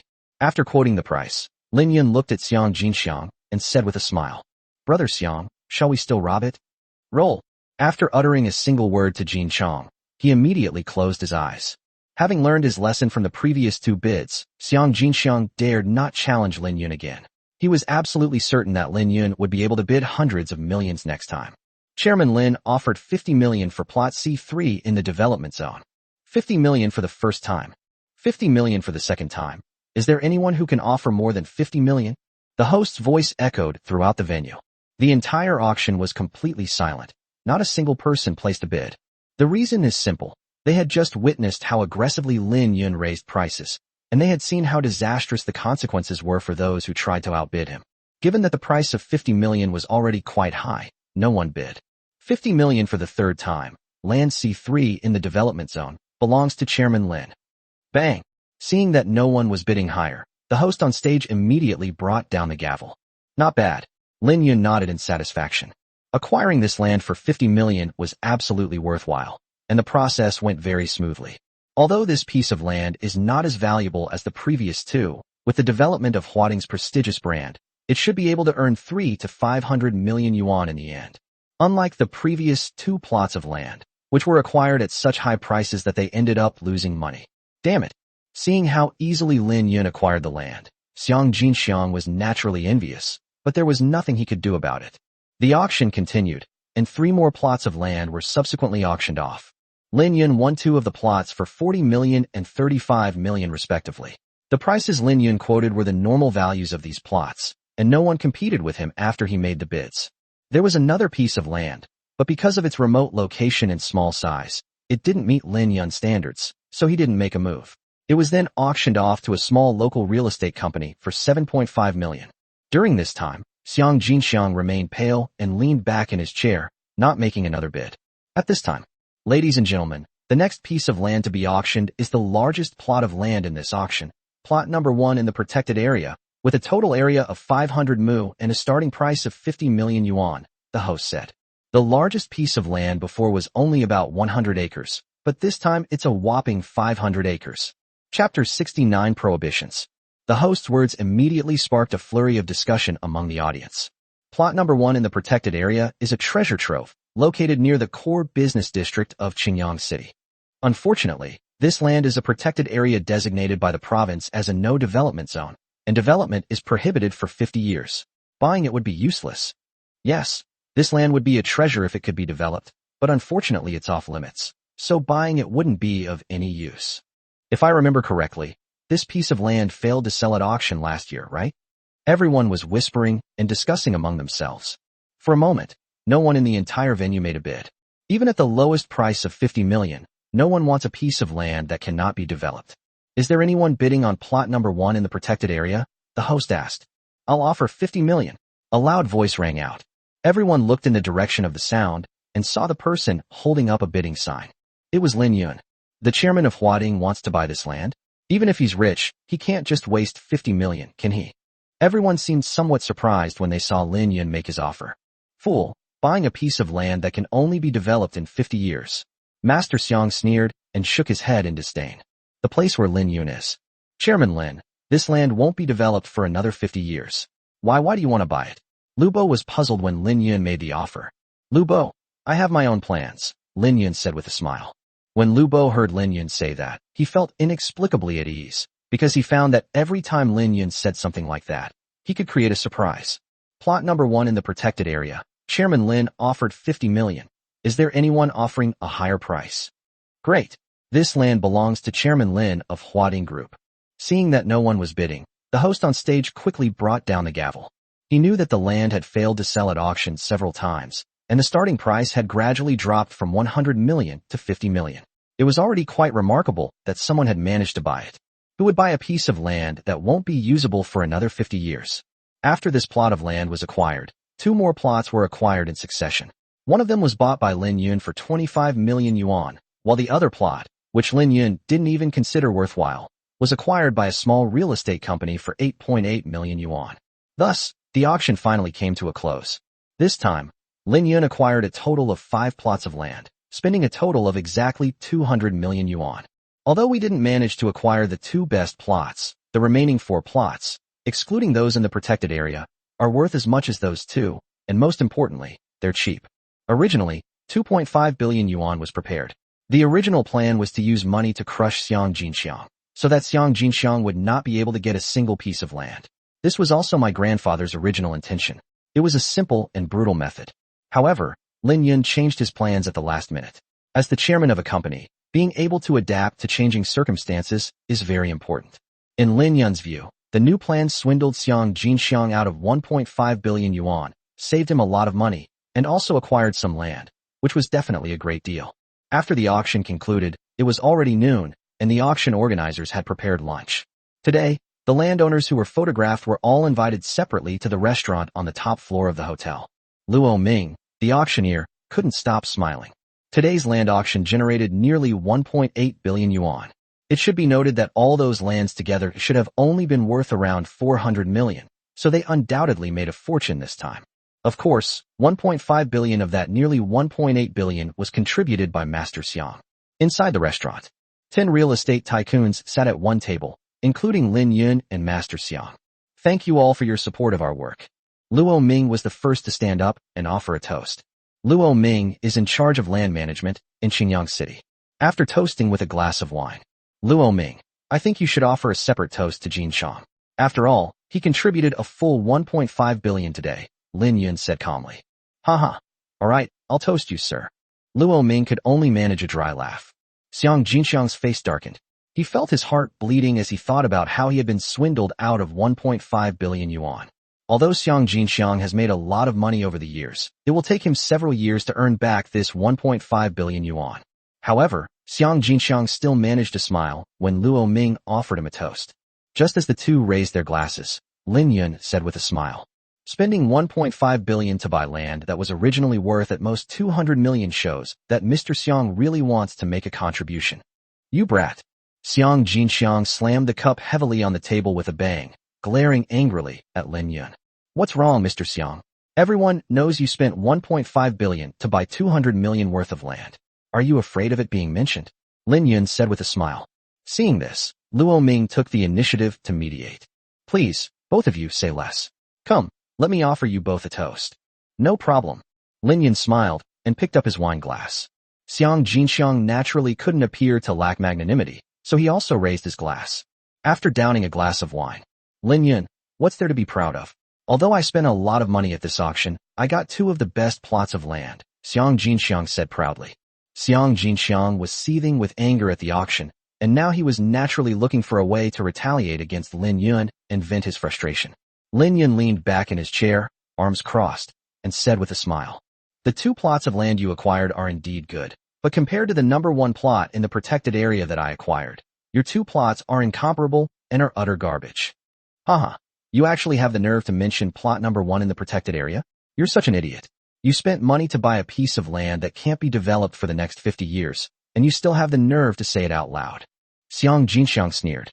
For Xiang Jinxiang, the fact that Lin Yun used money to buy plot number 1 in the nature reserve is the only thing he can use to mock Lin Yun now. Several local real estate bosses at the table nodded in agreement. Yes, this number 1 plot of the protected area is a treasure, but it is a protected area designated by the province and development is prohibited for 50 years. Even if you buy it, it will only be idle.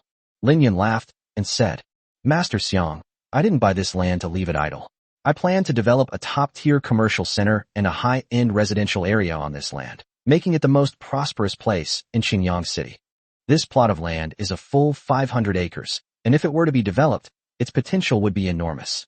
What? You want to build a commercial center on this land? Haha, you're so naive. Didn't I tell you already? This land is a protected area designated by the province, and development is prohibited for 50 years. Don't you understand? Xiang Jinxiang sneered. Of course I understand, but the province has already lifted the ban, Lin Yun said, shrugging. What did you say? Xiang Jinxiang suddenly stood up. You're talking nonsense. How could the province lift the ban? If it really were lifted, why haven't we heard anything about it? You're just making excuses. Xiang Jinxiang shouted. That just means you're useless, Lin Yun said, shrugging. Immediately afterwards, Lin Yun took out a document and threw it on the table. The deregistration document is right here. If you don't believe me, open your dog eyes and take a good look. This document was the very same mysterious gift that Grandpa had personally handed to Lin Yun at home yesterday.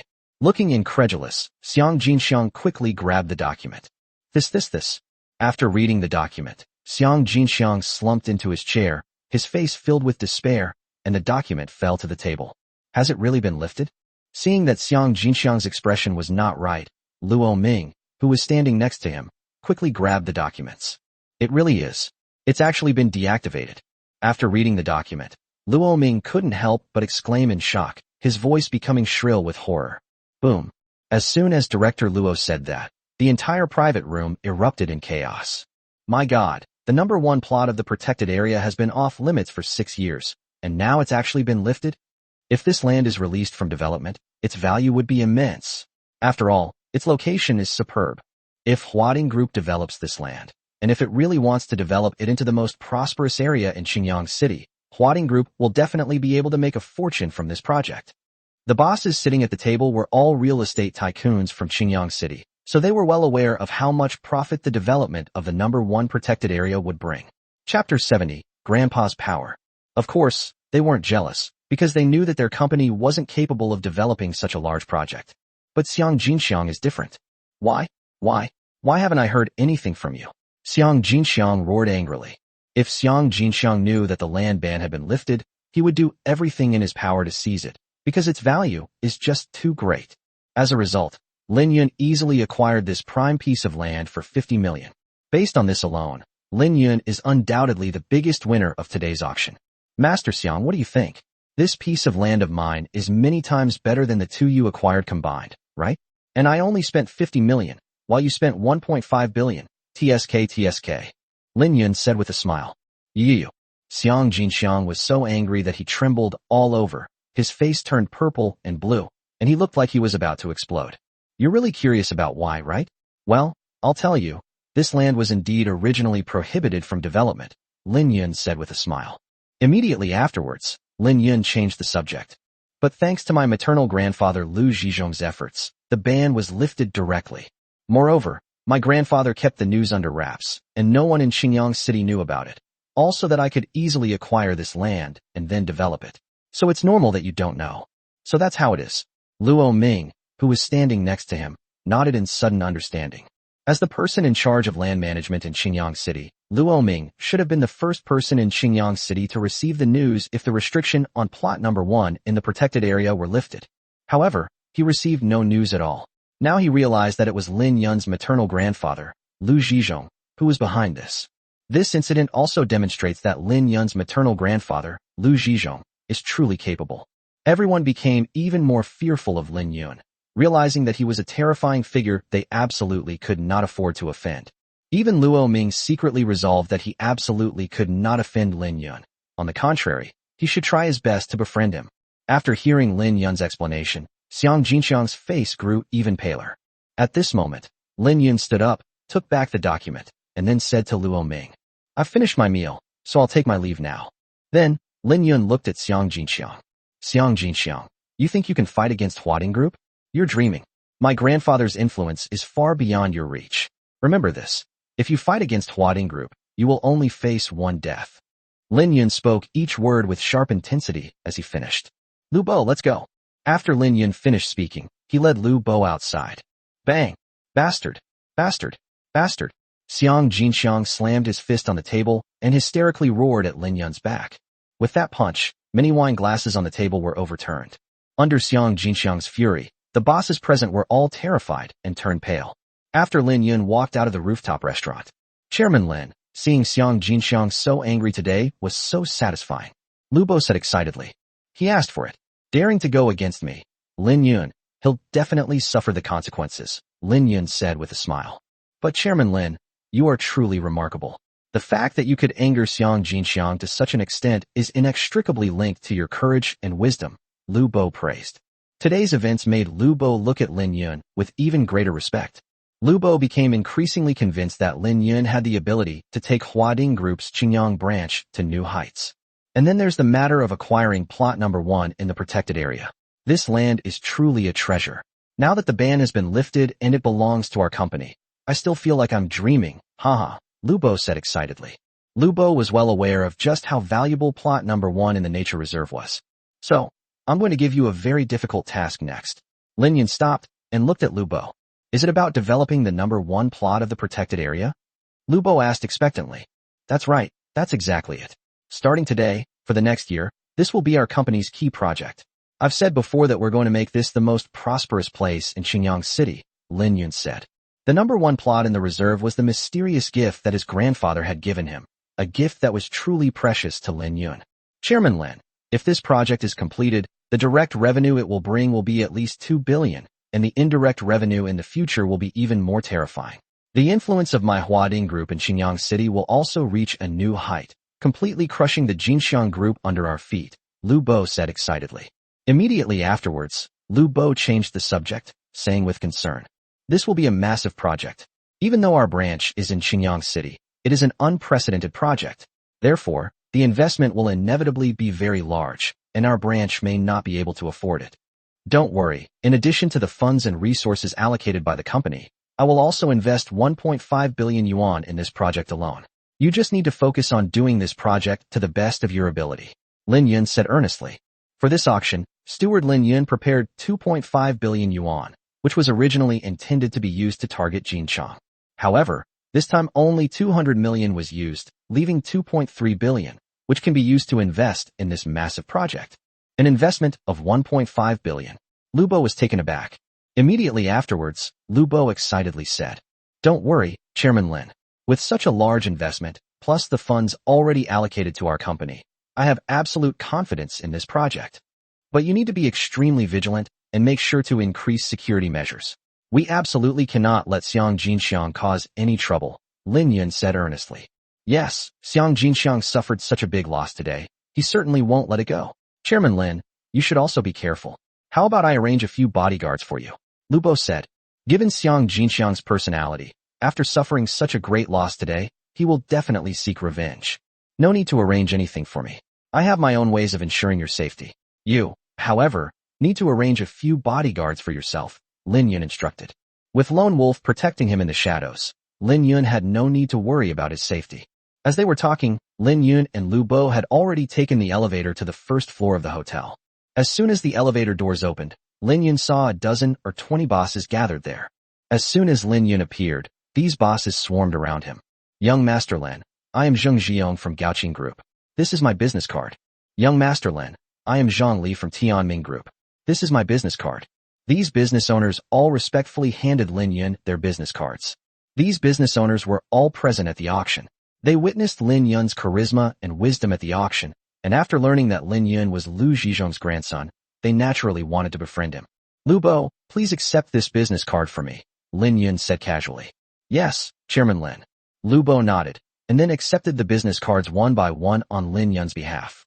Dear bosses, it's an honor to meet you all. I, Lin Yun, look forward to cooperating with you in the future. After saying this in a neither humble nor arrogant manner, Lin Yun turned and walked out of the hotel. Although this young man is not yet 20 years old, he is calm and composed, and his attitude towards people is just right. He doesn't seem like a third-generation rich kid at all. Yes, it's incredible that he, as a top-tier third-generation rich kid, doesn't wear any designer brands. This child is destined for great things. I will definitely educate my child properly when I get back, and teach him to learn from Chairman Lin. Everyone watched Lin Yun's departing figure with admiration. Hotel parking lot. Chairman Lin. Just as Lin Yun was about to get into the car, a flattering voice came from behind him. Lin Yun turned his head and saw a bald, middle-aged man. Hello, Chairman Lin. My name is Jiang Cheng, and I run a branded chain restaurant. This is my business card. The bald man presented the business card with both hands with a big smile. You're quite clever. Everyone else is waiting for me at the elevator, but you're waiting for me here alone, Lin Yun said. Hee hee. How can I make you remember me if I don't meet with you alone? Chairman Lin, the bald man laughed. Lin Yun took the business card and glanced at it. Lin Yun discovered that Jiang Cheng, who was standing in front of him, was actually Jiang Xiao's father.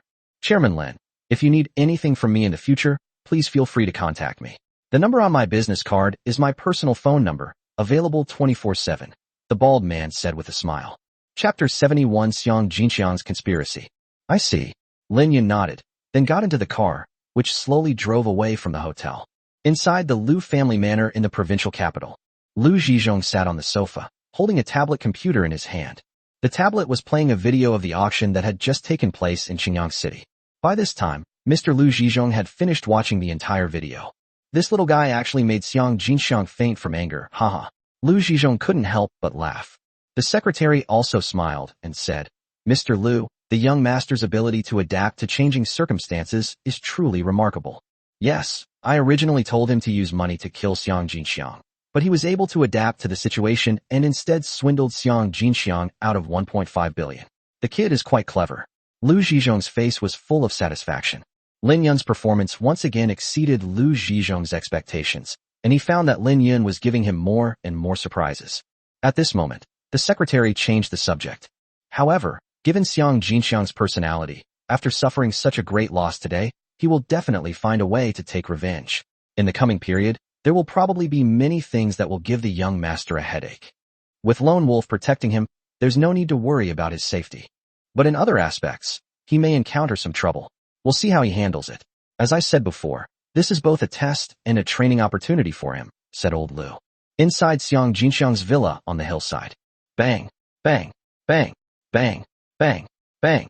The antique vases, the various wines in the collection, and all sorts of decorative items inside the villa were smashed on the ground, leaving the place in a mess.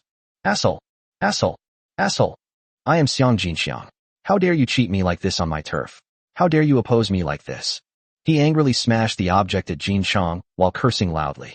The servants and bodyguards inside were all trembling with fear, hiding in a corner and not daring to make the slightest move, for fear that the slightest mistake would cause Xiang Jinxiang to take his anger out on them.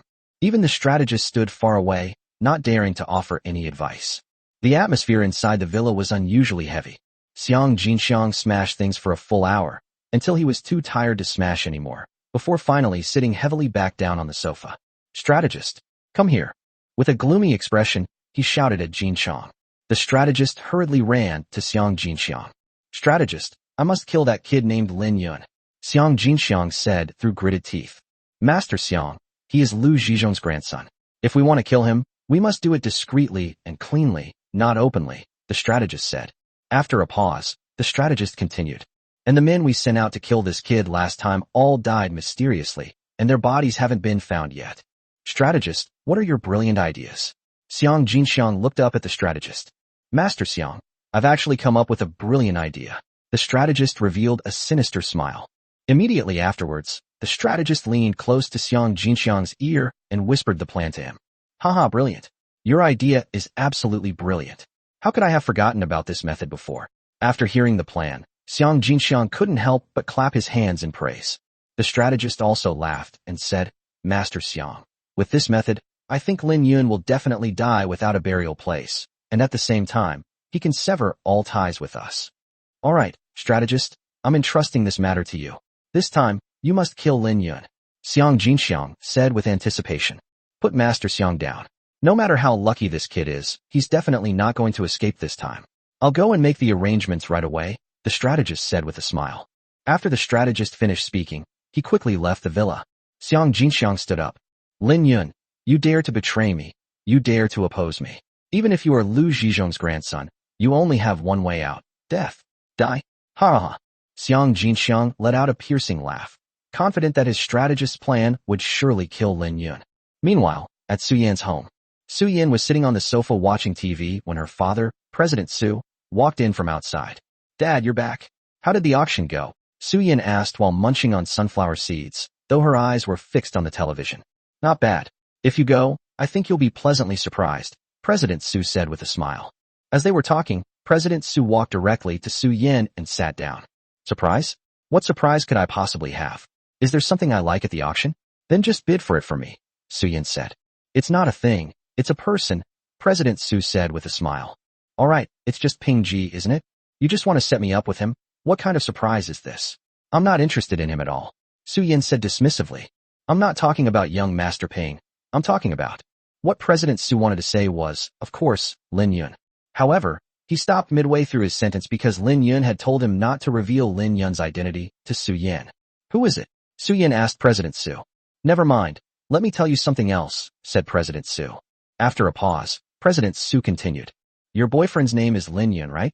Dad, are you going to say again that he's a poor boy and not good enough for me, and that I should leave him? I'm so tired of hearing that, Su Yan pouted. No. President Su shook his head with a smile. What I want to say is that I fully support you dating him, President Su said with a smile. What? Su Yan, who had been quite calm, suddenly turned to look at President Su in surprise. Dad, you said you support me? You're not running a fever, are you? You're not out of your mind, are you? Su Yan knows her father very well. He has always wanted her to find a boyfriend from a family that is much better off than theirs. And now, her father actually supports her dating a poor guy? And he fully supports it? This made Su Yan unable to believe it. Was this really her father? Su Yan, you heard me right. I do fully support you being with Lin Yun, President Su said with a smile. Why? Dad, you went to an auction and your outlook on life has changed? You didn't experience something traumatic at the auction, did you? Su Yan said. Your dad is doing great, but I've realized that finding a man you love is the most important thing, President Su said with a smile. Dad, you've finally come to your senses. You won't introduce me to any more rich kids anymore, will you? Su Yin was overjoyed. Don't worry, it definitely won't happen again, President Su said firmly. Hee, that's great. Su Yin jumped up and down on the sofa with joy. However, I have one request. You must bring your boyfriend, Lin Yun, home so we can have dinner together, President Su said with a smile. President Su already knew that Su Yin and Lin Yun were pretending to be boyfriend and girlfriend, but he didn't expose it.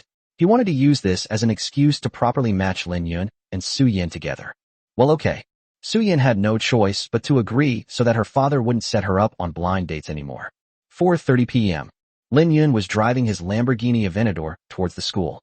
Lin Yun delegated all company matters and the development of the #1 plot in the nature reserve to Lu Bo, and all she needed to do was review and approve them.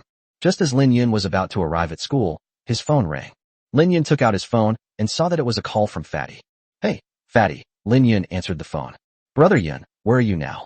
Hurry up and come to the school gate. The fat man on the phone sounded very anxious. I'm almost at school. Is there anything I can help you with? Lin Yun's heart tightened. The fat man sounded so anxious, as if something had happened. There's a guy driving an Audi openly professing his love to class monitor Wang Shui downstairs in the 5th girls' dormitory building, the fat guy said. Proposed to Wang Shui? Lin Yun frowned slightly. Although he and Wang Shui had not established a relationship, and although they were not boyfriend and girlfriend. However, when Lin Yun heard this news, he felt somewhat uneasy, as if someone was trying to steal something he valued highly. I understand, I'll be there soon. After Lin Yun finished speaking, he quickly hung up the phone. Immediately afterwards, Lin Yun slammed on the gas pedal, and with the roar of the Lamborghini engine exploding, he sped straight towards the school. Chapter 72. A Courtship Under the Dormitory Building. Qingyang University. Downstairs in the 5th girls' dormitory building. A silver Audi A4 is parked here, with bright red roses arranged in a large heart shape in front of the car. Amidst the heart-shaped roses stood a man in a suit. The man was holding a bouquet of roses made of 100 yuan bills, with a bank card tucked inside. Because it was located in the girls' dormitory, it naturally attracted the attention of many female students. Wow, how romantic. An Audi, roses, and money. If someone proposed to me like that, I'd be laughing in my sleep. Many female students watching looked infatuated. Many female college students are inexperienced and cannot resist such monetary temptations. The man in the suit standing in the middle of the heart-shaped roses also looked confident. He was confident that few female college students could resist this move, and he was confident that this move could win Wang Xuefang's heart. At that moment, a beautiful figure walked out of the dormitory building. She is Wang Shui, the female protagonist in this incident. Wang Shui, you've finally come downstairs. I knew you would be moved by my sincerity, and I knew you would definitely come down.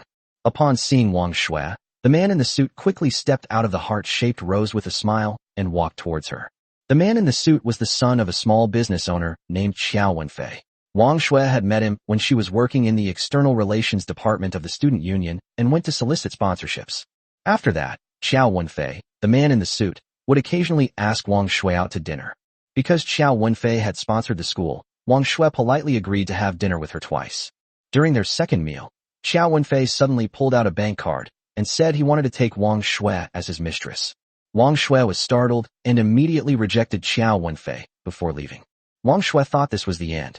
After that, Xiao Wenfei called Wang Shui again to invite her to dinner, saying that he had made a mistake last time and asked Wang Shui to forgive him, saying he would treat her to dinner as an apology. Wang Shui naturally rejected him.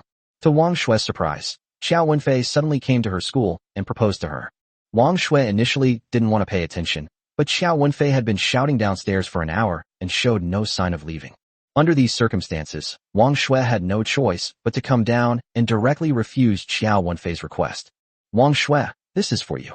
As soon as Wang Shui came downstairs, Xiao Wenfei quickly walked up to her and handed her the bouquet of roses made of folded money. Wow! Many of the girls watching screamed, some wishing they were Wang Shui in that moment. Say yes. Say yes. Many students who were watching started to jeer. Mr. Qiao, I'm so sorry I can't agree to that. Wang Shui did not accept the rose. Wang Shui's refusal greatly surprised many of the students who were watching. She actually refused? This handsome guy is good-looking and drives an Audi. With such excellent qualities, countless girls would want to be with him, but she didn't agree. Exactly. If it were me, I guarantee I'd agree immediately. In the eyes of many female students who were watching, This handsome guy looked rich and quite good-looking, and they really couldn't find a reason to refuse him. In my opinion, Wang Shui is just pretending to be reserved. That's why she refused first. Just watch. I bet she'll agree in the end. There's no reason for her to refuse such a high-quality man. That makes sense. Many of the students watching nodded in agreement. In the field, seeing that Wang Shui rejected him, Xiao Wenfei did not give up, but continued with a smile. Wang Shui, think it over carefully. There's a card in this bouquet of roses with 100,000 yuan on it. If you accept the roses, all the money in the card is yours. I'll even take you for a spin in my Audi. After saying that, Xiao Wenfei forcefully stuffed the rose into Wang Shui's hand. Mr. Xiao, I already said I don't want it anymore. Please take it back.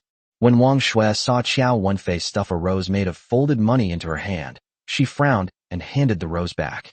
Wang Shui, I know you're being reserved and shy. It's okay. I'll carry you to my Audi and take you for a drive, Xiao Wenfei said with a smile. After Xiao Wenfei finished speaking, he rushed towards Wang Shui and prepared to forcibly pick her up. Oh! Wang Shui screamed in fright and quickly backed away. Stop it! Just then, a figure rushed in front of Wang Shui and blocked Xiao Wenfei. He was none other than Fatty, Lin Yun's buddy. Don't be afraid, squad leader. Brother Yun will be here soon. I'll hold this kid off for you, the fat man said to Wang Shui. Although Lin Yun and Wang Shui were not in a romantic relationship, Fatty believed that Wang Shui and Lin Yun would eventually become a couple, so he couldn't stand seeing others mess with his brother's woman. Thank you, Fatty. Wang Shui breathed a sigh of relief when she saw the fat man shield her from Xiao Wenfei. Squad leader, if you want to thank someone, thank Brother Yun. I was just helping him block this kid, the fat guy said. When Xiao Wenfei saw the fat man blocking his way, his face immediately darkened. This man was ruining his plans. Hey kid, who the hell are you? Mind your own business. Get out of my way. Xiao Wenfei snapped at the fat man. As Xiao Wenfei spoke, he sized up the fat man. When he saw that the fat man was dressed very plainly, without a single designer brand item on his clothes, his disdain grew even stronger. Wang Shui is my brother's woman. You try to force yourself on her after your advances were rejected? If you know what's good for you, get lost, the fat man shouted. With Lin Yun as his backer, the fat man's momentum was naturally not weak at all. When Xiao Wenfei heard the fat man scold him like that, his face turned even uglier. Damn it, how dare you talk to me like that?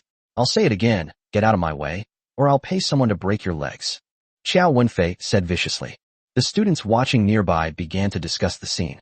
Look at this fat guy, dressed so plainly, he dares to block the way of this handsome Audi driver. I think he's really tired of living. Yeah, judging by his clothes and appearance. Do you think he can outdo this handsome Audi guy? Nobody had a good chance of getting fat.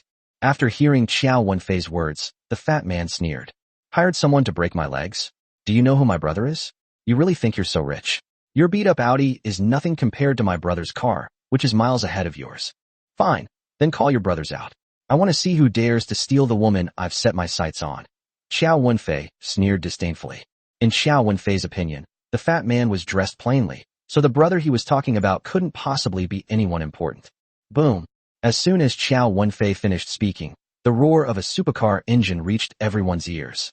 The sound grew louder as it approached, becoming incredibly explosive. The students who were watching nearby all turned to look after hearing the loud sound of the supercar. What caught everyone's eye was an extremely eye-catching orange supercar, the Lamborghini Aventador. Wow, a Lamborghini. It's a Lamborghini. What a cool Lamborghini. This is a Lamborghini Aventador, a supercar that costs nearly 10 million. Our school has such an awesome supercar. When the students saw the Lamborghini Aventador, they couldn't help but exclaim in surprise, and many of the girls even screamed. Driving such a cool Lamborghini on campus, it's bound to turn heads. Wow, that Lamborghini looks like it's coming this way. The students watching noticed that the Lamborghini suddenly turned from the main road onto the auxiliary road leading to the 5th girls' dormitory. It's Brother Yun. Brother Yun is here. The fat man smiled happily when he saw the Lamborghini. In the blink of an eye, the Lamborghini drove up, and the students who were watching involuntarily stepped back to make way for it. Finally, the Lamborghini stopped, and it did so alongside the silver Audi A4. Don't be fooled by how cool this Audi A4 looks on campus. Compared to this awesome Lamborghini, it's utter garbage. The aura of this Lamborghini Aventador is unparalleled. At this moment, all the students around were focused on the orange Lamborghini. Even Wang Shui was looking at the Lamborghini, unaware that it belonged to Lin Yun. Under the watchful eyes of everyone, the Lamborghini's door opened, and a young figure stepped out of the car. It was Lin Yun. Chapter 73, the power of the Lamborghini. All eyes were now focused on Lin Yun. Although Lin Yun's clothes were very ordinary, no one dared to underestimate him in the slightest, because Lin Yun was driving a Lamborghini. What no one knew was Lin Yun's purpose in arriving in his sports car. Even Xiao Wenfei, who was pursuing her, was baffled. Lin Yun. When Wang Shui saw Lin Yun, she was immediately stunned. Wang Shui knew Lin Yun's family background.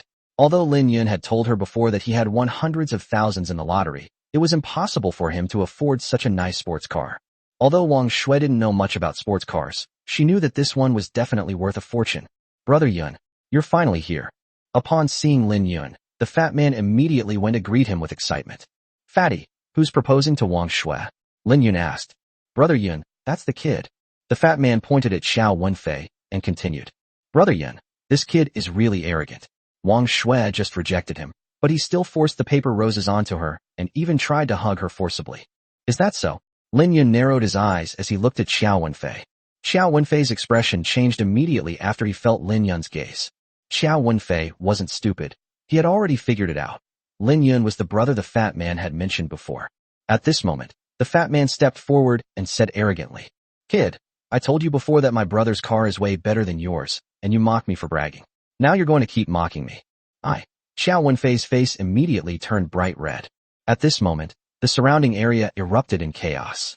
I never expected that the guy driving the Lamborghini was actually that fat guy's brother. No wonder that fat guy dared to challenge the Audi guy before. This plot twist is really fast. This guy drives a Lamborghini. He's definitely much cooler than the guy who drives an Audi. This is going to be interesting. In the field. Fatty, what else did he just say? Lin Yun asked. Brother Yun, this kid is so arrogant. I just told him not to hug Wang Shui, and he said I was meddling and that he would hire someone to break my legs, the fat man said. Oh. Lin Yun narrowed his eyes. Immediately afterwards, Lin Yun slowly walked up to Xiao Wenfei. At this moment, Xiao Wenfei was no longer the arrogant man he had been when facing the fat man. He was filled with fear and unease. Hey buddy, I heard you try to break my brother's leg. Is that true? Lin Yun patted Xiao Wenfei on the shoulder with a cold smile on his face. Brother, I wouldn't dare. Xiao Wenfei forced an awkward smile while wiping the cold sweat from his forehead. Although Lin Yun was dressed very plainly, Xiao Wenfei knew from the fact that Lin Yun drove a Lamborghini Aventador that he was definitely a terrifying existence that he couldn't afford to offend. Smack! No sooner had Xiao Wenfei finished speaking than Lin Yun slapped him across the face. How dare you? Deny it? You mean my brother is lying? Lin Yun's tone was icy. Xiao Wenfei, who had been slapped, looked extremely ugly. Being slapped in front of so many people made him feel very ashamed, but he dared not retaliate and could only lower his head and remain silent. Lift your head up, you son of a bitch. Lin Yun's shout startled Xiao Wenfei, who trembled and quickly looked up. Lin Yun grabbed Xiao Wenfei by the collar, narrowed his eyes, and said coldly, Kid, I don't care what you do, but if you anger me, I can make sure your family can't survive in Qingyang City with just one word. Do you believe me? I believe it. I believe it. Xiao Wenfei nodded vigorously, his face pale and his forehead covered in cold sweat. Lin Yun changed the subject. Besides, you drive a beat-up Audi A4 and you dare to come to Qingyang University to pick up girls? You even want to pick up my woman? You've got some nerve. Brother, I really didn't know Wang Shui was your woman. Otherwise, even if I had 100 lives, I wouldn't dare to compete with you for her. Xiao Wenfei said repeatedly. Then you can get out of here. Lin Yun pushed Xiao Wenfei aside and walked straight towards Wang Shui. Xiao Wenfei, who was pushed away, felt aggrieved, but he could only keep it to himself. Brother Yun is awesome. Seeing that Lin Yun had bullied Xiao Wenfei so badly that he had no chance to retaliate, the fat man shouted excitedly, finally letting out the anger he had been holding in. Lin Yun quickly walked up to Wang Shui. Lin Yun, you. Wang Shui stared blankly at Lin Yun, still somewhat dazed. She never expected that Lin Yun would appear in a supercar like a Prince Charming at the most critical moment. She had countless questions in her mind. I know you have many questions in your mind right now, and I will answer them for you, Lin Yun said with a smile. Immediately afterwards, Lin Yun extended his hand, smiling as he invited. Would you like to go for a drive with me? Wang Shui blushed. After hesitating for a moment, she shyly extended her delicate hand and shook hands with Lin Yun. Seeing this, Lin Yun also smiled happily. This is his, right? Give it to me. Lin Yun took the bouquet of money roses from Wang Shui's hand and found a bank card tucked inside. How much money is in here? Lin Yun asked Xiao Wenfei, picking up the bank card. 10,000. Xiao Wenfei answered truthfully. You think you can pick up girls with 100,000 yuan? Aren't you ashamed of yourself? Lin Yun sneered, then threw the card and roses at Xiao Wenfei's face. Immediately afterwards, Lin Yun turned around, grabbed Wang Shui, and walked toward the Lamborghini. Wang Shui, let's go. Upon witnessing this scene, Xiao Wenfei's expression darkened further. This was exactly the outcome he had anticipated for the day. Lin Yun stopped as he passed the fat man. Brother, I really have to thank you, Lin Yun said with a smile, patting the fat man on the shoulder. Hee, brother Yun, what kind of relationship do we have? Your business is my business, so of course I can't just stand by and watch you make a move on your sister-in-law, the fat man laughed. Wang Shui, who was standing nearby, blushed even more when she heard the fat man mention sister-in-law. The fat man continued, Brother Yun, you should take your sister-in-law for a drive and settle things between you two as soon as possible. Okay, fatty, I'll thank you properly later, Lin Yun said with a smile. After saying that, Lin Yun pulled Wang Shui and walked towards his Lamborghini Aventador. No wonder this beautiful woman named Wang Shui disagreed with that Audi guy. It turns out she has someone even more impressive. Wow, this is the real Prince Charming. I'm so envious. Yeah, I'm so envious. Most of the onlookers were female students. They were naturally envious when they saw Wang Shui get into the Lamborghini. It was something they could never even dream of. Many students who were watching even took out their phones to take photos and videos. If such a scene were posted on the school's online forum, it would definitely cause a sensation throughout Qingyang University. Boom! With the Lamborghini's engine roaring to life, the car sped away under the watchful eyes of the crowd. After Lin Yun left, Handsome, let's get to know each other. Hey handsome, let's add each other on WeChat. Many girls surrounded the fat man, asking for his contact information. Because they knew that the fat man was a good friend of the Lamborghini owner, some of them wanted to curry favor with the fat man, while others wanted to use the opportunity of getting to know the fat man to get to know Lin Yun in the future. Looking at the female classmates surrounding him, the fat man felt like he was dreaming. The fat man swore that he had never been so popular with women in his entire life, and this was probably the pinnacle of his life so far. On the other side, Lin Yun drove his Lamborghini out of the school. Because the roads on campus are narrow and there are many students, the cars don't drive very fast. Wow, a Lamborghini. Wow, what a cool sports car. I never thought our school would have such an awesome sports car. Wherever the bright orange Lamborghini goes, the college students on both sides of the road exclaim in amazement, turning their heads to look. Many students couldn't resist taking out their phones to take pictures and post them on social media. Inside the car, Wang Shui, did that bastard scare you? Lin Yun asked as he drove. No, thankfully you arrived in time. Wang Shui smiled faintly. After a pause, Wang Shui couldn't suppress her doubts and asked, Lin Yun, is this car yours? Chapter 74 spreads throughout Qingyang University. Yes, I bought this. Lin Yun nodded with a smile. This car must be very expensive, right? Wang Shui said. It is indeed a bit pricey, with a base price of 8 million, Lin Yun said casually. 8 million? Upon hearing this number, Wang Shui covered her mouth in shock and stared wide-eyed. For her, this was an absolutely terrifying astronomical figure. Wang Shui didn't know much about cars. Although she guessed from its appearance that the car would be expensive, she didn't expect it to be this expensive. Lin Yun, how do you have so much money? And what about Huading Restaurant last time? Buying Huading Restaurant must have cost a fortune, right? Can you tell me the truth now? Wang Shui asked earnestly. Wang Shui is not a materialistic woman. She won't like someone just because they have a lot of money. Otherwise, she wouldn't have rejected that Audi guy, Xiao Wenfei, before. However, Wang Shui did not want the person she liked to deceive her, no matter how rich that person was. Okay, I'll show you around for a good day today. I promise you'll know everything after today, okay? Lin Yun said with a smile. At this point, Lin Yun felt that there was no point in hiding it any longer. Therefore, Lin Yun decided to reveal his identity to Wang Shui. However, simply stating it directly doesn't seem very convincing. So Lin Yun wants Wang Shui to experience it for herself. Okay. Wang Shui nodded.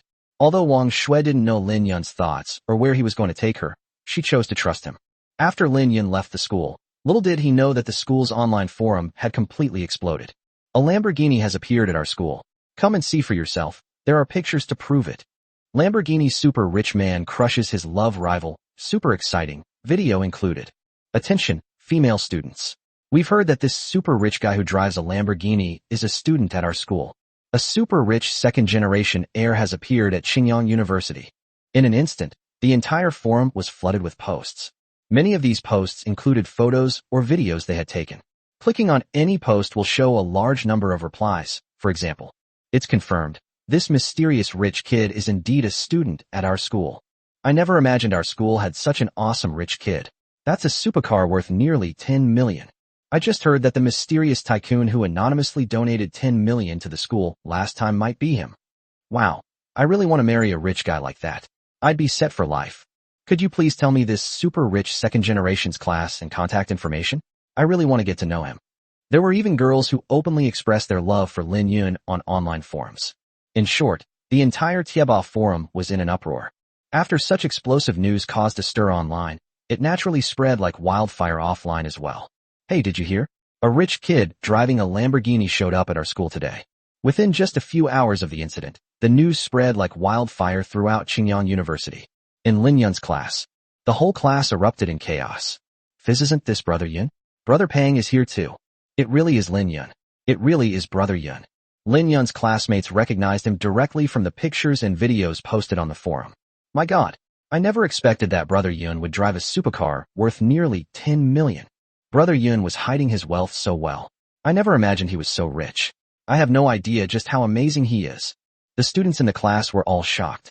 They were already shocked when they learned that Lin Yun was the owner of Sheng Yin restaurant last time. This time, the news that Lin Yun drove a supercar worth nearly 10 million yuan shocked them once again. They simply couldn't believe that Lin Yun, who had been in their class for over 2 years and remained completely unknown, was actually a super rich second-generation heir. Those classmates who had offended Lin Yun felt even more regretful, realizing just how terrifying a being they had offended. Those who had previously had a good relationship with Lin Yun were naturally even happier.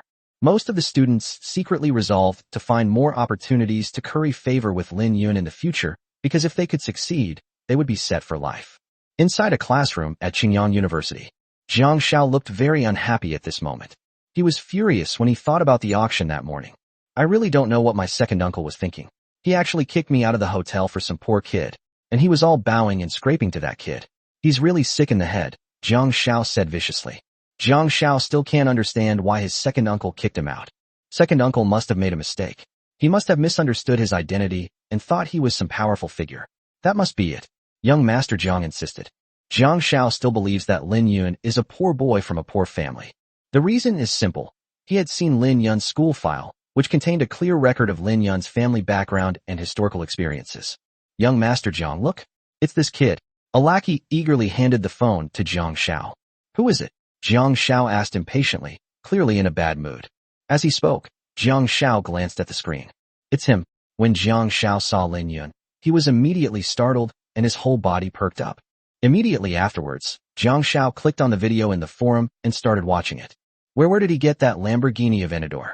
When Jiang Xiao saw Lin Yun in the video getting out of the Lamborghini Aventador, his face was full of shock. Jiang Xiao knew very well how expensive a Lamborghini Aventador was. Even for him, it took a long time for his father to buy him a Ferrari worth over 2 million yuan. Could it be that this kid rented it? Yeah, it must have been rented by that kid. He's dating Su Yan, so he must have swindled a lot of money from her. It's not impossible that he rented a Lamborghini Aventador to drive to school to show off. Jiang Xiao insisted that, in his opinion, Lin Yun's Lamborghini Aventador was definitely rented by Lin Yun. The henchman next to him couldn't help but say, Young Master Jiang, that's not the most important thing. The most important thing is that this guy is clearly Su Yan's boyfriend, but he pulled that beautiful woman in the video into the car. He's obviously two-timing her and is clearly trying to cheat on Su Yan. Jiang Xiao continued watching the video and found that it was indeed the case. Damn, this guy's got a knack for picking up girls. He got Su Yan, and now he's got another beauty. Damn, what makes him so special? Jiang Xiao was extremely envious. He failed to seduce any women, but a poor guy did, and this poor guy even managed to seduce 2 women at the same time. How could he not be envious? How could he not be jealous? Brother Yun, why don't we tell Su Yan about this? Let her know that this guy cheated on her, and that he used her money to rent cars and pick up girls, the henchman suggested. Alright, let's do it this way. Let's see if Su Yan can stand her boyfriend cheating on her. Jiang Xiao revealed a sinister smile. In Jiang Xiao's opinion, this alone is enough to break up Su Yan and Lin Yun. He doesn't believe Su Yan can tolerate her boyfriend cheating on her. Let's go. After Jiang Xiao finished speaking, he quickly left the classroom with his followers. The classroom where Su Yan is located. Sister Su Yan, someone is looking for you at the door, a girl said. Su Yan looked up and saw that it was Jiang Xiao standing at the door. It's him? I won't see him. After saying that, Su-yin looked down at her phone again. Jiang Xiao, who was standing at the door, saw that Su-yin didn't see him, so he went straight into the classroom. Many classmates knew about Jiang Xiao's family background, so naturally no one dared to stop him. In the blink of an eye, Jiang Xiao walked up to Su-yin. "Little sister Su-yin, I have something important to tell you, and I'm sure you'll be interested," Jiang Xiao said with a smile. Judging from Jiang Xiao's expression, he seemed very happy. "Speak your mind, or shut up." Su-yin frowned, revealing her annoyance. "Little sister Su-yin, you should be prepared before I tell you this. It might be a blow to your confidence." Young Master Jiang still had a smile on his face. "Get out if you're not going to talk." Su-yin snapped. All right, I'll just say it directly. Your boyfriend, Lin Yun, is seeing other women behind your back. The videos are right here, take a look for yourself." Jiang Xiao smiled and placed the phone in front of Su-yin. "No need to look, I've already seen it," Su-yin said. This incident has gone viral at school, and Su-yin naturally saw the video through the school's online forum. Chapter 75 Nobody Greets Us. "Su-yin, this guy is cheating on you. He has such a beautiful woman like you, yet he dares to two-time you and use your money to rent sports cars and pick up girls. You should confront him right now," Jiang Xiao said excitedly. Jiang Xiao knew that Su-yin had a bad temper, and he could imagine that Su-yin would definitely be furious and not only break up with Lin Yun, but also take revenge on Lin Yun. Thinking about all this, Jiang Xiao was extremely excited. Unexpectedly, Su-yin glanced at Jiang Xiao and then said calmly, "Let him find other women. I don't care how many he wants to find. Why should I go and settle scores with him? Are you crazy?" "GAA." Jiang Xiao was stunned when he heard Su-yin's words. "Su-yin, what did you say? You said you have no objections? Are you out of your mind?" Jiang Xiao stared at Su-yin in disbelief. Jiang Xiao knew that Su-yin had a bad temper, and given her personality, how could she possibly tolerate her boyfriend cheating? Now, Su-yin's boyfriend has cheated on her, and she doesn't seem to have any objections? This completely overturned Jiang Xiao's understanding of Su-yin. He even thought she had misheard. "You're the one who's out of your mind. I'm perfectly fine. Besides, what's it to you?" Su-yin said. But he's cheating on you. How can you tolerate that? How can you forgive him?" Jiang Xiao said through gritted teeth. "Of course I can tolerate it. Of course I can forgive it. Is there a problem? Is it not allowed?" Su-yin seemed completely unconcerned. "Holy crap. This is possible. Yuri still Su-yin?" Upon hearing Su-yin's reply, Jiang Xiao couldn't help but swear. Good heavens, Su-yin can even tolerate being cuckolded? Is this really the Su-yin he knows? "I've answered all your questions. Now you can leave, right?" Su-yin said coldly. "Su-yin, you can even tolerate being cuckolded, fine. I'm impressed by you," Jiang Xiao said through gritted teeth. After saying that, Jiang Xiao angrily strode out. Su-yin shook her head. She and Lin Yun were only pretending to be boyfriend and girlfriend, so of course she had no right to interfere with Lin Yun's relationships with other women. Su-yin picked up her phone, which contained that video. "I never thought this kid could win over such a beautiful girl," Su-yin muttered to herself, shaking her head. For some reason, after watching the video, Su-yin felt a pang of loss, as if something of hers had been taken away. As for Lin Yun driving a Lamborghini, Su-yin was also very puzzled before. She knew about Lin Yun's family. They were poor. How could Lin Yun drive a Lamborghini Aventador? It was much more expensive than her Ferrari. But when she heard Jiang Xiao say, Lin Yun rented the Lamborghini, she realized that it was very likely that Lin Yun had rented it. His family is clearly so poor, yet he still rents a car to pick up girls, humph. Su-yin pouted. On the other side, Jiang Xiao walked out of the classroom. Damn it. Jiang Xiao kicked the wall hard, his face turning ashen. What is Su-yin thinking? She can tolerate being cuckolded. Damn it, Jiang Xiao said viciously. Jiang Xiao originally thought that Su-yin would definitely get angry and furious after seeing this leverage. Jiang Xiao originally thought that with this leverage, he could successfully break up Su-yin and Lin Yun, and that Su-yin would even take revenge on Lin Yun because of this. However, the reality was quite different from what he had imagined. Young Master Jiang, I really don't know what kind of bewitching potion this kid gave Su-yin, making her accept that he has 3 wives and 4 concubines at the same time, said the henchman beside him. Hold. After hearing what his henchman said, Jiang Xiao kicked the wall hard in anger. Jiang Xiao felt a mixture of envy, jealousy, and resentment. Why is it that a poor boy can win the heart of the school beauty and even have her willing to have multiple wives and concubines, while he can? On what grounds? Jiang Xiao felt extremely unbalanced and resentful, even though his family background was thousands of times better than Lin Yun's. On the other side, Huading Plaza. Huading Square is currently the most bustling square in Xinjiang City. Lin Yun parked the Lamborghini in the underground parking lot. Inside the car. Lin Yun, didn't you say you'd take me to find out the truth? Why are we at Huading Plaza? Wang Shui seemed a little surprised. I brought you to Huading Plaza, of course, for shopping. But this is also part of letting you know the truth, Lin Yun said with a smile. But Huading Plaza is very expensive. Even if we want to shop, let's go somewhere else, Wang Shui said earnestly. Wang Shui, I drive a car worth nearly 10 million. Surely I can afford to shop at Huading Plaza? Lin Yun said with a smile. That seems to make sense. Wang Shui nodded in realization. After all, she was still stuck in her old consumer mindset. Oh, by the way, Wang Shui, I have a gift for you. Lin Yun took out a box and handed it to Wang Shui. What is this? Wang Shui asked curiously as she took the box. Just open it, and you'll know, Lin Yun said with a slight smile. Upon hearing this, Wang Shui immediately opened the box. What caught her eye was a pair of crystal-clear bracelets. These bracelets were the same pair of glass-type jadeite bracelets that Lin Yun had bought at the auction that morning for 1.5 million. What kind of bracelet is this? Is it very expensive? Wang Shui examined the bracelet. Wang Shui's family was poor, so of course she had never been in contact with jadeite. She didn't know anything about jadeite, and she certainly didn't know that this pair of jadeite bracelets was worth more than 1 million yuan. This is very cheap, you won't mind, will you? Lin Yun said with a smile. How could that be? As long as it's a gift from you. Even if it's only a penny, I won't mind, Wang Shui said. Okay, let's get out of the car. Lin Yun opened the car door. After getting off the car, Lin Yun took Wang Shui directly to the third floor via elevator. The entire third floor is dedicated to selling clothing. Of course, the clothes here are not cheap. The cheapest are over 1,000, and the most expensive are tens of thousands. Lin Yun said he wanted to buy Wang Shui a new outfit, so he went straight to the women's clothing section. Lin Yun didn't know much about clothing brands, so he randomly picked a relatively large and luxurious women's clothing store and led Wang Shui inside. Wow, these clothes are so pretty. When Wang Shui entered the shop, her eyes lit up when she saw the dazzling array of clothes. After looking at a few items, Wang Shui returned to Lin Yun. Lin Yun, let's go. I don't like anything here, Wang Shui said earnestly. How could that be? I think everything here is quite nice. You think the prices are too high? It's okay. You don't need to look at the prices when you come shopping today, Lin Yun said with a smile.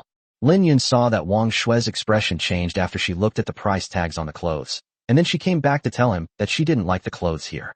Based on this alone, Lin Yun knew that Wang Shui was scared off by the prices here. Lin Yun had just glanced at the price tags. The two pieces of clothing he saw were priced at 8,888 yuan and 16,888 yuan respectively. Such a price would have been an astronomical figure for Lin Yun in the past. He never imagined that a piece of clothing could be so expensive.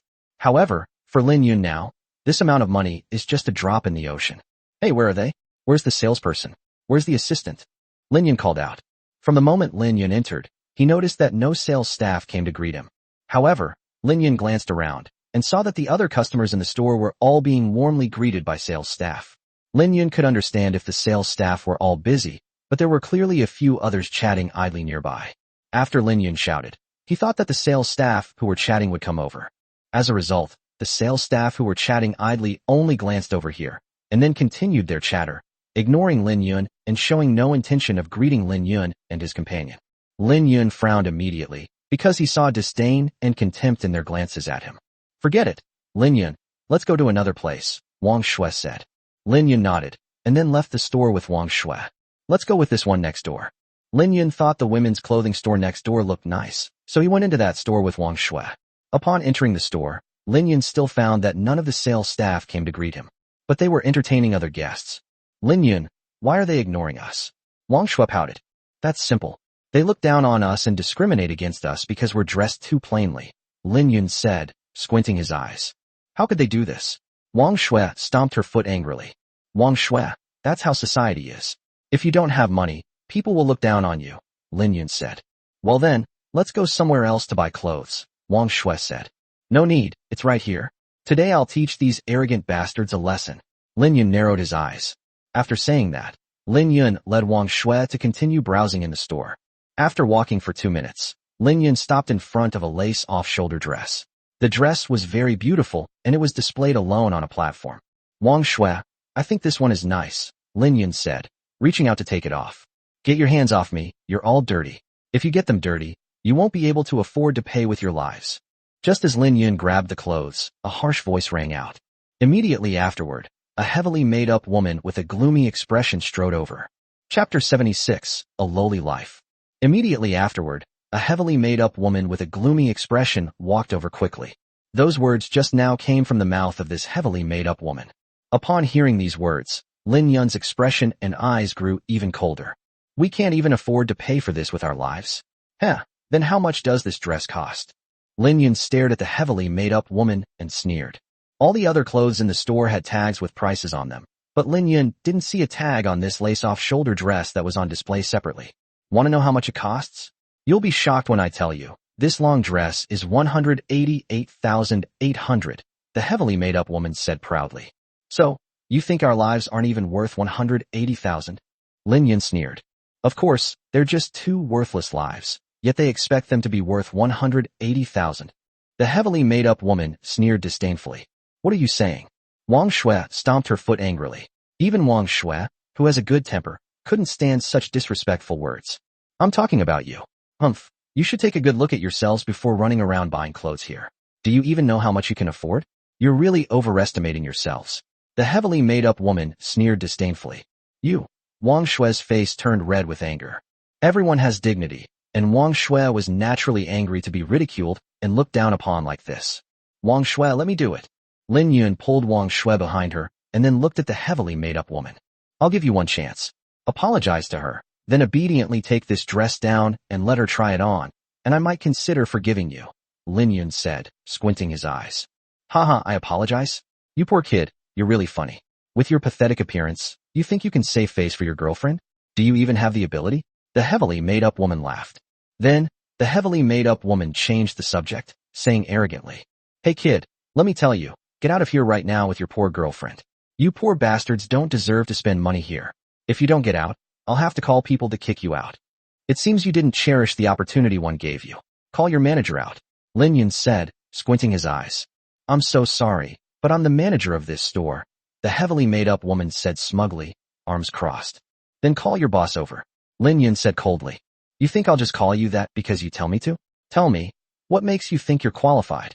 The heavily made-up woman said disdainfully. Just because this is Huading Plaza, and I'm the chairman of Huading Group's Qingyang branch? Is that enough? Lin Yun narrowed his eyes slightly. What? You say you're the chairman of Huading Group? Uffed. The heavily made-up woman sneered after hearing Lin Yun's words. Hey, everyone come quick. This kid claims to be the chairman of Huading Group, the heavily made-up woman shouted.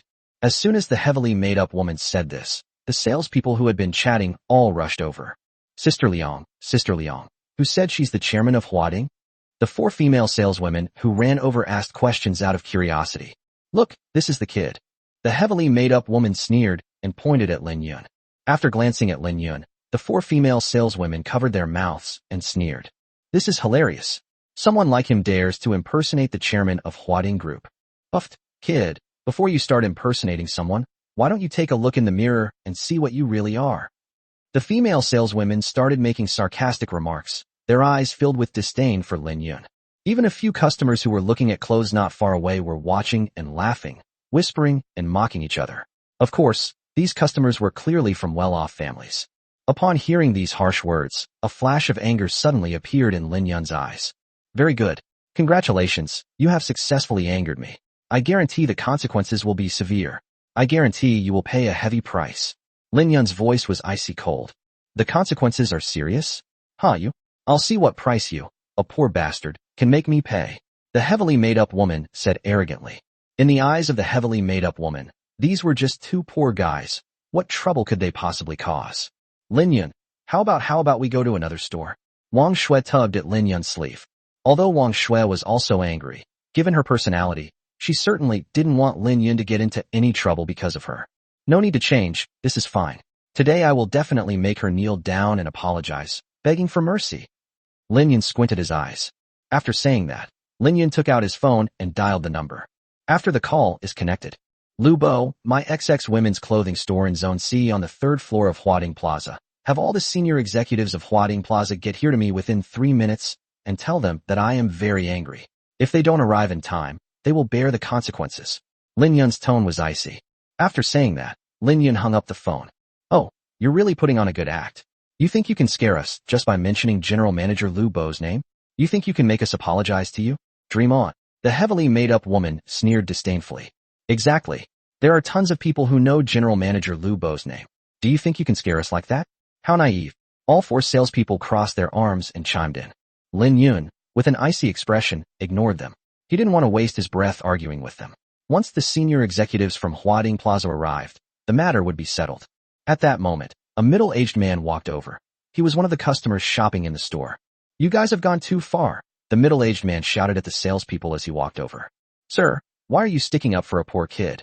The heavily made-up woman looked at the middle-aged man with a puzzled expression. Because the middle-aged man was dressed quite well and looked like he had some money, the heavily made-up woman spoke to him in a very different manner. Shut up. The middle-aged man glared at the heavily made-up woman. The middle-aged man then turned to look at Lin Yun and said, Young man, take my advice and forget about it. Here's what we'll do. Take this shirt I just bought for your girlfriend. It cost over 8,000 yuan. I bought it for my daughter. The style is pretty good. How about it? After the middle-aged man finished speaking, he handed the packed clothes to Lin Yun. Lin Yun looked at the middle-aged man in surprise. Why are you helping me? To be honest, Lin Yun was shocked by the middle-aged man's behavior. Because I was once poor myself, and I suffered a lot of scorn and ridicule when I was poor, I empathize with them when I see how they treat you, the middle-aged man said. Lin Yun nodded in realization. Here you go. The middle-aged man handed the clothes to Lin Yun again. No need, and I'm not planning to leave just like that. Don't worry, I'm going to teach those arrogant bastards a lesson today, Lin Yun said with a smile. Why are you doing this? Son, the middle-aged man couldn't help but shake his head. Although the middle-aged man did not look down on the poor, he did not believe that Lin Yun was really the chairman of the Qingyang branch of Huading Group. My dear guest, you've seen it yourself. This guy doesn't appreciate it at all. You're just wasting your breath speaking up for him, the heavily made-up woman said with a smile. Bang!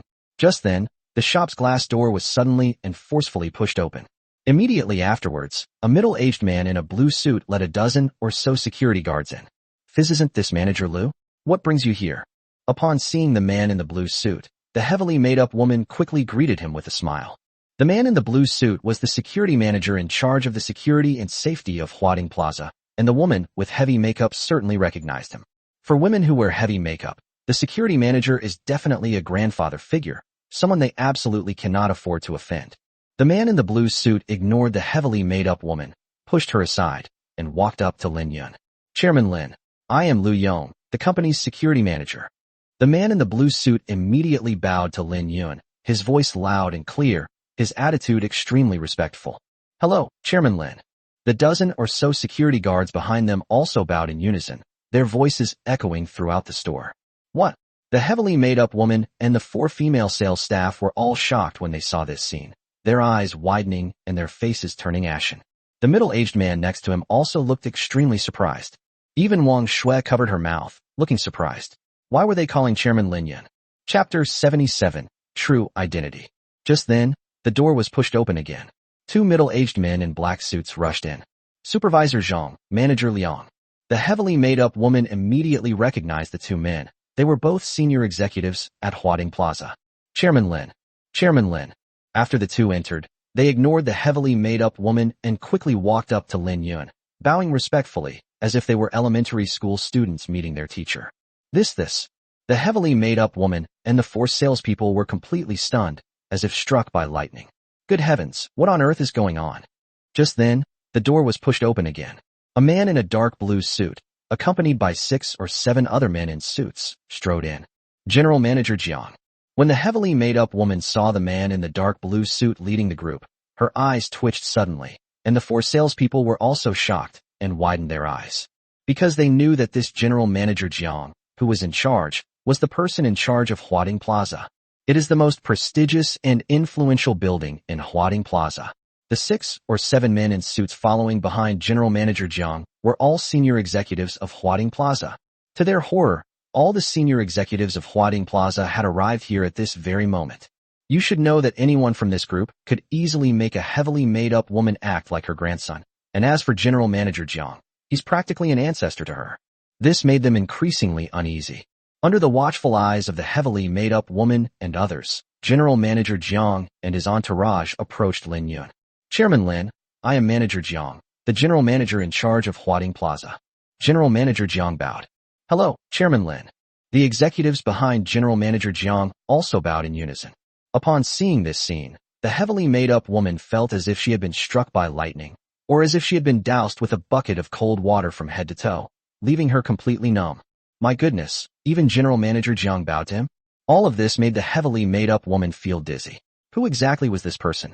All the senior executives of Huading Plaza are here, right? Lin Yun stood with his hands behind his back, glancing at the plaza executives with an air of superiority. Yes, Chairman Lin, everyone is here, General Manager Jiang replied, bowing slightly. Chairman Lin, General Manager Liu said on the phone that you were very angry. I don't know what happened. General Manager Jiang asked cautiously. Manager Jiang, I was actually discriminated against and ridiculed in my own square, and I was even kicked out. Isn't that ridiculous? Lin Yun sneered. What? Such a thing exists. Upon hearing this, General Manager Jiang and the other senior executives all changed their expressions. They knew that if Lin Yun lost his temper and took it out on them, they would not fare well either. Lin Yun continued. General Manager Jiang, could you please explain my identity to them personally? Lin Yun pointed to the group of women with heavy makeup. Yes. General Manager Jiang responded respectfully. Immediately afterwards, General Manager Jiang walked up to the heavily made-up woman and said coldly, Is it you who made Chairman Lin angry? General Manager Jiang, General Manager Jiang. The heavily made-up woman appeared extremely flustered. The 4 female saleswomen were trembling with fear at the sight. Do you know who Chairman Lin is? Let me tell you, he is the chairman of the Qingyang branch of Huading Group. He is someone you absolutely cannot afford to offend. President Jiang said sternly. What? He's really the chairman of Huading. The heavily made-up woman stared at Lin Yun, her voice becoming unusually sharp due to her inner horror. My God, this really is the chairman of Huading. They didn't believe Lin Yun when he said he was the chairman of Huading. But now that General Manager Jiang has said it himself, they have no choice but to believe it. In their eyes, the chairman of Huading Group is an absolutely godlike figure. The heavily made-up woman, realizing that the person she had just offended and mocked was actually from Huading Group, felt her heart plummet to the depths of hell. Upon hearing this news, the 4 saleswomen were so frightened that they collapsed to the ground. Good heavens, they were actually mocking the chairman of Huading Group before? They couldn't imagine how serious the consequences would be. The middle-aged man next to Lin Yun, who had wanted to help him, was also stunned when he heard the news. This was actually the chairman of Huading Group? Of course, Wang Shui was the most shocked. Because Huading Group helped Wang Shui twice, and both times it was a great favor, Wang regarded Huading Group as her benefactor. He's the chairman of Huading Group. Wang Shui stared wide-eyed, covering her mouth, her eyes filled with disbelief. In the field, Lin Yun slowly walked up to the heavily made-up woman. I said I am the chairman of Huading Group. Do you believe me now? Lin Yun stood with his hands behind his back, his voice not loud, but full of imposing presence. I believe. The heavily made-up woman nodded repeatedly, like a chicken pecking at rice. Then is my worthless life not even worth as much as this dress? Lin Yun sneered. No. I was just being tactless before. I didn't recognize your greatness. Chairman, please forgive me. The heavily made-up woman was so frightened that she immediately knelt on the ground. The 4 female sales clerks next to them also immediately knelt on the ground. The heavily made-up woman and her companions knew very well that, given Lin Yun's status and position, crushing them would be easier than crushing an ant. Lin Yun sneered. I gave you a chance before, but unfortunately you didn't cherish it. You angered me, and you think you can let it go like this? General Manager Jiang stepped forward and said, Chairman Lin, please give your instructions on how to handle this. Throw these snobbish bastards out of Huading Plaza and never let them set foot in Huading Plaza again, Lin Yun said, squinting his eyes. After a pause, Lin Yun added, and we'll issue their personal information to the business community of Qingyang City. Any company that dares to hire them will be going against my Huading Group. Do you understand? Understood. General Manager Jiang nodded in response. What? Upon hearing Lin Yun's words, the heavily made-up woman's face immediately showed despair. This means they will not only lose their jobs here, but they will also be blacklisted in Qingyang City.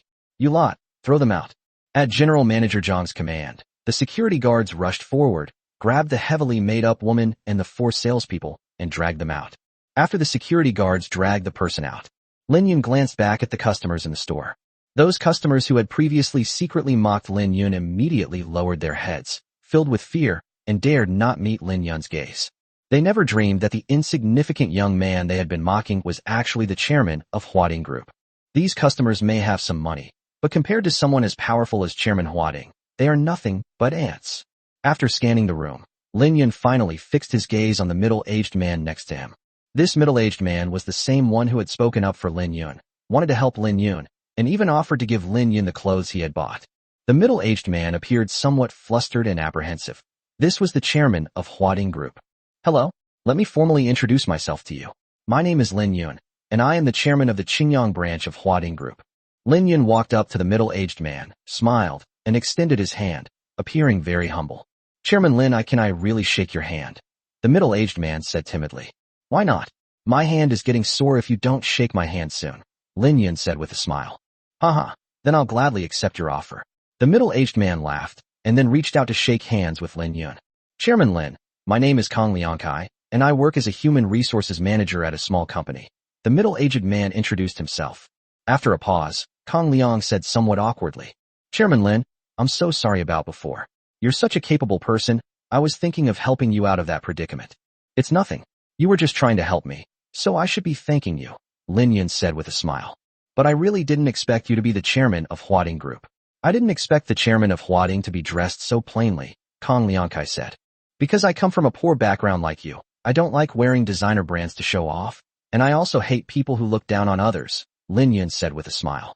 Chapter 78 Recruiting Talent. Chairman Lin, you are definitely the most special chairman I have ever met. Kong Liangkai couldn't help but give Lin Yun a thumbs up. Kong Liangkai has met many chairmen and bosses, and they all wear designer brands. He had never seen a chairman like Lin Yun, who dressed very plainly and didn't even own an expensive watch. The key point is that these chairmen and bosses are worlds apart from Lin Yun in terms of status. This made Kong Liang admire Lin Yun deeply. At this moment, Lin Yun said with a smile, Kong Liangkai, would you be interested in working for our Huading Group? Work for Huading Group. Kong Liangkai was taken aback. That's right, the position is still Human Resources Manager. As for your salary, no matter what it was before, I'll triple it, Lin Yun said with a smile. Kong Liangkai couldn't help but swallow hard. Huading Group was the most powerful group in the entire province, renowned throughout the 3 southwestern provinces. It was many times more powerful than the small company he worked for. Chairman Lin, can you tell me why? Kong Liang asked blankly. Because I admire you just as much, Lin Yun said with a smile. Lin Yun and Kong Liangkai didn't know each other at all. Moreover, Lin Yun was just a poor boy in everyone's eyes, but Kong Liangkai was willing to speak up for a poor boy and even generously help him. Based on this alone, Lin Yun could judge that Kong Liangkai was a good person. Such talent is rare, and now that Lin Yun has encountered him, how can he let him go? After a pause, Lin Yun continued. In addition, I have another identity. I am Lu Zhizhong's grandson. My future development will not be limited to this small Qingyang city, but will extend to the 3 southwestern provinces and even the whole country. If you follow me, you will also be able to go further in the future. What? Lu Zhizhong's grandson. Glug. Glug. Kong Liang swallowed hard in shock. Of course he knew that Lu Zhizhong was the richest man in southwest China, and of course he knew how amazing and legendary Lu Zhizhong was. He never expected that Lin Yun was actually Lu Zhizhong's grandson. This identity was many times more impressive than that of the chairman of Huading Group's Qingyang branch. Lu Zhizhong's grandson. Even Wang Shui, who was standing next to him, was shocked when she heard Lin Yun's words. She also knew who Lu Zhizhong was. Wang Shui kept quiet because it wasn't the right time, but she planned to ask Lin Yun properly later to find out what was going on. Lin Yun patted Kong Liangkai on the shoulder and continued. I believe that if you come to Huading as the HR manager, you will definitely be able to manage personnel matters well, get rid of the bad apples, and recruit more good employees. So are you willing to do? Kong Liang nodded excitedly. Kong Liangkai's current small company boss is very unscrupulous. Kong Liangkai originally wanted to resign, but now that such a great opportunity has fallen into his lap, of course he's willing to take it. Okay, just report to Huading tomorrow. I'll put in a good word with the company, Lin Yun said. Chairman Lin, thank you so much. If it weren't for your promotion, I might never have been able to become a manager in a large group like Huading in my entire life, Kong Liangkai said excitedly. Like I said before, work hard. Being a manager is just the beginning. As long as you do well, I guarantee you'll have a lot of room for advancement. Lin Yun said with a smile. Don't worry, Chairman Lin, I will do my best. Kong Liangkai nodded vigorously, his gaze firm. At this moment, the shop owner, who had received the message, ran in from outside. The owner was an overweight man. Chairman Lin, I'm so sorry, I apologize to you. The boss ran straight to Lin Yun and apologized to him repeatedly. Clearly, the boss already knew about what was going on here. The shop owner knew that Lin Yun had angered him, And of course he was afraid, because with just one word from Lin Yun, his shop could be kicked out of Huading Plaza, and he might even be unable to make a living in Qingyang City. No need for an apology, just remember not to hire snobs in the future, Lin Yun said calmly. Yes, yes, yes. The boss nodded repeatedly like a chicken pecking at rice. Also, I bought this dress. Lin Yun pointed to the long lace trimmed dress that was displayed alone. If Chairman Lin likes it, I'll give it to him, the boss said with a bow and a smile. Do you think I'm short of money? Lin Yun frowned. No, of course not, the boss exclaimed in alarm. Since that's not it, then swipe your card. 188,000. I don't need that much money, Lin Yun said calmly. After Lin Yun picked out a few more clothes for Wang Shui in the store, he handed the card to the shop owner. The shopkeeper took the card, then helped Lin Yun take down the clothes she wanted one by one, wrapped them up, and personally handed them to Lin Yun. After leaving the store, come on, follow me to the shop next door. Lin Yun waved his hand and led General Manager Jiang and other senior executives toward the store he had entered for the first time. After entering the store employees were also taken aback by the large entourage led by General Manager Jiang. The store manager and his staff hurriedly came to greet them. General Manager Jiang, what brings you all here? The manager was a middle-aged woman with dyed red hair. She had a fawning smile on her face, which was almost split open from smiling. We came with Chairman Lin. This is the chairman of our Huading Group's Qingyang branch, General Manager Jiang said calmly. The chairman of Huading? They were all startled when they heard this title. Immediately afterwards, they looked at Lin Yun and bowed to him repeatedly, saying, Hello, Chairman Lin. Their attitude was, of course, extremely respectful, even somewhat fearful. Just kidding, this is the chairman of Huading Group. They asked themselves, this might be the most important person of status they had ever seen. Now you know to greet me? When my friend and I came in before, you ignored me. You really think you're so important? Lin Yun sneered. Upon hearing Lin Yun's words, the manager and several employees suddenly remembered that Lin Yun seemed to have come in with the girl next to him 20 minutes earlier. They just saw that Lin Yun was dressed in cheap clothes and looked like a poor guy, so they didn't bother to greet him. Upon realizing this, the manager and several employees immediately showed signs of fear. Chairman Lin, oui. No need to explain. My time is precious, and you can't afford to waste it. Lin Yun interrupted them. Immediately afterwards, Lin Yun turned to General Manager Jiang and gave the order. I want the owner to fire all of these employees. Yes, Chairman Lin. General Manager Jiang nodded in response. Oh. The manager and several employees were dumbfounded upon hearing this. Let's go. Lin Yun immediately pulled Wang Shui and walked outside. As for the pleading voices of the shop assistants behind him, Lin Yun was too lazy to listen or pay any attention. If Lin Yun were to encounter any of these snobbish people, he would be determined to teach them a lesson. After leaving the store, Lin Yun instructed General Manager Jiang to issue a notice to all employees of Huading Shopping Mall, urging them to improve their professionalism and avoid prejudice. Any employee who looks down on others should be fired immediately upon discovery. After buying the clothes, it was already dark, so Lin Yun suggested having dinner on the first floor of the plaza. Inside a restaurant on the first floor of Huading Plaza, Lin Yun and Wang Shui sat in a window seat. Lin Yun, can you tell me everything now? Wang Shui asked, biting her red lips. Wang Shui had wanted to know what had happened before, but Lin Yun told her to explain in detail at the restaurant. Lin Yun sat up and said with a serious expression, Wang Shui, as you have seen and heard before, I am the chairman of the Qingyang branch of Huading Group. I am the grandson of Lu Zhizhong, the richest man in southwest China. I bought the sports car and the Shenyang restaurant. If Lin Yun had said this before, Wang Shui might not have believed it.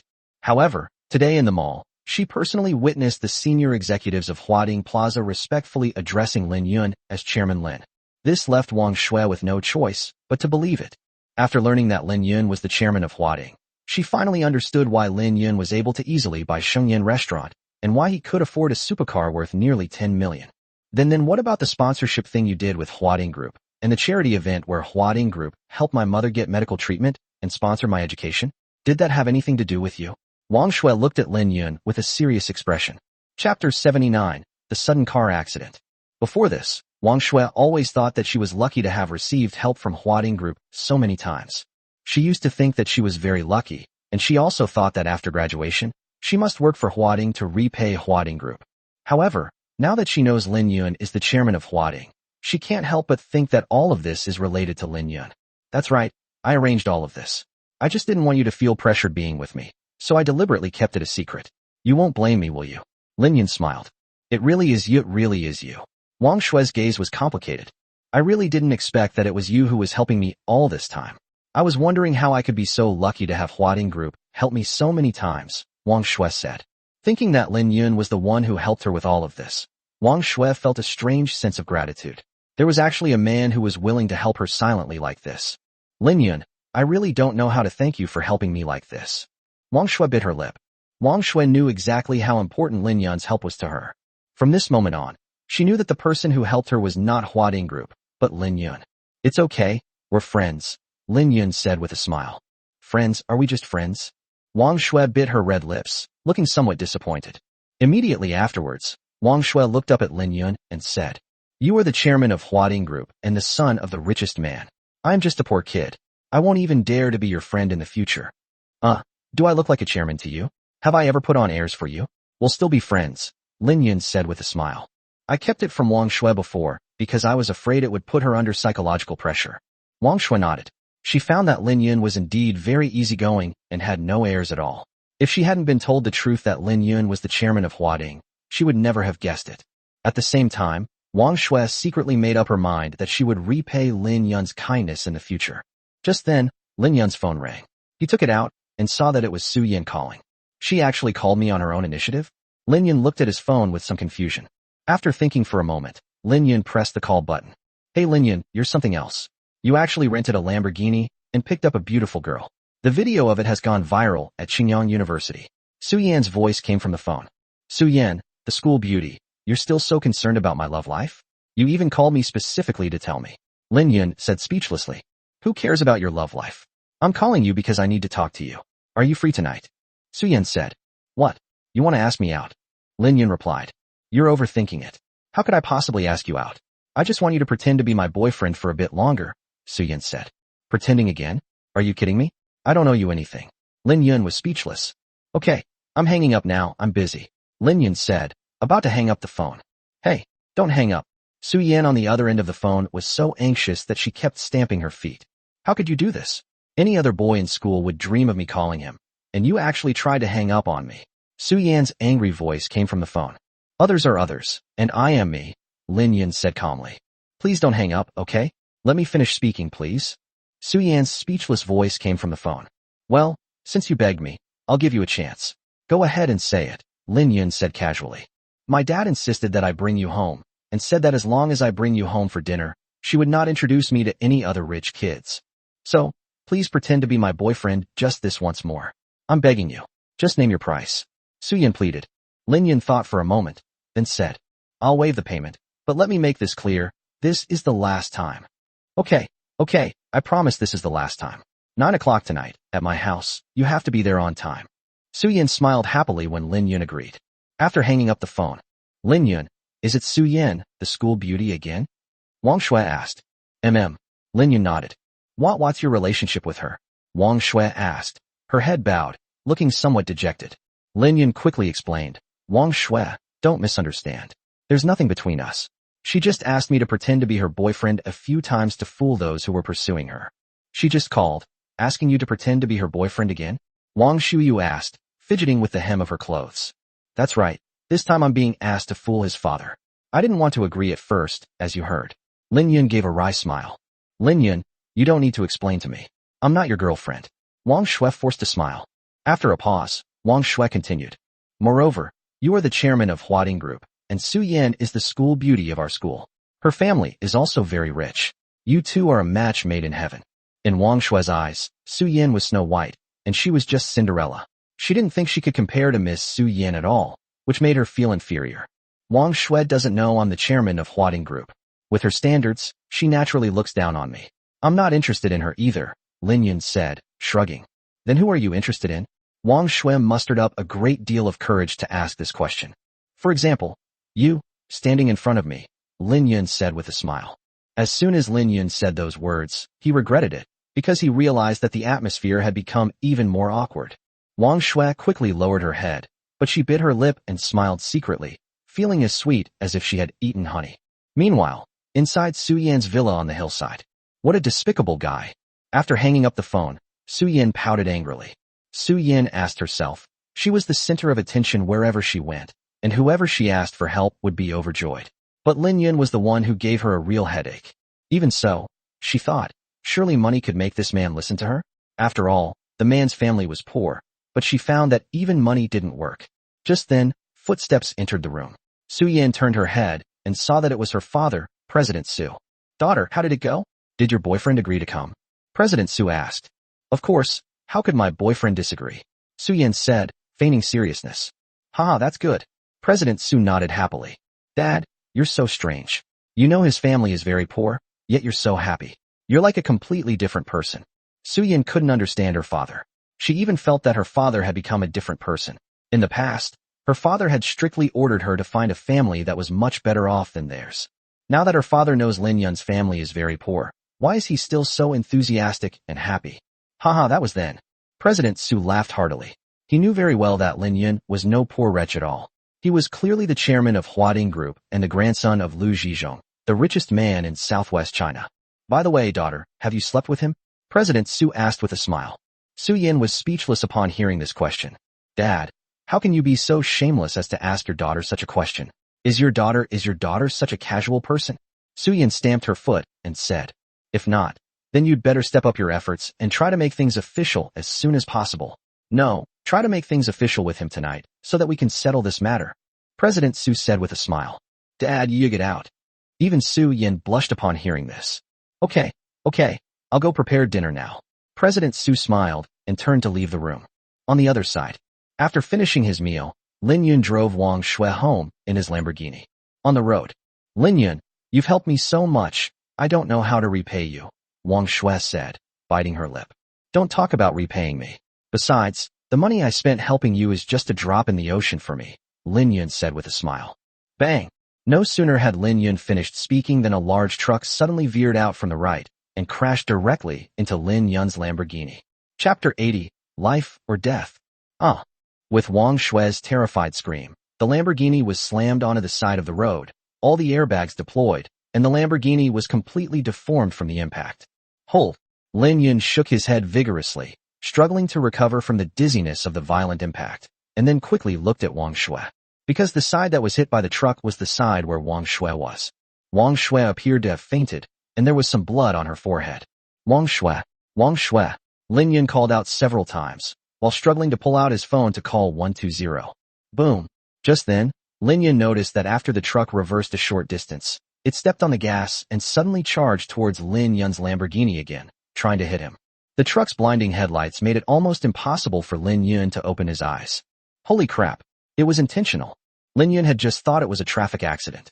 But at that moment, Lin Yun immediately realized that this was not a traffic accident at all. That truck driver did it on purpose. He wanted to kill himself. Get out of the way. You have to get out of the way. Ignoring the pain all over his body, Lin Yun tried to start the Lamborghini to avoid the impact.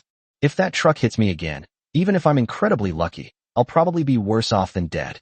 Lin Yun tried to start the car, but found that the Lamborghini could not be started. Damn. Lin Yun kept swearing as he tried to start the engine again. As the truck drew closer, Lin Yun still couldn't start it. We're doomed. The thought skipped through Lin Yun's mind. Bang! Another collision has occurred. However, Lin Yun was horrified to discover that a car had crashed into his Lamborghini from behind. Lin Yun glanced in the rearview mirror and saw a white SUV. It's Lone Wolf's car. Lin Yun recognized the white SUV at a glance. It belonged to Lone Wolf. Chirp, chirp, chirp. The screeching sound of tires rubbing against the ground filled the air. The white SUV, running at full power, quickly pushed Lin Yun's car forward. Just as the Lamborghini was pushed back a few meters, the speeding truck rammed into it again. Bang! A loud bang was heard. However, this time the truck didn't hit Lin Yun's Lamborghini, but Lone Wolf's white SUV. The reason is simple. Lone Wolf pushed Lin Yun's car forward a distance, and his car just happened to become the target of the truck's collision. The white SUV, despite its large size, was still twisted and deformed from the impact, and then started smoking. Lone Wolf. Lin Yun turned his head to look behind him and shouted, his eyes flashing with worry. Lin Yun knew that he should have been the one to suffer the impact, but Lone Wolf took it for him. Lone Wolf's car is now severely deformed and has started to smoke. Lin Yun has no idea whether Lone Wolf is alive or dead. At this point, the truck started reversing again, clearly intending to crash. Moreover, his target was Lin Yun's Lamborghini. Lin Yun glanced at Wang Shui in the passenger seat, who was still unconscious. Lin Yun wanted to get out of the car and pull Wang Shui out of the passenger seat. If we get hit again, the consequences will be absolutely unimaginable. However, Lin Yun tried several times and found that the car door was jammed and could not be opened at all. Damn it! Damn it! Damn it! Lin Yun roared repeatedly. Bang! Just then, Lin Yun heard a loud bang behind him. Looking through the rearview mirror, Lin Yun saw that the windshield of the white SUV behind him had been kicked off, and then Lone Wolf jumped out of the white SUV. As for the truck, it had just finished reversing and was stepping on the gas to continue rushing this way. The Lone Wolf faced the truck head-on and then pulled out a dagger. The next moment, the Lone Wolf charged straight at the truck. Lone Wolf, spare the truck driver's life. He might be a breakthrough. Lin Yun shouted to Lone Wolf. As soon as the Lone Wolf reached the truck, it leaped onto it, smashed the side windshield, and crawled inside. Immediately afterwards, chirp chirp chirp, with a screeching sound of brakes, the truck finally came to a stop next to Lin Yun's Lamborghini. Clearly, Lone Wolf has taken control of the truck driver. At this moment, the truck's cab door was opened, and Lone Wolf directly pulled the truck driver out and walked towards Lin Yun. Whoosh! Lin Yun breathed a long sigh of relief after seeing this scene. At this moment, Lin Yun's forehead was covered in sweat. The terrifying moment just now had indeed given Lin Yun a big fright. Wang Shui, Wang Shui.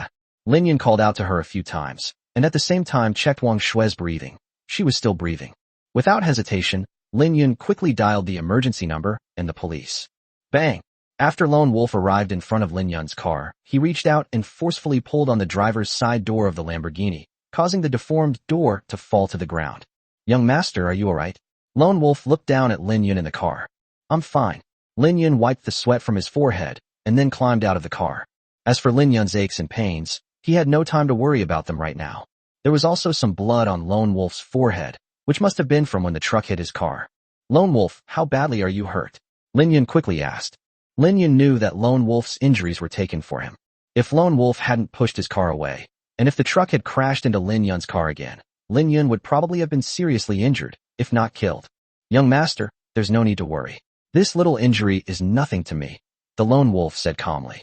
Upon hearing this, Lin Yun breathed a sigh of relief. By the way, Lone Wolf, do you know anything about first aid? My friend passed out in the car, Lin Yun said anxiously. I know some battlefield first aid. I'll go check on this person for the young master. I'll leave this person to the young master for now. As he spoke, Lone Wolf handed a dagger to Lin Yun, and also handed the truck driver to Lin Yun. The truck driver's hands were already tied behind his back by Lone Wolf. Lin Yun took the dagger and held it to the truck driver's neck. The truck driver had just almost killed Lin Yun, so Lin Yun was naturally furious. At this moment, the truck driver's face turned pale, and he looked terrified. Speak. Who sent you? Who ordered you to do this? Lin Yun stared at the truck driver, a chill emanating from his eyes. At the same time, Lin Yun tightened his grip on the dagger, causing blood to seep into the truck driver's neck. Nobody sent me. Nobody ordered me, the truck driver said through gritted teeth. We're complete strangers. You're telling me no one instructed you? Do you think I'd believe that? Lin Yun continued to question him, his eyes narrowed. Lin Yun told Lone Wolf not to kill the driver because he knew it was definitely a planned murder. This driver was just a pawn. Lin Yun wanted to use this pawn to find the mastermind behind him. Believe it or not, I had no one instructing me. This was just a regular car accident, the truck driver insisted. Car accident? Huh. Do you know that this is premeditated murder?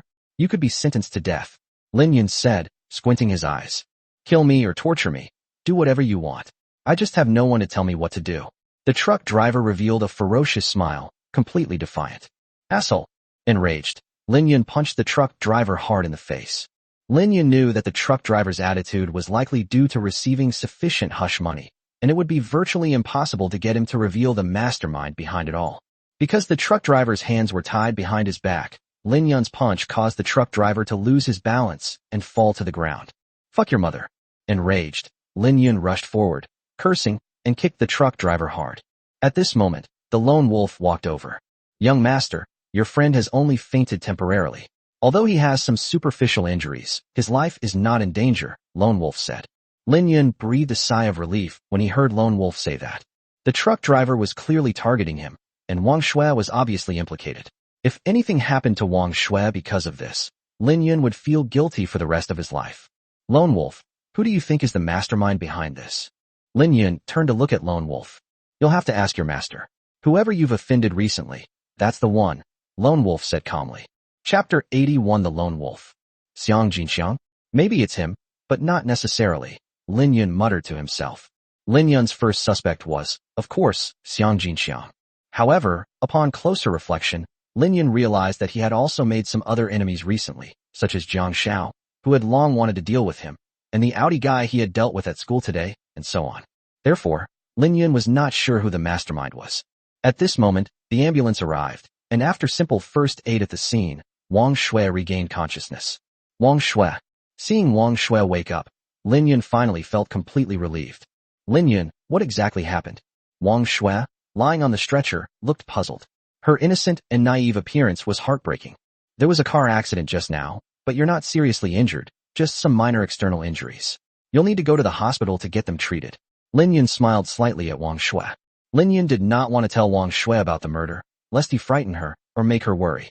Immediately afterwards, Lin Yun put Wang Shui in the ambulance. Because Lin Yun still had things to deal with here, he didn't go to the hospital with the ambulance. However, Lin Yun promised Wang Shui that he would go to the hospital to see her after he finished dealing with things here. As for Lin Yun's injuries, they were only minor superficial wounds, such as bruises on his elbows and scrapes on his knees. Lin Yun had suffered many minor injuries like this since childhood, so it didn't bother him, and he didn't need to go to the hospital for treatment. As soon as the ambulance left, 2 police cars arrived. When the police officers got out of their car and saw that the wrecked vehicle was a Lamborghini, they certainly didn't dare to be careless. Several men in police uniforms ran to investigate the scene, while another man and woman in police uniforms walked directly up to Lin Yun. The policewoman looked quite young and pretty. Who called the police? What happened? The policewoman asked. Gentlemen, I am Lin Yun, chairman of the Qingyang branch of Huading Group. Lin Yun introduced himself. When the 2 men heard that Lin Yun was the chairman of Huading, they were taken aback for a moment, but then their attitude became even better. Just kidding, this is the chairman of Huading. Immediately afterwards, Lin Yun told the 2 of them what had just happened, how the truck driver had tried to run him over. It seems this was a premeditated murder, the policewoman said, squinting. Nonsense, is that even a question? Lin Yun said speechlessly. Then Chairman Lin, do you have some kind of grudge against this truck driver? The policewoman asked. I don't know him at all, so he must have been instructed by someone. As for who instructed him, I hope you will investigate thoroughly, Lin Yun said. Don't worry, Chairman Lin, this is our responsibility, the policewoman and the man in police uniform next to her said in unison. Immediately afterwards, the policewoman ordered her men to handcuff the truck driver and put him in the police car. Lin Yun followed the car to the police station to give a statement. As for the remaining investigation and interrogation, Lin Yun left it to the police station. Lin Yun still hoped that the police could find the mastermind behind it through the truck driver. Regardless of who is behind it, the charge of premeditated murder is definitely enough to get him into serious trouble. After leaving the police station, Lin Yun took a taxi with Lone Wolf to the hospital to visit Wang Shui. Wang Shui's wound had been treated, and she only needed to stay in the hospital for observation for 1 day. All that's left is to find the real culprit. After leaving the hospital, Lone Wolf, thank you so much for today. If it weren't for you, I might have met with some misfortune. Lin Yun looked at Lone Wolf very seriously. Although Lone Wolf is usually aloof, Lin Yun found him to be the most reliable person when it mattered most. Especially today, in order to prevent his own car from being hit again, Lone Wolf actually used his car to shield Lin Yun from the impact. He's risking his life to protect himself. This touched and moved Lin Yun. Young master, I am ordered to protect you. It is my duty. There is no need to thank me, the Lone Wolf said calmly. How about this, Lone Wolf? I'll treat you to a couple of drinks as a way of thanking you. How about that? Lin Yun said with a smile. Lin Yun didn't know how to thank Lone Wolf. Judging from Lone Wolf's appearance, he probably wasn't very interested in money, and his grandfather must have given him enough. Lin Yun thought for a moment and then decided to invite him for a drink. Drinking? Lone Wolf was taken aback. What's wrong? Is there a problem? Lin Yun asked, looking at Lone Wolf. Drinking can easily lead to mistakes. I can't even remember the last time I drank. I'm sorry, young master, I cannot accept your invitation, Lone Wolf said calmly. Looking at Lone Wolf's appearance, Lin Yun suddenly felt a pang of heartache. Just like his code name, Lone Wolf, he was like a lone wolf. Lin Yun could imagine that Lone Wolf must be very lonely. Lone Wolf, are you lonely? Lin Yun couldn't help but ask this question. The Lone Wolf raised its head and looked at the sky. The strong are destined to be lonely, and I have long been used to loneliness. All right, come with me for a drink. From today onwards, you won't be lonely anymore. If you don't mind, I'll be your friend from now on. Lin Yun grabbed Lone Wolf's arm directly. Young master, thank you for your kindness, but I cannot accept your invitation. the lone wolf said calmly. Fine. If you won't go, I will. You have to protect me, so you have to come with me, right? After Lin Yun finished speaking, he waved and hailed a taxi.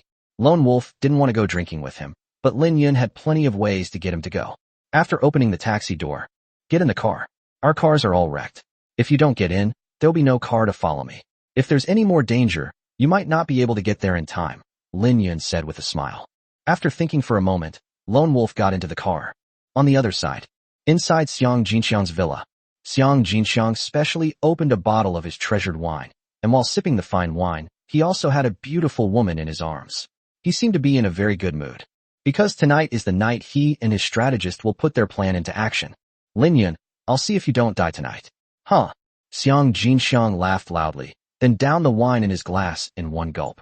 Xiang Jinxiang asked himself if the plan his strategist had told him was absolutely a flawless and brilliant plan. The thought of his nemesis, Lin Yun, being about to die filled him with joy. Just then, the door was pushed open, and the strategist rushed in. Master Xiang, something's happened. The strategist's face looked very grim. Something went wrong. Xiang Jinxiang, who had been all smiles, suddenly turned gloomy. Tell me what happened. Xiang Jinxiang shoved the beautiful woman next to him aside. Master Xiang, the assassination plan failed again. The guy who drove the truck to ram that kid has been arrested. The strategist said with his head down. What? Xiang Jinxiang suddenly stood up. How is this possible? How could such a flawless plan fail? How could that kid have escaped? Xiang Jinxiang almost roared as he said this. In the 1990s, when Xiang Jinxiang was developing his power in Qingyang City, he used this method several times to eliminate his rivals and then frame a car accident to find someone to take the blame. This method worked perfectly for Xiang Jinxiang back then. Master Xiang, I don't know the specifics of what happened at the time, but the news that the driver has been arrested is absolutely true, the strategist said helplessly. Smack. Damn it, they must have hired the wrong person. Enraged, Xiang Jin slapped the strategist across the face. Master Xiang, 2M innocent. I've always been the one who arranged these kinds of things before. Master Xiang, when have I ever been the most reliable? The person I found this time is absolutely reliable too. The strategist covered his face, looking completely innocent. Oh well, they've all been arrested. What else can we do? Xiang Jinxiang said helplessly as he sat back down on the sofa. Xiang Jinxiang originally thought that this time he would definitely be able to kill Lin Yun, but his dream was dashed again. Then, Xiang Jinxiang closed his eyes and said weakly, was that driver who got arrested reliable? Did he get his resettlement allowance? He won't give us away, will he? Don't worry, Master Xiang, he's absolutely reliable. He'll take all the blame and won't say a word more than necessary, the strategist said firmly. I don't believe Lin Yun is so lucky to escape every time. You need to investigate this thoroughly, Xiang Jinxiang said through gritted teeth. All right, I'll find a way to investigate right away. The apprehensive strategist replied and quickly left the room. Chapter 82 The Lone Wolf's Past. On his way to the bar, Lin Yun received a call from Su Yan. When Lin Yun saw Su Yan's phone number, he remembered that he had promised her that he would go to her house at 9 o'clock that night and pretend to be her boyfriend one more time. But when Lin Yun checked the time, it was already 9:30. Because of what had happened earlier, Lin Yun had forgotten about this matter. After the call is connected. Lin Yun, it's almost 9:30, why aren't you here yet? Su Yan's angry, coquettish voice came from the phone. Su Yan, I was in a car accident on the way here and just got out of the hospital. I'm afraid I can't make it today, Lin Yun said helplessly. Lin Yun wasn't lying. If he hadn't encountered this situation, he definitely would have gone. Car accident? You're not lying, are you? You're not hurt, are you? Which hospital are you in? A series of slightly concerned questions came from the other end of the phone. What? You actually care about me now? Lin Yun seemed a little surprised. Don't overthink it. If you get into a car accident on your way to see me, I'll definitely take responsibility, Su Yan said. From Su Yan's words, Lin Yun could tell that although Su Yan was usually a spoiled and willful little princess, she was kind at heart. No need, it's just some superficial injuries. It's just that I definitely can't come to your house today. How about tomorrow? Lin Yun said. You wouldn't be lying to me about the car accident, would you? Su Yan's questioning voice came through the phone. I won't lie about a car accident. Believe it or not, it's up to you. I'll come to your house again tomorrow. I will definitely keep my promise, Lin Yun said calmly. Okay, I'm hanging up. After saying that, Lin Yun hung up the phone. At Su Yan's home. I'm so angry. They hung up on me again. Su Yan angrily threw her phone onto the sofa. Daughter, what's wrong? Does he not want to come? President Su asked anxiously. Not only does President Su know Lin Yun's true identity, but he also knows that Lin Yun and Su Yin are pretending to be a couple. Because it was all an act, President Su was worried that Lin Yin wouldn't come. It's not that he didn't want to come. He said he had something to do and would come tomorrow, Su Yin pouted. It's all right. As long as he's willing to come, tomorrow is fine too, President Su said with a smile, appearing very happy. Dad, why are you acting so strangely? Su Yin looked at her father in surprise. Su Yin knew her father's temper. Since her son-in-law had stood her up on his first visit, Su Yin thought her father would be furious. Su Yin really felt that her father was too strange. Was this still her father? Starlight Bar. At the bar, a beautiful woman stood behind the bar. She had long, wavy, wine-red hair that was alluring, with thick eyelashes, seductive eyes, and bright red lips that exuded charm. Hey, isn't this brother Lin Yin? Long time no see. As soon as Lin Yin walked over, the beautiful woman greeted him with a smile. Sister Hong, give me a booth with a nicer ambience, Lin Yin said to the sexy woman behind the bar. When Lin Yin first became the chairman of Huading, he came here to spend money and asked Sister Hong about things twice, so he knew her. No problem. Sister Hong will arrange it for you right away. By the way, Brother Yin, would you like to invite a couple of girls to keep you company while you drink? We have all kinds of girls, Sister Hong said with a smile. Upon hearing this, Lin Yin turned to look at the lone wolf behind him. Lone Wolf, what type do you like? How about I call one for you? Lin Yin patted Lone Wolf on the shoulder. Me? Little master, don't joke around. I'm here to protect you, not to play around. Lone Wolf looked slightly embarrassed. Haha, I was just kidding, Lin Yin laughed. But I really didn't expect that you, the mighty Lone Wolf, would have such an awkward moment, Lin Yin said with a smile. Under Sister Hong's arrangement, Lin Yin arrived at a booth with a very nice environment. After Lin Yin sat down, Lone Wolf stood behind him, acting like a bodyguard, showing no intention of taking a seat. Lone Wolf, I'm here to invite you for a drink. Come over here right now. As Lin Yin spoke, he forcefully pulled Lone Wolf over to sit down. Here, let me pour you some wine. Lin Yin then poured Lone Wolf a glass of good wine. Immediately afterwards, Lin Yin picked up his wine glass and said seriously, You saved my life today, and you even got injured yourself. I'll toast you with this glass. After saying that, Lin Yin raised his head and drank a full glass. After thinking for a moment, Lone Wolf finally picked up his glass and downed it in one gulp. Haha, that's more like it. Lin Yin smiled happily as he saw Lone Wolf finish drinking. Immediately afterwards, Lin Yin poured another glass of wine for Lone Wolf and toasted him once more. After a few rounds of drinks, Lin Yin sat down.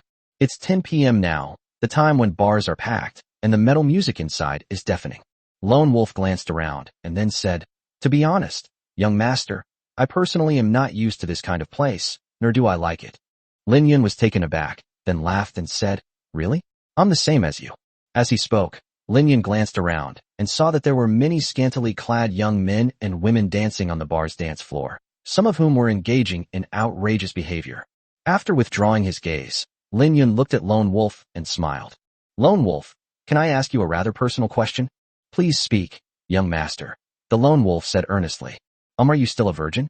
As soon as Lin Yin finished speaking, he couldn't help but cover his mouth and chuckle. Young master, you. When Lone Wolf heard Lin Yin's question, his face turned slightly red. He never expected Lin Yin to ask such a question. My goodness, I never thought Lone Wolf could blush like that, Lin Yin said, covering his mouth with a laugh. Lin Yin felt that he had discovered another side of Lone Wolf. Young master, I was just a little tipsy, Lone Wolf explained earnestly. All right, stop pretending. I can tell you're definitely a virgin. There's nothing shameful about it, since I am one too, Lin Yin said with a smile. Little master, you are one too. Lone Wolf seemed somewhat surprised.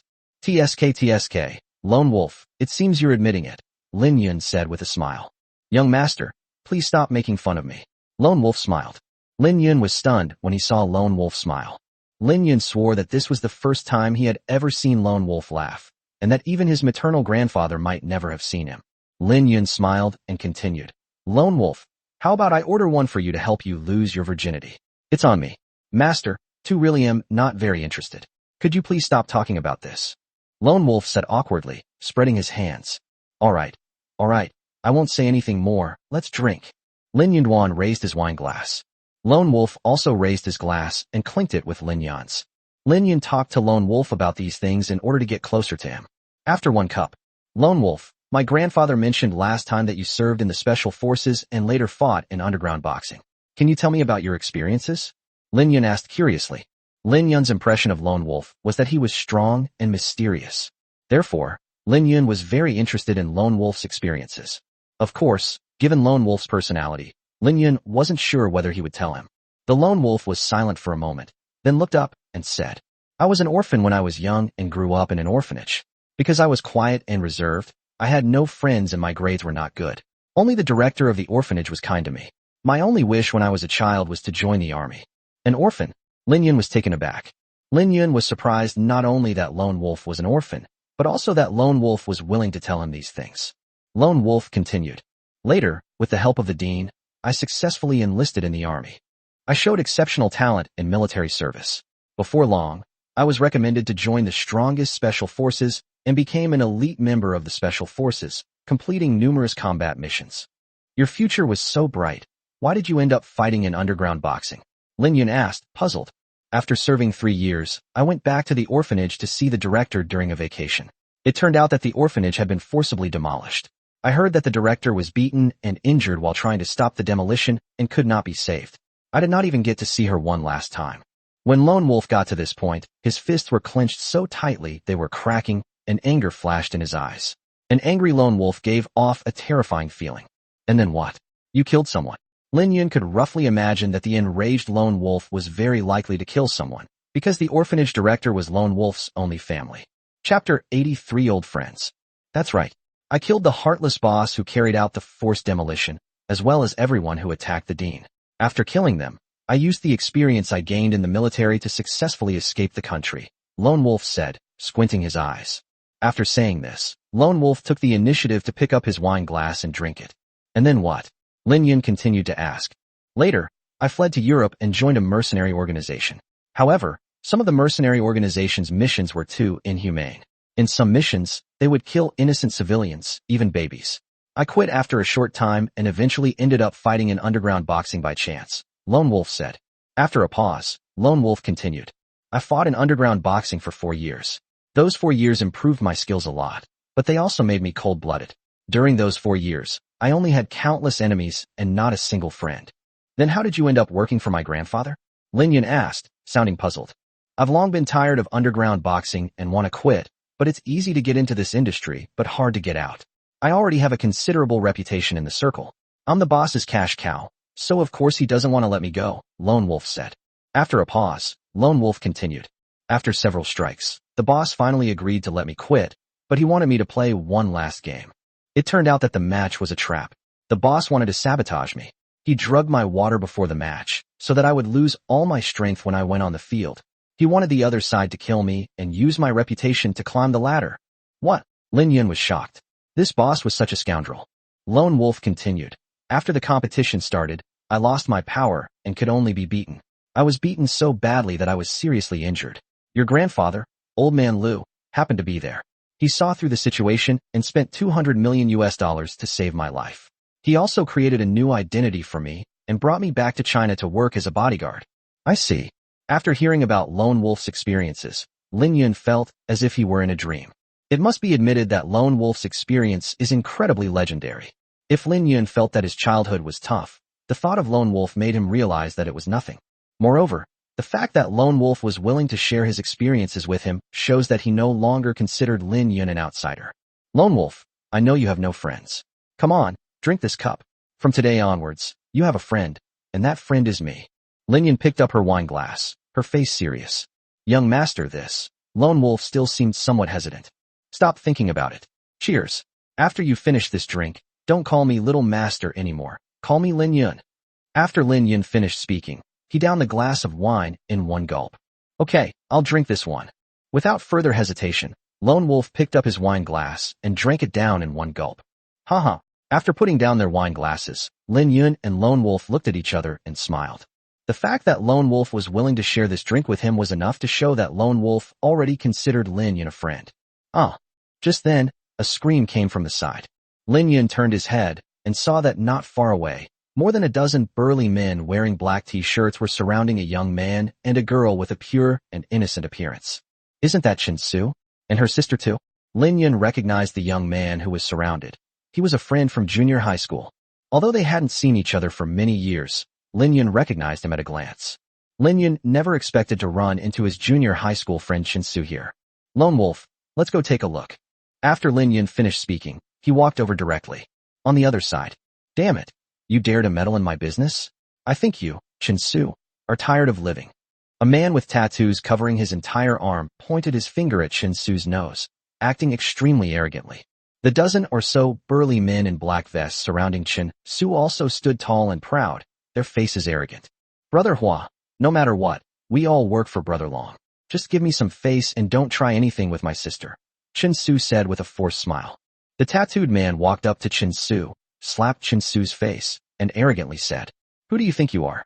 You expect me to give you face? The tattooed man slapped Zheng Tao's face repeatedly. The tattooed man, head held high, continued arrogantly. Chen Su, let me tell you, I'm going to have my way with your sister today. Even Jesus couldn't save her. You dare. Chen Su, who had been smiling obsequiously, immediately grabbed an empty wine bottle from the table upon hearing this, smashed it with a bang, and pointed the sharp end at the tattooed man. The tattooed man's face darkened. Chen Su, in Brother Long's ranks, you're my underling. Do you know how serious the consequences will be if you dare to lay a hand on me? I don't care how serious the consequences are. Even if it's the King of Heaven himself, if he dares to touch my sister, I absolutely dare to do it. Chen Su gritted his teeth and shouted. I think you deserve a beating, brothers. Get him. Beat him to death. The tattooed man roared, glaring at his opponent. Stop. Just as the dozen or so burly men in black vests were about to rush forward, a shout came from behind. Everyone turned their heads and saw Lin Yun. Lin Yun. Chen Su also recognized Lin Yun. He seemed very surprised, as he never expected to see his good friend from many years ago here. Hey kid, who are you to dare shout like that? The tattooed man turned to look at Lin Yun. When the tattooed man saw Lin Yun dressed so plainly, a look of disdain immediately appeared in his eyes. Chen Su is my friend. I saved him today. Whoever you are, get out of here right now. Lin Yun said calmly. Let me get lost? This kid actually told me to get lost? Huh. The tattooed man laughed loudly. The dozen or so henchmen behind the tattooed man also laughed. At this moment, the tattooed man walked up to Lin Yun, head held high, and said arrogantly, Kid, do you know who I am? How dare you talk to me like that? You're asking for trouble. After saying this, the tattooed man stretched out his hand and slapped Lin Yun's face several times, making a loud slap sound. Lin Yun narrowed his eyes and said in a cold voice, Then let me tell you, anyone who dares to slap my face like that never ends well.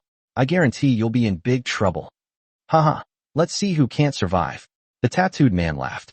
Immediately afterwards, the tattooed man's expression suddenly turned ferocious. Brothers, cripple this cocky brat first. Then we'll deal with Chen Su. Yes.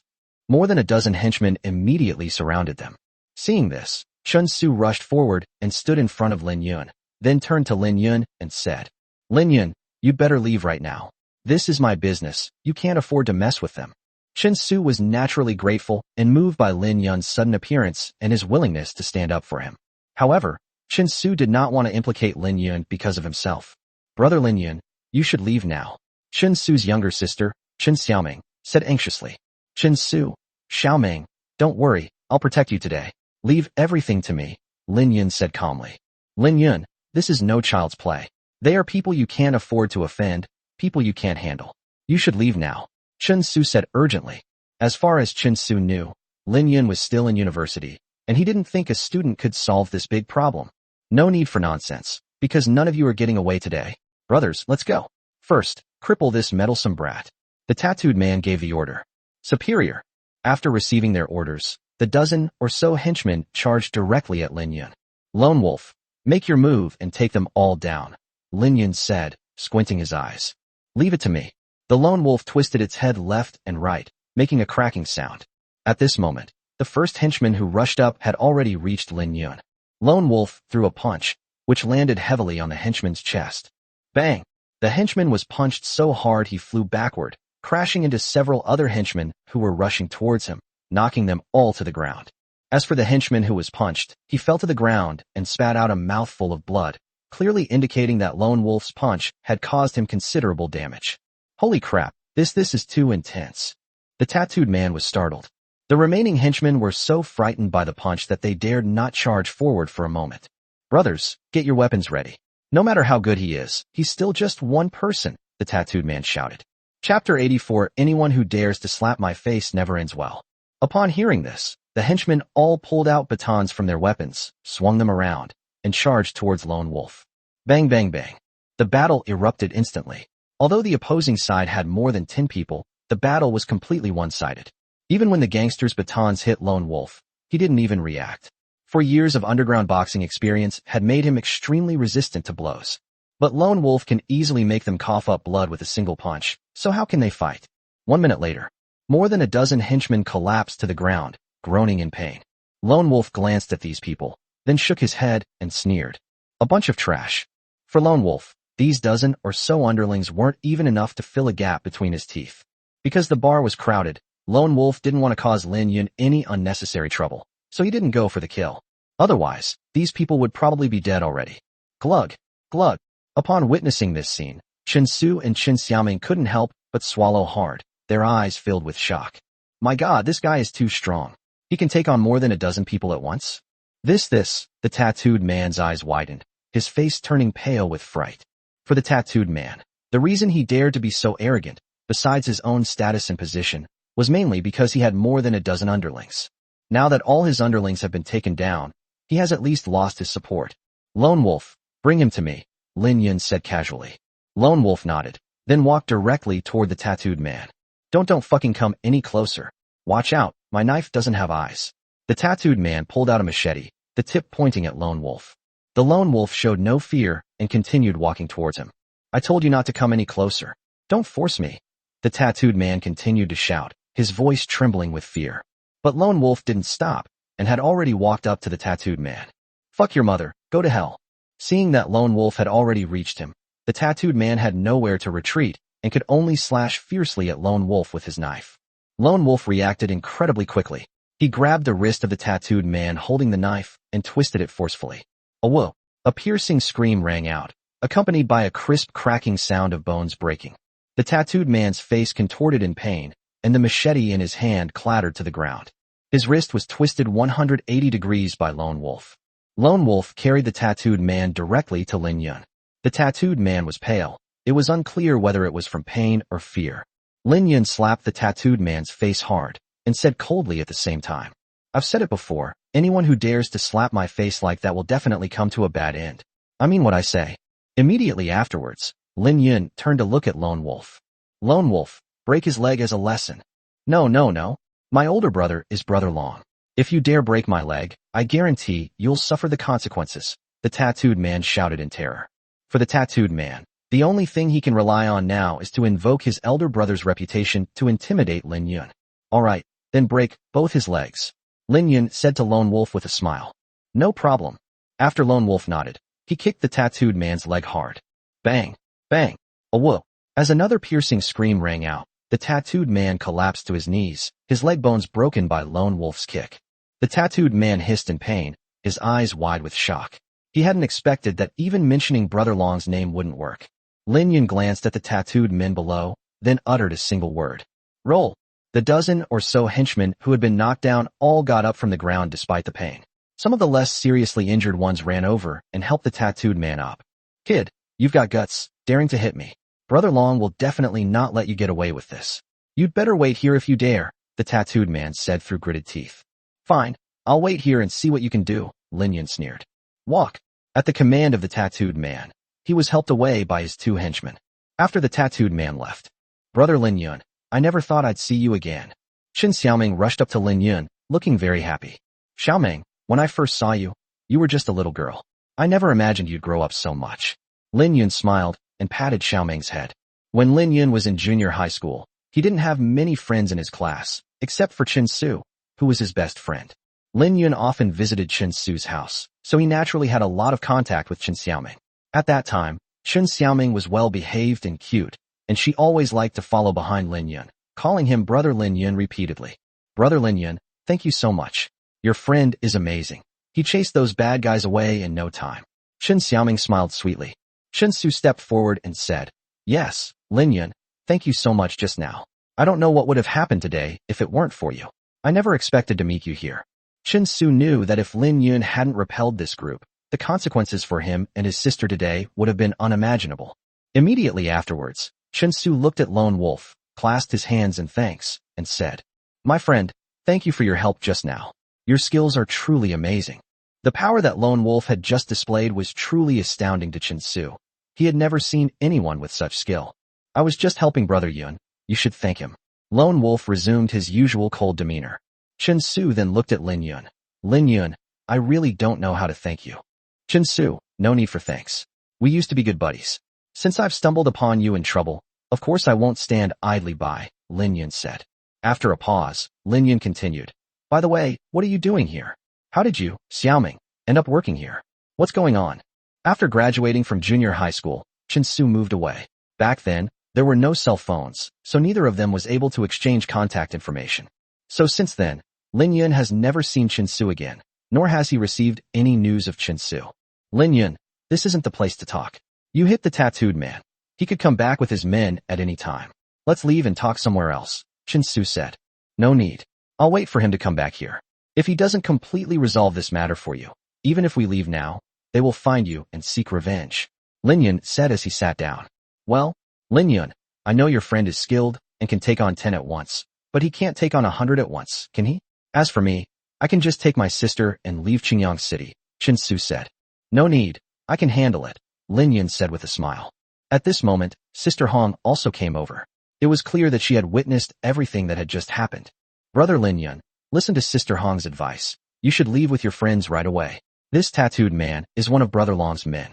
If Brother Long brings his men to seek revenge, we'll be in trouble, Sister Hong said urgently. Sister Hong, is this Brother Long very powerful? Lin Yun looked up at Sister Hong. Of course, all the entertainment venues on this bar street are under Brother Long's protection. He has more than 300 people under him, including our Starlight Bar, Sister Hong said.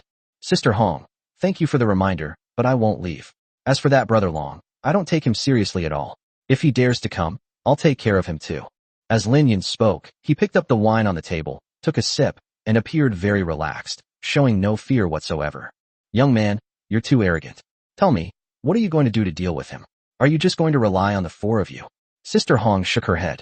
Although Sister Hong didn't know Lin Yun's background. However, in her eyes, if Brother Long really came with a large group of people, she did not think that Lin Yun and his 3 companions could handle it. I am enough on my own, Lin Yun said calmly. One person. Sister Hong shook her head, feeling that this person was too arrogant. Hong Jia wanted to say a few more words of persuasion, but seeing that Lin Yun showed no sign of leaving, she shook her head and didn't try to persuade him anymore. As far as Sister Hong was concerned, she and Lin Yun were not related. She only offered advice because Lin Yun was her guest. However, given Lin Yun's arrogance, she felt there was no need to persuade him any further. Young man, then you'd better pray for yourself.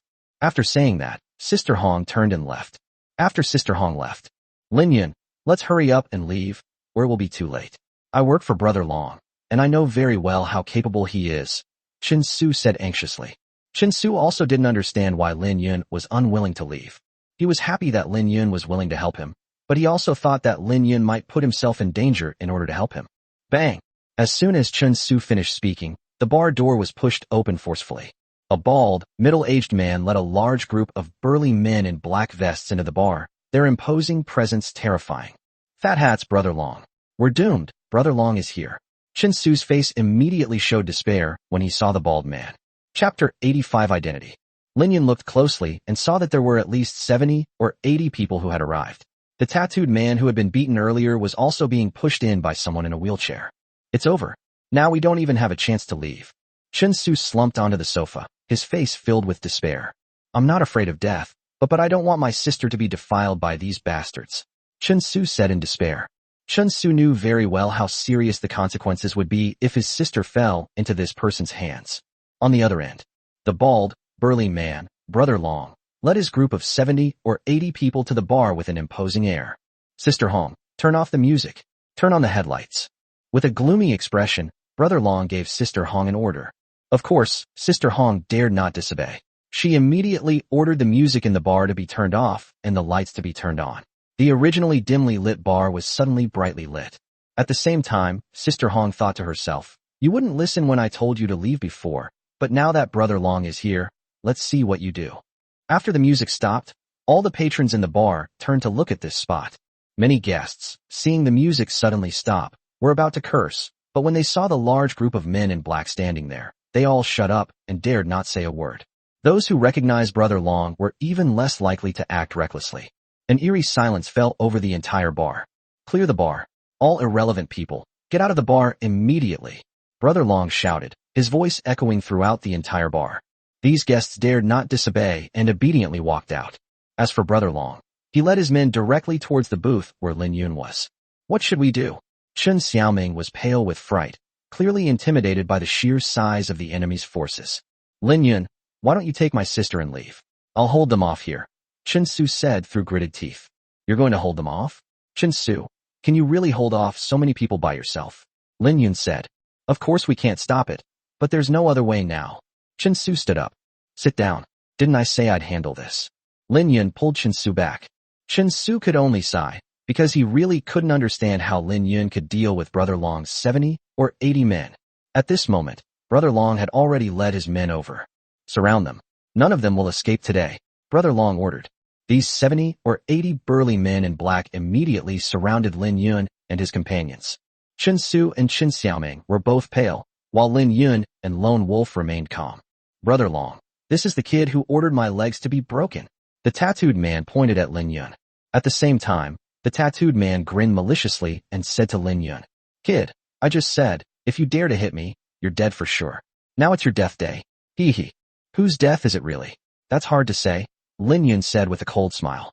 At this moment, Lin Yun was still leaning back on the sofa, legs crossed, looking relaxed and carefree, without any sign of panic.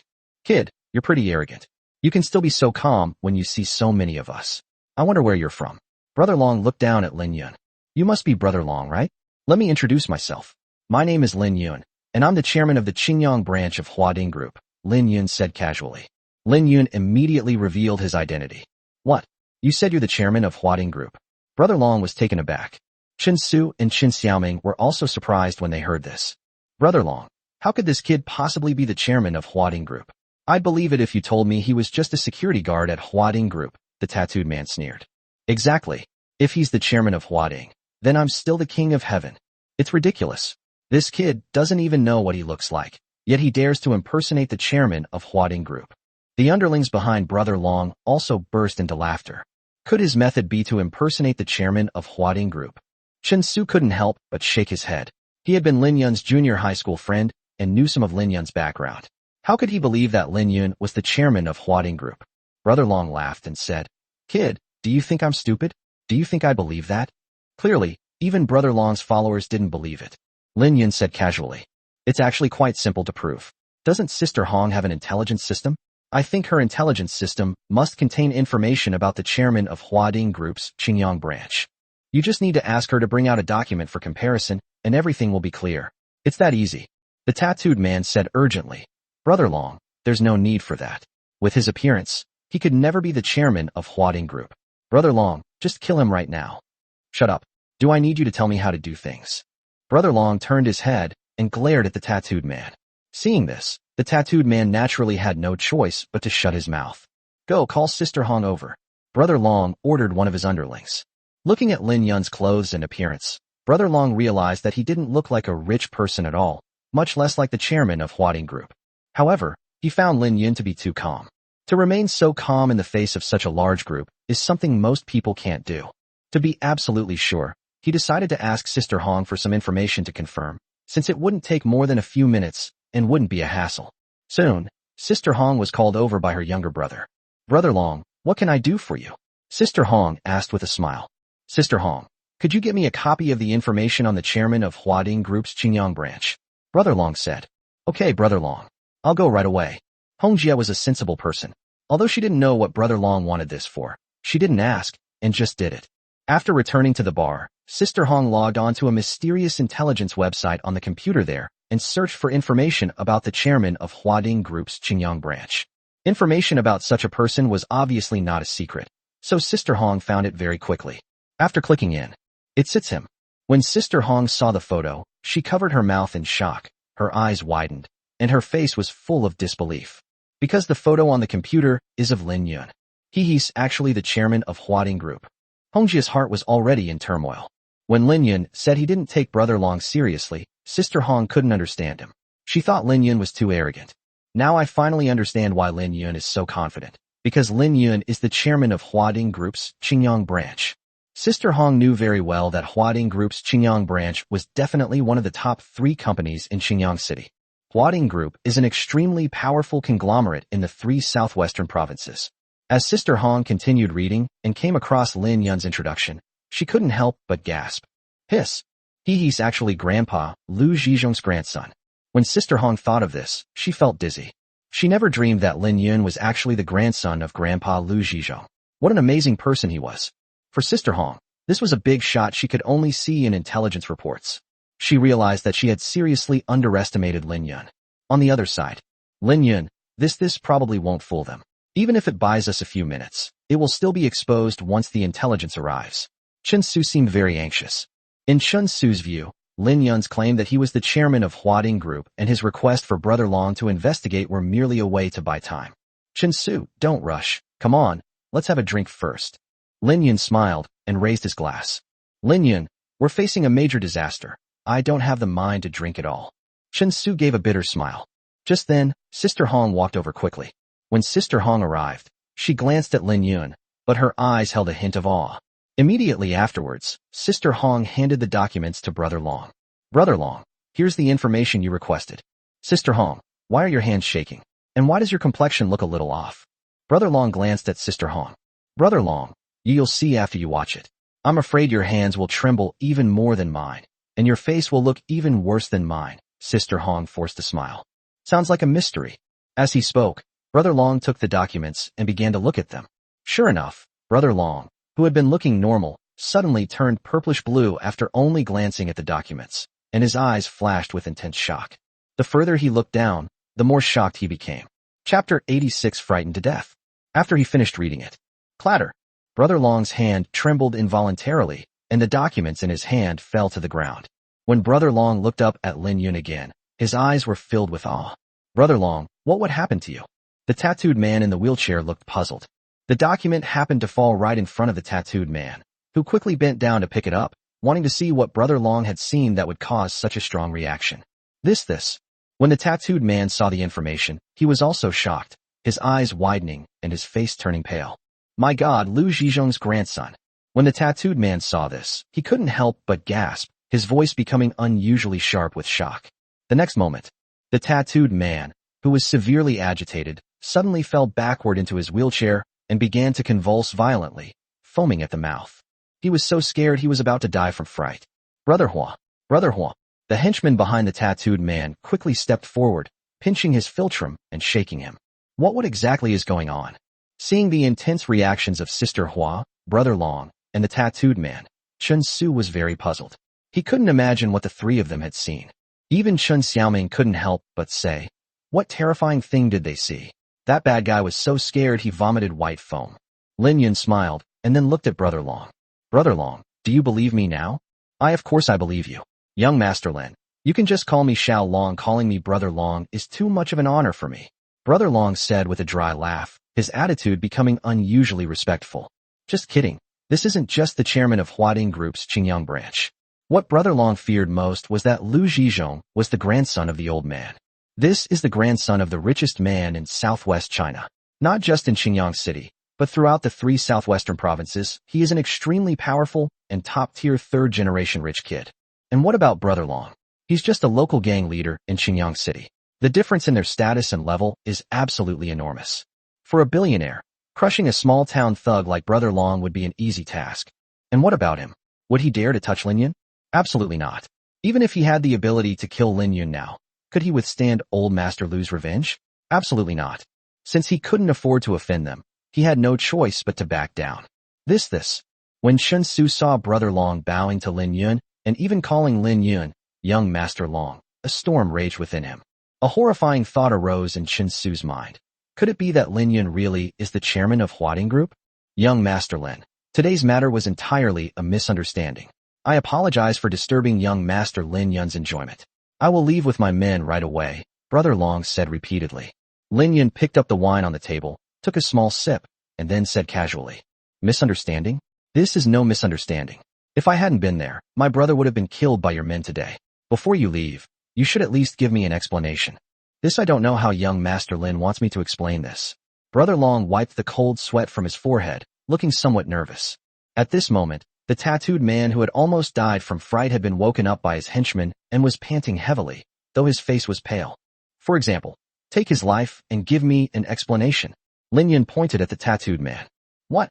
The tattooed man, who had just recovered from his shock, was so frightened by Lin Yun's words that he trembled all over again and collapsed, foaming at the mouth once more. You lot, just ignore him. He deserved to offend young Master Lin. Brother Long waved to the underlings who were about to help. Clearly, Brother Long did this to comply with Lin Yun's wishes. Upon hearing this, the henchman obediently retreated and did not offer any further assistance to the tattooed man. The tattooed man's condition was more serious this time. Without anyone to care for him, he convulsed for a few moments and then completely stopped breathing. Upon seeing this, Brother Long said to Lin Yun, Young Master Lin, he's already dead. The tattooed man's fate was Brother Long's way of explaining things to Lin Yun. Lin Yun nodded, thinking to himself that this Brother Long was quite sensible. Xiao Long, have a seat. Lin Yun casually waved to Brother Long, gesturing for him to sit opposite him. Young Master Lin, I'll just stand up, Brother Long said with a smile. Lin Yun frowned slightly. I told you to sit, so sit. Well, since young Master Lin has said so, then I shall respectfully accept. After saying this, Brother Long sat down with a smile on his face. After sitting down, since the tattooed man is dead, let's call it even, Lin Yun said calmly. When Brother Long heard Lin Yun say that, he secretly breathed a sigh of relief. Lin Yun, you are really the chairman of Huading Group's Qingyang branch.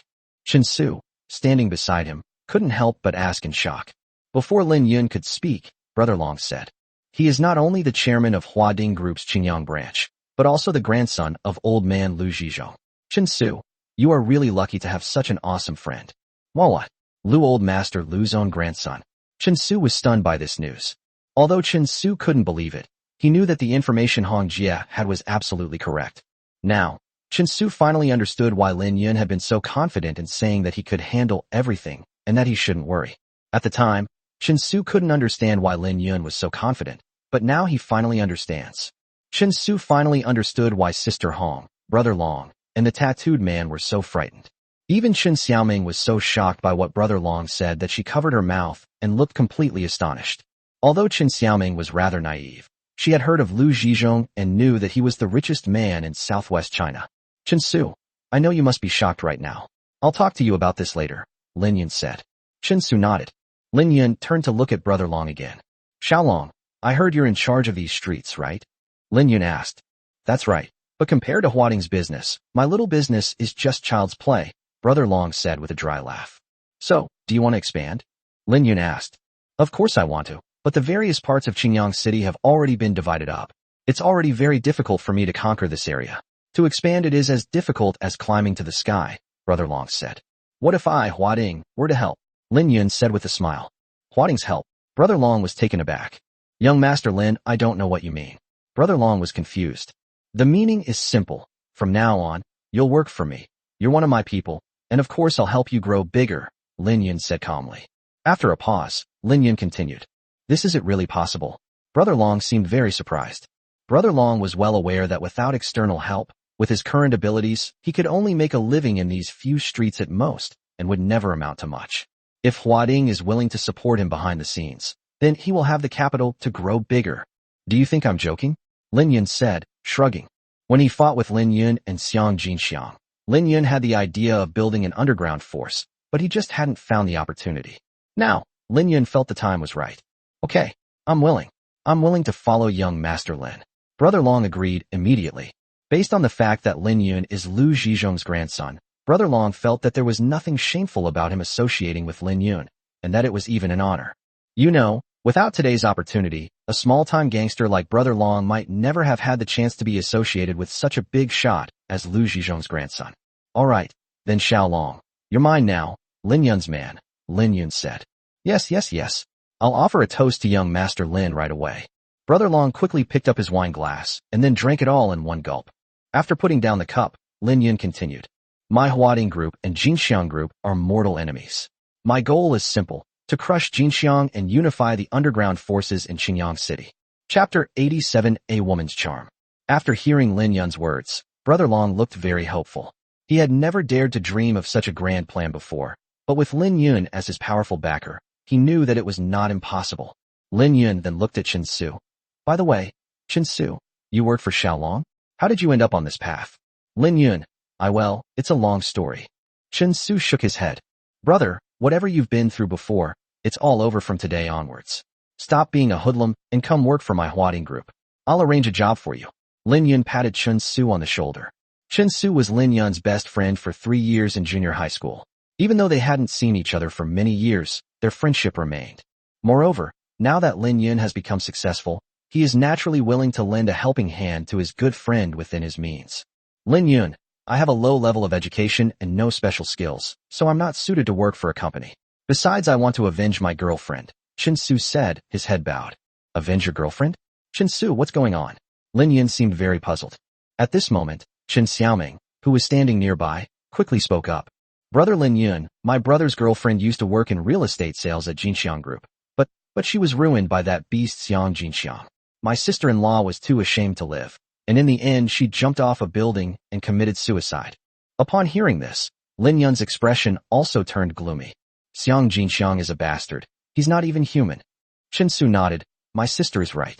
Since then, I've joined the underworld, also that one day I can kill Xiang Jinxiang and avenge her. By the end, anger was burning in Chen Su's eyes.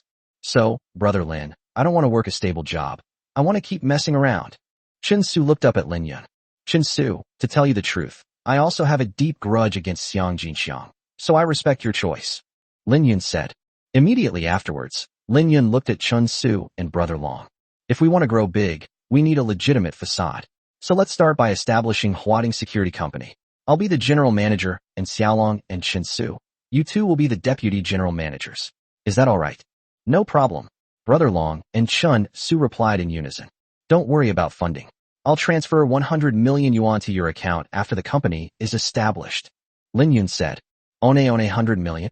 Brother Long and Chen Su were both shocked, and their eyes widened. For them, this is an astronomical figure. Even for Brother Long, after paying the salaries of his more than 300 subordinates, he barely earned 1 million yuan a year. For Brother Long, this is the amount he could earn in 100 years. Brother Long became even more determined to follow Lin Yun. With such a powerful patron, what was there to worry about in the future? Chen Su's gaze was also firm. He knew that with Lin Yun's help, he had hope of getting revenge. With this money, we'll recruit soldiers, strengthen ourselves, and expand our power. First, we'll swallow up and eliminate those smaller forces, Lin Yun said. Lin Yun knew that if he wanted to truly defeat Xiang Jinxiang with his own strength, he needed to have his own power and team. Moreover, 100 million is really nothing to Lin Yun. Boss, don't worry. With 100 million yuan in capital, we're not afraid of not being able to grow bigger. Brother Long said confidently. Why did Brother Long's influence struggle to expand further in the past? The most important reason was money. Don't worry, 100 million is just the beginning. You don't need to worry about funding in the future. I only have one requirement. Our people must not bully the weak or do anything immoral. Anyone who violates this rule will have their hand cut off, and in serious cases, their head will be severed. Lin Yun said. Understood. I will strictly control what I accept, Brother Long replied. Chen Su also said, Brother Yun, you know my personality. I also hate the kind of people you described. Let it go, and I will also be strict with myself. Upon hearing this, Lin Yun felt relieved. All right. Cheers to our Huading Security Company. Lin Yun raised his glass. Cheers. Chen Su and Brother Long both raised their glasses. And so, Huading Security Company was established. This also officially announced that Lin Yun had stepped into the underground forces of Qingyang City. Lin Yun disliked procrastination, so the next day he asked Lu Bo to help him register Huading Security Company and then transferred 100 million yuan into Huading Security Company's account. At the same time, Lin Yun also received a call from the police station. The other party stated that the driver insisted last night that he was not instructed by anyone and that he was the one who rode in the car. They tried many methods, but they could not get the driver to change his story. Therefore, in the end, the only option in this case was to convict the driver. Lin Yun knew that this driver was just a scapegoat, and he must have been paid. Lin Yun decided to meet the driver in person again. Qingyang City's second detention center. An interrogation room. Lin Yun walked into the interrogation room, where the driver who had hit him the night before was already sitting. I did it all by myself last night. No one instructed me, so you don't need to ask. As soon as Lin Yun sat down, the driver took the initiative to speak. Whether you admit it or not, I know you have someone behind you. I know you must have been paid to take the blame. Lin Yun said calmly. Immediately afterwards, Lin Yun changed the subject. It's just money. I'll give you 10 million. You tell me who's behind it all and confess in court. I think that'll be much more than what they're giving you. The driver was tempted when he heard 10 million, but he ultimately shook his head. I don't want anything to happen to my wife and children. You should leave. I absolutely will not tell anyone, the driver said firmly. After hearing this, Lin Yun finally understood that the driver had not only received a bribe, but had also been threatened. In that case, no amount of money could persuade the driver to speak. Qingyang University. As soon as school was over, a beautiful figure walked in from outside the classroom. She is none other than Su Yin, the school beauty. Su Yin was wearing a white princess dress today, revealing her collarbone, with a pearl necklace around her neck and an LV bag in her hand. Her temperament and aura were very impressive. Look, it's Su Yin. Why is Su Yin in our classroom? Judging from Su Yin's expression, it seems she's heading towards Brother Yin. Su Yan's sudden arrival naturally attracted the attention of the whole class and sparked discussion among them. Sure enough, under the watchful eyes of her classmates, Su Yin walked directly to Lin Yun's desk. TSK, Yunji is so lucky with women. Just yesterday, he took our class beauty Wang Shui for a drive in his sports car, and today the school beauty is coming to him. Just kidding. Who is our Brother Yin? He drives a Lamborghini Aventador. He's absolutely worthy of the school beauty Wang Shui. Some students even secretly took out their phones to take pictures. If this were sent to the school, it would definitely cause a sensation, since Lin Yun is a prominent figure now, and Su Yin was already a prominent figure at the school. Looking at Su Yin standing gracefully in front of him, Lin Yun felt a little embarrassed. Su Yin, what are you doing in the classroom? Aren't you afraid people will misunderstand? Aren't you afraid of ruining your reputation? Lin Yun said speechlessly. Looking at Su Yin in front of him, Lin Yun had to admit that she was indeed beautiful. She had a pretty face, a great figure, and a great temperament. Her family background was also good. She truly deserved the title of school beauty. There's nothing I can do. You stood me up yesterday, and what if you stand me up again today? Of course I have to come to the classroom to find you, so you don't run away, Su Yin said. Since I promised you I'd go today, I definitely won't run away, Lin Yun said helplessly. Then let's hurry up and leave. Su Yin glared at Lin Yun. Hee, boss, you're really lucky with the ladies. The fat guy sitting next to him chuckled foolishly. Unfortunately, I'm not fortunate enough to enjoy it. Lin Yun shrugged helplessly. Lin Yun glanced at Wang Shui's seat. It was empty. Wang Shui was still in the hospital and hadn't come to school. Immediately afterwards, Lin Yun followed Su Yin out of the classroom amidst envious glances from the crowd. At the school gate, Lin Yun, I saw you driving a Lamborghini Aventador in the video yesterday. Where's your car? Can I have a ride with you? Su Yin said. Didn't I tell you last night that there was a car accident? Of course, the car has been towed away by the 4S shop for repairs now, Lin Yun said, shrugging. TCH, that might fool others, but it won't work on me. Don't pretend with me. You rented the car, didn't you? You must have only rented it for one day and already returned it, right? Su Yin covered her mouth and laughed. Chapter 88, Door-to-Door Visit. Believe it or not, it's up to you. Lin Yun shrugged helplessly. All right, let's ride in my Ferrari. It's parked over there, Su Yin said as she walked over. Lin Yun and Su Yin are both prominent figures at school now, so their pairing naturally attracts a lot of attention. When many students saw them at the school gate, they couldn't help but take out their phones to secretly take pictures. After the two got into the red Ferrari, they sped away. On the school's online forum. Come and see. The rich guy who drove a Lamborghini yesterday actually got into school beauty Su Yan's Ferrari at the school gate today. Many students at the school gate witnessed it. I'm a classmate of the Lamborghini owner.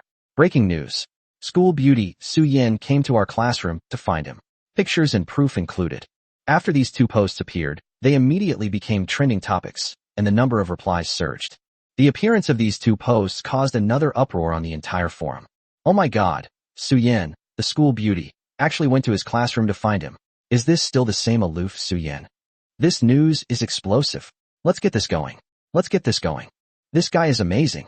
He just picked up a hot girl yesterday, and today he got the school beauty, Su Yin, to go see him. He even got into Su Yan's car. Is this a prelude to a date? Outside Su Yan's villa. Su Yin, your villa is quite luxurious. Lin Yun looked around. Of course it's better than the houses in your shanty towns. Su Yin rolled her eyes at Lin Yun. After a pause, Su Yin added, Lin Yun, you must remember this. My dad can be quite short-tempered sometimes. When you go in, you must be very polite to him. After all, you're pretending to be his son-in-law, so you need to act like one. Don't make my dad angry. Don't worry, he definitely won't be angry, Lin Yun smiled. Lin Yun had already met Su Yan's father at the last auction. Su Yan's father also knew that he was the chairman of Huading and Lu Zhizhong's grandson. Therefore, Lin Yun didn't believe that Su Yan's father would dare to be angry with him. Lin Yun even knew that Su Yan's father insisted that Su Yan invite him, probably because he wanted to use this method to bring him and Su Yan together. Lin Yun smiled and continued, "Besides, aren't we going to pretend to be a couple? Then we definitely need to make it look convincing. So, be a good girl and hold my arm." "Oomph, you got off easy again, kid." Su Yan glared at Lin Yun before taking his arm and opening the door. "Dad, I'm home." Su Yan took Lin Yun's arm and walked into the villa. "You're back, Mr. Lin. Please come in quickly, the banquet is ready." President Su rushed to the door to greet Lin Yun, showing great enthusiasm and a broad smile. Su Yan was filled with doubt. Was her father being too enthusiastic towards Lin Yun? It felt abnormal to her, and her father even called Lin Yun Mr. Lin.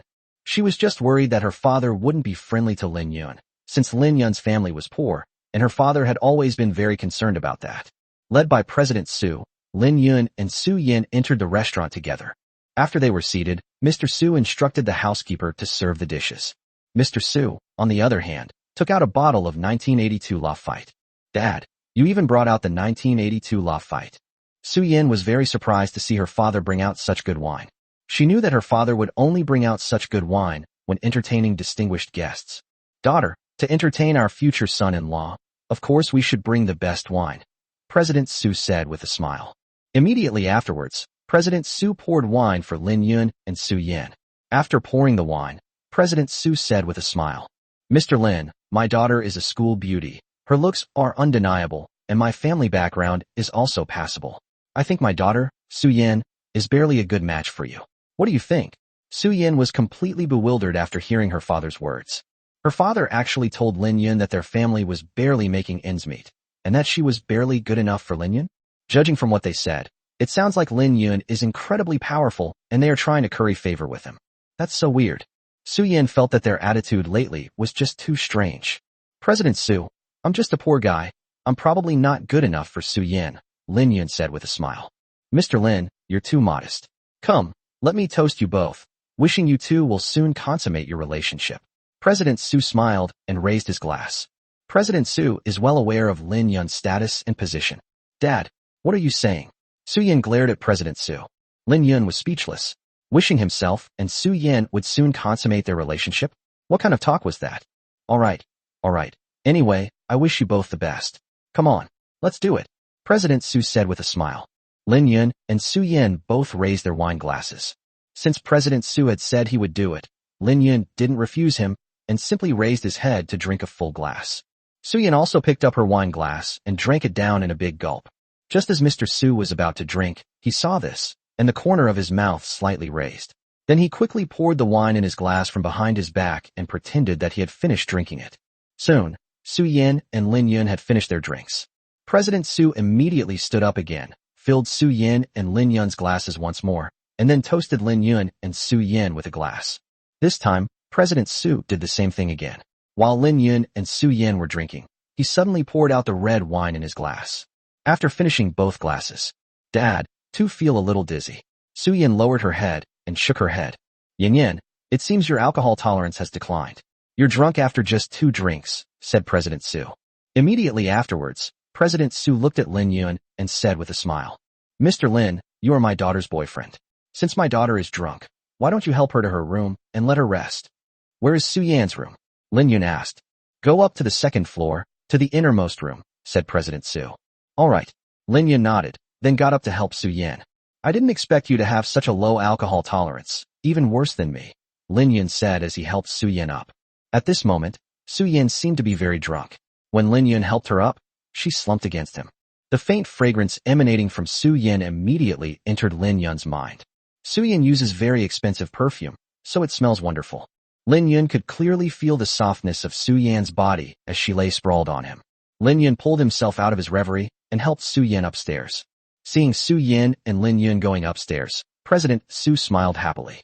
"Once you two have consummated your relationship, even if you were just pretending to be a couple, you'll soon become a real couple.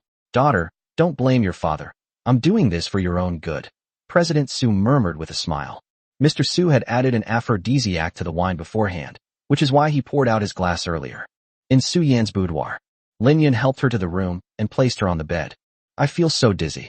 After putting Su Yan down, Lin Yun shook his head vigorously. Lin Yun felt dizzy and weak when he went upstairs, but he forced himself to help Su Yan in. The weather isn't that hot right now, is it? Why is it so hot? Lin Yun wiped the sweat from his forehead, realizing that he felt hot and uncomfortable all over. At this moment, Lin Yun looked down. This sight startled Lin Yun.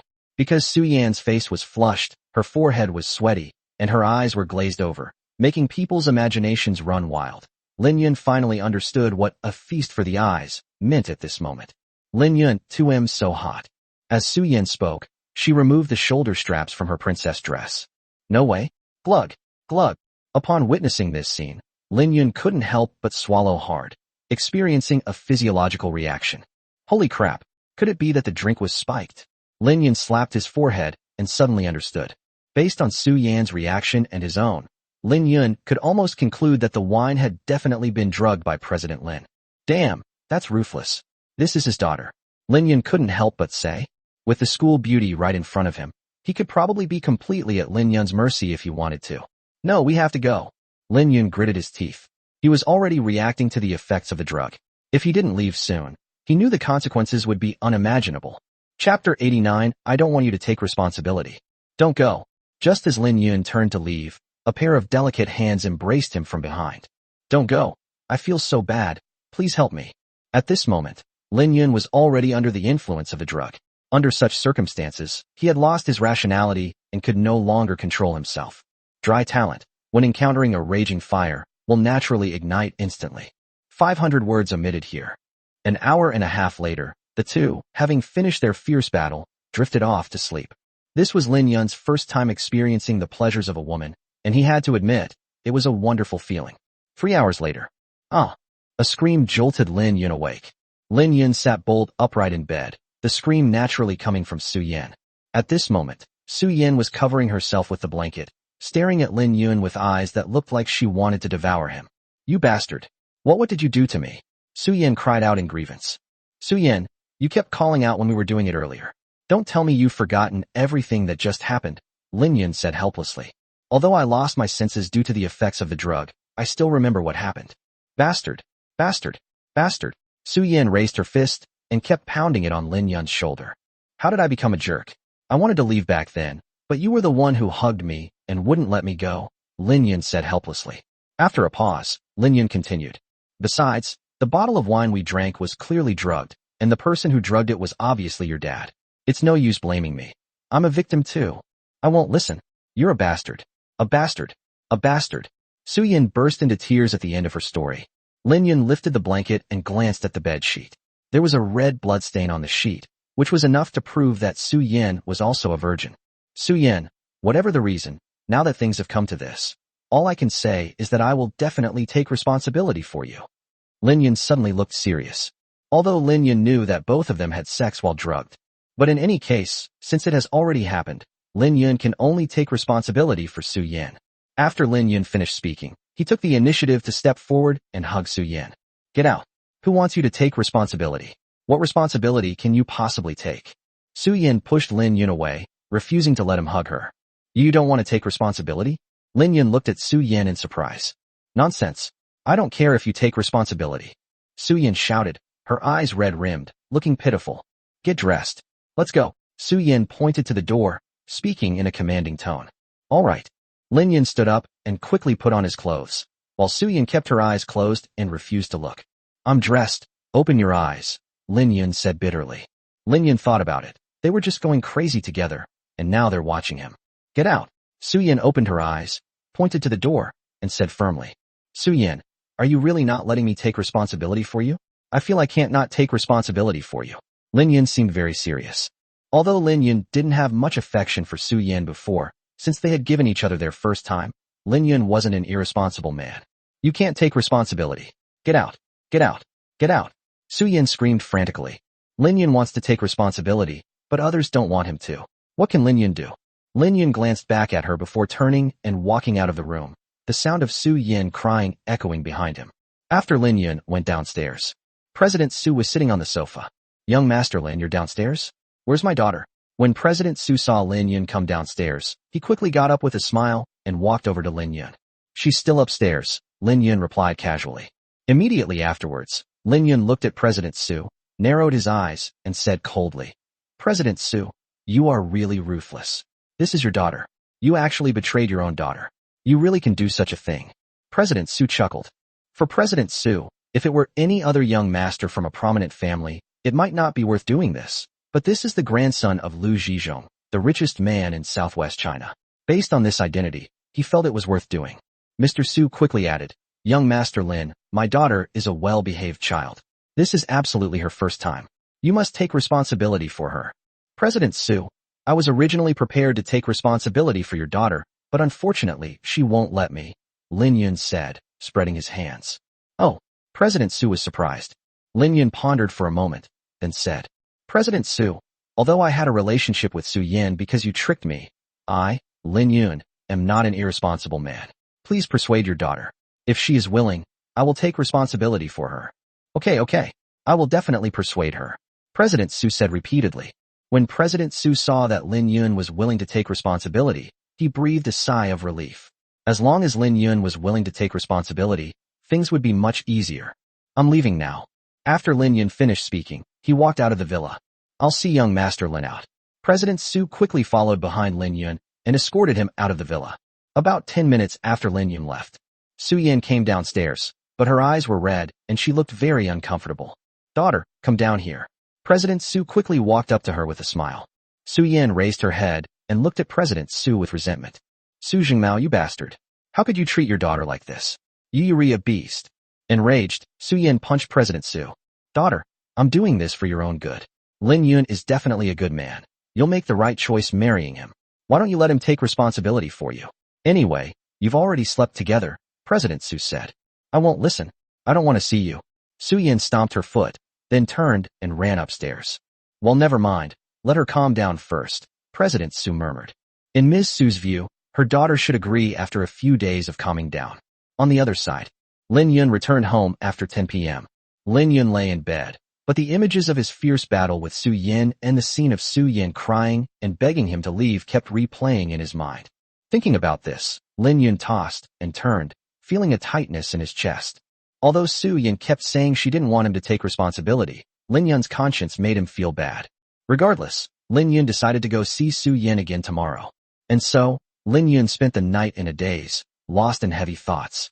The next day, after school in the morning, at the entrance of Su Yan's classroom, Lin Yun stood at the classroom door.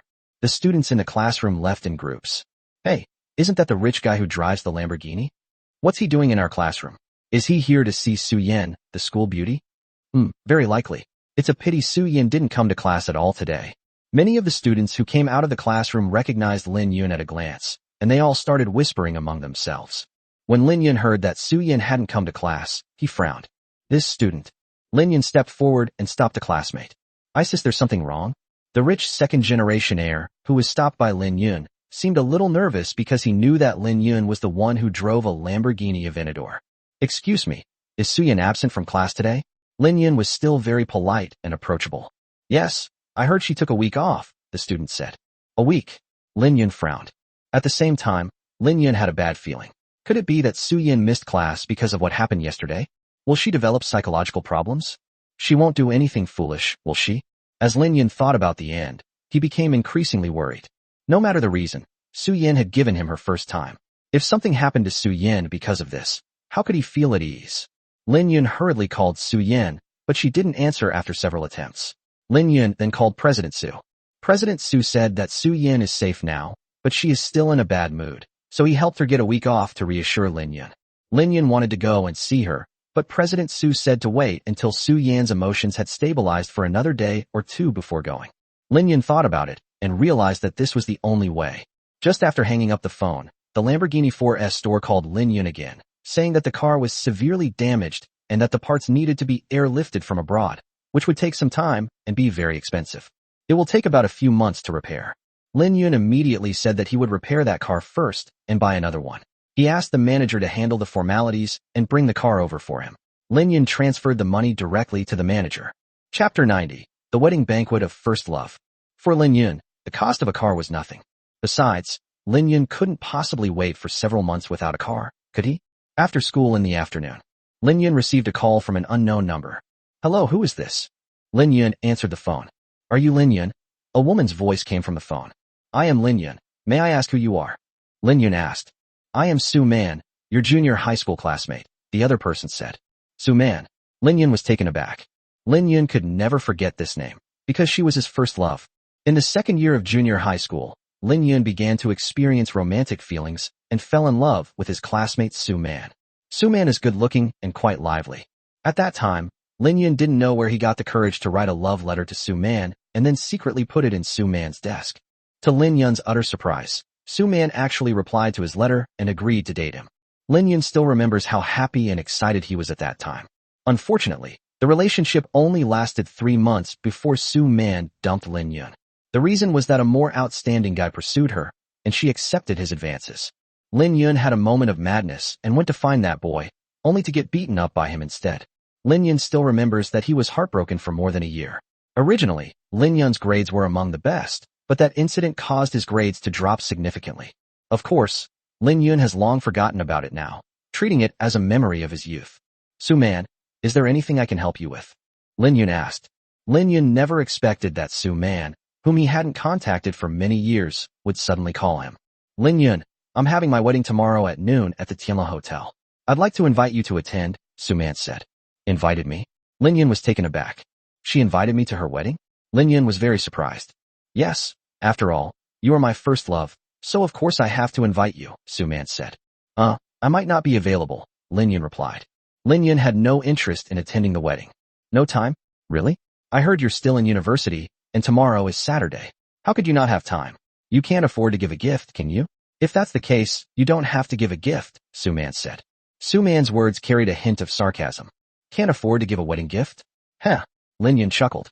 In the past, Lin Yun might not have been able to afford to give a gift, but now, as the grandson of the richest man in southwest China, how could Lin Yun not afford to give a gift? Okay, you can decide for yourself.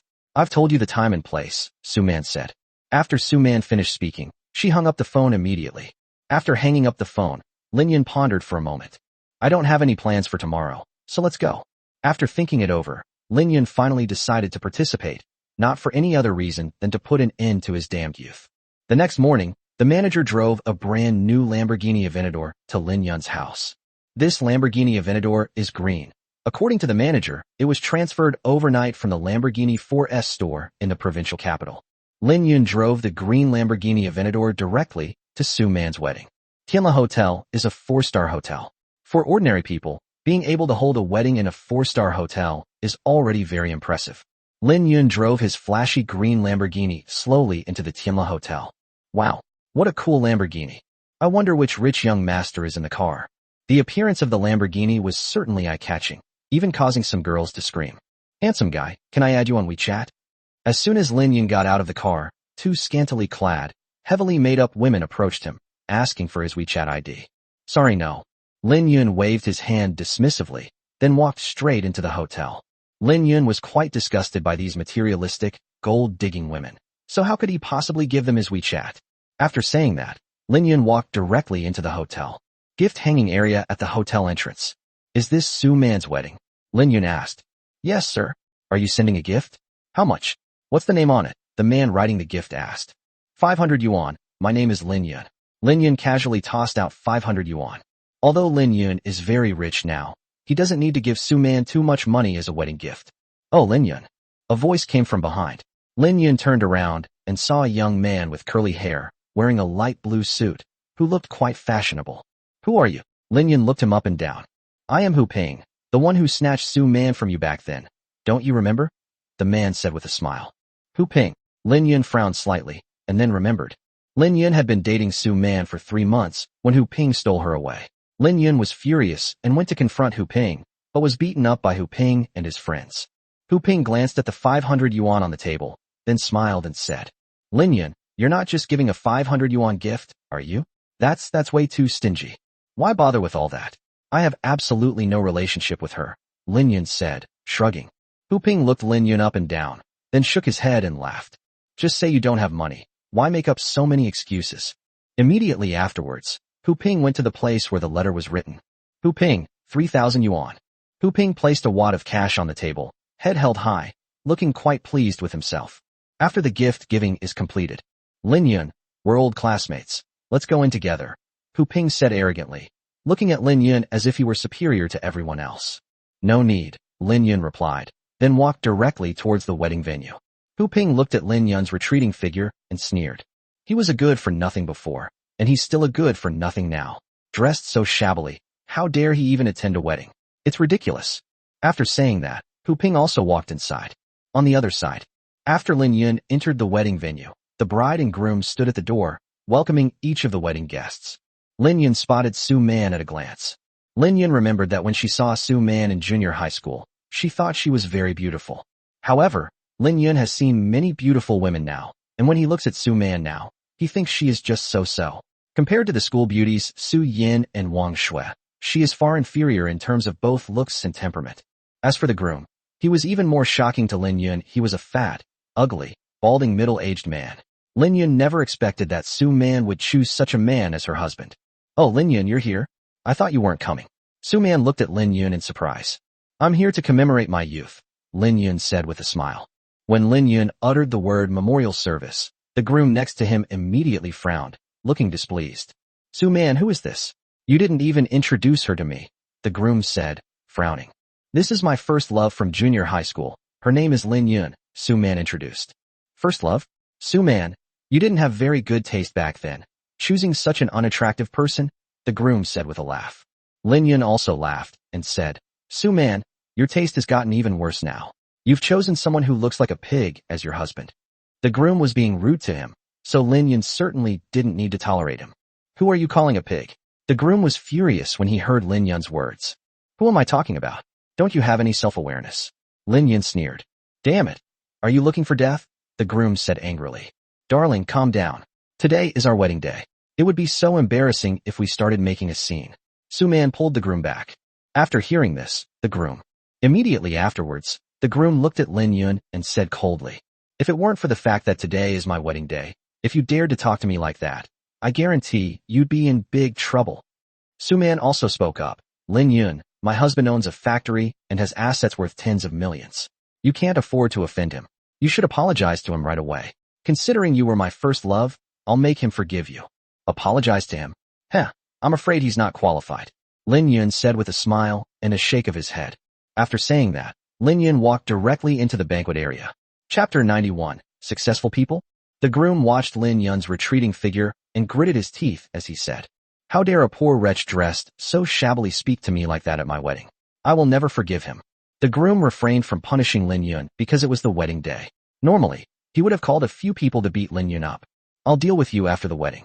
After saying this, the groom turned around and continued to greet the guests.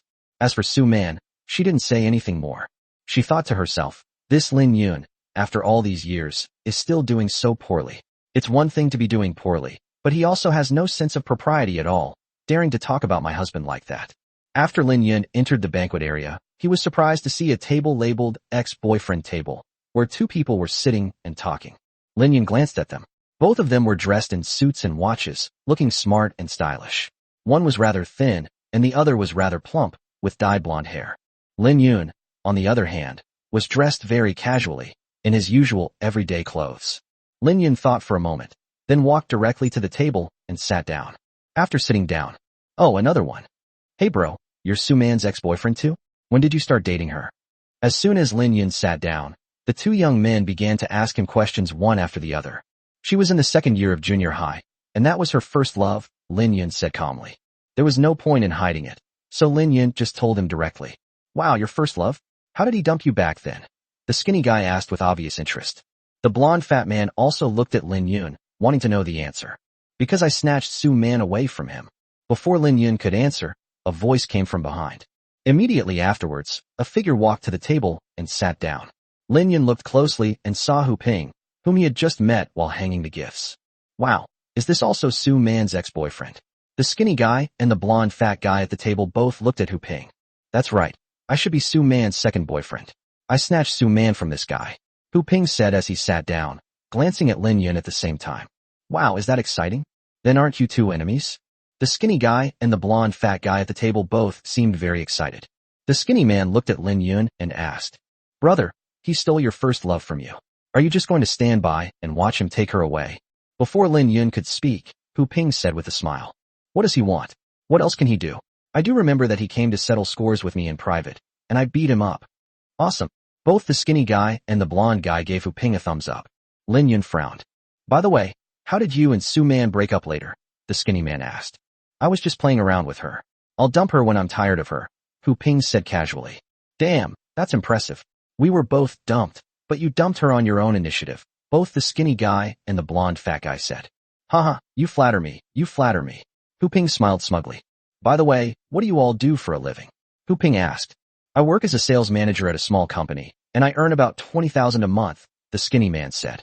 The blonde, chubby man also spoke up. "I run an online store, and I make about 20,000 to 30,000 a month, which is not bad." The two of them were strikingly posing as successful people. "And what about you?" The skinny guy and the blonde guy both looked at Hu Ping. "I work in an engineering team under Huading Group, but I'm in management. I make 20,000 yuan a month. With Huading's high bonuses and profit sharing, I make an average of 40,000 to 50,000 yuan a month," Hu Ping said. "Wow, working at such an awesome company like Huading and earning so much, that's amazing." The skinny guy and the blonde guy both gave Hu Ping a thumbs up.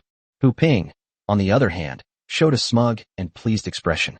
Lin Yun did not participate in their discussion because he disdained to engage with them.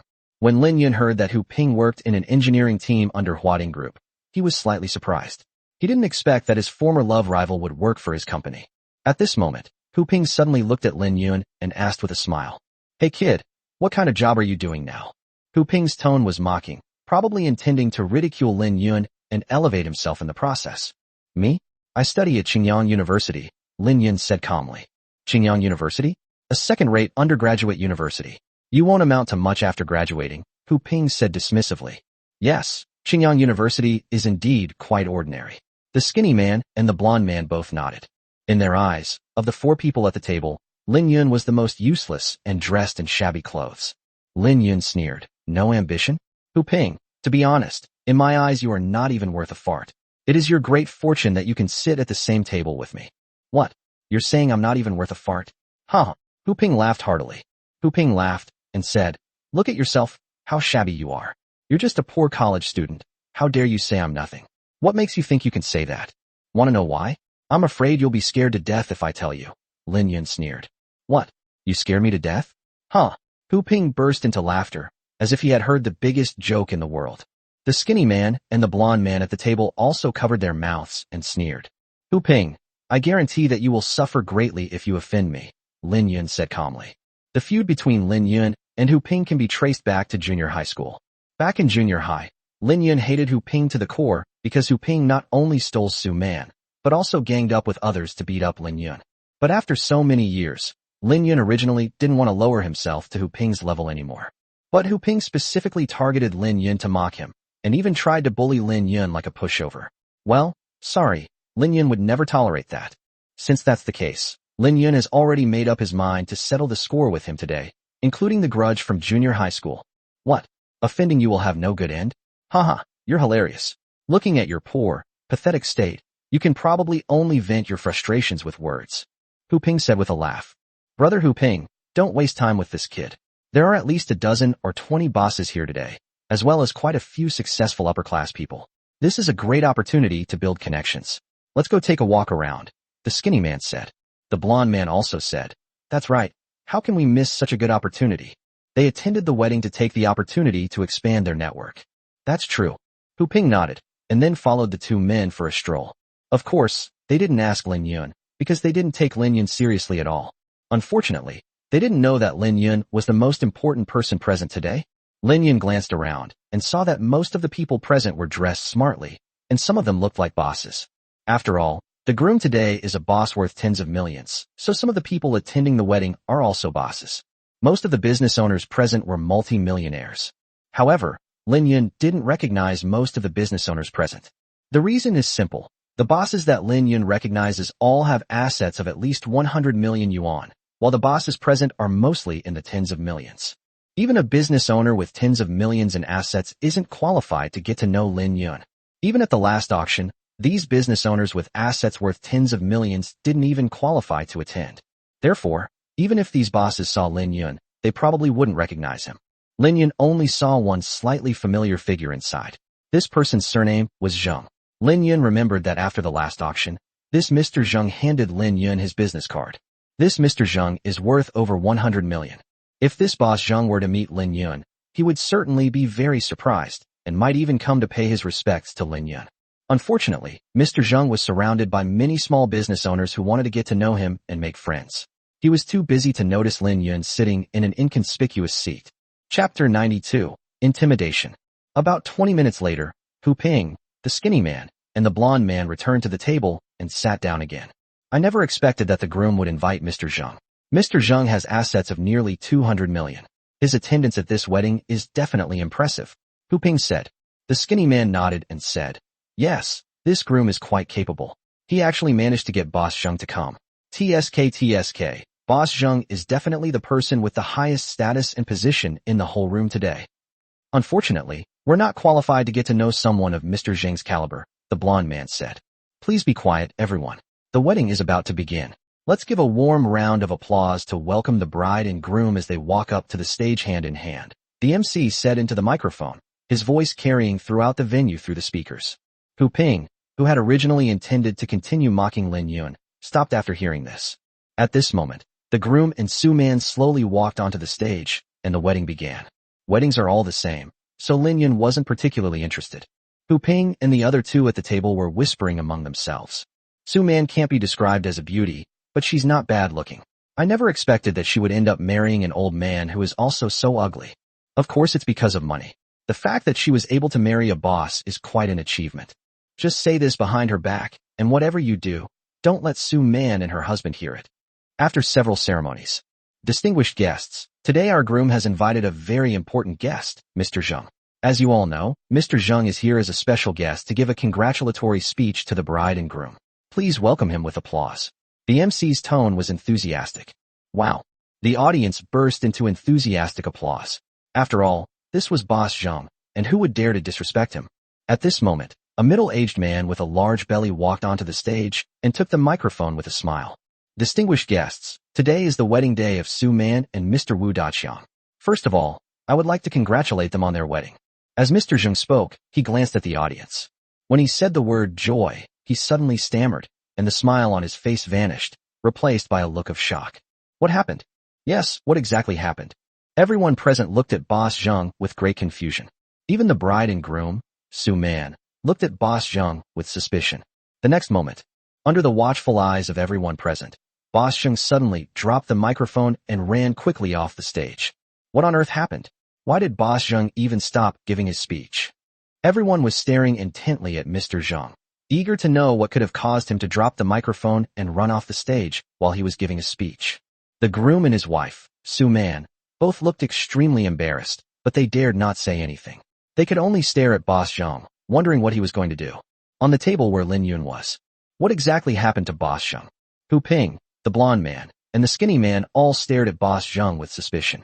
Judging from Boss Zheng's demeanor, he seems to be heading towards our table, the skinny man exclaimed in surprise. Impossible, right? What would he be doing at our table? Hu Ping said, shaking his head. As they were talking, Boss Zheng had already strode over to their table. Under the astonished and puzzled gazes of everyone present, Boss Zheng walked up to Lin Yun. The next moment, Chairman Lin, hello. Boss Zheng bowed respectfully to Lin Yun. GAA. Hu Ping, the skinny man, and the blonde man, who were sitting at the same table, were completely dumbfounded when they saw this. What's going on? Boss Zheng actually bowed to this kid? The bride and groom, Su Man, standing on the stage, also stared wide-eyed, their faces filled with shock and disbelief. At that moment, the entire venue erupted in chaos. My God, who is this person? Boss Zheng actually bowed to him personally. Can anyone tell me who this important person is? No one could imagine how powerful a background must someone have to be for Boss Zheng to drop the microphone and run off the stage to bow in respect. At the same time, everyone was also very curious about the identity of this ordinary-looking young man. The audience. Chairman Lin, I didn't see you here before, so I didn't come to greet you. Please don't take offense. Boss Zheng said respectfully. Ignorance is no excuse, it's all right, Lin Yun said casually. At this moment, the bride and groom, Su Man ran over from the stage. Mr. Zhang, what exactly is going on? The groom asked. Wu Daqiang, you're quite something. You even managed to invite the chairman of Huading Group. Why didn't you tell me sooner? I almost lost my manners, Boss Zhang said, staring at the groom. What? The chairman of Huading Group? You're saying he's the chairman of Huading Group? Su Man asked in shock, her voice becoming shrill. Yes, he is the chairman of Huading Group's Qingyang branch. You were able to invite Chairman Lin here. So how could you not know his identity? Boss Zhang replied. Boom. Upon hearing Boss Zhang's words, Su Man felt as if her mind had exploded. Good heavens, her first love, Lin Yun, has actually become the chairman of Huading Group's Qingyang branch? To her, the chairman of Huading is such an awesome person. Upon hearing Mr. Zhang's words, the groom's face turned ashen, and he staggered back several steps as if he had been struck by a heavy blow. This is actually the chairman of Huading Group? And he was just mocking Lin Yun at the door earlier? He even threatened to teach Lin Yun a lesson? The skinny man and the blonde man at the same table as Lin Yun both widened their eyes in shock and disbelief when they heard Boss Zhang reveal Lin Yun's identity. The person who had been sitting at the same table with them the whole time, and who they had made a laughing stock of and ignored, was actually the chairman of Huading Group. When they thought of this, their hearts trembled. The person with the worst expression at the table was Hu Ping. Hu Ping, his face deathly pale, stared blankly at Lin Yun, looking completely bewildered. Good heavens, Lin Yun is actually the chairman of their Huading Group? At this moment, Hu Ping suddenly remembered that the new chairman of their Huading Group was indeed named Lin Yun, and he had heard that he was very young. Because he worked on the construction site, he had never met the chairman. When Hu Ping met Lin Yun today, he never imagined that Lin Yun would be the new chairman of Huading Group. He had previously thought that they were just people with the same name. Hu Ping felt as if fate had played a cruel joke on her. The entire audience erupted in chaos. Damn, this guy is actually the chairman of Huading Group's Qingyang branch. He's definitely many times more impressive than Boss Zhang. I didn't expect Chairman Lian Huading to be here. And have you noticed that the table that the chairman of Huading made is the table for the bride's ex-boyfriend? In other words, the new chairman of Huading is the bride's ex-boyfriend. Lin Yun's location. After seeing the shocked reactions of the bride and groom, Mr. Zhang was puzzled. I came as Su Man's ex-boyfriend. They don't know my true identity.